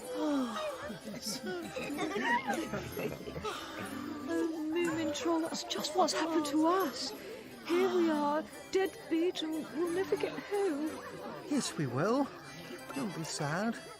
And when we get there, think what fun it will be to tell them all about what's happened to us. Snufkin plays until all the little animals and spirits fade back into the wood. And Snork Maiden goes to sleep with her head on Moomin Troll's shoulder. The glowworms go out one by one, and very slowly, night creeps towards morning.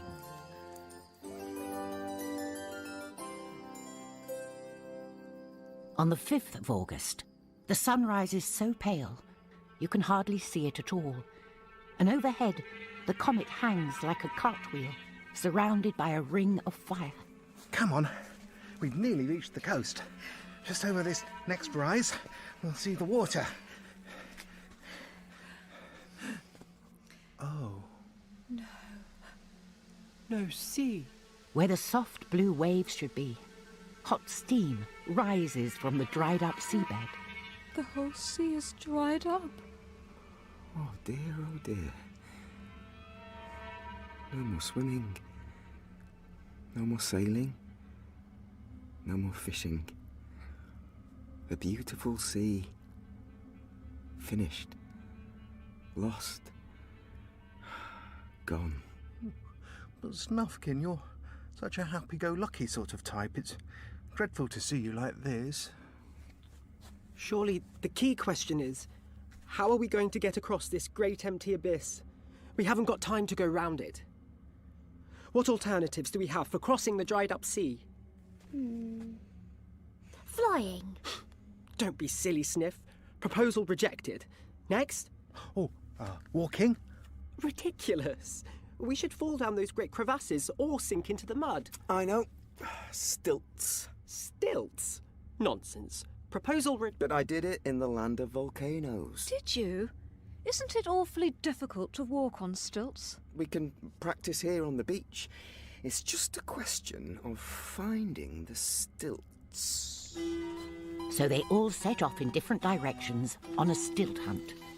The Snork gets saplings from the wood. Moomin Troll and Snork Maiden find some long planks in a pile of driftwood and split them in two. Snufkin finds an old fishing rod and a hop pole. And Sniff has a broomstick and an old flagpole. Look at me! Oh! I can do it! It's like wearing 7-league boots! Eventually, they pick their way down onto the seabed. Down on the sea bottom, the seaweed, which looked so beautiful waving in the green transparent water, is all flat and black, and the fish flounder pathetically in half-dried up pools. This is a bit depressing. It smells awful. On they stalk, like long-legged insects across the bottom of the sea. Here and there, great dark green mountains rise. What's that over there? Suddenly, in the gloom in front of them, a great dark shape looms up. What is it? A shipwreck! A poor ship! Her mast is broken, and barnacles cover her rotting hull. Come away, this is horrible. Wait a minute. I can see something shining in the sand. Something golden. I'm getting down. Oh, careful! It's all right. I've got it. It's a dagger. A golden dagger with jewels in the handle. It's treasure. Oh, treasure! It's beautiful! Snork Maiden, losing her balance, falls right over the side of the ship and into the hold. Hang on! I'm coming! I'm coming! Whoa, whoa, slippery. Are you there? I'm here! I'm coming down! Oh. Are you all right? The water's right up to my middle. Oh, it smells horrible. But do you think we might find some more treasure in here? It's very dark, and there may be dangerous animals. I suppose you're right. Will you help me out, please? Of course. If you put your foot on my... Sorry. No, not on my head. On my... Sorry. There. Thank you. Now I've just got to reach up and...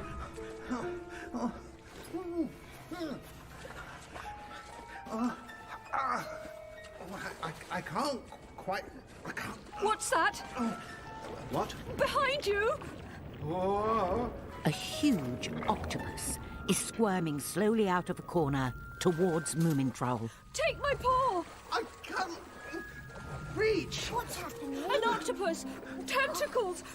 Moomintroll! An octopus? Huge! I can't... Get out! Oh, there's something feeling my foot! Sniff! Give me that dagger! Are you going to stab it? No, I'm going to dazzle it. Quickly, Snork Maiden plays with the reflection of the comet in the golden blade of the dagger and shines it right into the big goggling eyes of the octopus, who stops at once. Oh, you've blinded it! It doesn't know what to do!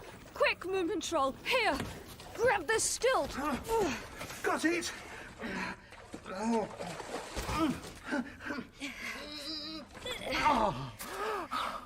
Oh, thank you. You saved my life. I was very happy to do it. I would save your life 8 times a day if I could. I wouldn't mind 8 octopuses attacking me every day. If only I could be saved by you. Oh, please. Can we get on? So they leave that dreadful ship without wasting any more time. All about them stretches the strange sea landscape, and they hurry on until dusk falls and they can only see the soft outlines of each other through the damp sea mist. In the end, they pitch camp on a high-pointed rock, which they can just reach by their stilts. Moomintroll takes the first watch, and while the others curl up tightly together and sleep, he sits, staring out over the desolate sea bottom, which is lit by the red glow of the comet, while shadows of black velvet lie across the sand. How frightened the Earth must be feeling, with that great ball of fire coming nearer and nearer. I love the Earth so much. The forest and the sea, the rain and the wind, the sunshine, the grass, and the moss. How impossible it would be to live without it all.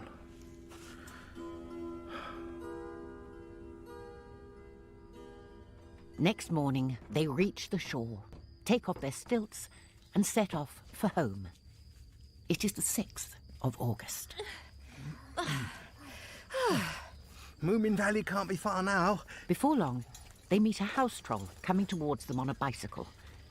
On his carrier are suitcases and packages of every kind, while parcels dangle from his handlebars, and on his back sits a baby house troll in a bag. Excuse me? Yes? Are you leaving? Who wants to stay and wait for the comet? You think the comet is going to fall here? Everyone does. Oh, by the way, I believe our families are distantly related, and my mother told me to give you her kind regards if we happen to meet. Thanks. And the same to your poor mother. I hear that she and your father absolutely refused to leave. They said they had to wait until you got back. Then we better hurry. If you pass a post office, will you please send a telegram saying that we are coming as fast as we can? Yeah, I'll do that. Goodbye. Good luck. As they go, They meet a crowd of fleeing creatures, walking, driving, riding, some with wheelbarrows. And when they stop for a rest, there is a Hemulan sitting by the side of the road with a stamp album in his lap. Good morning. Are you by any chance related to a Hemulan who collects butterflies? He is my cousin on my father's side. He is very stupid. I broke off our relationship. Why was that? He had no interest in anything but his old butterflies. The world could catch fire around him and he wouldn't even notice. That's exactly what's going to happen now, tomorrow, at 8:42 p.m. Give or take a few seconds. What's that? Well, there's a tremendous fuss going on about something. I've been sorting my stamps for a whole week. Perforations, watermarks and so on in different piles, and somebody goes off with the table I've been working on. And here I sit with my stamps in a complete muddle, and nobody has bothered to tell me what it's about. It's about a comet that's going to collide with the Earth tomorrow. Has this anything to do with stamp collecting? No, it has to do with a comet. And if it comes here, there won't be much of your stamp collection left. Oh, heaven protect us. What shall I do? You'd better come with us. We're going to a cave where both you and your stamp collection can hide. And that is how the Hemulan joined the party, returning to Moomin Valley. Meanwhile, under the influence of the comet, far, far away, a tornado has been born. And now it is flying on black wings across deserts and seas and growing blacker and stronger every minute. Listen, what's that? It's a storm. A storm is coming. My stamp album! No! My stamps! My life's work. Irreplaceable. The tornado is coming. This is just the beginning. But I don't care about your tornado or your comet. Here comes a tornado! Hold on, everyone! Tie your tails together! And hold tight!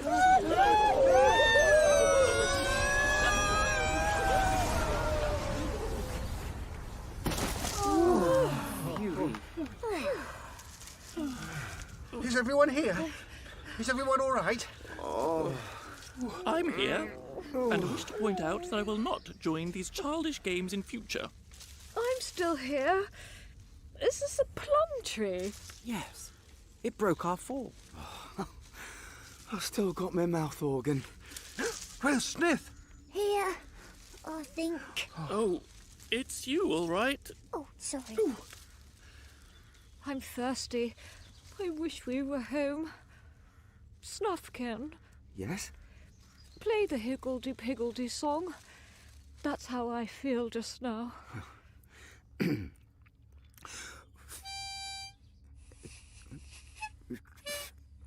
My mouth organ's broken.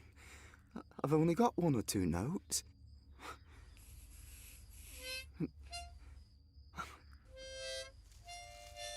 Well, I don't think much of that. It is getting dark, so they spend the night in the plum tree very close together.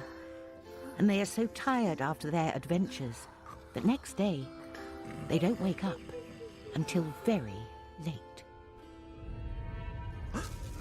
The comet! Look at it. It's big.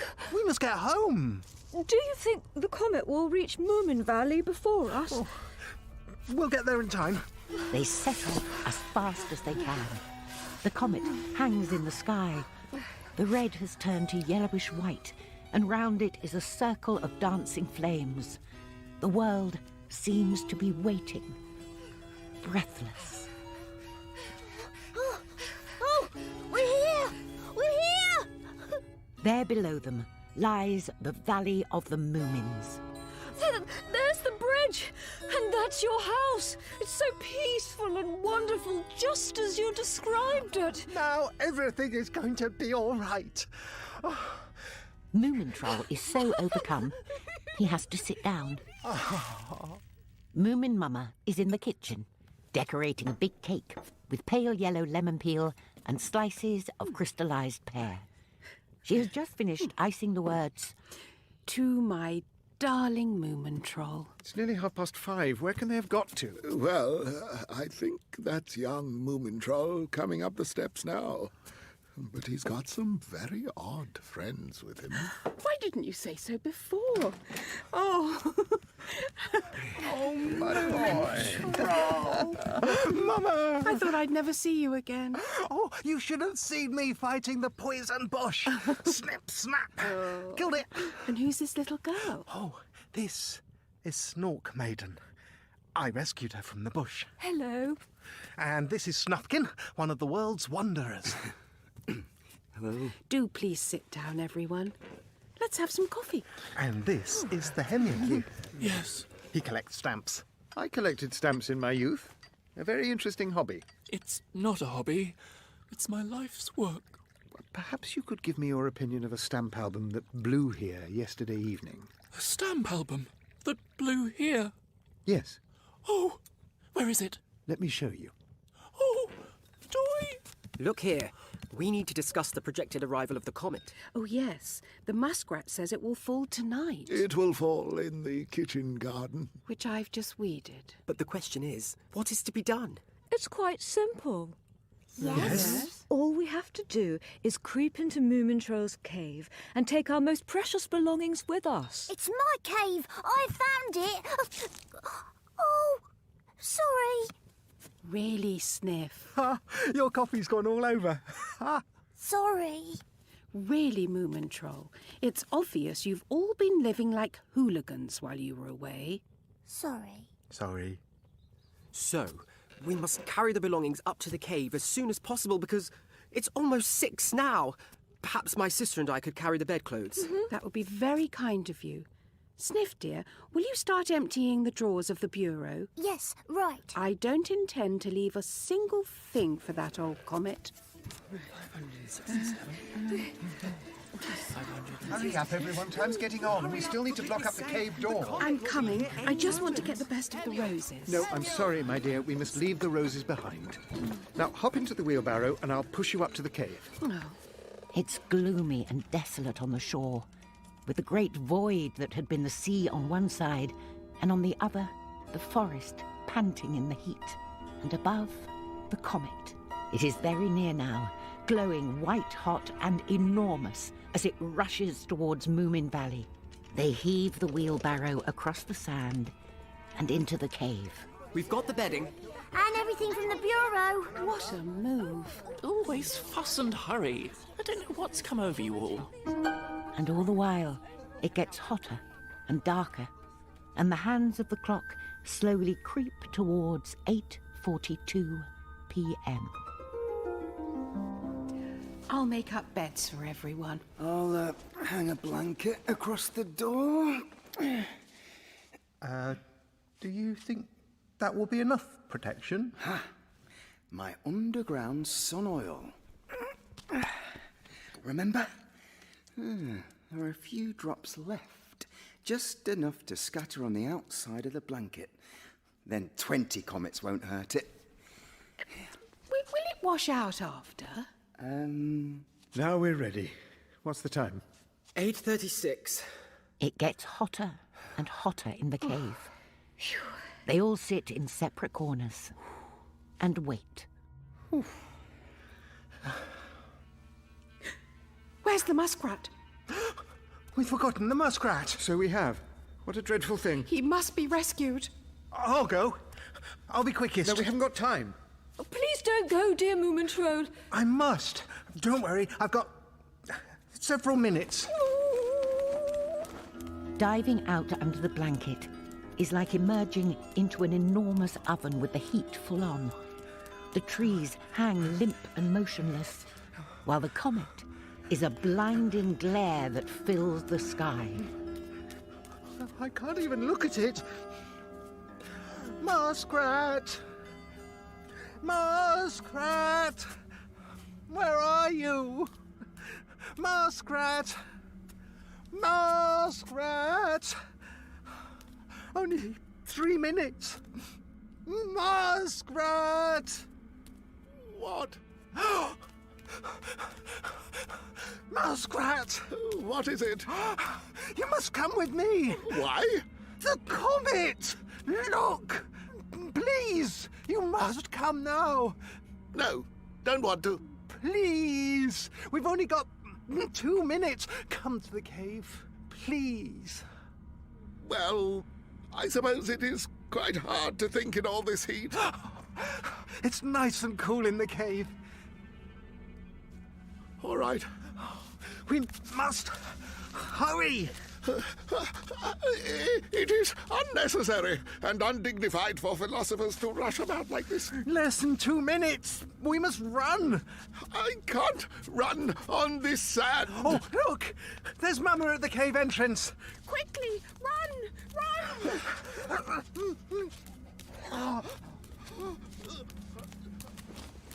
Oh, thank goodness! You made it just in time! Just in time. Time? For what? The comet is diving headlong to Earth. It is exactly 8:42 p.m., give or take a few seconds. The comet roars with its flaming tail right through the valley, across the forest and mountains, and then disappears again over the edge of the world. If it had come even a tiny bit nearer, none of us would be here now. But it just gave a whisk of its tail and swept off to another solar system far away, and it has never been seen since. But in the cave, they don't know this. Everything has been burned. Smashed to atoms. Our cave is the only thing left in the whole world. Mama, Yes, is it all over? yes, it's all over. Wasn't it dreadful? We've all had a very tiring day. The best thing we can do is go to sleep. Don't think about it anymore. Cuddle up and I'll sing you a lullaby.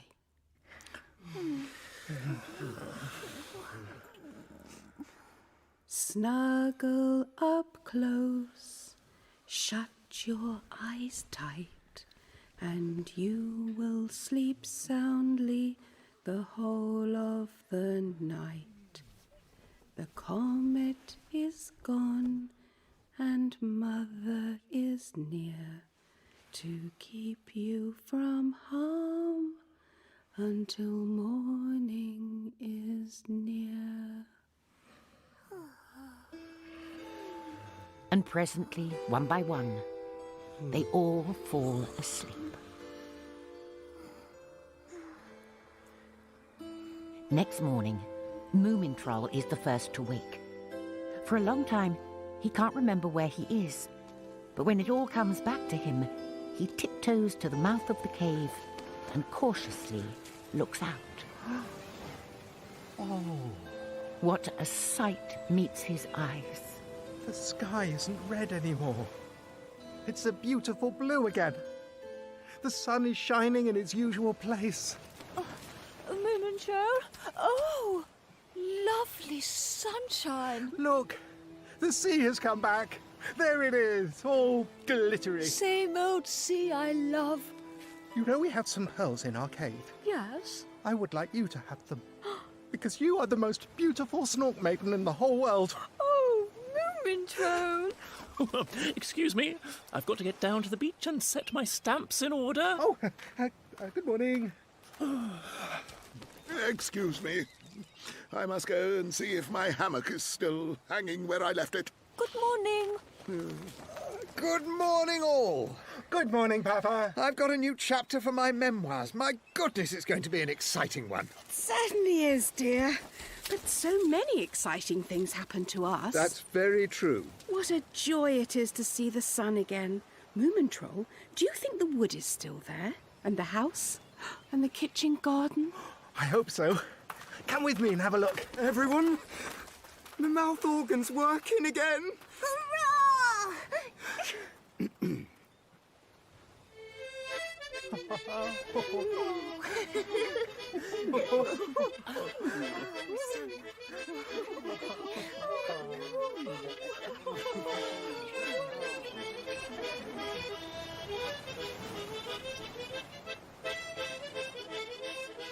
In Comet in Moominland by Tove Jansson, dramatised by Robin Brooks, Moomintroll was played by John Finnemore, Moomin Papa by Samuel West, Moomin Mama by Anne Bryson, The Muskrat, Cyril Umry, Sniff, Claire Corbett, Snuffkin, Alex Waldman, Snork Maiden, Jasmine Nasiha Jones, Snork, Adam Colborne, The Hemulin, Adelia Day, and the narrator by Samantha Bond.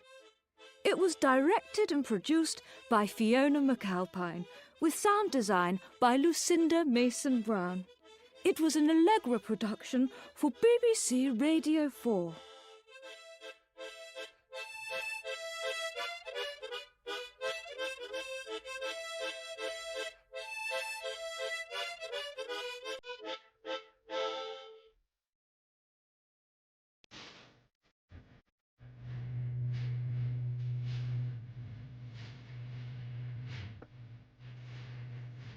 $50 by James P. Blaylock and Tim Powers.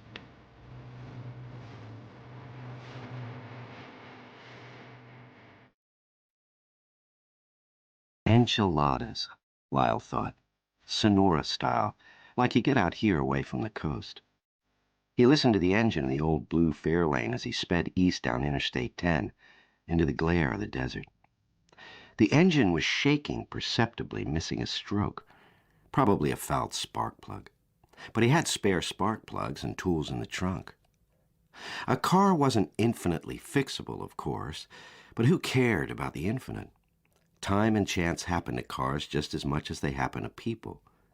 But if you were well prepared, you could get past most of the obstacles, until the last one.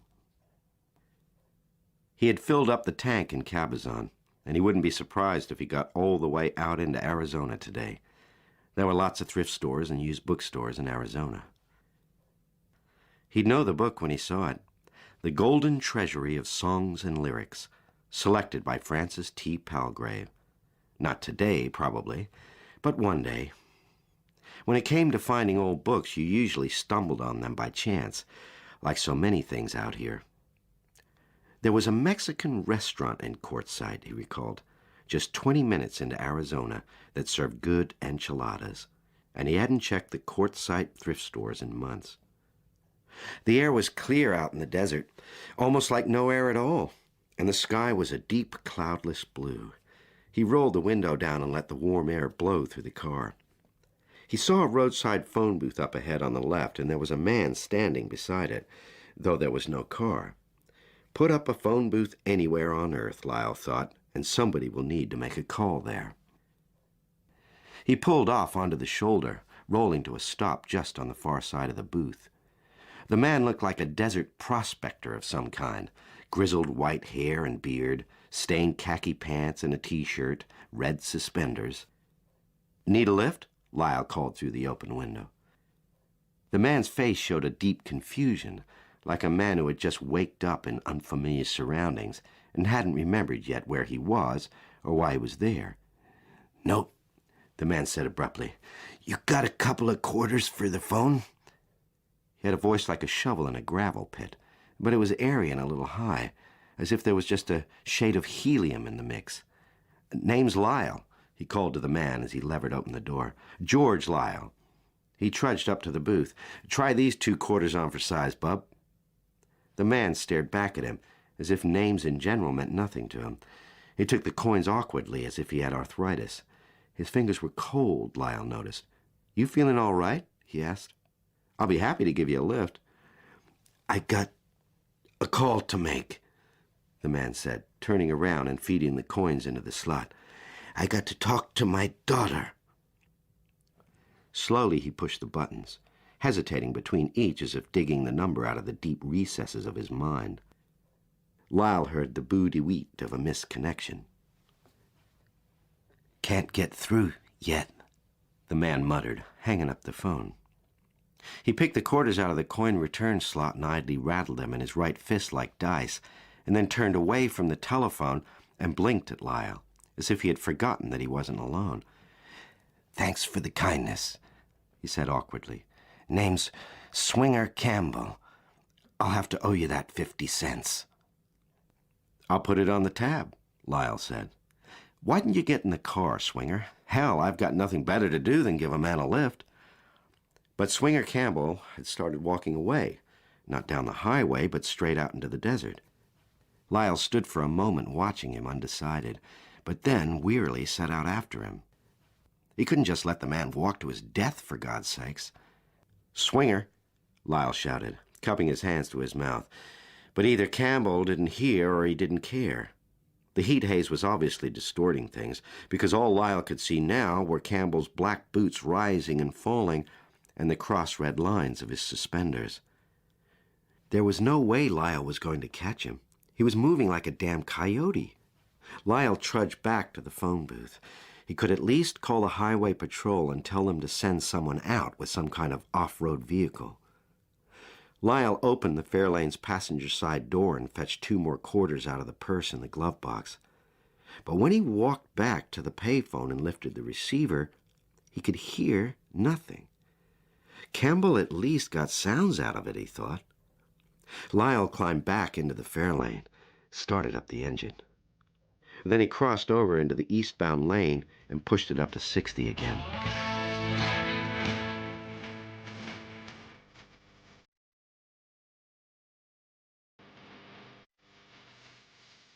Restore some random guidance to the day, he thought 10 minutes later when he saw the hitchhiker. Like with the book he was after, a directed search finds nothing. He swung the wheel to the right and pulled to a stop so close that the young man in the denim jacket just had to lean forward and take hold of the door handle. Again, there was no parked car in sight. A day for lost souls. The boy appeared to be in his early 20s, and he fumbled a pack of Camel non-filters out of his shirt pocket as soon as he sat down. You, got a light? He said in a high nasal voice. He seemed to be wary of Lyle, but that was only sensible, being picked up by a stranger. A cigarette lighter on the dash. The cigarette pack wavered in the pale hands. I guess I've quit. You want one? Sure, thanks. Lyle took the pack with his right hand and tapped one out against the wheel. You're welcome, Mr. Lyle. Lyle made himself keep his eyes on the road. Probably this kid did electrical work and had been to his store in Fontana. All right, he said. You know my name. So who are you?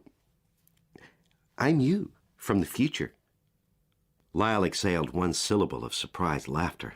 Oh, right. The future. What do? Get new bodies in the future? Sometimes. The young man kept brushing his lanky brown hair back to touch his forehead gingerly, as if he'd been stung there. Okay, if you're me, what was my favorite restaurant back when I lived in Tucson? I don't remember a lot of old stuff. I think you'd remember the Camarones. Don Juan's. It's called Don Juan's. No, La Perlita. Was that going to be your next guess? Yes. There was an edge of defiance in the nasal voice. You got a gun under your seat. It's a .38 Special, Smith & Wesson, loaded with Hydroshock hollow points. He turned to look squarely at Lyle for the first time. You've never been to Tucson. Lyle's heart was thumping in his suddenly cold chest, but he forced a laugh. I sold that gun. All I carry under the seat now is a Thomas Brothers map book. See? He leaned forward to reach under the seat, and when he sat back again, he was holding the .38 pointed across his lap at his companion. I'm going to pull over, Sonny, and you're going to step out of the car. The young man giggled nervously. You can't kill me now. Nobody's killing anybody. I just don't want your company. Sometimes you can't choose, Mr. Lyle. He shrugged. Look, I'm sorry. This is all my fault. I won't bother you again. What is your name, by the way? Lyle said as the Fairlane rocked to a halt. The young man paused, one foot on the dirt outside. I told you, he said, staring out at the desert. Albert Ehrlich.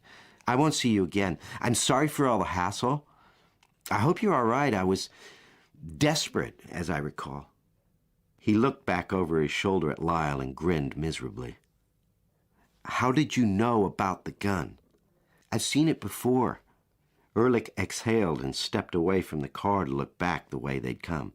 A couple of times. Lyle considered asking him when this had been, but he knew the answer would just be more nonsense. Goodbye, Albert, he said instead, and when Albert had closed the door, Lyle drove along the shoulder for a dozen feet or so, raising dust, because he suddenly wanted very badly to get away from Albert Ehrlich.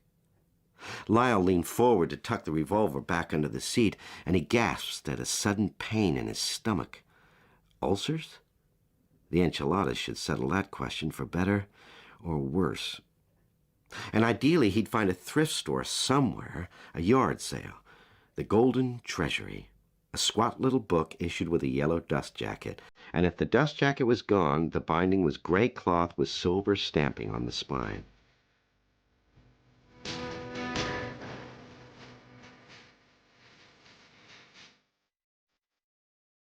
Ten minutes later, he saw the figure of another hitchhiker rippling in the heat waves ahead, and without thinking lifted his foot from the accelerator, and when he had coasted to within a few hundred feet of the figure, he recognized the denim jacket and the stringy brown hair. It wasn't another hitchhiker. It was the same one, Albert Ehrlich again.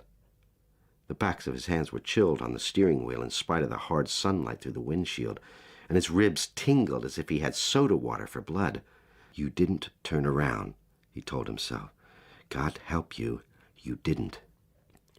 There were no vehicles behind him, so it didn't matter that he hit the brakes too hard because he was leaning forward again to get the revolver. Lyle held the gun out of sight by his left thigh and nodded, and the door was pulled open, and Ehrlich leaned in. You drive like you're mad about something, he said in the remembered nasal voice. Let me get my friend. Swinger. Hey, Swinger, our ride's here. The flat voice didn't seem to carry at all in the desert air, and there were no echoes. Swinger Campbell, said Lyle in a careful, conversational tone. Ehrlich crouched beside the open passenger side door. Right, that's the guy. He's gone. He was just here a second ago. He's looking for a phone booth. Has to, Lyle began, but he was out of breath. He inhaled deeply, then said, has to call his daughter. Right. Oh, well. Ehrlich climbed into the car and pulled the door closed. Lyle sniffed. The young man's breath reeked of onions and salsa and enchilada sauce. He heard himself ask, Who are you? He was pleased that his voice was steady. Last time you said you were me from the future. Did I? Last time? Actually, Ehrlich's voice was solemn. I'm your father, from the past. God damn it. Whoa, what's your driving? My name's Albert Ehrlich. I know that. You told me that. I meant, hell, you gonna shoot me? Lyle realized that he had raised the gun and pointed it across his lap. I hope not. I didn't catch your name, said Ehrlich, apparently not cowed by the sight of the gun. You know it, said Lyle hoarsely, just like you know I've never been to Tucson. Well, Tucson's no big deal, so remind me. Remind you of what? Your name. I can't just call you Don Juan. Lyle sighed wearily and took his foot off the gas pedal. The car had got up to 80 miles an hour. Lyle, George Lyle. We were getting along so well at first, Mr. Lyle. It's my fault. I'm mad enough to admit it. How did you get here ahead of me? I dropped you off 10 miles back. Here? Said Ehrlich, suddenly angry. Here from there? I didn't. You... He was scratching his forehead again. You should know how I... And what did you do to that old Swinger guy? You get to drive forward, and we... Ehrlich thrashed suddenly in the seat, perhaps intending to attack Lyle, and then Lyle's wrist was twisted painfully as a brief, deafening explosion compressed the air in the car. I shot him. Oh, my God, Lyle thought, and the car slewed in the lane. But there was a hole in the door panel, and Albert Ehrlich was sitting stiffly in the seat with no blood visible on him. Lyle dropped the pistol onto the floor and used both hands to steer the car toward the shoulder. Gunpowder smoke burned in his nose. I'm sorry. I'm sorry. I didn't mean to shoot. I know, Ehrlich said loudly. Just let me out, and then you can go kill everybody. When the car stopped, Ehrlich got out without a word and slammed the door, and as Lyle once again steered the old car onto the asphalt, panting with what he supposed was mainly relief, he could hear the young man behind him calling out towards the desert. "Swinger! Hey, Swinger!" After 5 miles or so, he saw another figure ahead to the right. It was an older man standing beside an aluminum Edison relay shed some distance from the highway. Mercifully, it was clearly not Swinger Campbell. Lyle didn't even slow down. And anyway, the figure stepped behind the shed as he drove past.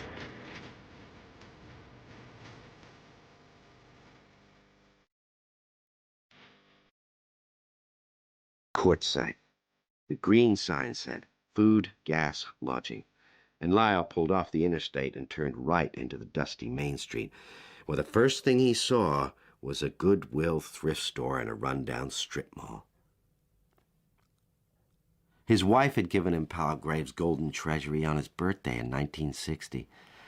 It had got lost somehow when he had sold the house in Adelanto in '88, after the lung cancer killed her.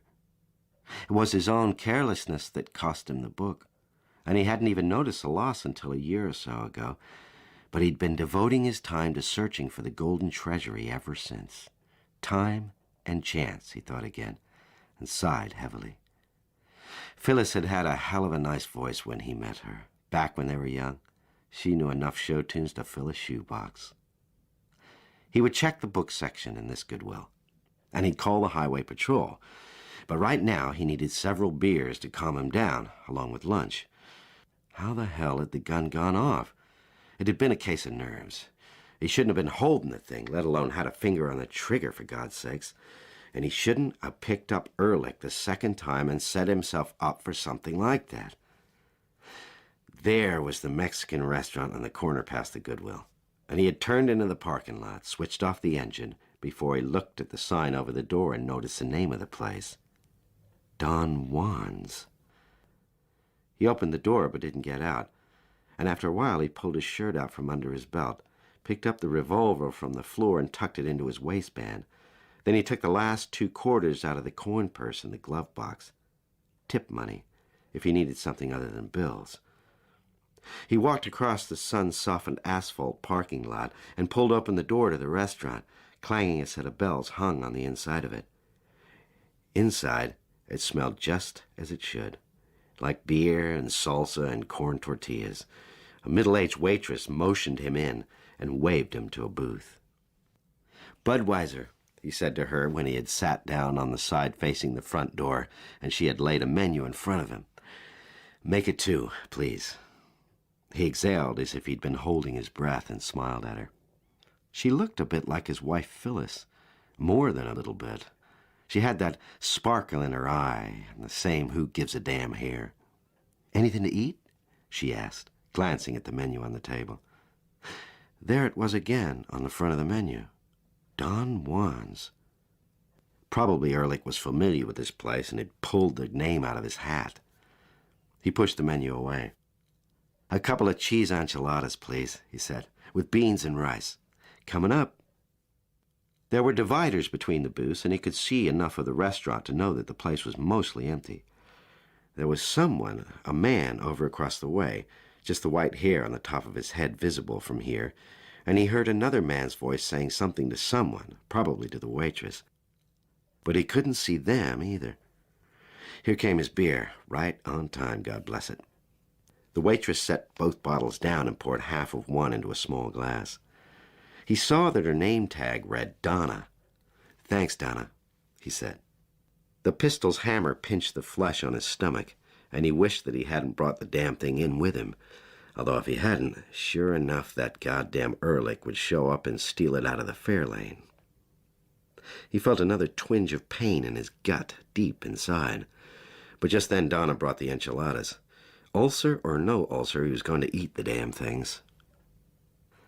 Out of habit, he tried the beans and rice first, and they were good. The enchiladas were hot all through and bursting with cheese and onions, and the sauce didn't taste like it was out of a can. Someone knew how to cook. When they finally came to hang him, and time was at a premium, this was what he would want to eat. Cheese enchiladas, rice and beans, and a cold beer. He heard Donna's voice from over near the register, and he half stood up to wave his emptied Budweiser bottle at her. He could see the man beyond the booth divider now. Swinger, he said, surprised. It was him all right, right down to the red suspenders. Lyle asked impulsively, "You get through to your daughter?" Swinger squinted back at him, and not happily. "My daughter's been dead since before the war. What the hell are you talking about?" He set the fork down on his plate. "Do I know you?" The poor bastard's brains are fried, Lyle thought in embarrassment. "Back down the highway," Lyle said, gesturing vaguely. "Cross the river?" But Swinger obviously didn't know him from a Chinaman, or if he did, he wasn't going to admit it. "My mistake," Lyle said. "Sorry to bother you." He sat back down, remembering suddenly that Ehrlich had known Swinger too. Maybe they were up to some kind of incognito thing. That's just what he needed, to get mixed up in a lot of tomfoolery, or worse. To hell with both of them. Give a man 50 cents and he acts like he doesn't know you. He looked for the waitress again. He hated like hell to have an empty beer glass. She was standing by the register looking hard at the man facing her. A young man. And Lyle's face was suddenly cold and his stomach knotted up again. "It's Ehrlich." He peered at the young man, hoping he was wrong. But it had to be. Same blue denim jacket and scraggly hair. Swinger Campbell's presence suddenly seemed sinister to him, and he hunched over his plate. Wait 'em out, he told himself tensely. Give them a minute and they'd be gone. If it came down to it, he would show them the gun in his waistband. Lyle cut out a piece of enchilada, but he chewed it without tasting it now. He sighed, then lifted one of the bottles and waved it toward Donna. But when they made eye contact, he saw right away that something was wrong. Her mouth was a tight line, and her face was white. Lyle bent forward, watching closely. He saw that Ehrlich had something in his fist, and it wasn't a $20 bill. It was a small automatic pistol. Donna started to turn away, putting her hands out, and Lyle stood up. "Hey!" he shouted, drawing the revolver. Peripherally, he saw Swinger Campbell stand up too, but the man staggered sideways out of his booth, sweeping his plate and beer glass off onto the floor, and then collapsing face down on top of him. At the clatter of china and glass, Ehrlich had swiveled around. The kid was clearly scared, shaking with fear. He saw Lyle and his revolver then, and he waved his own little pistol. "Keep away, old man," he shouted. "It's not worth it. Nobody moves." But then Donna screamed, and Ehrlich twisted furiously back toward her, and his gun popped loudly. Just like that, she fell backward, disappearing entirely from Lyle's view. Lyle stood frozen in shocked surprise, as did Ehrlich, whose shoulders were twitching. Suddenly coming to life, Ehrlich reached over the counter into the open register and took out a handful of bills. "Ehrlich," Lyle said, stepping toward him and raising his revolver. Ehrlich spun around in surprise, pointing his pistol at Lyle, and it popped again in the same instant that Lyle pulled the revolver's trigger. The hard crack battered his eardrums. Ehrlich was sitting on the floor, slumped against the cash register counter, with a black hole in the center of his forehead. Lyle started toward the counter to help Donna. He was strangely winded, and the pain in his stomach nearly doubled him over now. Swinger Campbell lay face down on the floor, probably his heart, but one way or another, he would have to wait. He stepped over Ehrlich's sprawled legs and grabbed the counter edge with his left hand to steady himself as he peered behind the counter. Donna was crouched behind a stool, blinking fearfully up at him, and he was relieved to see blood staining a hole torn in the shoulder of her blouse. Not a lot of blood, nothing arterial. He let the revolver clank onto the counter and then knelt beside her and touched her arm. "It's okay," he said. "It's okay, honey." She looked into his eyes and nodded, taking his word for it. But then she looked down, and her eyes widened. He glanced down at himself. There was a broad red stain on his shirt, visibly expanding. Ehrlich had shot him in the stomach. "I'll be damned," he thought, Telephone, Donna said to him, pushing herself up with her good arm. And then without any jolt, he was back out in the sunny desert, standing, holding 2 quarters in the palm of his hand as if to give them to Donna, who was gone, so that she could make the call, and he whispered, "Try these on for size." Had he left his car in Quartzsite? How had he got here? He could see that he was on the California side of the river again. He looked back the way he had come, remembering his car in the parking lot, the torn metal where the bullet had gone through the door. He was standing in the sand beside an aluminum shed with a big faded Edison decal on the padlocked door. The black line of Interstate 10 lay 100 feet to the north, and a blue car was approaching from the east. Lyle took a step forward, and then heard the uneven drone of the car's engine, clearly missing a stroke. He stepped behind the shed before the Fairlane got too close. He didn't want to be seen or, God help him, recognized. But he tried to project a thought to the agitated driver.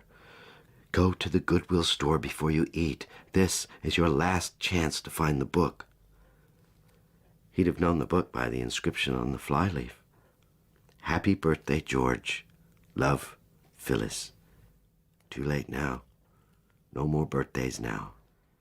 He realized abruptly that he would head out into the desert, and he started plodding away from the shed and the highway even as the thought came into his mind. Swinger had got that right. Get off the highway.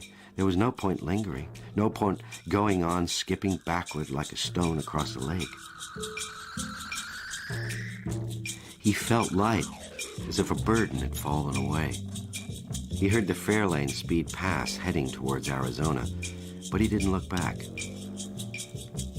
He wondered whether he would run into Swinger again out here, somewhere on up ahead, and it seemed to him then that he could see the red suspenders and black boots through the heat haze in the remote distance.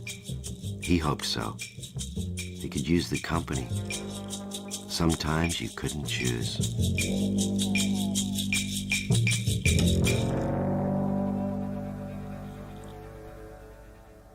Nathan Osgood was reading 50 Cents by James P. Blaylock and Tim Powers. The producer was Gemma Jenkins, and our series of fantastic journeys continues tomorrow with an intriguing tale about loss and a magical handbag. Radio 4 Extra's very own Toby Haydock manages to escape the seventh dimension this week to appear in a whole new guise. He's still very much in the realms of sci-fi, though, starring in his own drama about a man who had been struggling to come to terms with his dad's sudden death, until the discovery that his father was secretly from a distant planet. Right, now. My dad was an alien. It sound any better seated? Tom! Oh, no, I thought not. Look. I found this device in his shed. Dad's recorded all this stuff on it about his mission to report on mankind, but his mission failed, which was why he was returned to his planet, because the aliens found us not worthy. And now they're going to destroy the Earth. I think it's you who needs to sit down. I haven't got time! We need to find a way to convince Dad's overlord somehow. Use this machine to send a message, but a message that finishes the task Dad failed to. You need to help me find out what it was that Dad was missing. If we discovered that, we'd fulfill his task, and then they wouldn't kill us. Bonus! Tom, this is grief talking. No. I thought that at first, but the science fits. Right, he had clinodactyly. Yeah? That's a hard medical fact, and that's mentioned in his recordings. And more importantly, Jan, I heard Dad's voice. This is the device. Listen. It doesn't seem to be working in here either. Like it did. Milton.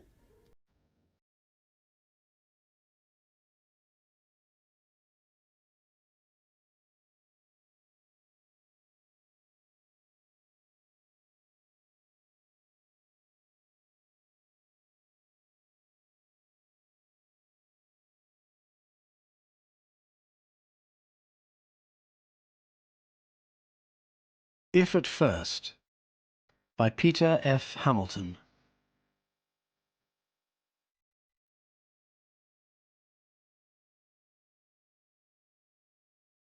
My name is David Lanson, and I was with the Metropolitan Police for 27 years. When we got handed the Jensen case, I was a detective inspector heading up my own team. Not bad going. From outside, you'd think I was a standard careerist, ticking off the days until retirement. Well, you'd be wrong. I'd grown to hate the job with a passion. Back when I signed on, the CID were real thief-takers. But by the time the Jensen case came up, I was spending all my time filling in risk assessment forms. I'm not kidding, the paperwork was beyond parody. All good stuff for lawyers, but we were getting hammered in the press for truly dismal crime statistics, and hammered by the politicians for not meeting their stupid targets. No wonder public confidence in us had reached rock bottom. The only useful thing we did for the average citizen by then was to hand out official crime numbers for insurance claims. I suppose that makes me sound bitter. But then that seems to be the fate of old men who are stuck in a job that's forever modernising. The point of all this being that, despite drowning in all that bureaucratic stupidity, I reckoned I was quite a decent policeman. That is, I know when people are lying. In those 27 years, I'd heard it all, and I do mean all. Desperate types who've made a mistake and then start spouting cobblers to cover themselves. The genuine nutters who live in their own little world and believe every word they're saying. Drunks and potheads trying to act sober. Losers with pitiful excuses. Real sick ones who are so cold and polite it makes my skin crawl. Listening to all that day in, day out, you soon learn to tell what's real and what isn't. So anyway, we get the call from Marcus Orthew's solicitor that his security people are holding an intruder at his Richmond research centre, and they'd appreciate a full investigation of the situation. That was in 2007, and Orthew was a media and computer mogul then. At least that was the public perception. It wasn't until later I found out just how wide his commercial and technological interests were. His primary hardware company, Orthanix, had just started producing solid-state blocks that were generations ahead of anything the opposition were doing. They didn't have hard drives or individual components. The entire computer was wrapped up inside a single hyperprocessor. It wiped the floor with PCs and Apple Macs. He was always ahead of the game, Orthew. It was his original PCWs that blew Sinclair computers away at the start of the 80s. Everyone in my generation went and bought an Orthanix PCW as their first computer. But this break-in, I thought it was slightly odd, the solicitor calling me rather than the company security office. Like I said, the longer you're in the game, you develop a feeling for these things. I took Paul Matthews and Carmen Galloway with me. They were lieutenants in my team, good people, and slightly less bothered about all the paperwork flooding our office than me. Smart move, I guess. They'd probably make it further than I was ever destined to go. Orthanix security were holding on to Toby Jensen. They'd found him breaking into one of the Richmond Centre labs, which the CCTV footage confirmed. And I was right. There was more to it. We read Jensen his rights, and Uniform Division hauled him off. That was when the solicitor told me he was a stalker, a 24-carat obsessive. Marcus Orthew had known about him for years. Jensen had been following him round the globe, hacking into Orthew's systems, talking to people in his organisation, on his domestic staff, ex-girlfriends, basically anyone who crossed his path. But they hadn't been able to do anything about him.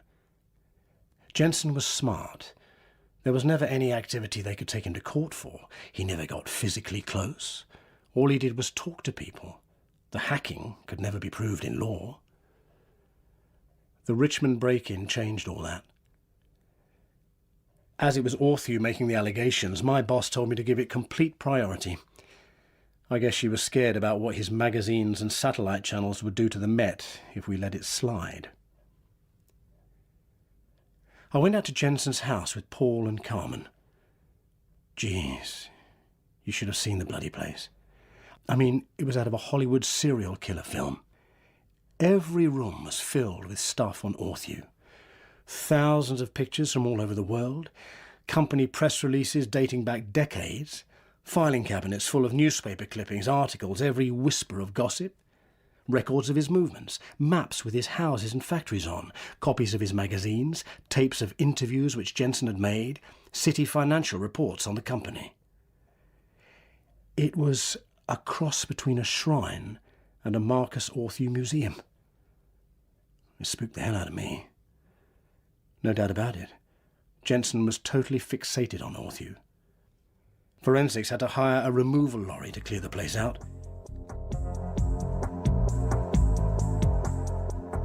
I interviewed Jensen the next day. That was when it started to get really weird. I'll tell you it as straight as I can remember, which is pretty much verbatim. I'm never ever going to forget that afternoon. First off, he wasn't upset that he'd been caught. More like resigned. Almost like a Premier League footballer who's lost the cup final. You know, it's a blow, but life goes on. The first thing he said was, "I should have realised. Marcus Orthew is a genius. He was bound to catch me out." Which is kind of ironic, really, isn't it? So I asked him what exactly he thought he'd been caught out doing. "Get this," he said. "I was trying to find where he was building his time machine." Paul and Carmen just laughed at him. To them, it was a sectioning case, pure and simple. Walk the poor bloke past the station doctor, get the certificate signed, lock him up in a padded room and supply him with good drugs for the next 30 years. I thought more or less the same thing too. We wouldn't even need to go to trial. But we were recording the interview, and all his delusions would help coax a signature out of the dock. So I asked him what made him think Orthew was building a time machine. Jensen said they went to school together. That's how he knew. Now, the thing is, I checked this later, and they actually did go to some boarding school in Lincolnshire. Well, that's fair enough. Obsessions can start very early. Grudges, too. Maybe some fight over a bar of chocolate spiralled out of control, and it had been festering in Jensen's mind ever since. Jensen claimed otherwise. Marcus Orthew was the coolest kid in school, apparently. Didn't surprise me. From what I've seen of him in interviews over the years, he was one of the most urbane men on the planet. Women found that very attractive. You didn't have to look through Jensen's press cuttings to know that. Orthew's girlfriends were legendary. Even the broadsheets reported them.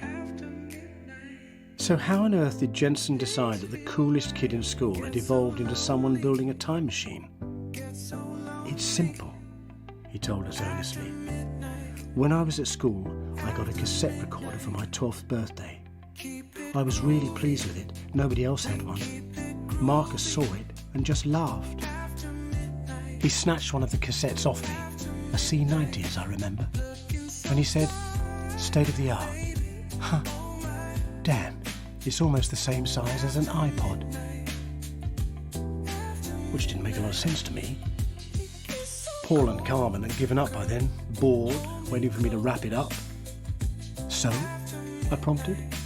"So," Jensen said patiently, "this was 1972.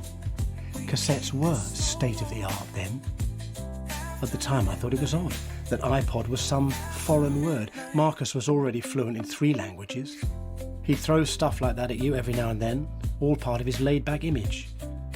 It was one of those things that lingers in your mind. There was other stuff too. The way he kept smiling every time Margaret Thatcher was on TV, like he knew something we didn't. When I asked him about it, he just said, "One day you'll see the joke." I've got a good memory, detective. Very good. All those little details kept adding up over the years. But it was the iPod which finally clinched it for me. How in God's name could he know about iPods back in 72? "Now I understand," I told him. "Time machine." Jensen gave me this look like he was pitying me. "But Marcus was 12, just like me," he said. "We'd been at prep school together since we were 8, and he already possessed the kind of suavity men don't normally get until they're over 30. Damn it, he even unnerved the teachers. So how did an 8-year-old get to go time travelling? That was in 1967. NASA hadn't even reached the moon then. We'd only just got transistors. Nobody in 67 could build a time machine. But that's the thing with time machines, I told him. They travel back from the future. I knew I'd get stick from Paul and Carmen for that one, but I couldn't help it. Something about Jensen's attitude was bothering me. That old policeman's instinct. He didn't present himself as delusional. OK, that's not a professional shrink's opinion, but I knew what I was seeing. Jensen was an ordinary, nerdish programmer, a self-employed contractor working from home, more recently from his laptop as he chased Orthe around the world. Something was powering this obsession. The more I heard, the more I wanted to get to the root of it.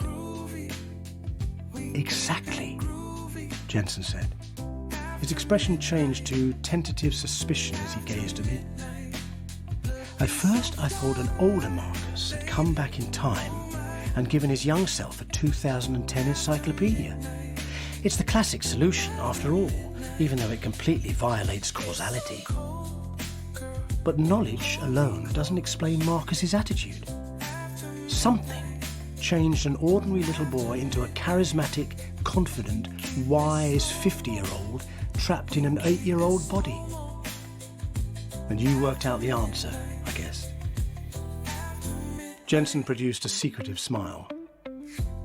Information, he said. That's how he does it. That's how he's always done it. This is how it must have been first time round. Marcus grows up naturally and becomes a quantum theorist, a cosmologist, whatever. He's a genius, we know that. We also know you can't send mass back through time. Wormhole theory disallows it. You can't open a rift through time big enough to take an atom back a split second. The amount of energy to do that simply doesn't exist in the universe. So Marcus must have worked out how to send raw information instead, something that has zero mass. Do you see? He sent his own mind back to the 60s.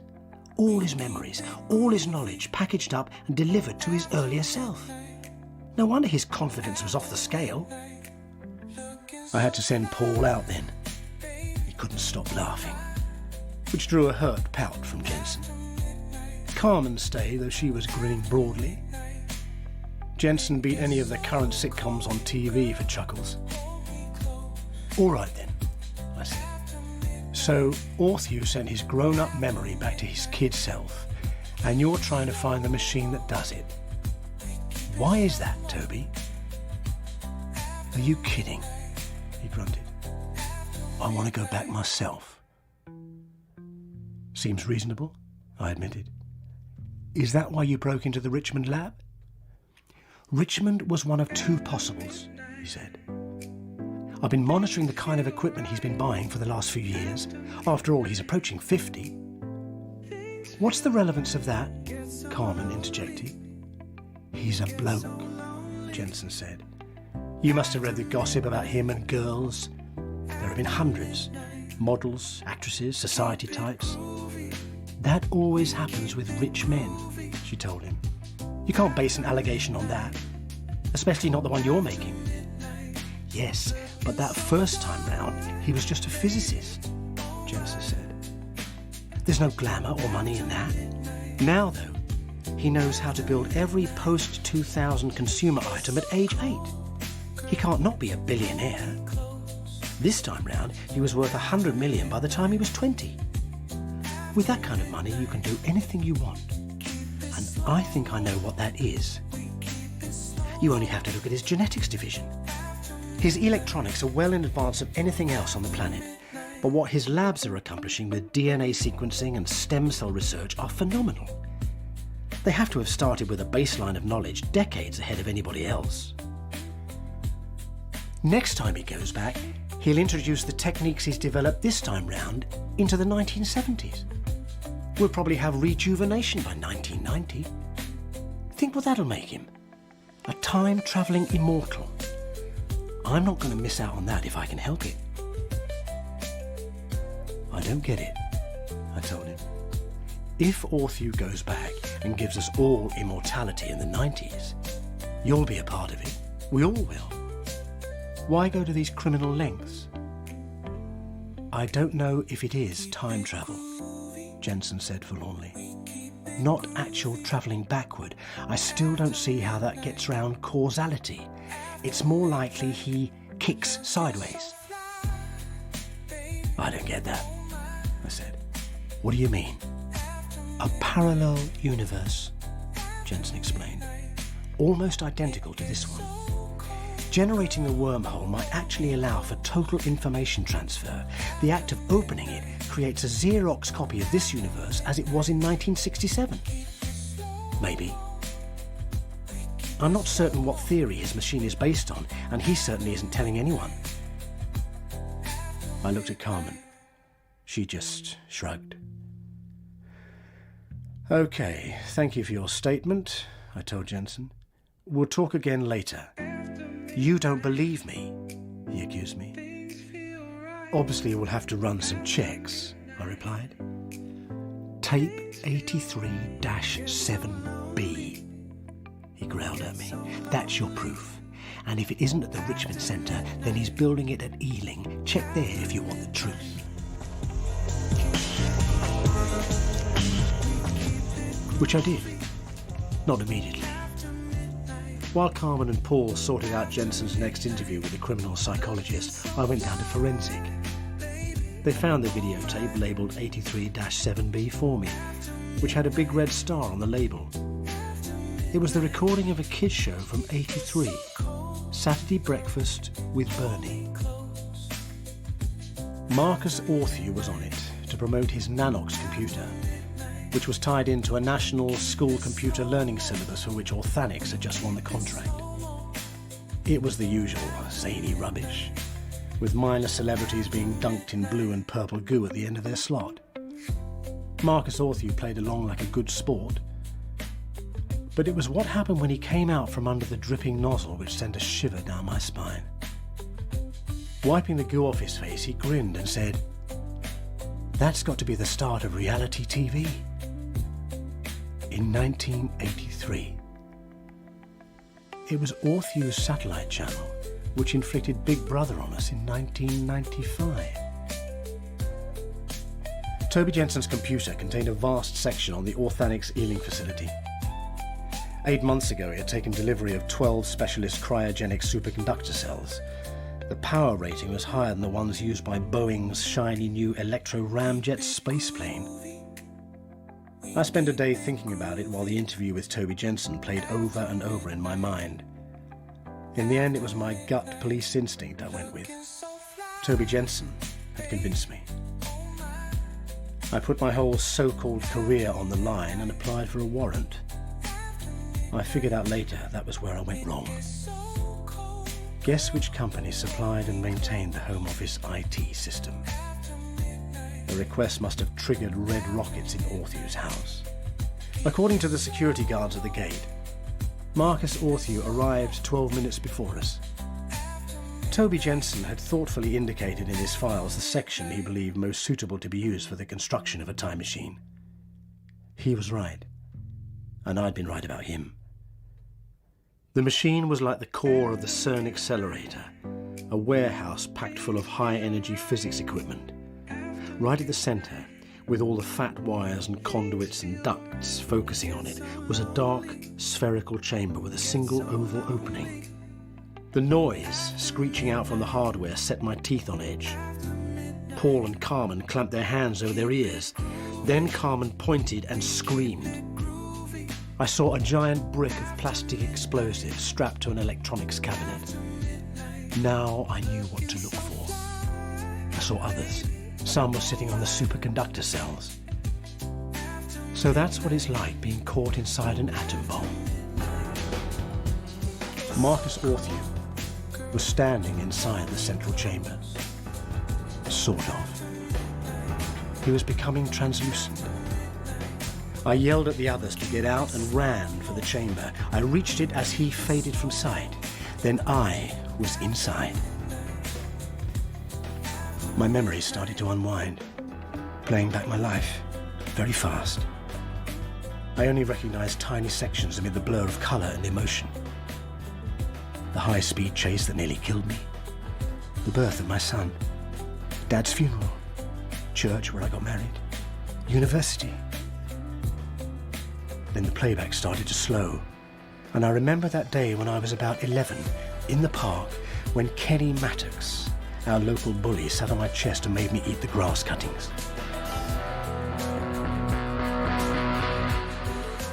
I spluttered as the soggy mass was pushed down past my teeth, crying out in shock and fear. Kenny laughed and stuffed some more grass in. I gagged and started to puke violently. Then he was scrambling off in disgust. I lay there for a while, getting my breath back and spitting out the grass.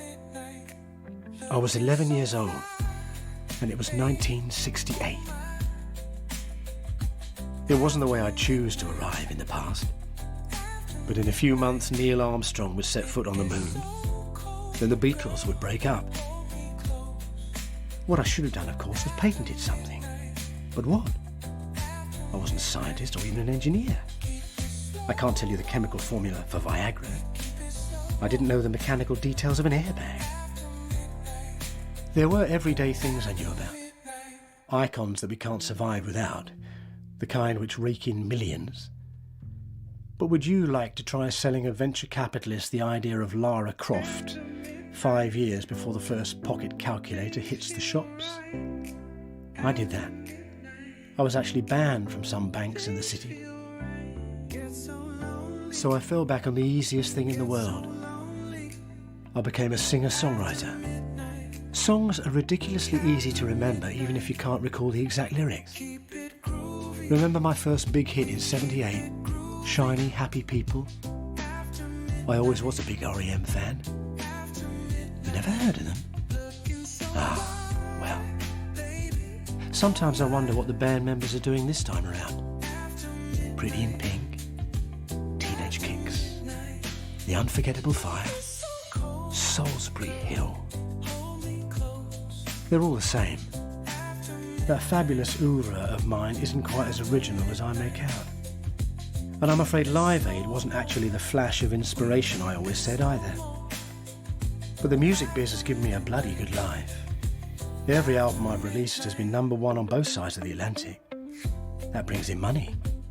A lot of money. It also attracts girls.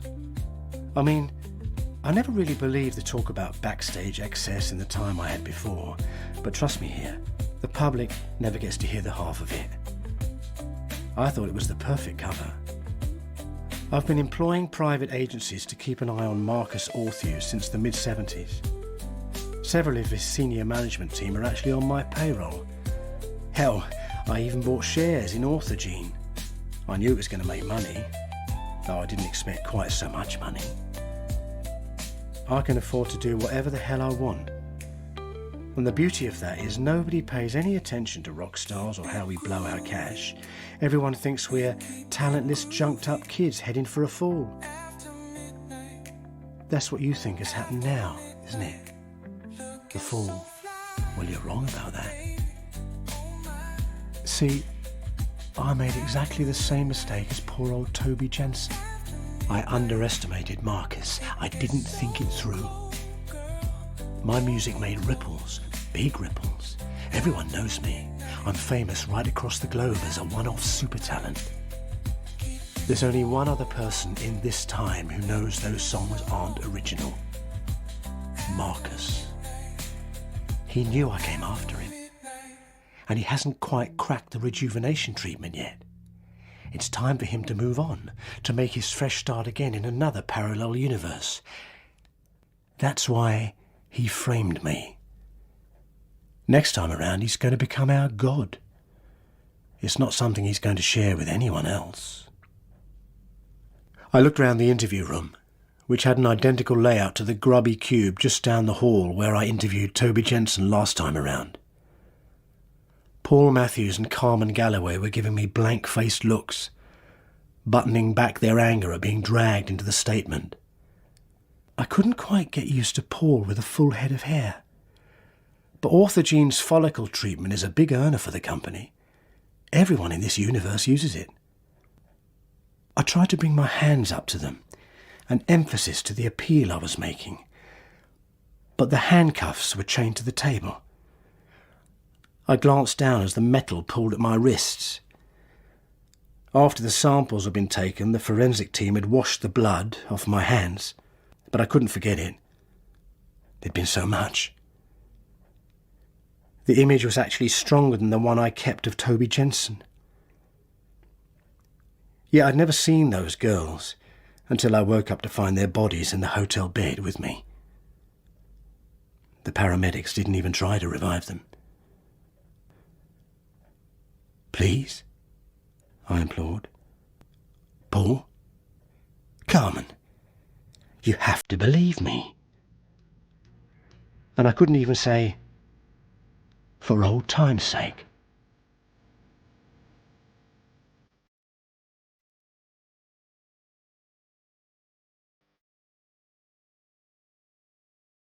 Sam Dale was reading If at First by Peter F. Hamilton. The producer was Gemma Jenkins. Radio 4 Extra's repository of sci-fi, fantasy and horror has something for everyone this weekend. Where are you? What have you been playing at, Victoria? Complaining and whining and upsetting your mother? I told you what had happened. Didn't I? Didn't I tell you? Eddie Marsan stars in a haunting drama, Night Terrors. Plus, there's space exploration from Dan Dare and chilling revenge from Neil Gaiman. Join me, Dan Mersch, for sci-fi, horror and fantasy in the Seventh Dimension, this Saturday and Sunday at 6 p.m. and midnight on BBC Radio 4 Extra. Next week, BBC Radio 4 Extra stitches a tapestry of stories about the place of the sewing needle in our lives. Sarah Parker looks at what this powerful but tiny metal tool means to us at home and at work, in times of sadness and of joy. The needle offers the capacity to clothe their family or start a business. For the prisoner, embroidering a cushion in his cell provides both a way to earn a living and also a link with the outside world. I believe personally, if it wasn't for the stitching that I was done in prison, that I would still be a horrible person now. It made me change my whole life around. I'm not aggressive no more. Do things for other people, where before I was very self-centred. It's all about me and no one else. Almost all prisoners are going to be released, and we've just got to make sure that they come out as people who could actually function in society and have some self-respect. As many of us lose the practical skills which our grandparents and parents took for granted, there's a revival of interest in all kinds of sewing, as you can hear in A Needle-Pulling Thread next Tuesday afternoon at 1:30 and again in the evening at 8:30. This is BBC Radio 4 Extra. Now, off the page, Matthew Paris hosts a discussion on a world gone mad on measuring. How long is a piece of string?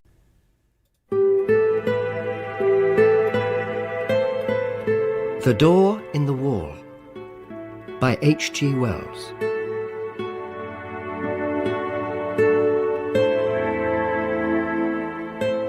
One confidential evening, not 3 months ago, Lionel Wallace told me the story of the door in the wall.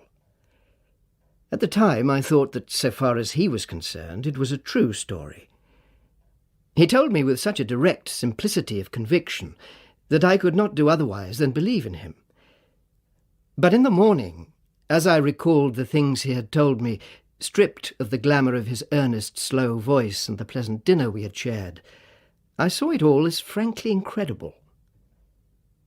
I forget now what chance comment of criticism of mine moved so reticent a man to confide in me. "I am haunted," he said. "Haunted by something."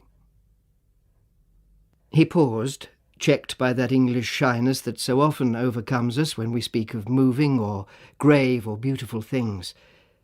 Then he began to tell of the thing that was hidden in his life, the haunting memory of a beauty and a happiness that filled his heart with insatiable longings, that made all the interests and spectacle of worldly life seem dull and tedious and vain to him. When he was holding his attention to a thing, Wallace could contrive to be an extremely successful man. He was still a year short of 40, and they say now that he would have been in office and very probably in the new cabinet if he had lived. We were at school together at St Athelstan's College in West Kensington, and it was at school I heard first of the door in the wall, that I was to hear of a second time only a month before his death. To him at least the door in the wall was a real door, leading through a real wall to immortal realities. Of that I am now quite assured. And it came into his life quite early, when he was a little fellow between 5 and 6. He was, he said, rather a precocious little boy. He learned to talk at an abnormally early age, and he was so sane and old-fashioned, as people say, that he was permitted an amount of initiative that most children scarcely attain by 7 or 8. His mother died when he was 2, and he was under the less vigilant and authoritative care of a nursery governess. His father was a stern, preoccupied lawyer who gave him little attention and expected great things of him. For all his brightness, he found life grey and dull, I think, and one day he wandered. He could not recall the particular neglect that enabled him to get away, nor the course he took among the West Kensington roads. All that had faded among the incurable blurs of memory, but the white wall and the green door stood out quite distinctly. Wallace described this to me with the utmost particularity. He went right past the door, and then, with his hands in his pockets, and making an infantile attempt to whistle, strolled right along beyond the end of the wall. There he recalls a number of mean, dirty shops, and particularly that of a plumber and decorator, with a dusty disorder of earthenware, pipes, sheet lead, ball taps, pattern books of wallpaper, and tins of enamel. He stood pretending to examine these things, and coveting, passionately desiring, the green door. Then, he said, he had a gust of emotion. He made a run for it, went with outstretched hand through the green door and let it slam behind him, and so, in a trice, he came into the garden that has haunted all his life. There was something in the very air of it that exhilarated, that gave one a sense of lightness and good happening and well-being. "You see," he said, "there were 2 great panthers there. Yes, spotted panthers, and I was not afraid. There was a long, wide path, with marble-edged flower borders on either side, and these 2 huge, velvety beasts were playing there with a ball. One looked up and came towards me, a little curious, as it seemed. It came right up to me, rubbed its soft round ear very gently against the small hand I held out, and purred. It was, I tell you, an enchanted garden. You know, in the very moment the door swung to behind me, I forgot all hesitations and fear, forgot all the intimate realities of this life. I became in a moment a very glad and wonder-happy little boy, in another world.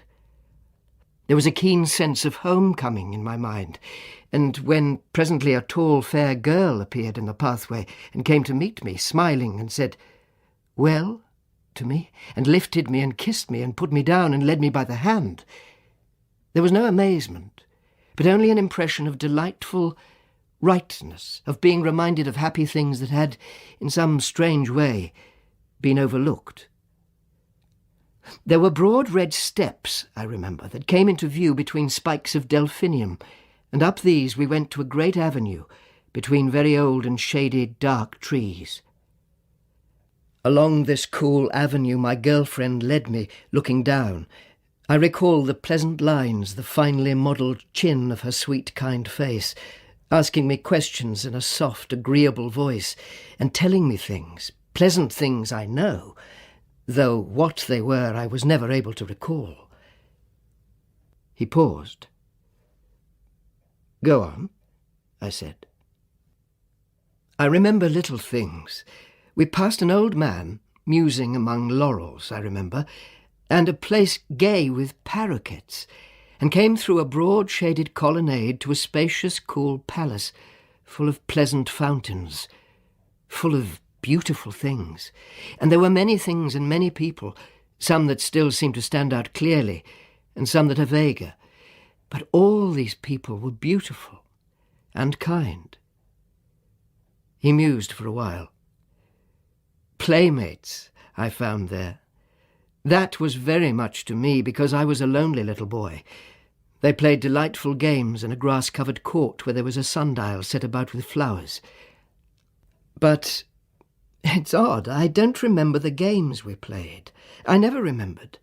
Afterwards, as a child, I spent long hours trying, even with tears, to recall the form of that happiness. I wanted to play it all over again in my nursery by myself. No. All I remember is the happiness.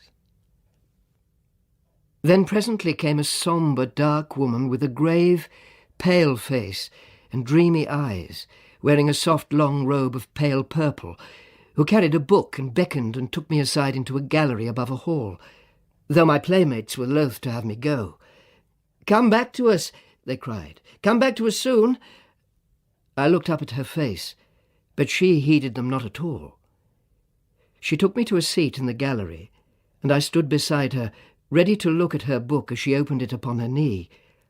She pointed, and I looked, marvelling, for in the living pages of that book I saw myself.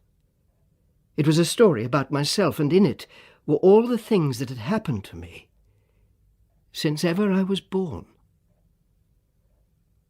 It was wonderful to me because the pages of that book were not pictures, you understand, but realities. They must have been. People moved and things came and went in them. My dear mother, whom I had near forgotten, then my father, stern and upright, the servants, the nursery, all the familiar things of my home. I looked and marvelled, turning the pages over, and so at last came to myself, hovering and hesitating outside the green door in the long white wall, and felt again the conflict and the fear. "And next?" I insisted, and struggled gently with her hand, pulling up her fingers with all my childish strength, and as she yielded, and the page came over, she bent down upon me like a shadow, and kissed my brow. But the page did not show the enchanted garden, nor the panthers, nor the girl who had led me by the hand, nor the playfellows who had been so loath to let me go. It showed a long grey street in West Kensington, in that chill hour of afternoon before the lamps lit, and I was there, a wretched little figure, weeping aloud, for all that I could do to restrain myself. This was no page in a book, but harsh reality. That enchanted place, and the restraining hand of the grave mother at whose knee I stood, had gone. With her had they gone. He halted again, and remained for a time staring into the fire. "Well?" I said after a minute or so. As I realized the fullness of what had happened to me, I gave way to quite ungovernable grief. That is as well as I can remember my vision of that garden, the garden that haunts me still. If it was a dream, I'm sure it was a daytime and altogether extraordinary dream. Naturally, there followed a terrible questioning by my aunt, my father, the nurse, the governess, everyone. I tried to tell them, and my father gave me my first thrashing for telling lies. When afterwards I tried to tell my aunt, she punished me again for my wicked persistence. My fairy tale books were taken away from me for a time because I was too imaginative. I whispered into my pillow with childish tears, "Please God, I may dream of the garden. Oh, take me back to my garden." He looked up with a sudden smile. "Did you ever play Northwest Passage with me?" "No, of course, you didn't come my way. The idea was the discovery of a Northwest Passage to school. The way to school was plain enough. The game consisted in finding some way that wasn't plain, starting off 10 minutes early, in some almost hopeless direction, and working my way round through unaccustomed streets to my goal. And one day I got entangled among some rather low-class streets on the other side of Camden Hill, I began to think that for once the game would be against me, and I should get to school late. I tried rather desperately a street that seemed a cul-de-sac, and found a passage at the end. I hurried through that with renewed hope and past a row of frowsy little shops that were inexplicably familiar to me. And, behold, there was my long white wall and the green door that led to the enchanted garden. I suppose my second experience with the green door marks the world of difference there is between the busy life of a schoolboy and the infinite leisure of a child. This second time I didn't for a moment think of going in straight away. For one thing, my mind was full of the idea of getting to school in time, set on not breaking my record for punctuality. I must surely have felt some little desire at least to try the door. Yes, but I ran past, tugging out my watch, found I had 10 minutes still to spare, and then I was going downhill into familiar surroundings. I got to school breathless and wet with perspiration, but in time. He looked at me thoughtfully. Of course, I didn't know then that it wouldn't always be there. I expect I was a good deal distraught and inattentive that morning, recalling what I could of the beautiful, strange people I should presently see again. Oddly enough, I had no doubt in my mind that they would be glad to see me. The next day was a half-holiday, and that may have weighed with me, I don't know. What I do know is that in the meantime the enchanted garden was so much upon my mind that I could not keep it to myself. I told... what was his name? Ferrety-looking youngster we used to call Squiff. Young Hopkins, said I. Hopkins, it was. He was walking part of the way home with me. He was talkative, and if we had not talked about the enchanted garden we should have talked of something else, and it was intolerable to me to think about any other subject. So I blabbed. Well, he told my secret. The next day, in the play interval, I found myself surrounded by half a dozen bigger boys, half teasing and wholly curious to hear more of the enchanted garden. I was, I really believe, in spite of my secret self-disgust, a little flattered to have the attention of these big fellows. You remember Crawshaw Major, the son of Crawshaw the composer? He said it was the best lie he had ever heard. But at the same time there was a really painful undertow of shame at telling what I felt was indeed a sacred secret. I swore my story was true. I said I knew where to find the green door, could lead them all there in 10 minutes. I led the way presently, cheeks flushed, ears hot, eyes smarting, and my soul one burning misery and shame for a party of mocking, curious and threatening schoolfellows. We never found the white wall and the green door. I firmly believed that if I had not told... I had bad times after that, crying at night and wool-gathering by day. For 2 terms I slacked and had bad reports. Do you remember? Of course you would. It was you, your beating me in mathematics, that brought me back to the grind again. For a time, my friend stared silently into the red heart of the fire. Then he said, I never saw it again until I was 17. It leapt upon me for the 3rd time as I was driving to Paddington on my way to Oxford and a scholarship. I had just one momentary glimpse. I was leaning over the apron of my hansom, smoking a cigarette, and no doubt thinking myself no end of a man of the world. And suddenly, there was the door, the wall, the dear sense of unforgettable and still attainable things. We clattered by, I too taken by surprise to stop my cab until we were well past and round a corner.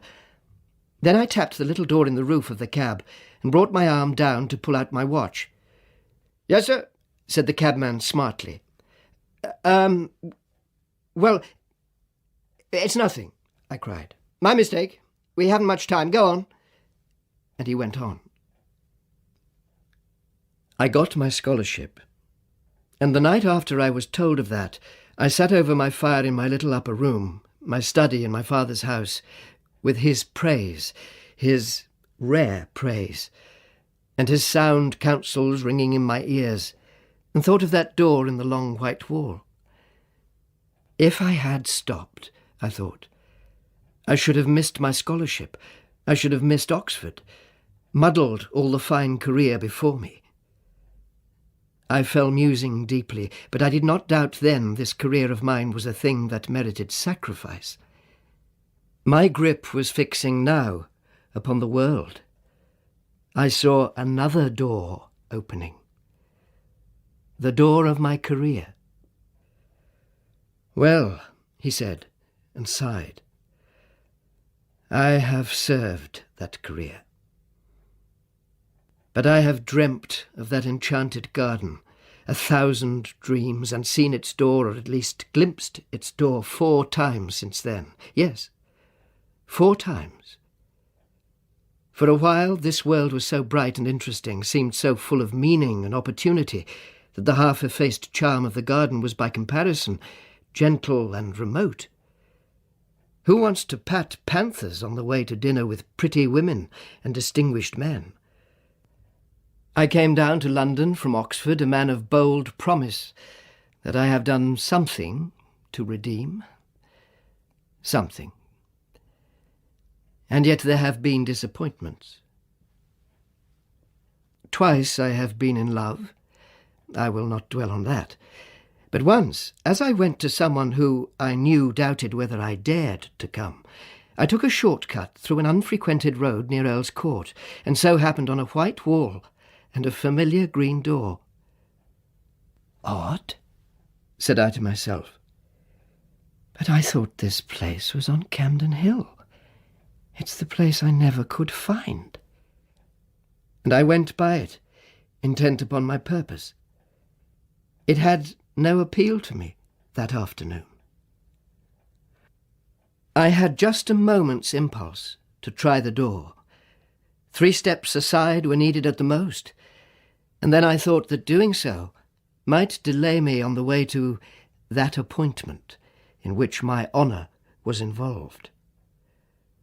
Afterwards I was sorry for my punctuality. Yes, that time made me very sorry. Years of hard work after that, and never a sight of the door. I began to think of it as a sorrowful and bitter thing that I should never see that door again. Perhaps I was suffering a little from overwork. Perhaps it was what I've heard spoken of as the feeling of 40. I don't know. But certainly the keen brightness that makes effort easy has gone out of things recently. And that just at a time, with all these new political developments, when I ought to be working. I began a little while ago to want the garden quite badly. Yes, and I've seen it 3 times. The garden? No, the door. And I haven't gone in. He leaned over the table to me with an enormous sorrow in his voice as he spoke. Thrice I have had my chance. Thrice. If ever that door offers itself to me again, I swore I will go in, out of this dust and heat, out of this dry glitter of vanity, out of these toilsome futilities. I will go and never return. This time I will stay. I swore it. And when the time came, I didn't go. The first time was on the night of the snatch division on the Tenants' Redemption Bill, on which the government was saved by a majority of 3. You remember? No one on our side, perhaps very few on the opposite side, expected the end that night. Then the debate collapsed like eggshells. I and Hotchkiss were dining with his cousin at Brentford. We were both unpaired, and we were called up by telephone and set off at once in his cousin's motor. We got in barely in time, and on the way we passed my wall and door, livid in the moonlight, blotched with hot yellow as the glare of our lamps lit it, but unmistakable. "My God!" cried I. "What?" said Hotchkiss. "Nothing," I answered, and the moment passed. The next occasion was as I rushed to my father's bedside to bid that stern old man farewell. Then, too, the claims of life were imperative. But the third time was different. It happened a week ago. It fills me with hot remorse to recall it. I was with Gurkha and Ralphs. We had been dining at Frobisher's, and the talk had become intimate between us. The question of my place in the reconstructed ministry lay always just over the boundary of the discussion. On that night, things were very much in the air. My position was a very delicate one. I was keenly anxious to get some definite word from Gurkha, but was hampered by Ralph's presence. I was using the best power of my brain to keep that light and careless talk not too obviously directed to the point that concerned me. Ralph's, I knew, would leave us beyond Kensington High Street, and then I could surprise Gurkha by a sudden frankness. One has sometimes to resort to these little devices. And then it was that in the margin of my field of vision I became aware once more of the white wall, the green door before us down the road. We passed it, talking. I passed within 20 inches of the door. If I say good night to them and go in, I asked myself, what will happen? They will think me mad, I thought. And suppose I vanish now? Amazing disappearance of a prominent politician. That weighed with me. 1,000 inconceivably petty worldlinesses weighed with me in that crisis. And my chance had gone from me. 3 times in 1 year the door has been offered me. The door that goes into peace, into delight, into a beauty beyond dreaming, a kindness no man on earth can know. And I have rejected it, Redmond. And it has gone. How do you know? I know. I know. I am left now to work it out, to stick to the tasks that held me so strongly when my moments came. You say I have success. This vulgar, tawdry, irksome, envied thing. I have it. He had a walnut in his big hand. If that was my success, he said, and crushed it, and held it out for me to see. Let me tell you something, Redmond. This loss is destroying me. For 2 months I have done no work at all. My soul is full of inappeasable regrets. At nights, when it is less likely I shall be recognized, I go out. I wander. Yes, I wonder what people would think of that if they knew. A cabinet minister, the responsible head of that most vital of all departments, wandering alone, grieving, sometimes near audibly lamenting, for a door, for a garden. I can see now his rather pallid face, and the unfamiliar sombre fire that had come into his eyes. I sit recalling his words, his tones, and last evening's Westminster Gazette still lies on my sofa, containing the notice of his death. At lunch today the club was busy with his death. We talked of nothing else. They found his body very early yesterday morning in a deep excavation near East Kensington Station. It is one of 2 shafts that have been made in connection with an extension of the railway southward. It is protected from the intrusion of the public by a hoarding upon the high road, in which a small doorway has been cut for the convenience of some of the workmen who live in that direction. The doorway was left unfastened through a misunderstanding between 2 gangers, and through it he made his way. It would seem he walked all the way from the house that night, and so it is I figure his dark form coming along the late and empty streets, wrapped up, intent. And then, did the pale electric lights near the station cheat the rough planking into a semblance of white? Did that fatal unfastened door awaken some memory? Was there, after all, ever any green door in the wall at all? I do not know. I have told his story as he told it to me. There are times, when I believed that Wallace was no more than the victim of the coincidence between a rare but not unprecedented type of hallucination and a careless trap. But that indeed is not my profoundest belief.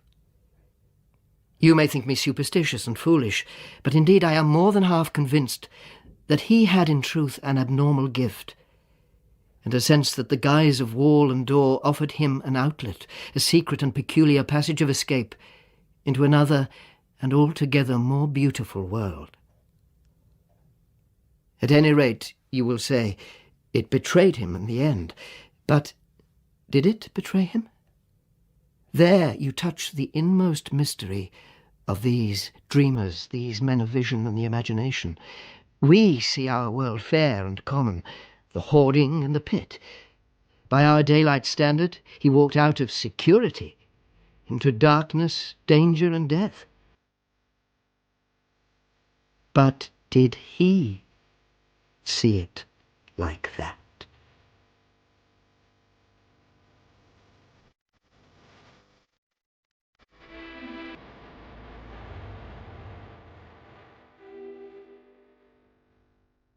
Anton Lesser was reading The Door in the Wall by H.G. Wells. The producer was Gemma Jenkins. And tomorrow at the same time, the series continues with an ingenious story involving murder and time travel, when time and chance play tricks on George Lyle as he drives across the Arizona desert.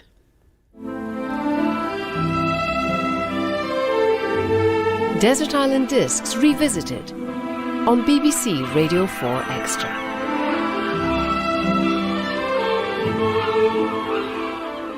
My castaway this week is an actress.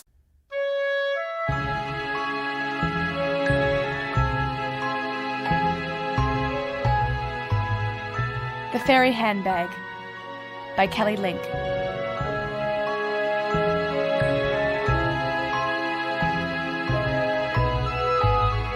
I used to go to thrift stores with my friends. We'd take the train into Boston and go to the Garment District, which is this huge vintage clothing warehouse. Everything is arranged by color, and somehow that makes all of the clothes beautiful. It's kind of like if you went through the wardrobe in the Narnia books, only instead of finding Aslan and the White Witch, you found this magic clothing world. Sometimes I would close my eyes, and Natasha and Natalie and Jake would drag me over to a rack and rub a dress against my hand. Guess what color this is? Natasha was always best at guessing colors, but Natasha is also best at cheating at games and not getting caught. Maybe you're wondering what a guy like Jake is doing in the Garment District with a bunch of girls? The thing about Jake is that he's always having a good time. He likes everything, and he likes everyone. But he likes me best of all. Wherever he is now, I bet he's having a great time and wondering when I'm going to show up. I'm always running late, but he knows that. Down in the basement at the Garment District, they sell clothing and beat-up suitcases and teacups by the pound. I go there every week, hunting for Grandmother Zophia's fairy handbag. The fairy handbag. It's huge and black and kind of hairy. Even when your eyes are closed, it feels black. Fairies live inside it. I know what that sounds like, but it's true. Grandmother Zophia said it was a family heirloom. She said that it was over 200 years old. She said that when she died, I had to look after it, be its guardian. I know that no one is going to believe any of this. That's okay. Promise me that you won't believe a word. That's what Sophia used to say to me when she told me stories. At the funeral, my mother said, half laughing and half crying, that her mother was the world's best liar. I think she thought maybe Zofia wasn't really dead. But I went up to Zofia's coffin and I looked her right in the eyes. They were closed. The funeral parlor had made her up with blue eyeshadow and blue eyeliner. She looked like a news anchor on Fox television. "Okay, Sophia," I whispered. "I know you're dead, but this is important. You know exactly how important this is. Where's the handbag? What did you do with it? How do I find it? What am I supposed to do now?" She just lay there, this little smile on her face, as if she thought the whole thing, death, blue eyeshadow, Jake, The Handbag, fairies, Scrabble, Baldezi Werlecki, all of it was a joke. She always did have a weird sense of humor. That's why she and Jake got along so well. Sophia never looked like a grandmother. She was taller than my father. She looked like a spy or a ballerina or a lady pirate. She acted like one, too. She never drove anywhere. She rode a bike. It drove my mother crazy. "Why can't you act your age?" she'd say, and Sophia would just laugh. Sophia and I played Scrabble all the time. Sophia always won, even though her English wasn't all that great, because we decided that she was allowed to use Baldezi Werlecki vocabulary. Baldezi Werlecki is where Sophia was born, over 200 years ago. That's what Sophia said. Baldezi Werlecki went all the way across the Scrabble board and then trailed off down the right-hand side. "I used up all my letters," Sophia said. She licked her pencil and started adding up points. "That's not a word. You can't put an 18-letter word on a board that's 15 squares across." "Why not? It's a country," Sophia said. "It's where I was born, little darling." "There's no such place." "Of course there isn't nowadays," Sophia said. "But I think it's important to remember where we come from, and it's only fair that I get to use Baldezi Werlecki words. Promise me you'll remember its real name. Baldezi Werlecki. Now, I get 368 points. Could that be right?" If you called the fairy handbag by its right name, it would be something like Orzi Panicanix, which means the bag of skin where the world lives. Only Sophia never spelled the word the same way twice. She said that would be dangerous. I called it the fairy handbag because I put Faery down on the Scrabble board once. Sophia said that you spelled it with an I, not an E. She looked it up in the dictionary and lost a turn. Sophia said that in Baldezi Werlecki they used a board and tiles for divination, prognostications, and sometimes even just for fun. That's probably why she turned out to be so good at Scrabble. The Baldezi Werleckistinians used their tiles and board to communicate with the people who lived under the hill. The people who lived under the hill knew the future. The important thing was that you never went down into the hill and spent the night there, no matter how cute the guy from under the hill was. If you did, even if you spent only a single night under the hill, when you came out again, 100 years might have passed. "Remember that," Sophia said to me. "It's okay to fool around, but don't spend the night."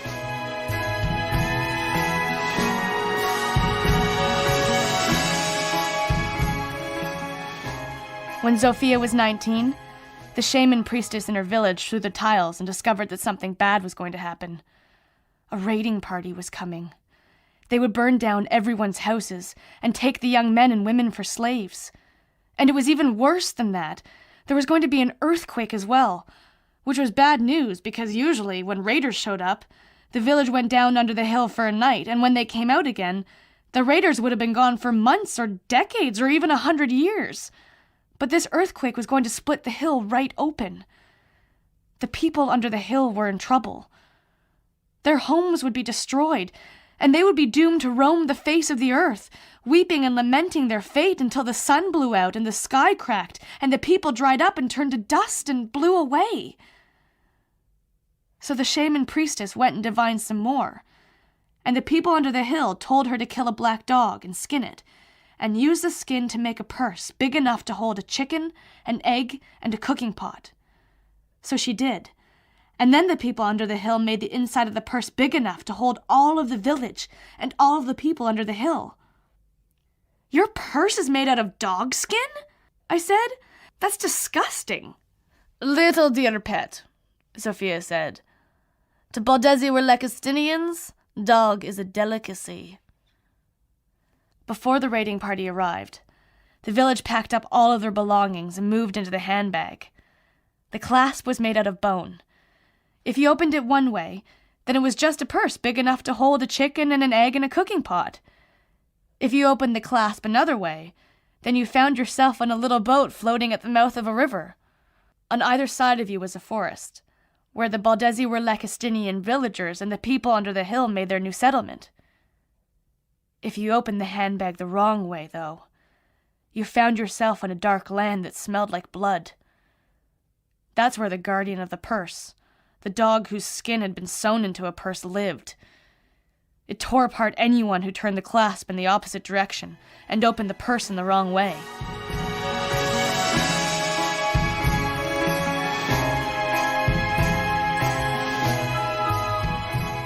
After Jake got expelled, everybody at school called him Houdini. Everybody except for me. Jake has always been in love with me. He says he was in love with me even before 3rd grade, even before we ever met. It took me a while to fall in love with Jake.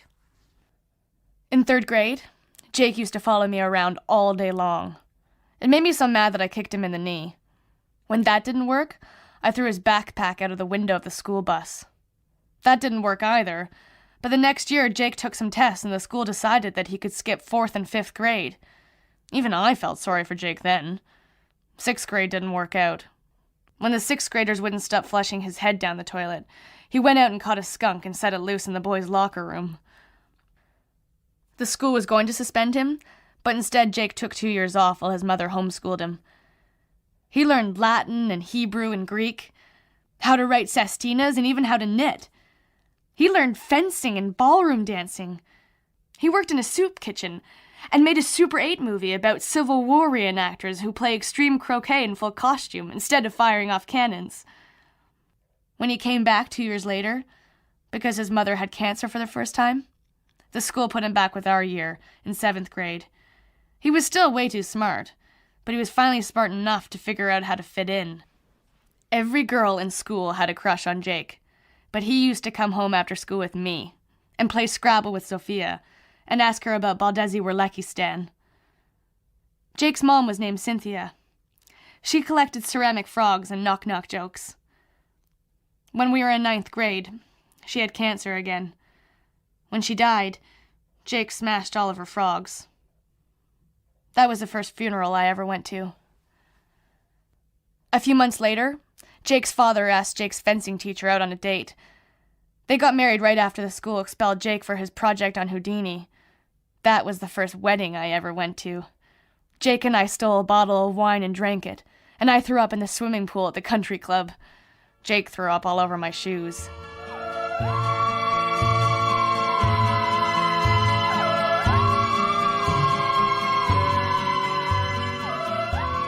So, anyway, the village and the people under the hill lived happily ever after for a few weeks in the handbag. But some of the Baldezi Werlekistinians wanted to come out again and see what was going on in the world. Sophia was one of them. It had been summer when they went into the bag, but when they came out again, snow was falling and their village was ruins. They walked through the snow, Sophia carrying the handbag, until they came to another village. Everyone was packing up their belongings and leaving, which gave Sophia and her friends a bad feeling. It seemed to be just the same as when they went into the handbag. They followed the refugees and finally everyone came to a city. Sophia had never seen such a place. There were trains and electric lights and movie theaters. And there were people shooting each other. Bombs were falling. A war was going on. Most of the villagers decided to climb right back inside the handbag, but Sophia volunteered to stay in the world and look after the handbag. She had fallen in love with movies and silk stockings, and with a young man, a Russian deserter. Sophia and the Russian deserter married and had many adventures and finally came to America, where my mother was born. Now and then Sophia would consult the tiles and talk to the people who lived in the handbag, and they would tell her how best to avoid trouble and how she and her husband could make some money. Every now and then, one of the people from under the hill came out of the handbag and wanted to go grocery shopping or to a movie. The more advice Sophia gave her husband, the more money they made. Her husband became curious about Sophia's handbag. He began to spy on Sophia and saw that strange men and women were coming in and out of the house. He became convinced that either Sophia was a spy for the communists or maybe that she was having affairs. They fought and he drank more and more. Russians make bad husbands, Zofia told me. Finally, one night while Zofia was sleeping, her husband opened the bone clasp and climbed inside the handbag. I thought he left me, Zofia said. For almost 20 years I thought he'd left me and your mother and taken off for California. Then it turned out that he hadn't run away after all. He spent one night in the handbag and came out again 20 years later, exactly as handsome as I remembered, and enough time had passed that I had forgiven him all the quarrels. We made up and it was all very romantic, and then we had another fight the next morning. He went and climbed right back inside the handbag. I didn't see him again for another 20 years.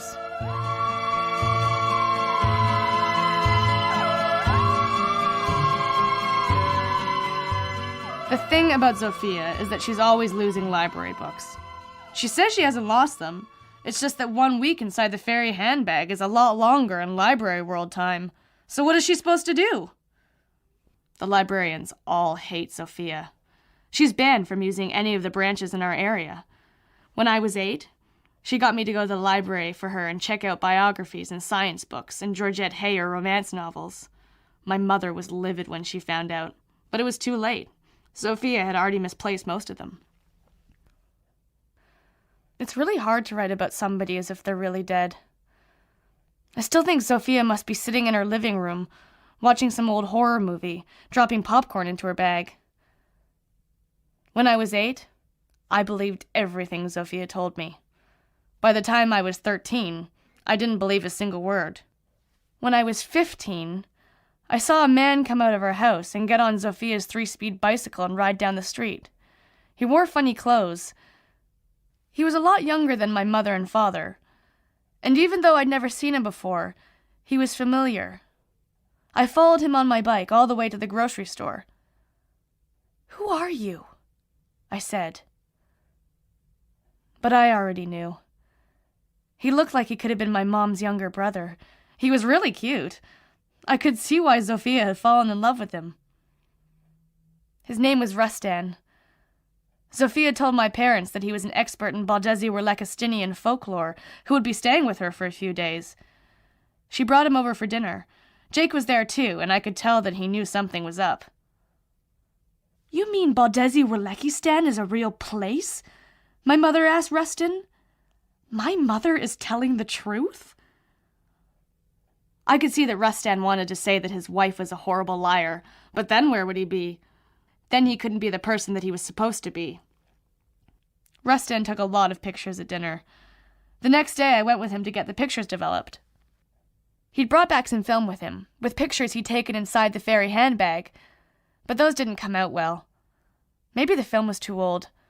We got doubles of the pictures from dinner so that I could have some too. There's a great picture of Jake. He's laughing, and he has his hand up to his mouth like he's going to catch the laugh. I have that picture up on my computer, and also on the wall above my bed. I bought a Cadbury cream egg for Rustan. Then we shook hands, and he kissed me once on each cheek. I thought about how the next time I saw him, I might be Zofia's age, and he would only be a few days older. Zofia would be dead. Jake and I might have kids. That was too weird. I know Rustan tried to get Zofia to go back with him, to live in the handbag, but she wouldn't. "It makes me dizzy in there," she used to tell me, "and they don't have movie theaters. And I have to look after your mother and you."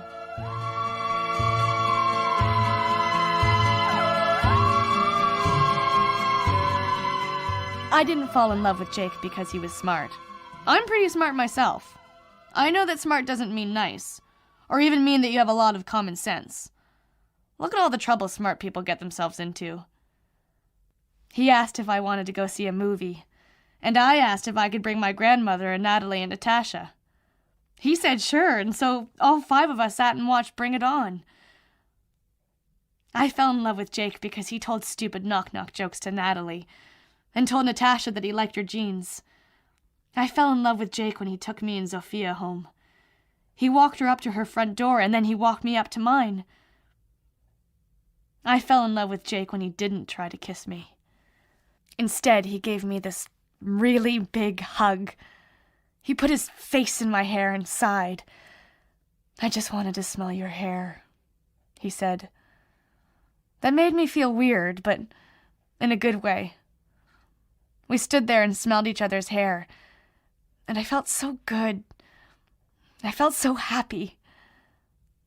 That was when I told him about Zophia's husband, Rustan, and about Zophia's handbag. How stupid am I? The problem is that Jake believed me. We spent a lot of time over at Zophia's playing Scrabble. Sophia never let the fairy handbag out of her sight. She even took it with her when she went to the bathroom. Everyone thinks Jake ran away, except for my mother, who is convinced that he was trying out another Houdini escape and is probably lying at the bottom of a lake somewhere. What happened is that Jake said, "Can I see that for just a second?" He said it so casually that I think he caught Sophia off guard. She was reaching into the purse for her wallet. We were standing in the lobby of the movie theater on a Monday morning. He reached over and took Sophia's handbag right out of her hand. He closed it, and then he opened it again. I think he opened it the right way. I don't think he ended up in the dark place. He said to me and Sophia, "I'll be right back." And then he wasn't there anymore. It was just me and Sophia and the handbag.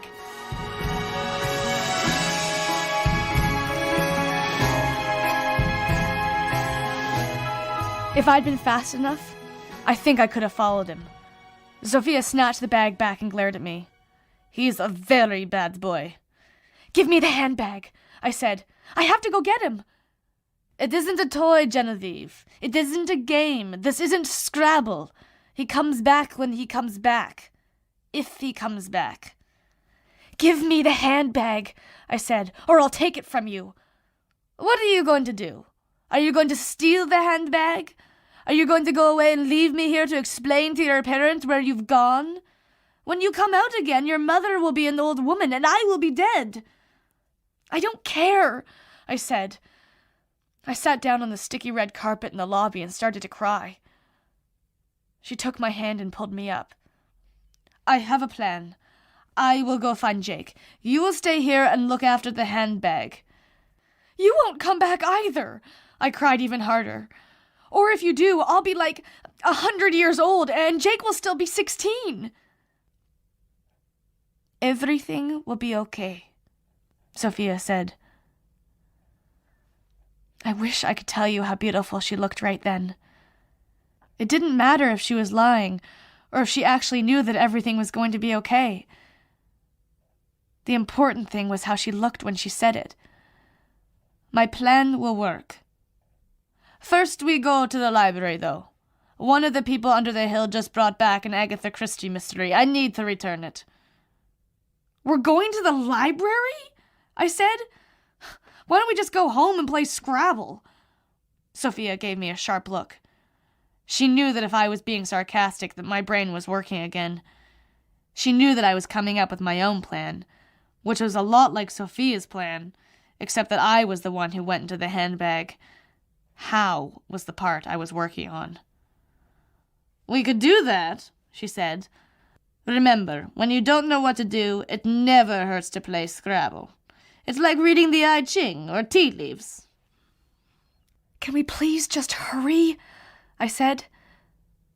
Sophia just looked at me. "Genevieve, we have plenty of time. If you're going to look after the handbag, you have to remember that. You have to be patient. Can you be patient?" "I can try," I told her. "I'm trying, Sophia. I'm trying really hard. But it isn't fair. Jake is off having adventures, and who knows? Some beautiful 3,000-year-old girl from under the hill is teaching him how to speak fluent Baldezi Werlecki." We hadn't been in the library for 5 minutes before Sophia picked up a biography of Carl Sagan and dropped it in her purse. She was definitely stalling for time. She was trying to come up with a plan that would counteract the plan that she knew I was planning. "Don't do that," I said. "Don't worry," Sophia said. "Nobody was watching." "I don't care if nobody saw. What if Jake's sitting in there in a boat? Or what if he was coming back and you dropped it on his head?" "It doesn't work that way," Sophia said. Then she said, "It would serve him right anyway." That was when the librarian came up to us. I saw that. "Saw what?" Sophia said. The librarian stared hard at her. "I know you. We have your picture on the office wall. You're Ms. Swink. You aren't allowed to check out books here." The librarian reached up and grabbed Sophia's handbag. She was small, but she was strong. She jerked the handbag, and Sophia stumbled and fell back against a work desk. "Genevieve," Sophia said. She held my hand very tightly, and I looked at her. She looked wobbly and pale. Then she said one last thing, but I think it was in Baldezi Werlecki. The librarian said, "I saw you put a book in here." She opened the handbag and peered inside. Out of the handbag came a long, lonely, ferocious, utterly hopeless scream of rage. I don't ever want to hear that noise again. The librarian made a choking noise and threw Sophia's handbag away from her. Later on, I was trying to figure out what Sophia said. My Baldezi Werlecki isn't very good, but I think she was saying something like, "Figures, stupid librarian. I have to go take care of that damn dog." So, maybe that's what happened. Maybe Sophia sent part of herself in there with a skinless dog. Maybe she fought it and won and closed the handbag. Maybe she made friends with it. I mean, she used to feed it popcorn at the movies. Maybe she's still in there.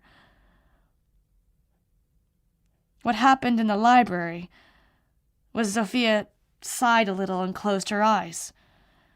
I helped her sit down in a chair, but I don't think she was really there anymore. I rode with her in the ambulance, and I swear I didn't even think about the handbag until my mother showed up. I didn't say a word. I just left her there in the hospital with Sophia, who was on a respirator, and I ran all the way back to the library. But it was closed. So I ran all the way back again to the hospital. But you already know what happened, right? Sophia died. I hate writing that. My tall, funny, beautiful, book-stealing, Scrabble-playing, storytelling grandmother died. So that's the story so far. Not that I expect you to believe any of it. Last night, Natalie and Natasha came over and we played Scrabble. They don't really like Scrabble, but they feel like it's their job to cheer me up. I won. After they went home, I flipped all the tiles upside down, and then I started picking them up in groups of 7. I tried to ask a question, but it was hard to pick just one. The words I got weren't so great either, so I decided that they weren't English words. They were Baldezi Werlecki words. I would find the fairy handbag. The tiles said so. I would work the clasp and go into the handbag and have my own adventures and would rescue Jake. Hardly any time would have gone by before we came back out of the handbag. Maybe I'd even get to say goodbye for real to Sophia. Rustan would show up again and be really sorry that he missed Sophia's funeral, and this time he would be brave enough to tell my mother the whole story. He would tell her that he was her father. Not that she would believe him. Not that you should believe this story. Promise me that you won't believe a word.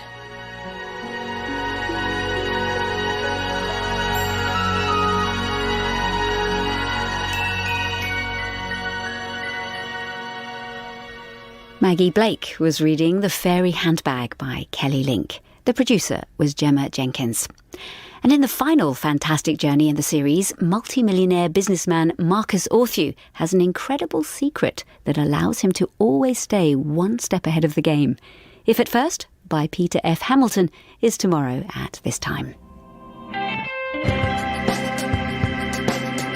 The Comedy Club on BBC Radio 4 Extra.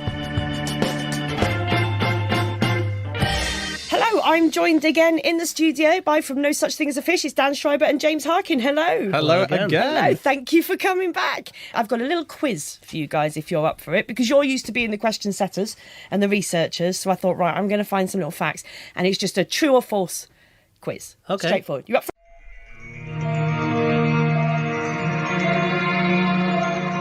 Alarm Clock on the Night Table by Zoran Živković.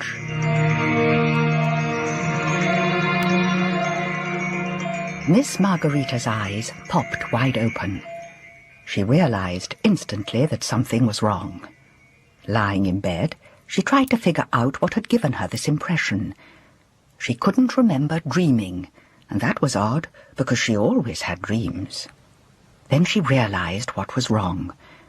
She was surrounded by silence. Turning towards the night table, she looked wearily at the round old alarm clock with its 2 dome-shaped bells. It had been sitting there for more than half a century. She'd become used to its ticking, and now could not fall asleep without it. Once a year, when she took it to the watchmaker to be cleaned, she would sometimes lie awake in bed all night. Miss Margarita used the clock to fall asleep, not to wake up. She had never once set the alarm. There was no need. She was one of those rare individuals with a reliable internal clock, able to wake up at a precisely set time. The night before, she had set her internal clock for 7:30. There was no way she could have failed to do this, for it was an invariable part of her preparations for sleep. After coming out of the bathroom, she would bring a glass of water from the kitchen. Then she would read in bed for about a quarter of an hour, always from the same book, a slim collection of love poems that had been with her as long as the clock. Finally, after turning out the light, she would simply wish to wake up at the usual time. All that was left was to close her eyes and surrender to the ticking of the clock. The clock hands were now standing in a position that could not be correct. 12:07. She reached for her glasses. After putting them on, she saw more clearly. The clock had evidently stopped right after midnight. She would take it to the watchmaker's straight after breakfast. This would disrupt her day, but what choice did she have? She led an orderly life, and postponing or neglecting her duties filled her with unease. But this was an emergency.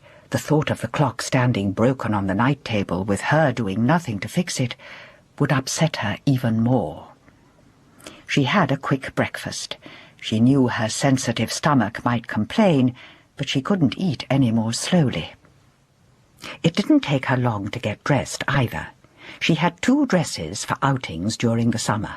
She wore the less formal one to do the shopping and take her afternoon walk in the park, while she kept the other one for rare special occasions such as this. The greatest amount of time was spent putting on her little black hat with its lace veil.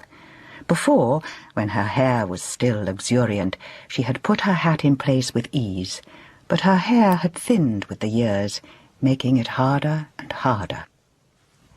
Finally, she dabbed on some perfume. Then, fearing that was not enough, she dabbed on a bit more. Outside, she was greeted by a bright summer morning. Smiling, she headed for the watchmaker's shop. She had gone about 1/3 of the way when she was struck once again by the feeling that something was wrong. She stopped and stared intently ahead.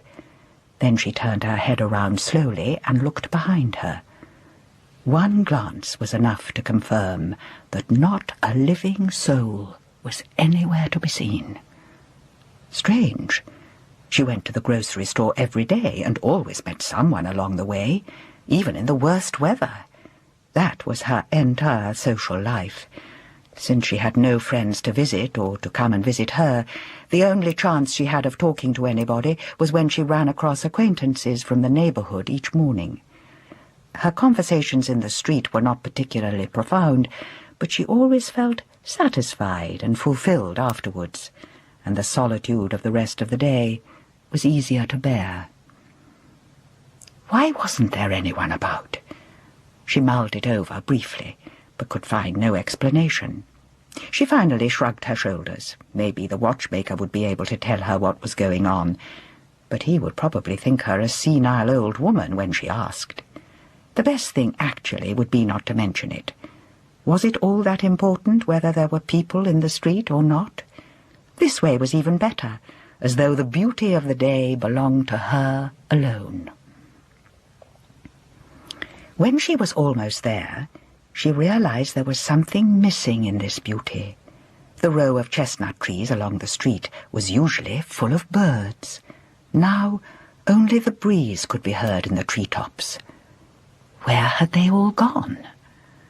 There was no time to dwell on this matter, however, because another, more important one prevailed. What if the watchmaker wasn't there? Who would repair her clock? There was a sharp jangling of bells when Miss Margarita opened the door. She glanced towards the counter and let out a sigh of relief when she saw the hunched figure of the watchmaker. He was engrossed in a repair job. He removed a magnifying glass, smiled, and stood up. "Hello, Miss Margarita." "Hello," she replied cheerfully, and headed towards the counter. As she slowly made her way, she noticed a change on the side walls of the little shop. She remembered quite well from earlier visits that there had been 2 identical grandfather clocks in mahogany cases. Now both walls were covered with alarm clocks. They came in all shapes, sizes, and colours, from elegant to ugly, from ornate to plain, and then she noticed that the clocks weren't working. But if they had, no one would have been able to stand such noise for very long. When she reached the counter, Miss Margarita took the alarm clock, wrapped in white flannel, out of her shoulder bag. "It's broken," she said dejectedly. The watchmaker started to unwrap the bundle. He was a small, thin man with long side whiskers and a high forehead. It was hard to determine his age. Miss Margarita had concluded long ago that he was one of those people practically untouched by age. "Is it slow again, like last time?" "No, it stopped." "Completely?" he asked in surprise. "Yes, last night, right after midnight. I hope it's nothing serious." The watchmaker made a cursory examination of the clock. She tried to figure out the diagnosis by the expression on his face, but it remained completely blank. "I'll have to open it up," he said at last. "Please take a seat. It might take some time." Miss Margarita nodded and went to sit down. She would have been just as obedient if she'd been asked to leave the operating theatre and wait while they operated on someone very close to her. The silence of the multitude of clocks started to weigh her down. Although she detested noise, she now felt it would be easier to stand if they were working. It would be confirmation that time was flowing. This way, it seemed as though the operation on her clock could last an eternity. The watchmaker slowly took the magnifying glass off his left eye. He got up, took the clock from the workbench, and approached Miss Margarita. "I'm afraid there's nothing to be done," he said. "Here, see for yourself." The back cover was off, revealing a tangle of tiny gears, springs, levers, screws, and pins. Her eyes remained only briefly on these mechanical entrails, for she quickly turned her head aside. She was overcome by nausea. The watchmaker had already started to explain. "These 2 gears here are broken. They're worn out. Unfortunately, they are highly important. You might say they are the heart of the clock. And nothing can work without a heart. Isn't that so? If this were a newer model, it would be easy to replace them, but no one makes spare parts anymore for such old models." He turned to look at the silent clocks. These could have kept time and woken people up if only there had been parts for them. "But I don't need a clock to wake me up." She'd thought she would never reveal her secret to the watchmaker, but now she had no choice. He looked at her, puzzled. What else could an alarm clock be used for? She did not reply at once. She felt ill at ease. "To fall asleep," she answered at last. "I can't fall asleep without its ticking."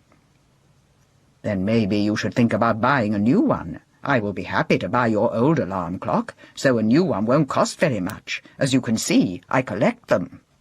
"No," said Miss Margarita, almost screaming. "I won't sell it." And then, ashamed of such a violent outburst, she hurried to add, "It's a memento, you know, a very dear one from—" The sentence was left unfinished. But the watchmaker nodded. "I understand. Please, let me take another look at it. Maybe something can be done if all you want is for it to tick." This time the weight seemed different to Miss Margarita. Her previous apprehension was replaced by impatience. She felt naked before the watchmaker and wanted this to end as soon as possible. Whatever the result of his attempts, she would no longer have any reason to go to this shop. From the smile on the watchmaker's face as he returned, she understood she had nothing to fear. "You are in luck," he said. "From now on your clock will tick if you wind it regularly." He started to wrap it up in the flannel cloth. "That part of the mechanism shouldn't wear out for quite some time. Here you are." "Thank you," she said, taking the wrapped clock.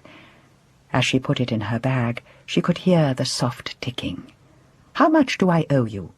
"Goodness, nothing. It was such a small thing." "Please, I insist."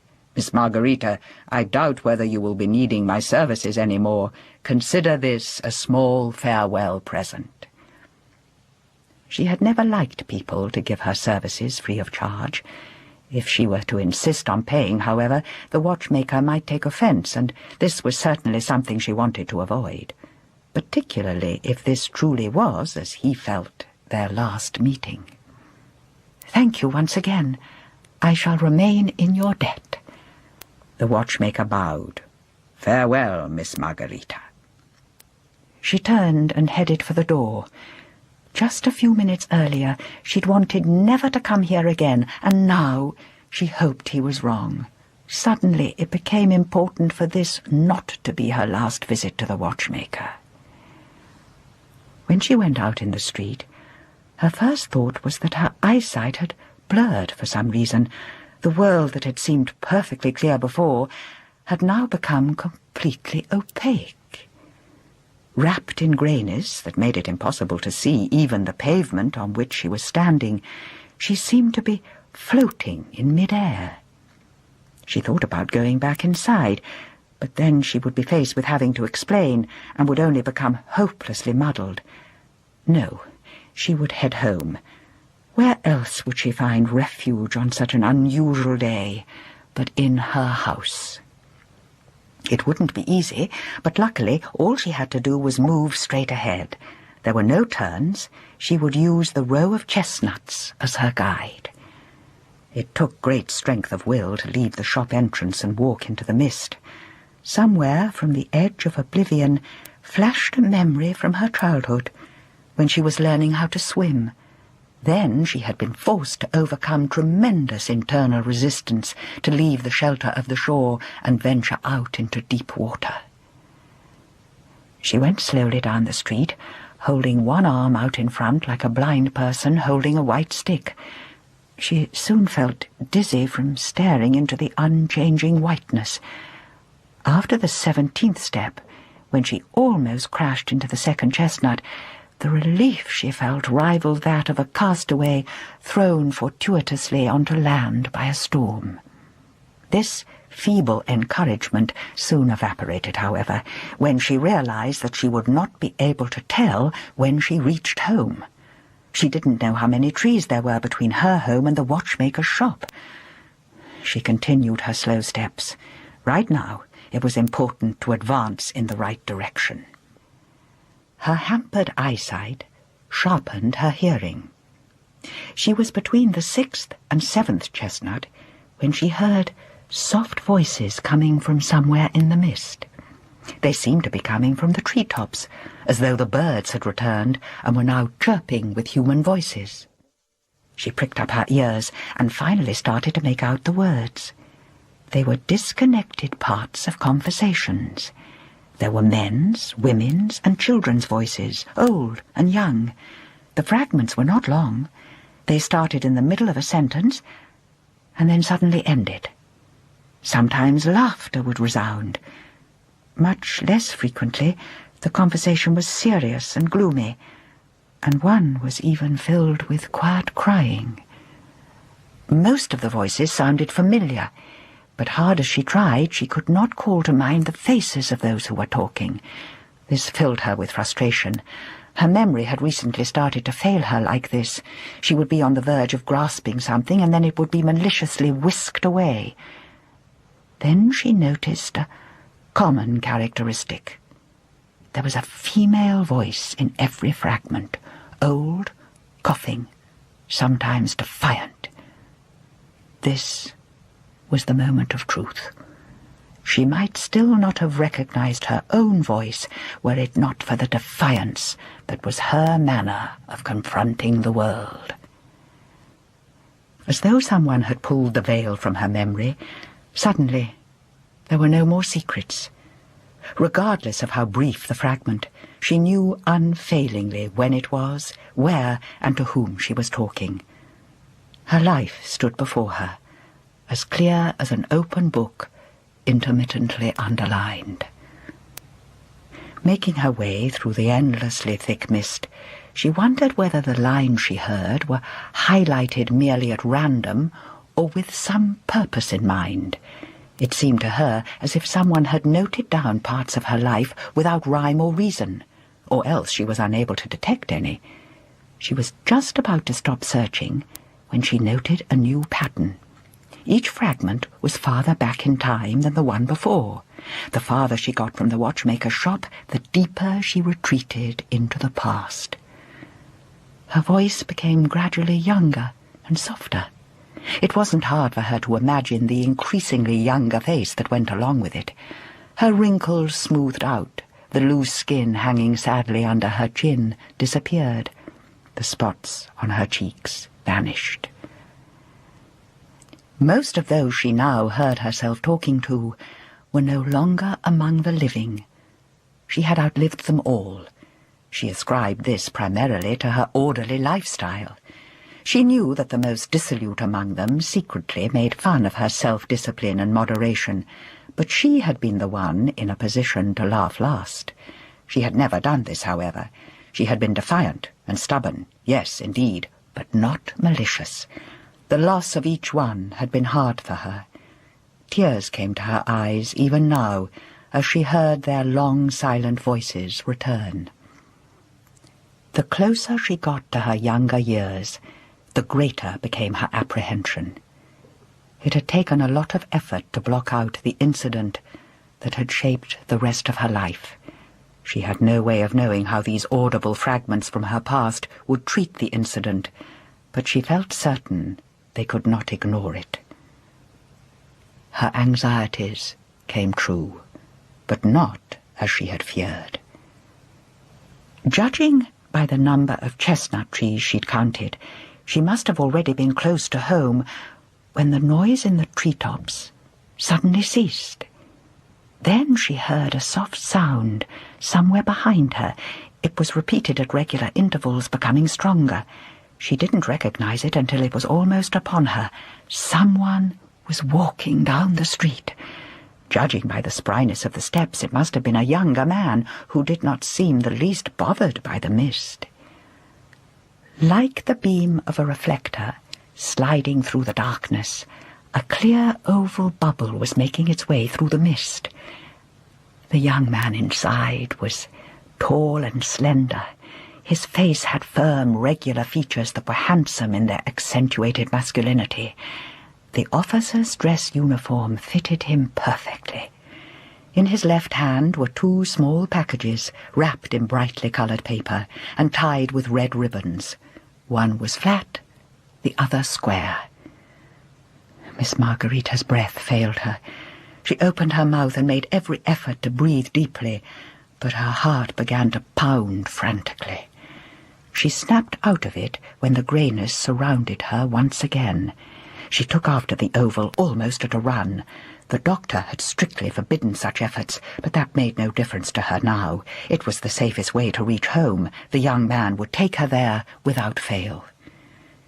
When he took off his cap and rang the bell, Miss Margarita was standing hesitantly about halfway up the walk.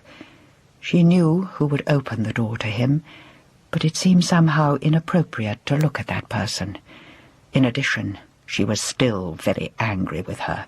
After all these years, she still could not forgive her for what she had done. The door opened.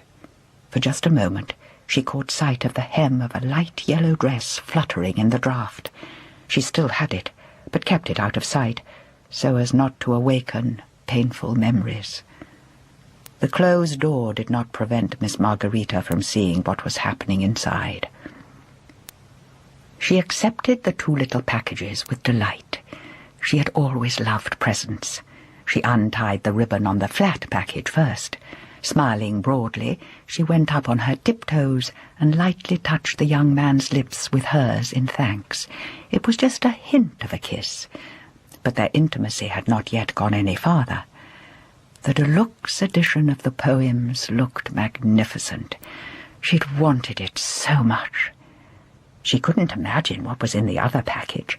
Her patience got the better of her as usual. She quickly raised the lid of the square purple box and looked inside inquisitively. Her smile instantly disappeared. She stood there for several moments, staring at him without a word, and then did what the sharp voice of her defiant, proud nature commanded.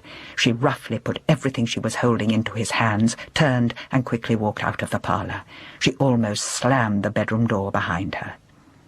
How could he have done such a thing? After everything that had happened, the alarm clock was not only an insult, but an injury. 2 days earlier, while they were out walking, why had she mentioned her ability to wake up whenever she wanted without any outside help? She'd exposed herself to someone who was unworthy of it. He'd just laughed, said that no one could do something like that, and then he'd added in a playful voice that he might believe her if he had the chance to see for himself. She hadn't immediately understood the full meaning of his words. When it finally dawned on her that seeing her ability for himself meant waking up in the same bed, she turned on her heel in anger and quickly walked away. Who did he think she was? Why, they weren't even engaged yet. He ran after her, started to apologize, but it was not until they were near her house that she spoke to him, her voice cold and official. She told him that she never wanted to see him again. Never. Her anger lasted all through the evening, but softened the next morning. That was also part of her nature. Remorse was the flip side of her defiance. By noon she had already shifted the blame to herself for being so hard on him. She could have gone looking for him and explained that never was not quite as final as it might appear, but that, of course, was out of the question. Her pride would not let her regret go quite that far. The next morning he'd come to the front door, in the dress uniform he'd been wearing when she first set eyes on him 4.5 months before, and fell immediately in love. She could barely stop herself from falling into his arms right then and there on the doorstep. Only a few minutes later, however, had come the terrible slap with the alarm clock. Leaning against the bedroom door, she did not even try to hold back her sobs. This time never would be absolute and irrevocable. The only thing she wanted was for him to leave, to disappear from her parlour and her life.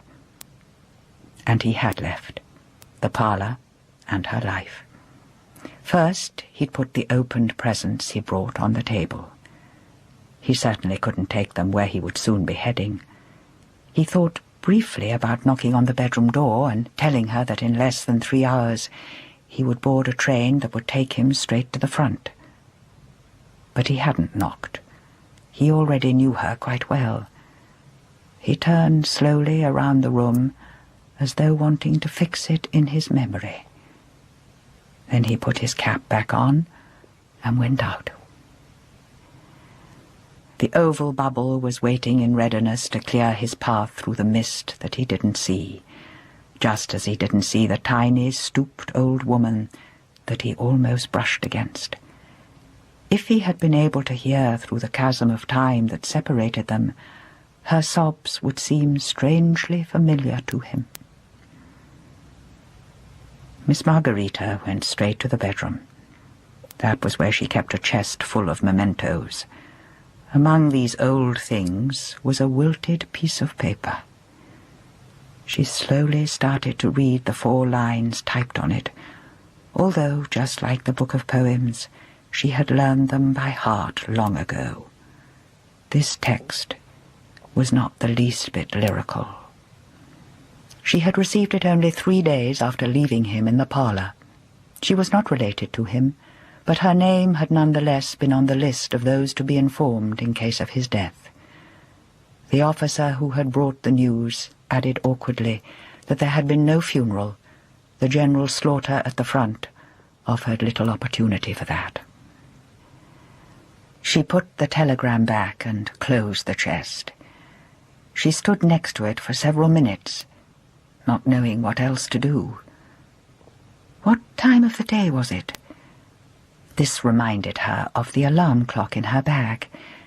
It unfortunately could not help her find out the time because it no longer worked. She would have to buy a conventional one. She didn't care very much about knowing the exact time, but one could not live without a clock after all. She took it out of her bag and put it on the night table. It ticked steadily, as though still measuring something. She stared at it blankly. She stayed like that until she felt the repetitive sound starting to have an effect on her. Maybe she would have a little rest. She would just lie on the bedspread. She never slept during the day. But what difference did it make? There was no one to see her. She closed her eyes. Before she sank into the deep darkness and silence, 2 thoughts briefly crossed her mind. She was somehow convinced that she wouldn't have any dreams. That was good. She would have the best rest that way. In addition, this time there was no need to set her internal clock. She had no reason to wake up at any specific hour. No urgent work awaited her anymore.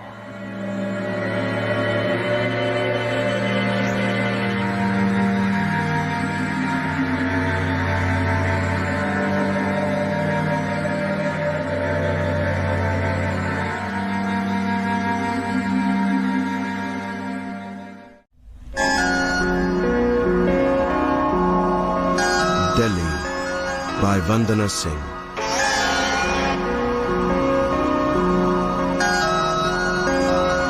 Tonight he is intensely aware of the city.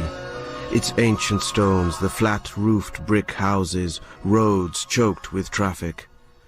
There's a bus going over the bridge under which he has chosen to sleep.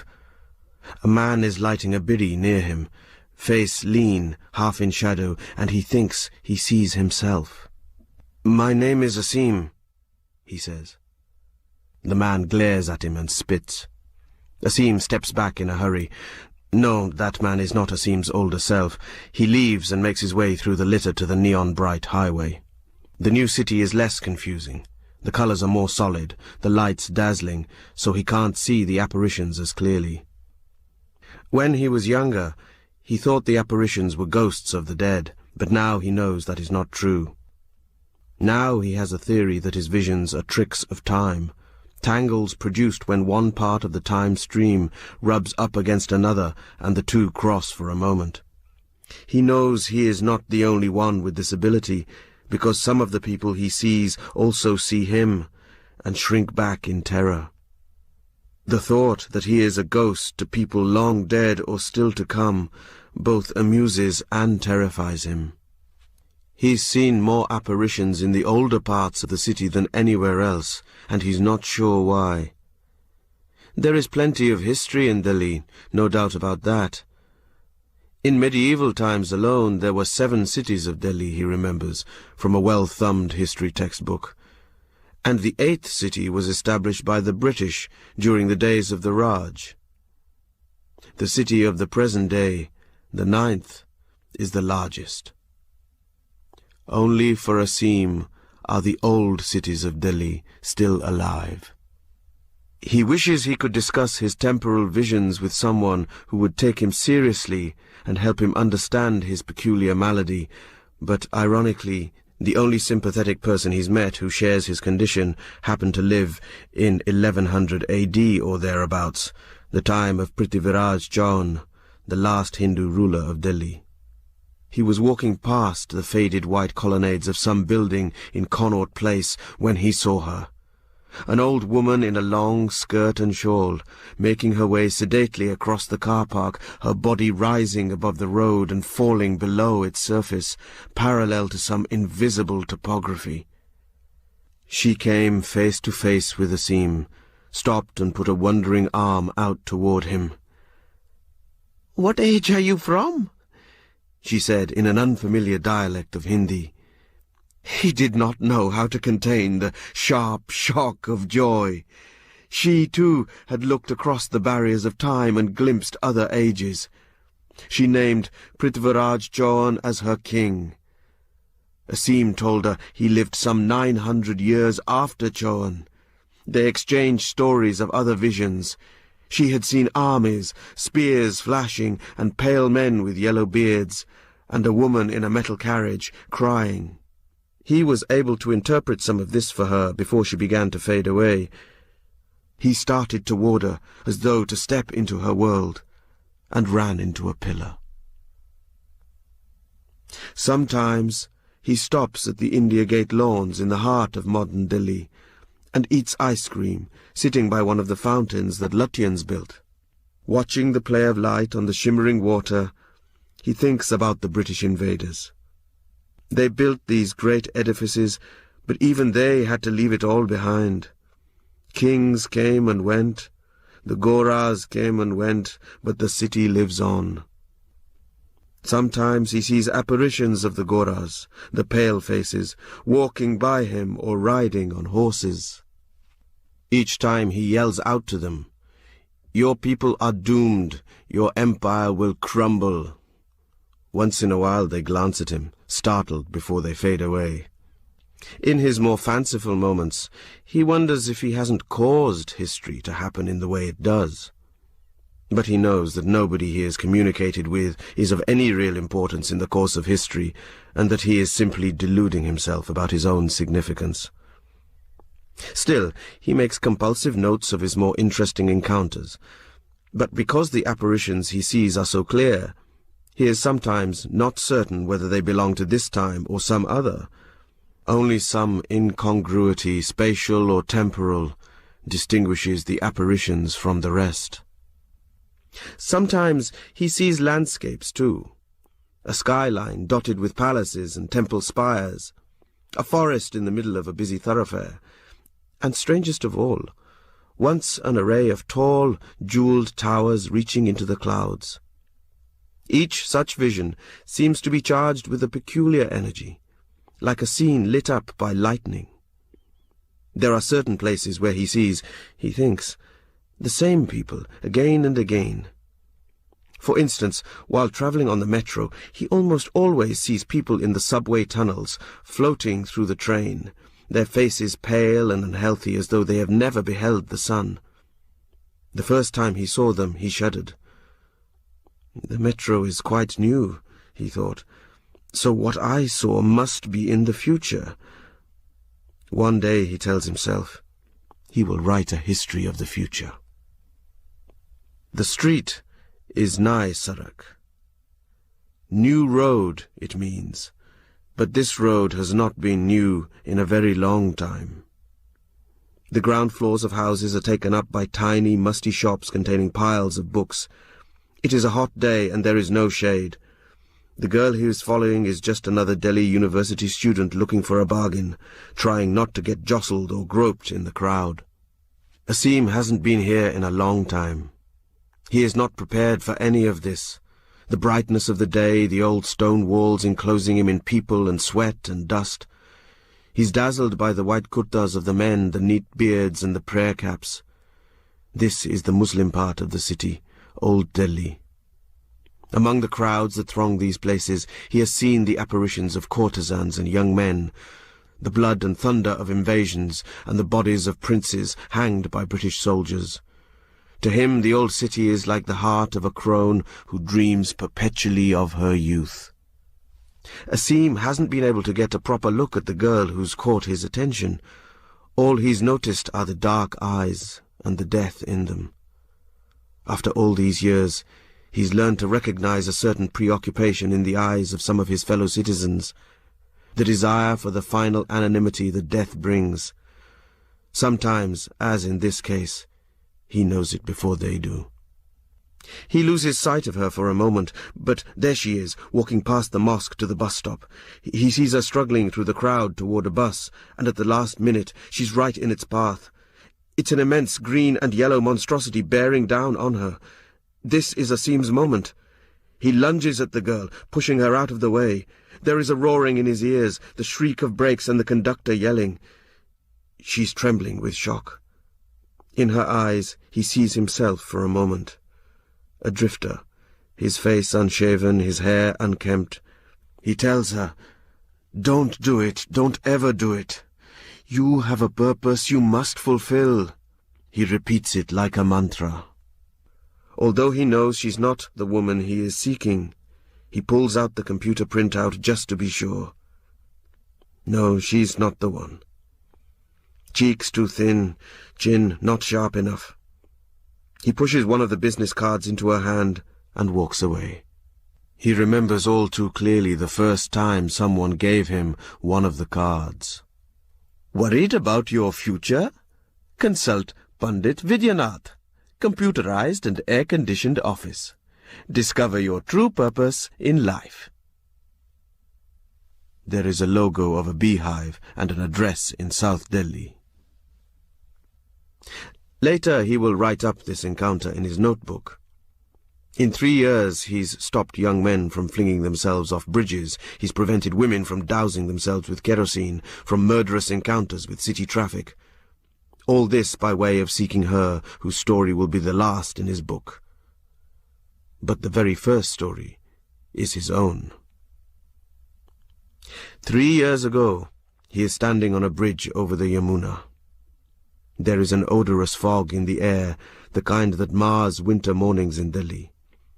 He's tired of the apparitions that have always plagued him, tired of the endless rounds of medications and appointments with doctors and psychologists. 2 months ago, he stopped attending his college classes.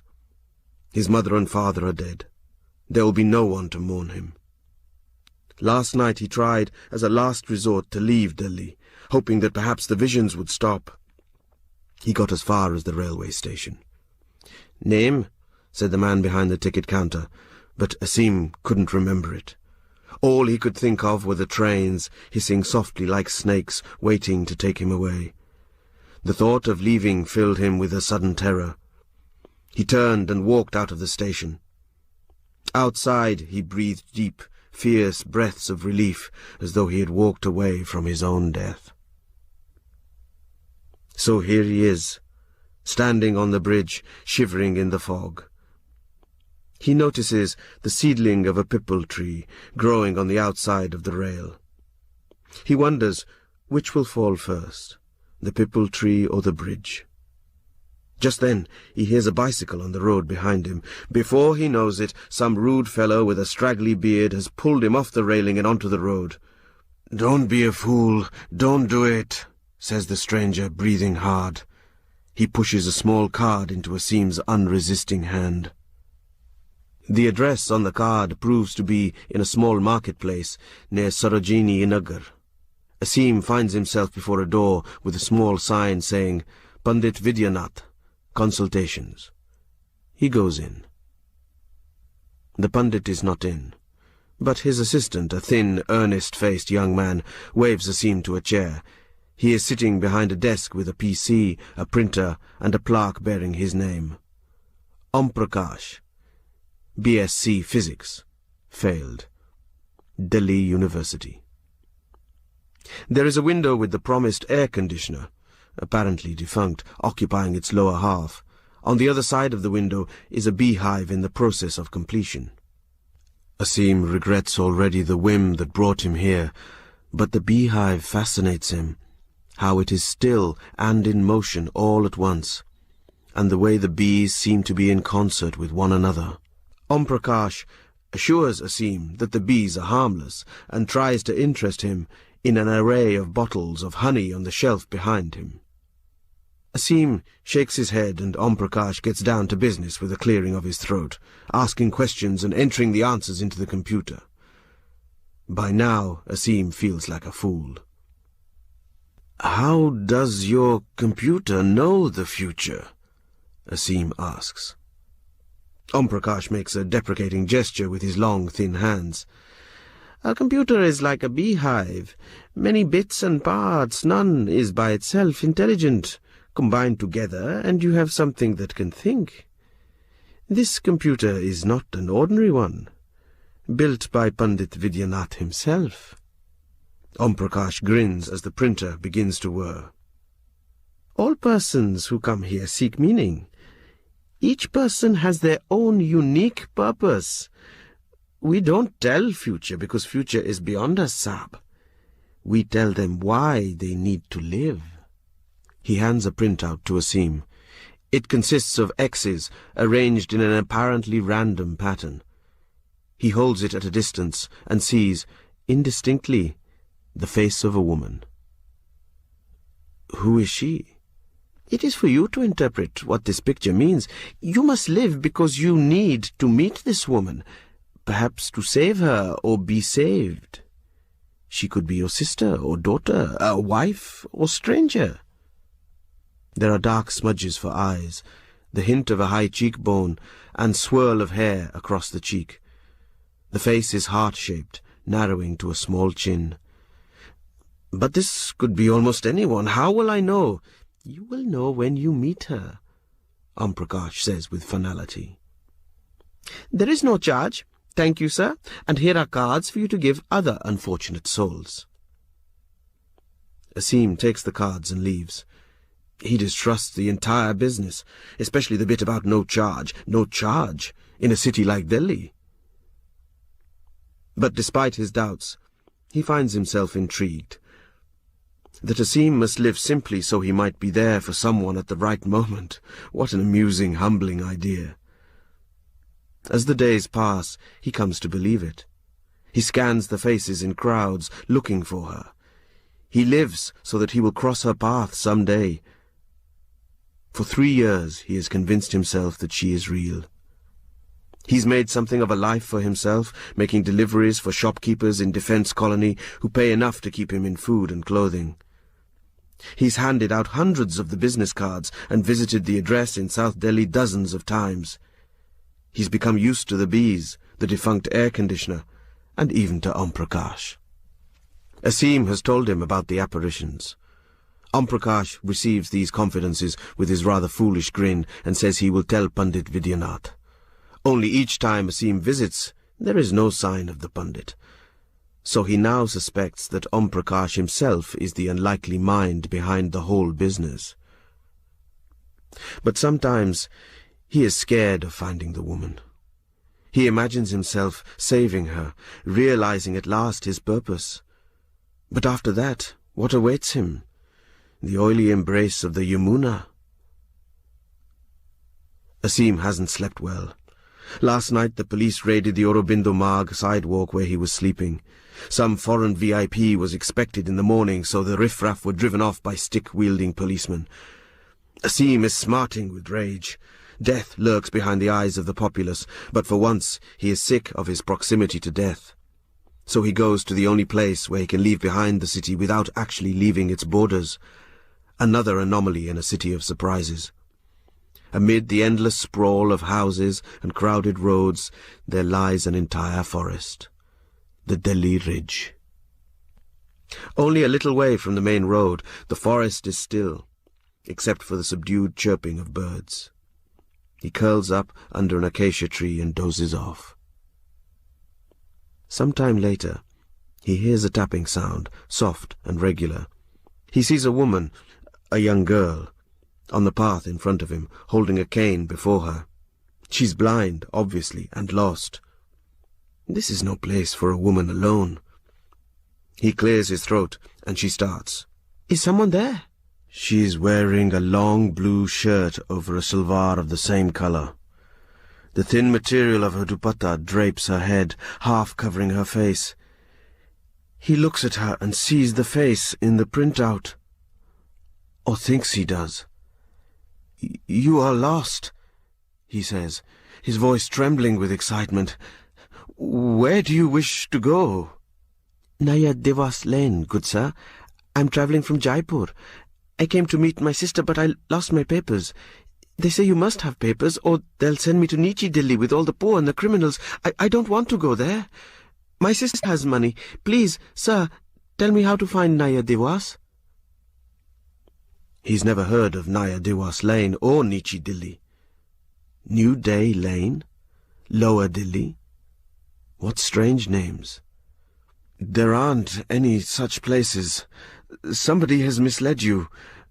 Go back to the main road. There is a marketplace. I will come with you. Nobody will harm you. We can make inquiries there. She thanks him, her voice catching with relief. She tells him she's heard many stories about the fabled city and its tall, gem-studded minars that reach the sky, and the ships, the silver undang katalas that fly across worlds. She's very excited to be here in the immaculate city. His eyes widen. He gets up abruptly, but she's already fading away. The computer printout is in his hand, but before he can get another look at her, she's gone.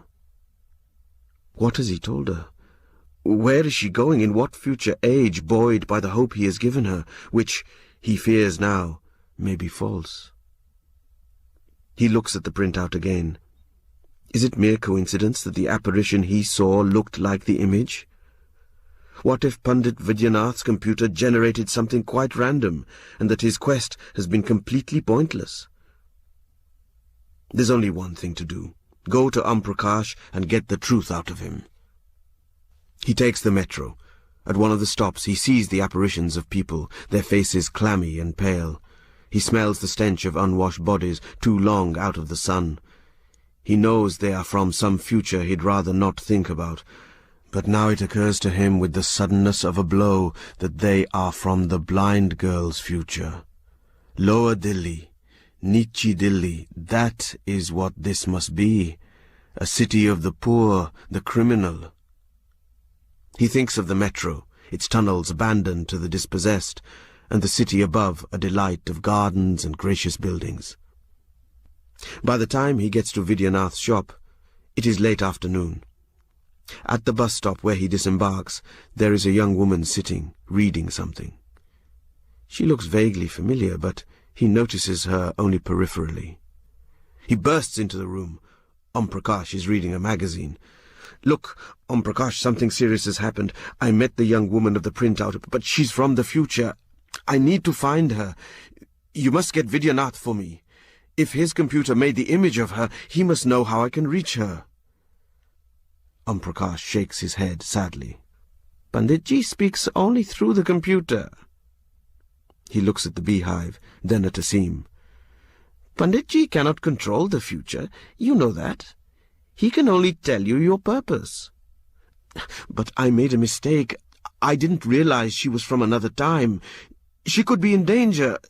It is a terrible future, Prakash. There is a city below where the poor live, and above the ground there is clean air, no dirt or beggars, like when the foreign VIPs come to town and the policemen chase people like me off the roads. Asim takes Prakash by the shoulders. Tell me, do I have a choice in what I do, or am I simply repeating lines written by someone else? You can choose to break my bones, sir, and nobody can stop you. You can choose to jump into the Yamuna. Whatever you do affects the world in some small way. Sometimes the effect remains small, sometimes it grows, and grows like a pipal tree. The future, Panditji says, is neither determined nor undetermined. Asim releases the fellow. He feels emptied of hope. As he leaves, he turns to ask one more question. Tell me, this Pandit Vidyanath, if he exists, what is he trying to accomplish? Who is he working for? Pandit Vidyanath works for the city. Otherwise, he works only for himself. Asim goes out into the warm evening. Over the chatter of the city, he can hear the distant buzzing of bees. At the bus stop, the half-familiar young woman is still there, studying a computer printout. He sits on the cement bench in a daze. 3 years of anticipation, all for nothing. He should write down the last story and throw away his notebook. The woman clears her throat, and then he remembers. The girl he pushed away from a bus near Naisarak. She's holding the page out to him. Can you make any sense of that? He frowns at the paper. Sorry, I don't see anything. She says, You could interpret it as a city skyline with tall towers. Who knows? Considering that I'm studying biochemistry and my father really wants me to be an architect, it isn't surprising that I see those things in it. He makes what he hopes is a polite noise. I don't know. I think Om Prakash is a bit of a fraud. And you were wrong, by the way. I wasn't trying to kill myself that day. She's sounding defensive now. He knows he was not mistaken about what he saw in her eyes. Still, I came here on an impulse, and I've been staring at this thing and thinking about my life. I've already made a few decisions about my future. A bus comes lurching to a stop. She hesitates.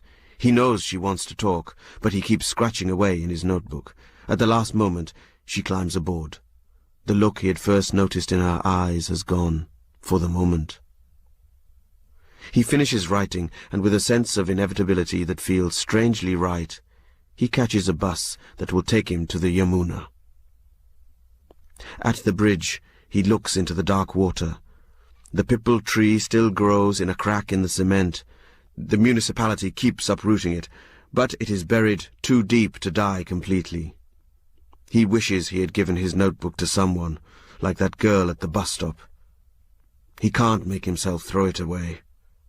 He's preparing to climb onto the wall of the bridge when he hears somebody behind him. Wait! He turns. It is like looking into a distorting mirror. The man is hollow-cheeked, and the untidy thatch of hair is streaked with silver. He holds a bunch of cards in his hand. A welt mars one cheek, and his left sleeve is torn.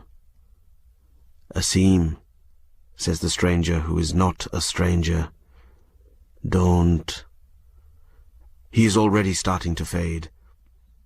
Asim's first impulse is a defiant one. What if he were to jump into the river? It would be his way of bowing out of the game that the city's been playing with him. But the impulse dies. He thinks instead about Om Prakash and death sleeping under the eyelids of the citizenry. He sits down slowly and covers his face. After a long while he stands up. The road before him can take him anywhere. The dusty by-lanes and broad avenues and crumbling monuments of Delhi lie before him, the noisy marketplaces, the glitzy enclaves with their citadels of the rich, the boot boys and beggars at street corners. He has just to take a step, and the city will swallow him up, receive him the way a river receives the dead. Staring unseeingly into the bright clamour, he has a wild idea. He recalls a picture he saw once in a book when he was a boy, a satellite image of Asia at night. There were knots of light, stretching out like tentacles into the dark. He wonders whether complexity and vastness are sufficient conditions for a slow awakening, a coming to consciousness. He thinks about Om Prakash and his strange intimacy with the bees. Will he tell him who Pandit Vishwanath really is, and what it means to work for the city? He thinks not. What he must do, he sees at last, is what he has been doing all along. Look out for his own kind, the poor and the desperate, and those who walk with death in their eyes. The city's needs are alien. unfathomable. It is an entity in its own right, expanding every day. Now it is burrowing into the earth, and even later it will reach long fingers towards the stars. What he needs most at this time is someone he can talk to. There was the girl at the bus stop. She wanted to talk. He remembers the printout she had shown him and wonders if her future has something to do with the Delhi to come, the city that intrigues and terrifies him. He wishes he could have asked his future self more questions. He is afraid because it is likely that some kind of violence awaits him, a struggle that looms indistinctly ahead, that will cut his cheek and do untold things to his soul. But for now, there is nothing he can do, caught as he is in his own time stream. He picks up his notebook and staggers into the night.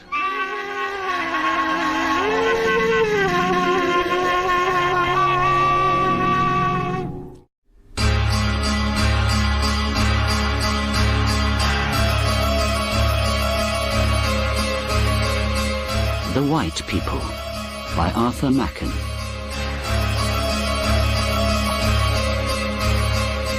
Sorcery and sanctity, said Ambrose. These are the only realities. Each is an ecstasy, a withdrawal from the common life. Cotgrave listened, interested. He had been brought by a friend to this mouldering house in a northern suburb, through an old garden to the room where Ambrose the recluse dozed and dreamed over his books. Yes, he went on, magic is justified of her children. There are many who eat dry crusts and drink water with a joy infinitely sharper than anything within the experience of the practical epicure. You're speaking of the saints? Yes, and of the sinners too.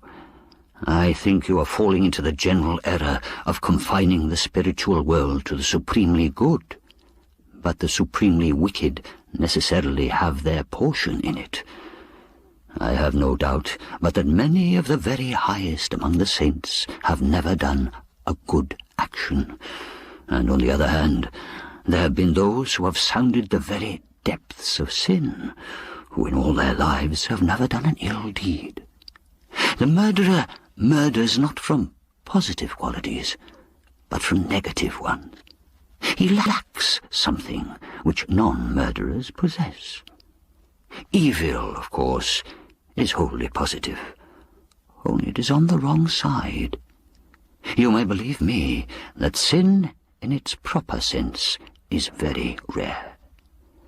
You think, then, that we do not understand the real nature of evil? Cotgrave broke in. No, I don't think we do. We overestimate it and we underestimate it. We have quite forgotten the awfulness of real sin. And what is sin? Said Cotgrave. I think I must reply to your question by another. What would your feelings be if your cat or your dog began to talk to you? You would be overwhelmed with horror, I'm sure of it. And if the pebble you noticed at night had shot out stony blossoms in the morning, well, these examples may give you some notion of what sin really is. There is something profoundly unnatural about sin. Is that what you mean? Exactly. Holiness requires almost as great an effort, but holiness works on lines that were natural once. It is an effort to recover the ecstasy that was before the fall.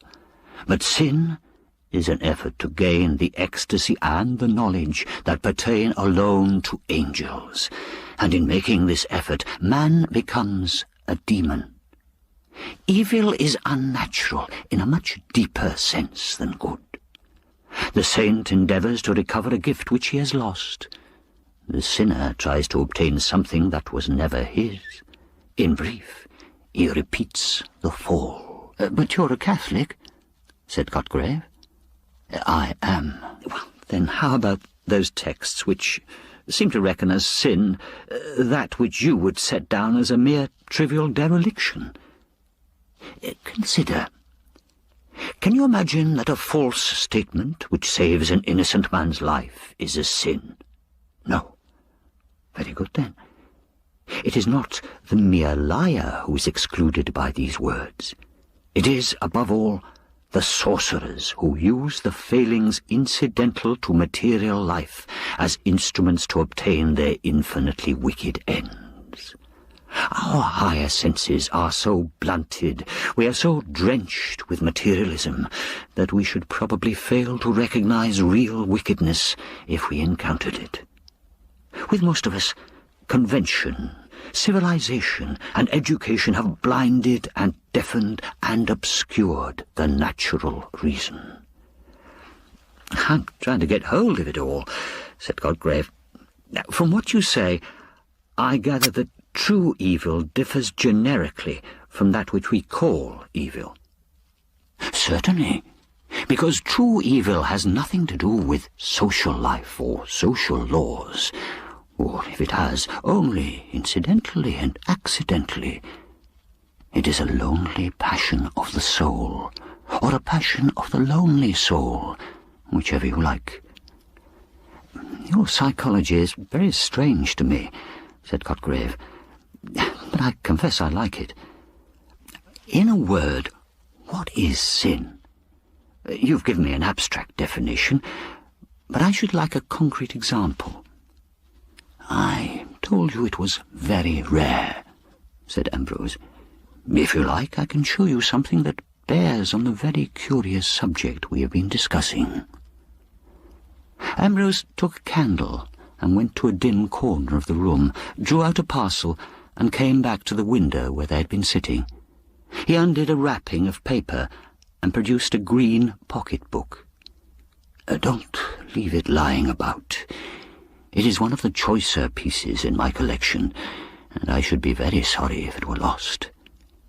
I knew the girl who wrote this.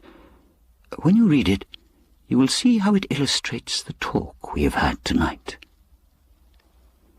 There was a broad red band in the east as Cotgrave turned to go, and from the high ground where he stood, he saw that awful spectacle of London in a dream.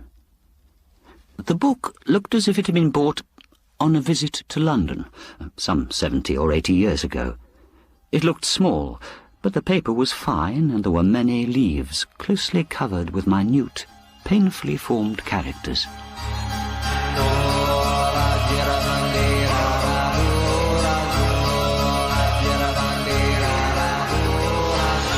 I found this book in a drawer in the old bureau that stands on the landing. I wanted a book like this to write in. It is full of secrets.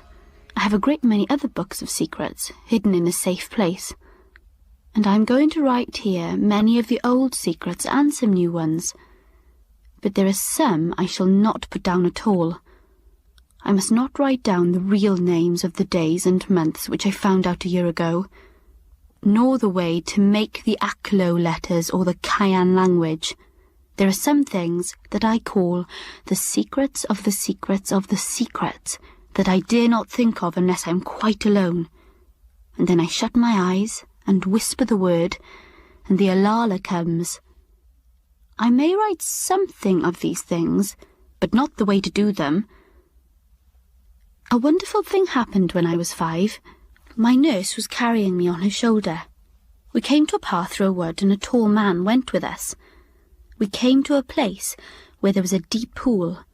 Nurse put me down under a tree and said, "She can't get to the pond now."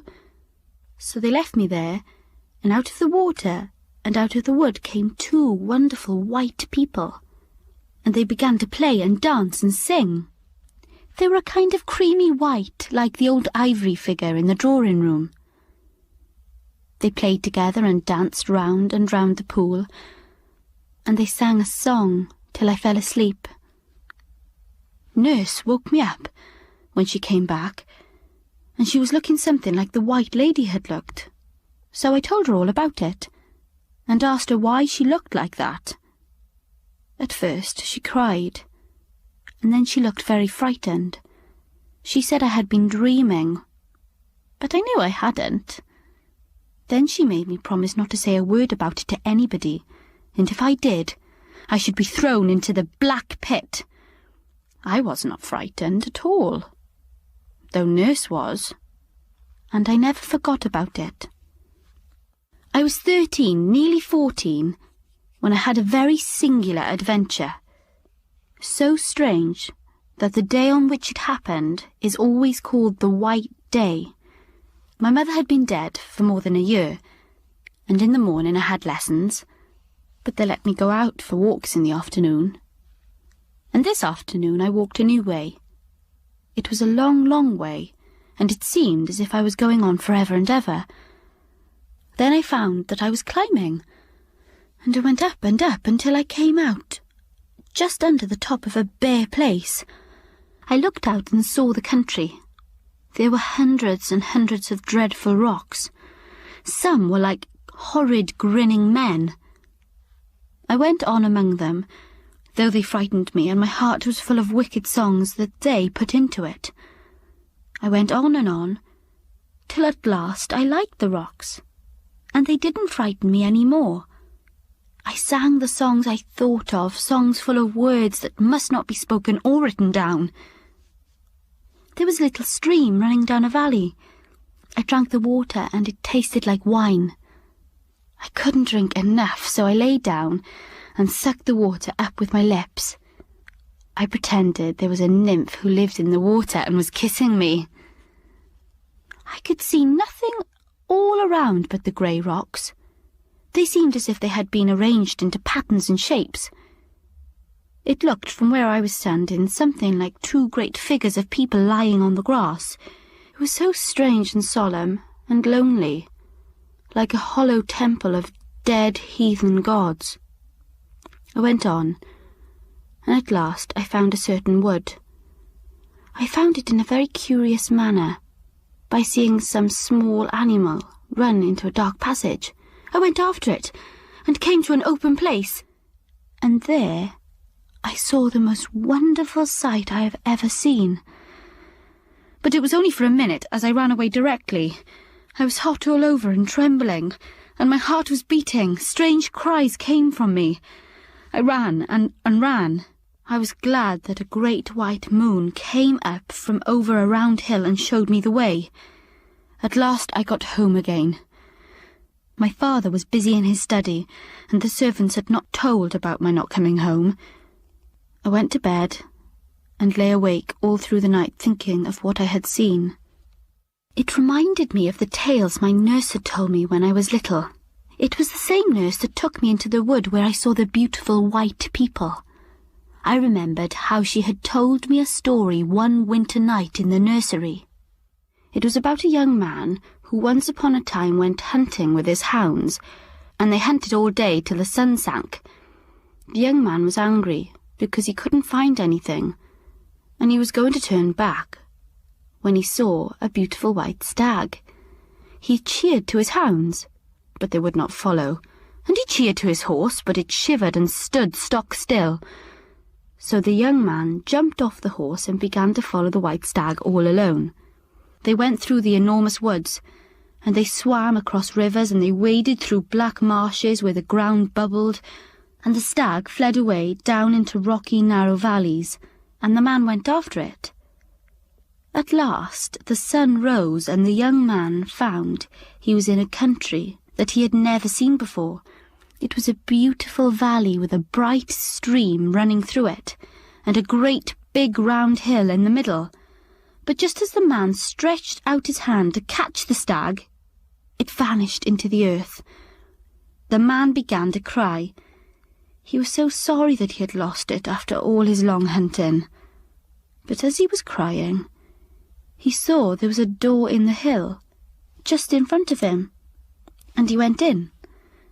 It was quite dark, but all of a sudden it got light, and there was a beautiful fountain, and by the fountain a lovely lady was sitting, who was the queen of the fairies, and she told the man that she had changed herself into a stag to bring him there because she loved him so much. Then she brought out a great gold cup and offered him to drink, and the more he drank, the more he longed to drink, because the wine was enchanted. So he kissed the lovely lady and she became his wife. He stayed all that day and all that night in the hill where she lived. And when he woke, he found he was lying on the ground, close to where he had seen the stag first. His horse was there and his hounds were there waiting. And he looked up, and the sun sank behind the mountain. He went home and lived a long time, but he would never kiss any other lady because he had kissed the Queen of the Fairies, and he would not drink common wine any more because he had drunk enchanted wine. I was afraid. Perhaps I had done something dreadful. I did a charm and touched my eyes and lips and hair in a peculiar manner, and said the old words from the fairy language, so I might be sure I had not been carried away. Sometimes Nurse told me tales that she had heard from her great-grandmother, who was very old and lived in a cottage on the mountain all alone. Most of these tales were about a hill where people used to meet at night long ago, and they used to play all sorts of strange games and do queer things. They made images and worshipped them, and Nurse showed me how the images were made one day when we were out for a walk, and we passed by a place where there was a lot of wet clay. She asked me if I would promise never to tell a living soul about it, and if I did, I was to be thrown into the black pit. So we sat down, and the nurse took the clay and began to knead it with her hands and do queer things with it. And then she stood up and sat down and walked round the clay in a peculiar manner, and all that time she was softly singing a sort of rhyme, and her face got very red. Then she began to shape the clay into a doll, but not like the dolls I have at home.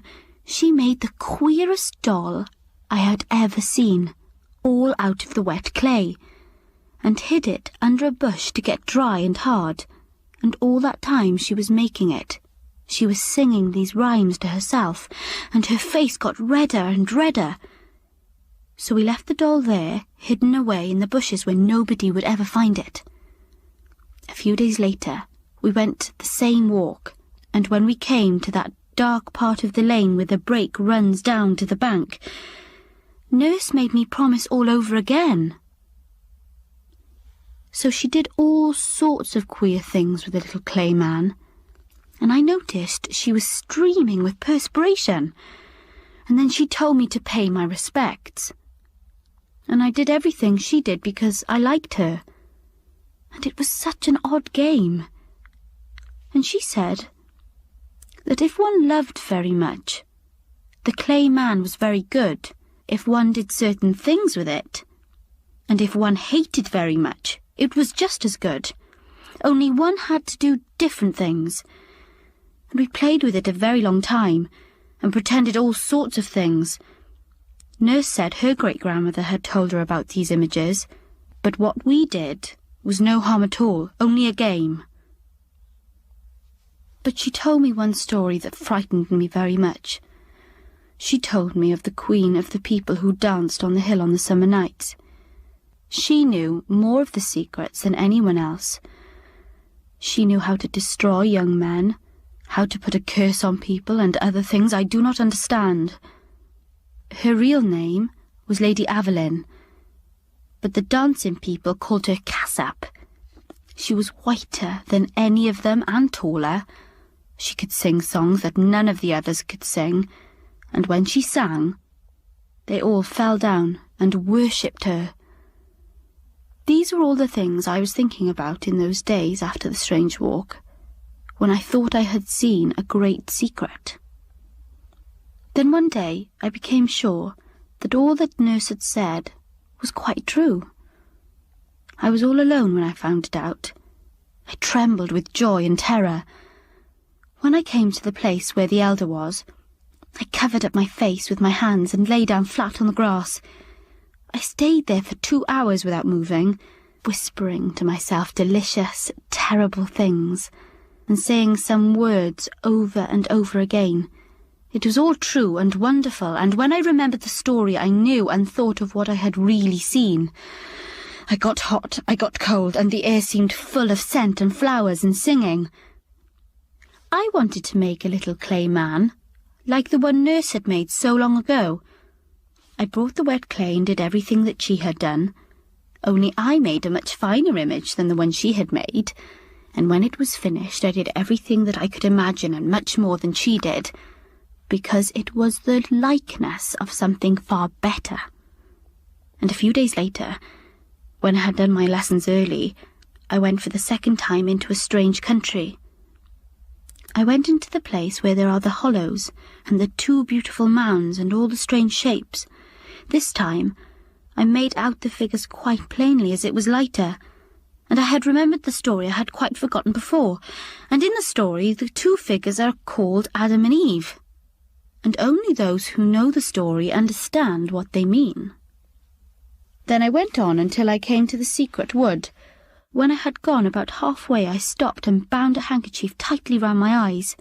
Then I began to go on, step by step, very slowly, my heart beating faster and faster, and something rose in my throat that made me want to cry out, but I shut my lips and went on.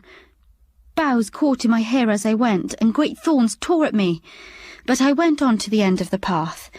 Then I stopped and held out my hands and bowed, and I went round the first time, feeling with my hands, and there was nothing. I went round the second time, feeling with my hands, and there was nothing. Then I went round the third time, feeling with my hands, and the story was all true, and I wished that the years were gone by and that I had not so long a time to wait before I was happy for ever and ever. Nurse must have been a prophet like those we read of in the Bible. Everything that she said began to come true.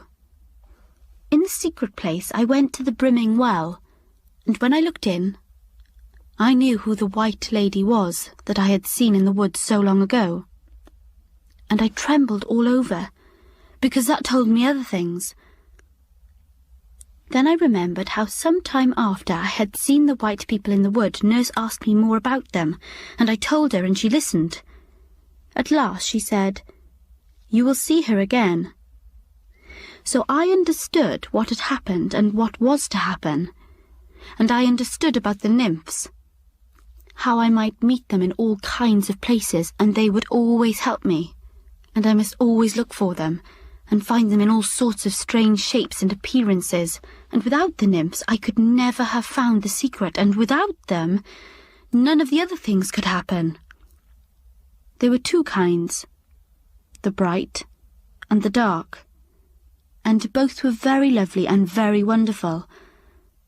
Nurse had shown me how to call them, and I tried, but I did not know what she meant, and so I thought it was all nonsense. But I tried again, and the dark nymph Alana came, and she turned the pool of water into a pool of fire.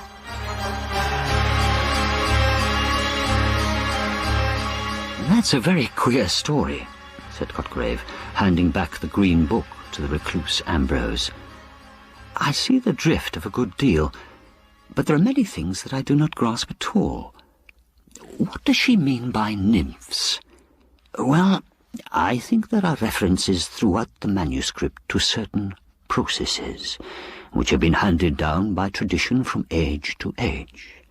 Some of these processes are just beginning to come within the purview of science, which has arrived at them, or rather at the steps which lead to them, by quite different paths. I've interpreted the reference to nymphs as a reference to one of these processes. I'm afraid you have neglected the study of alchemy. It is a pity, for the symbolism is very beautiful. Moreover, if you were acquainted with certain books on the subject, I could recall to your mind phrases which might explain a good deal in the manuscript that you have been reading. Yes, but I want to know whether you seriously think that there is any foundation of fact beneath these fancies. I can only say that it is no doubt better for the great mass of people to dismiss it all as a dream.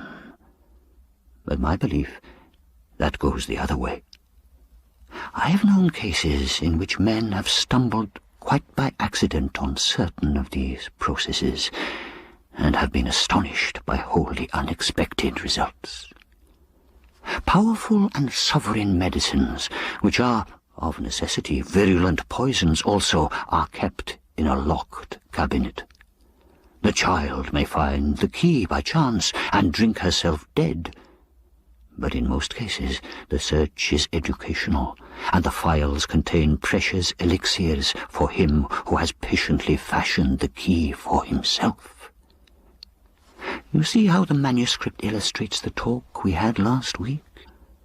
Is this girl still alive? No. I was one of those who found her in the place that she described with so much dread, lying on the ground before the image. And what was this statue? Well, it was of Roman workmanship, of a stone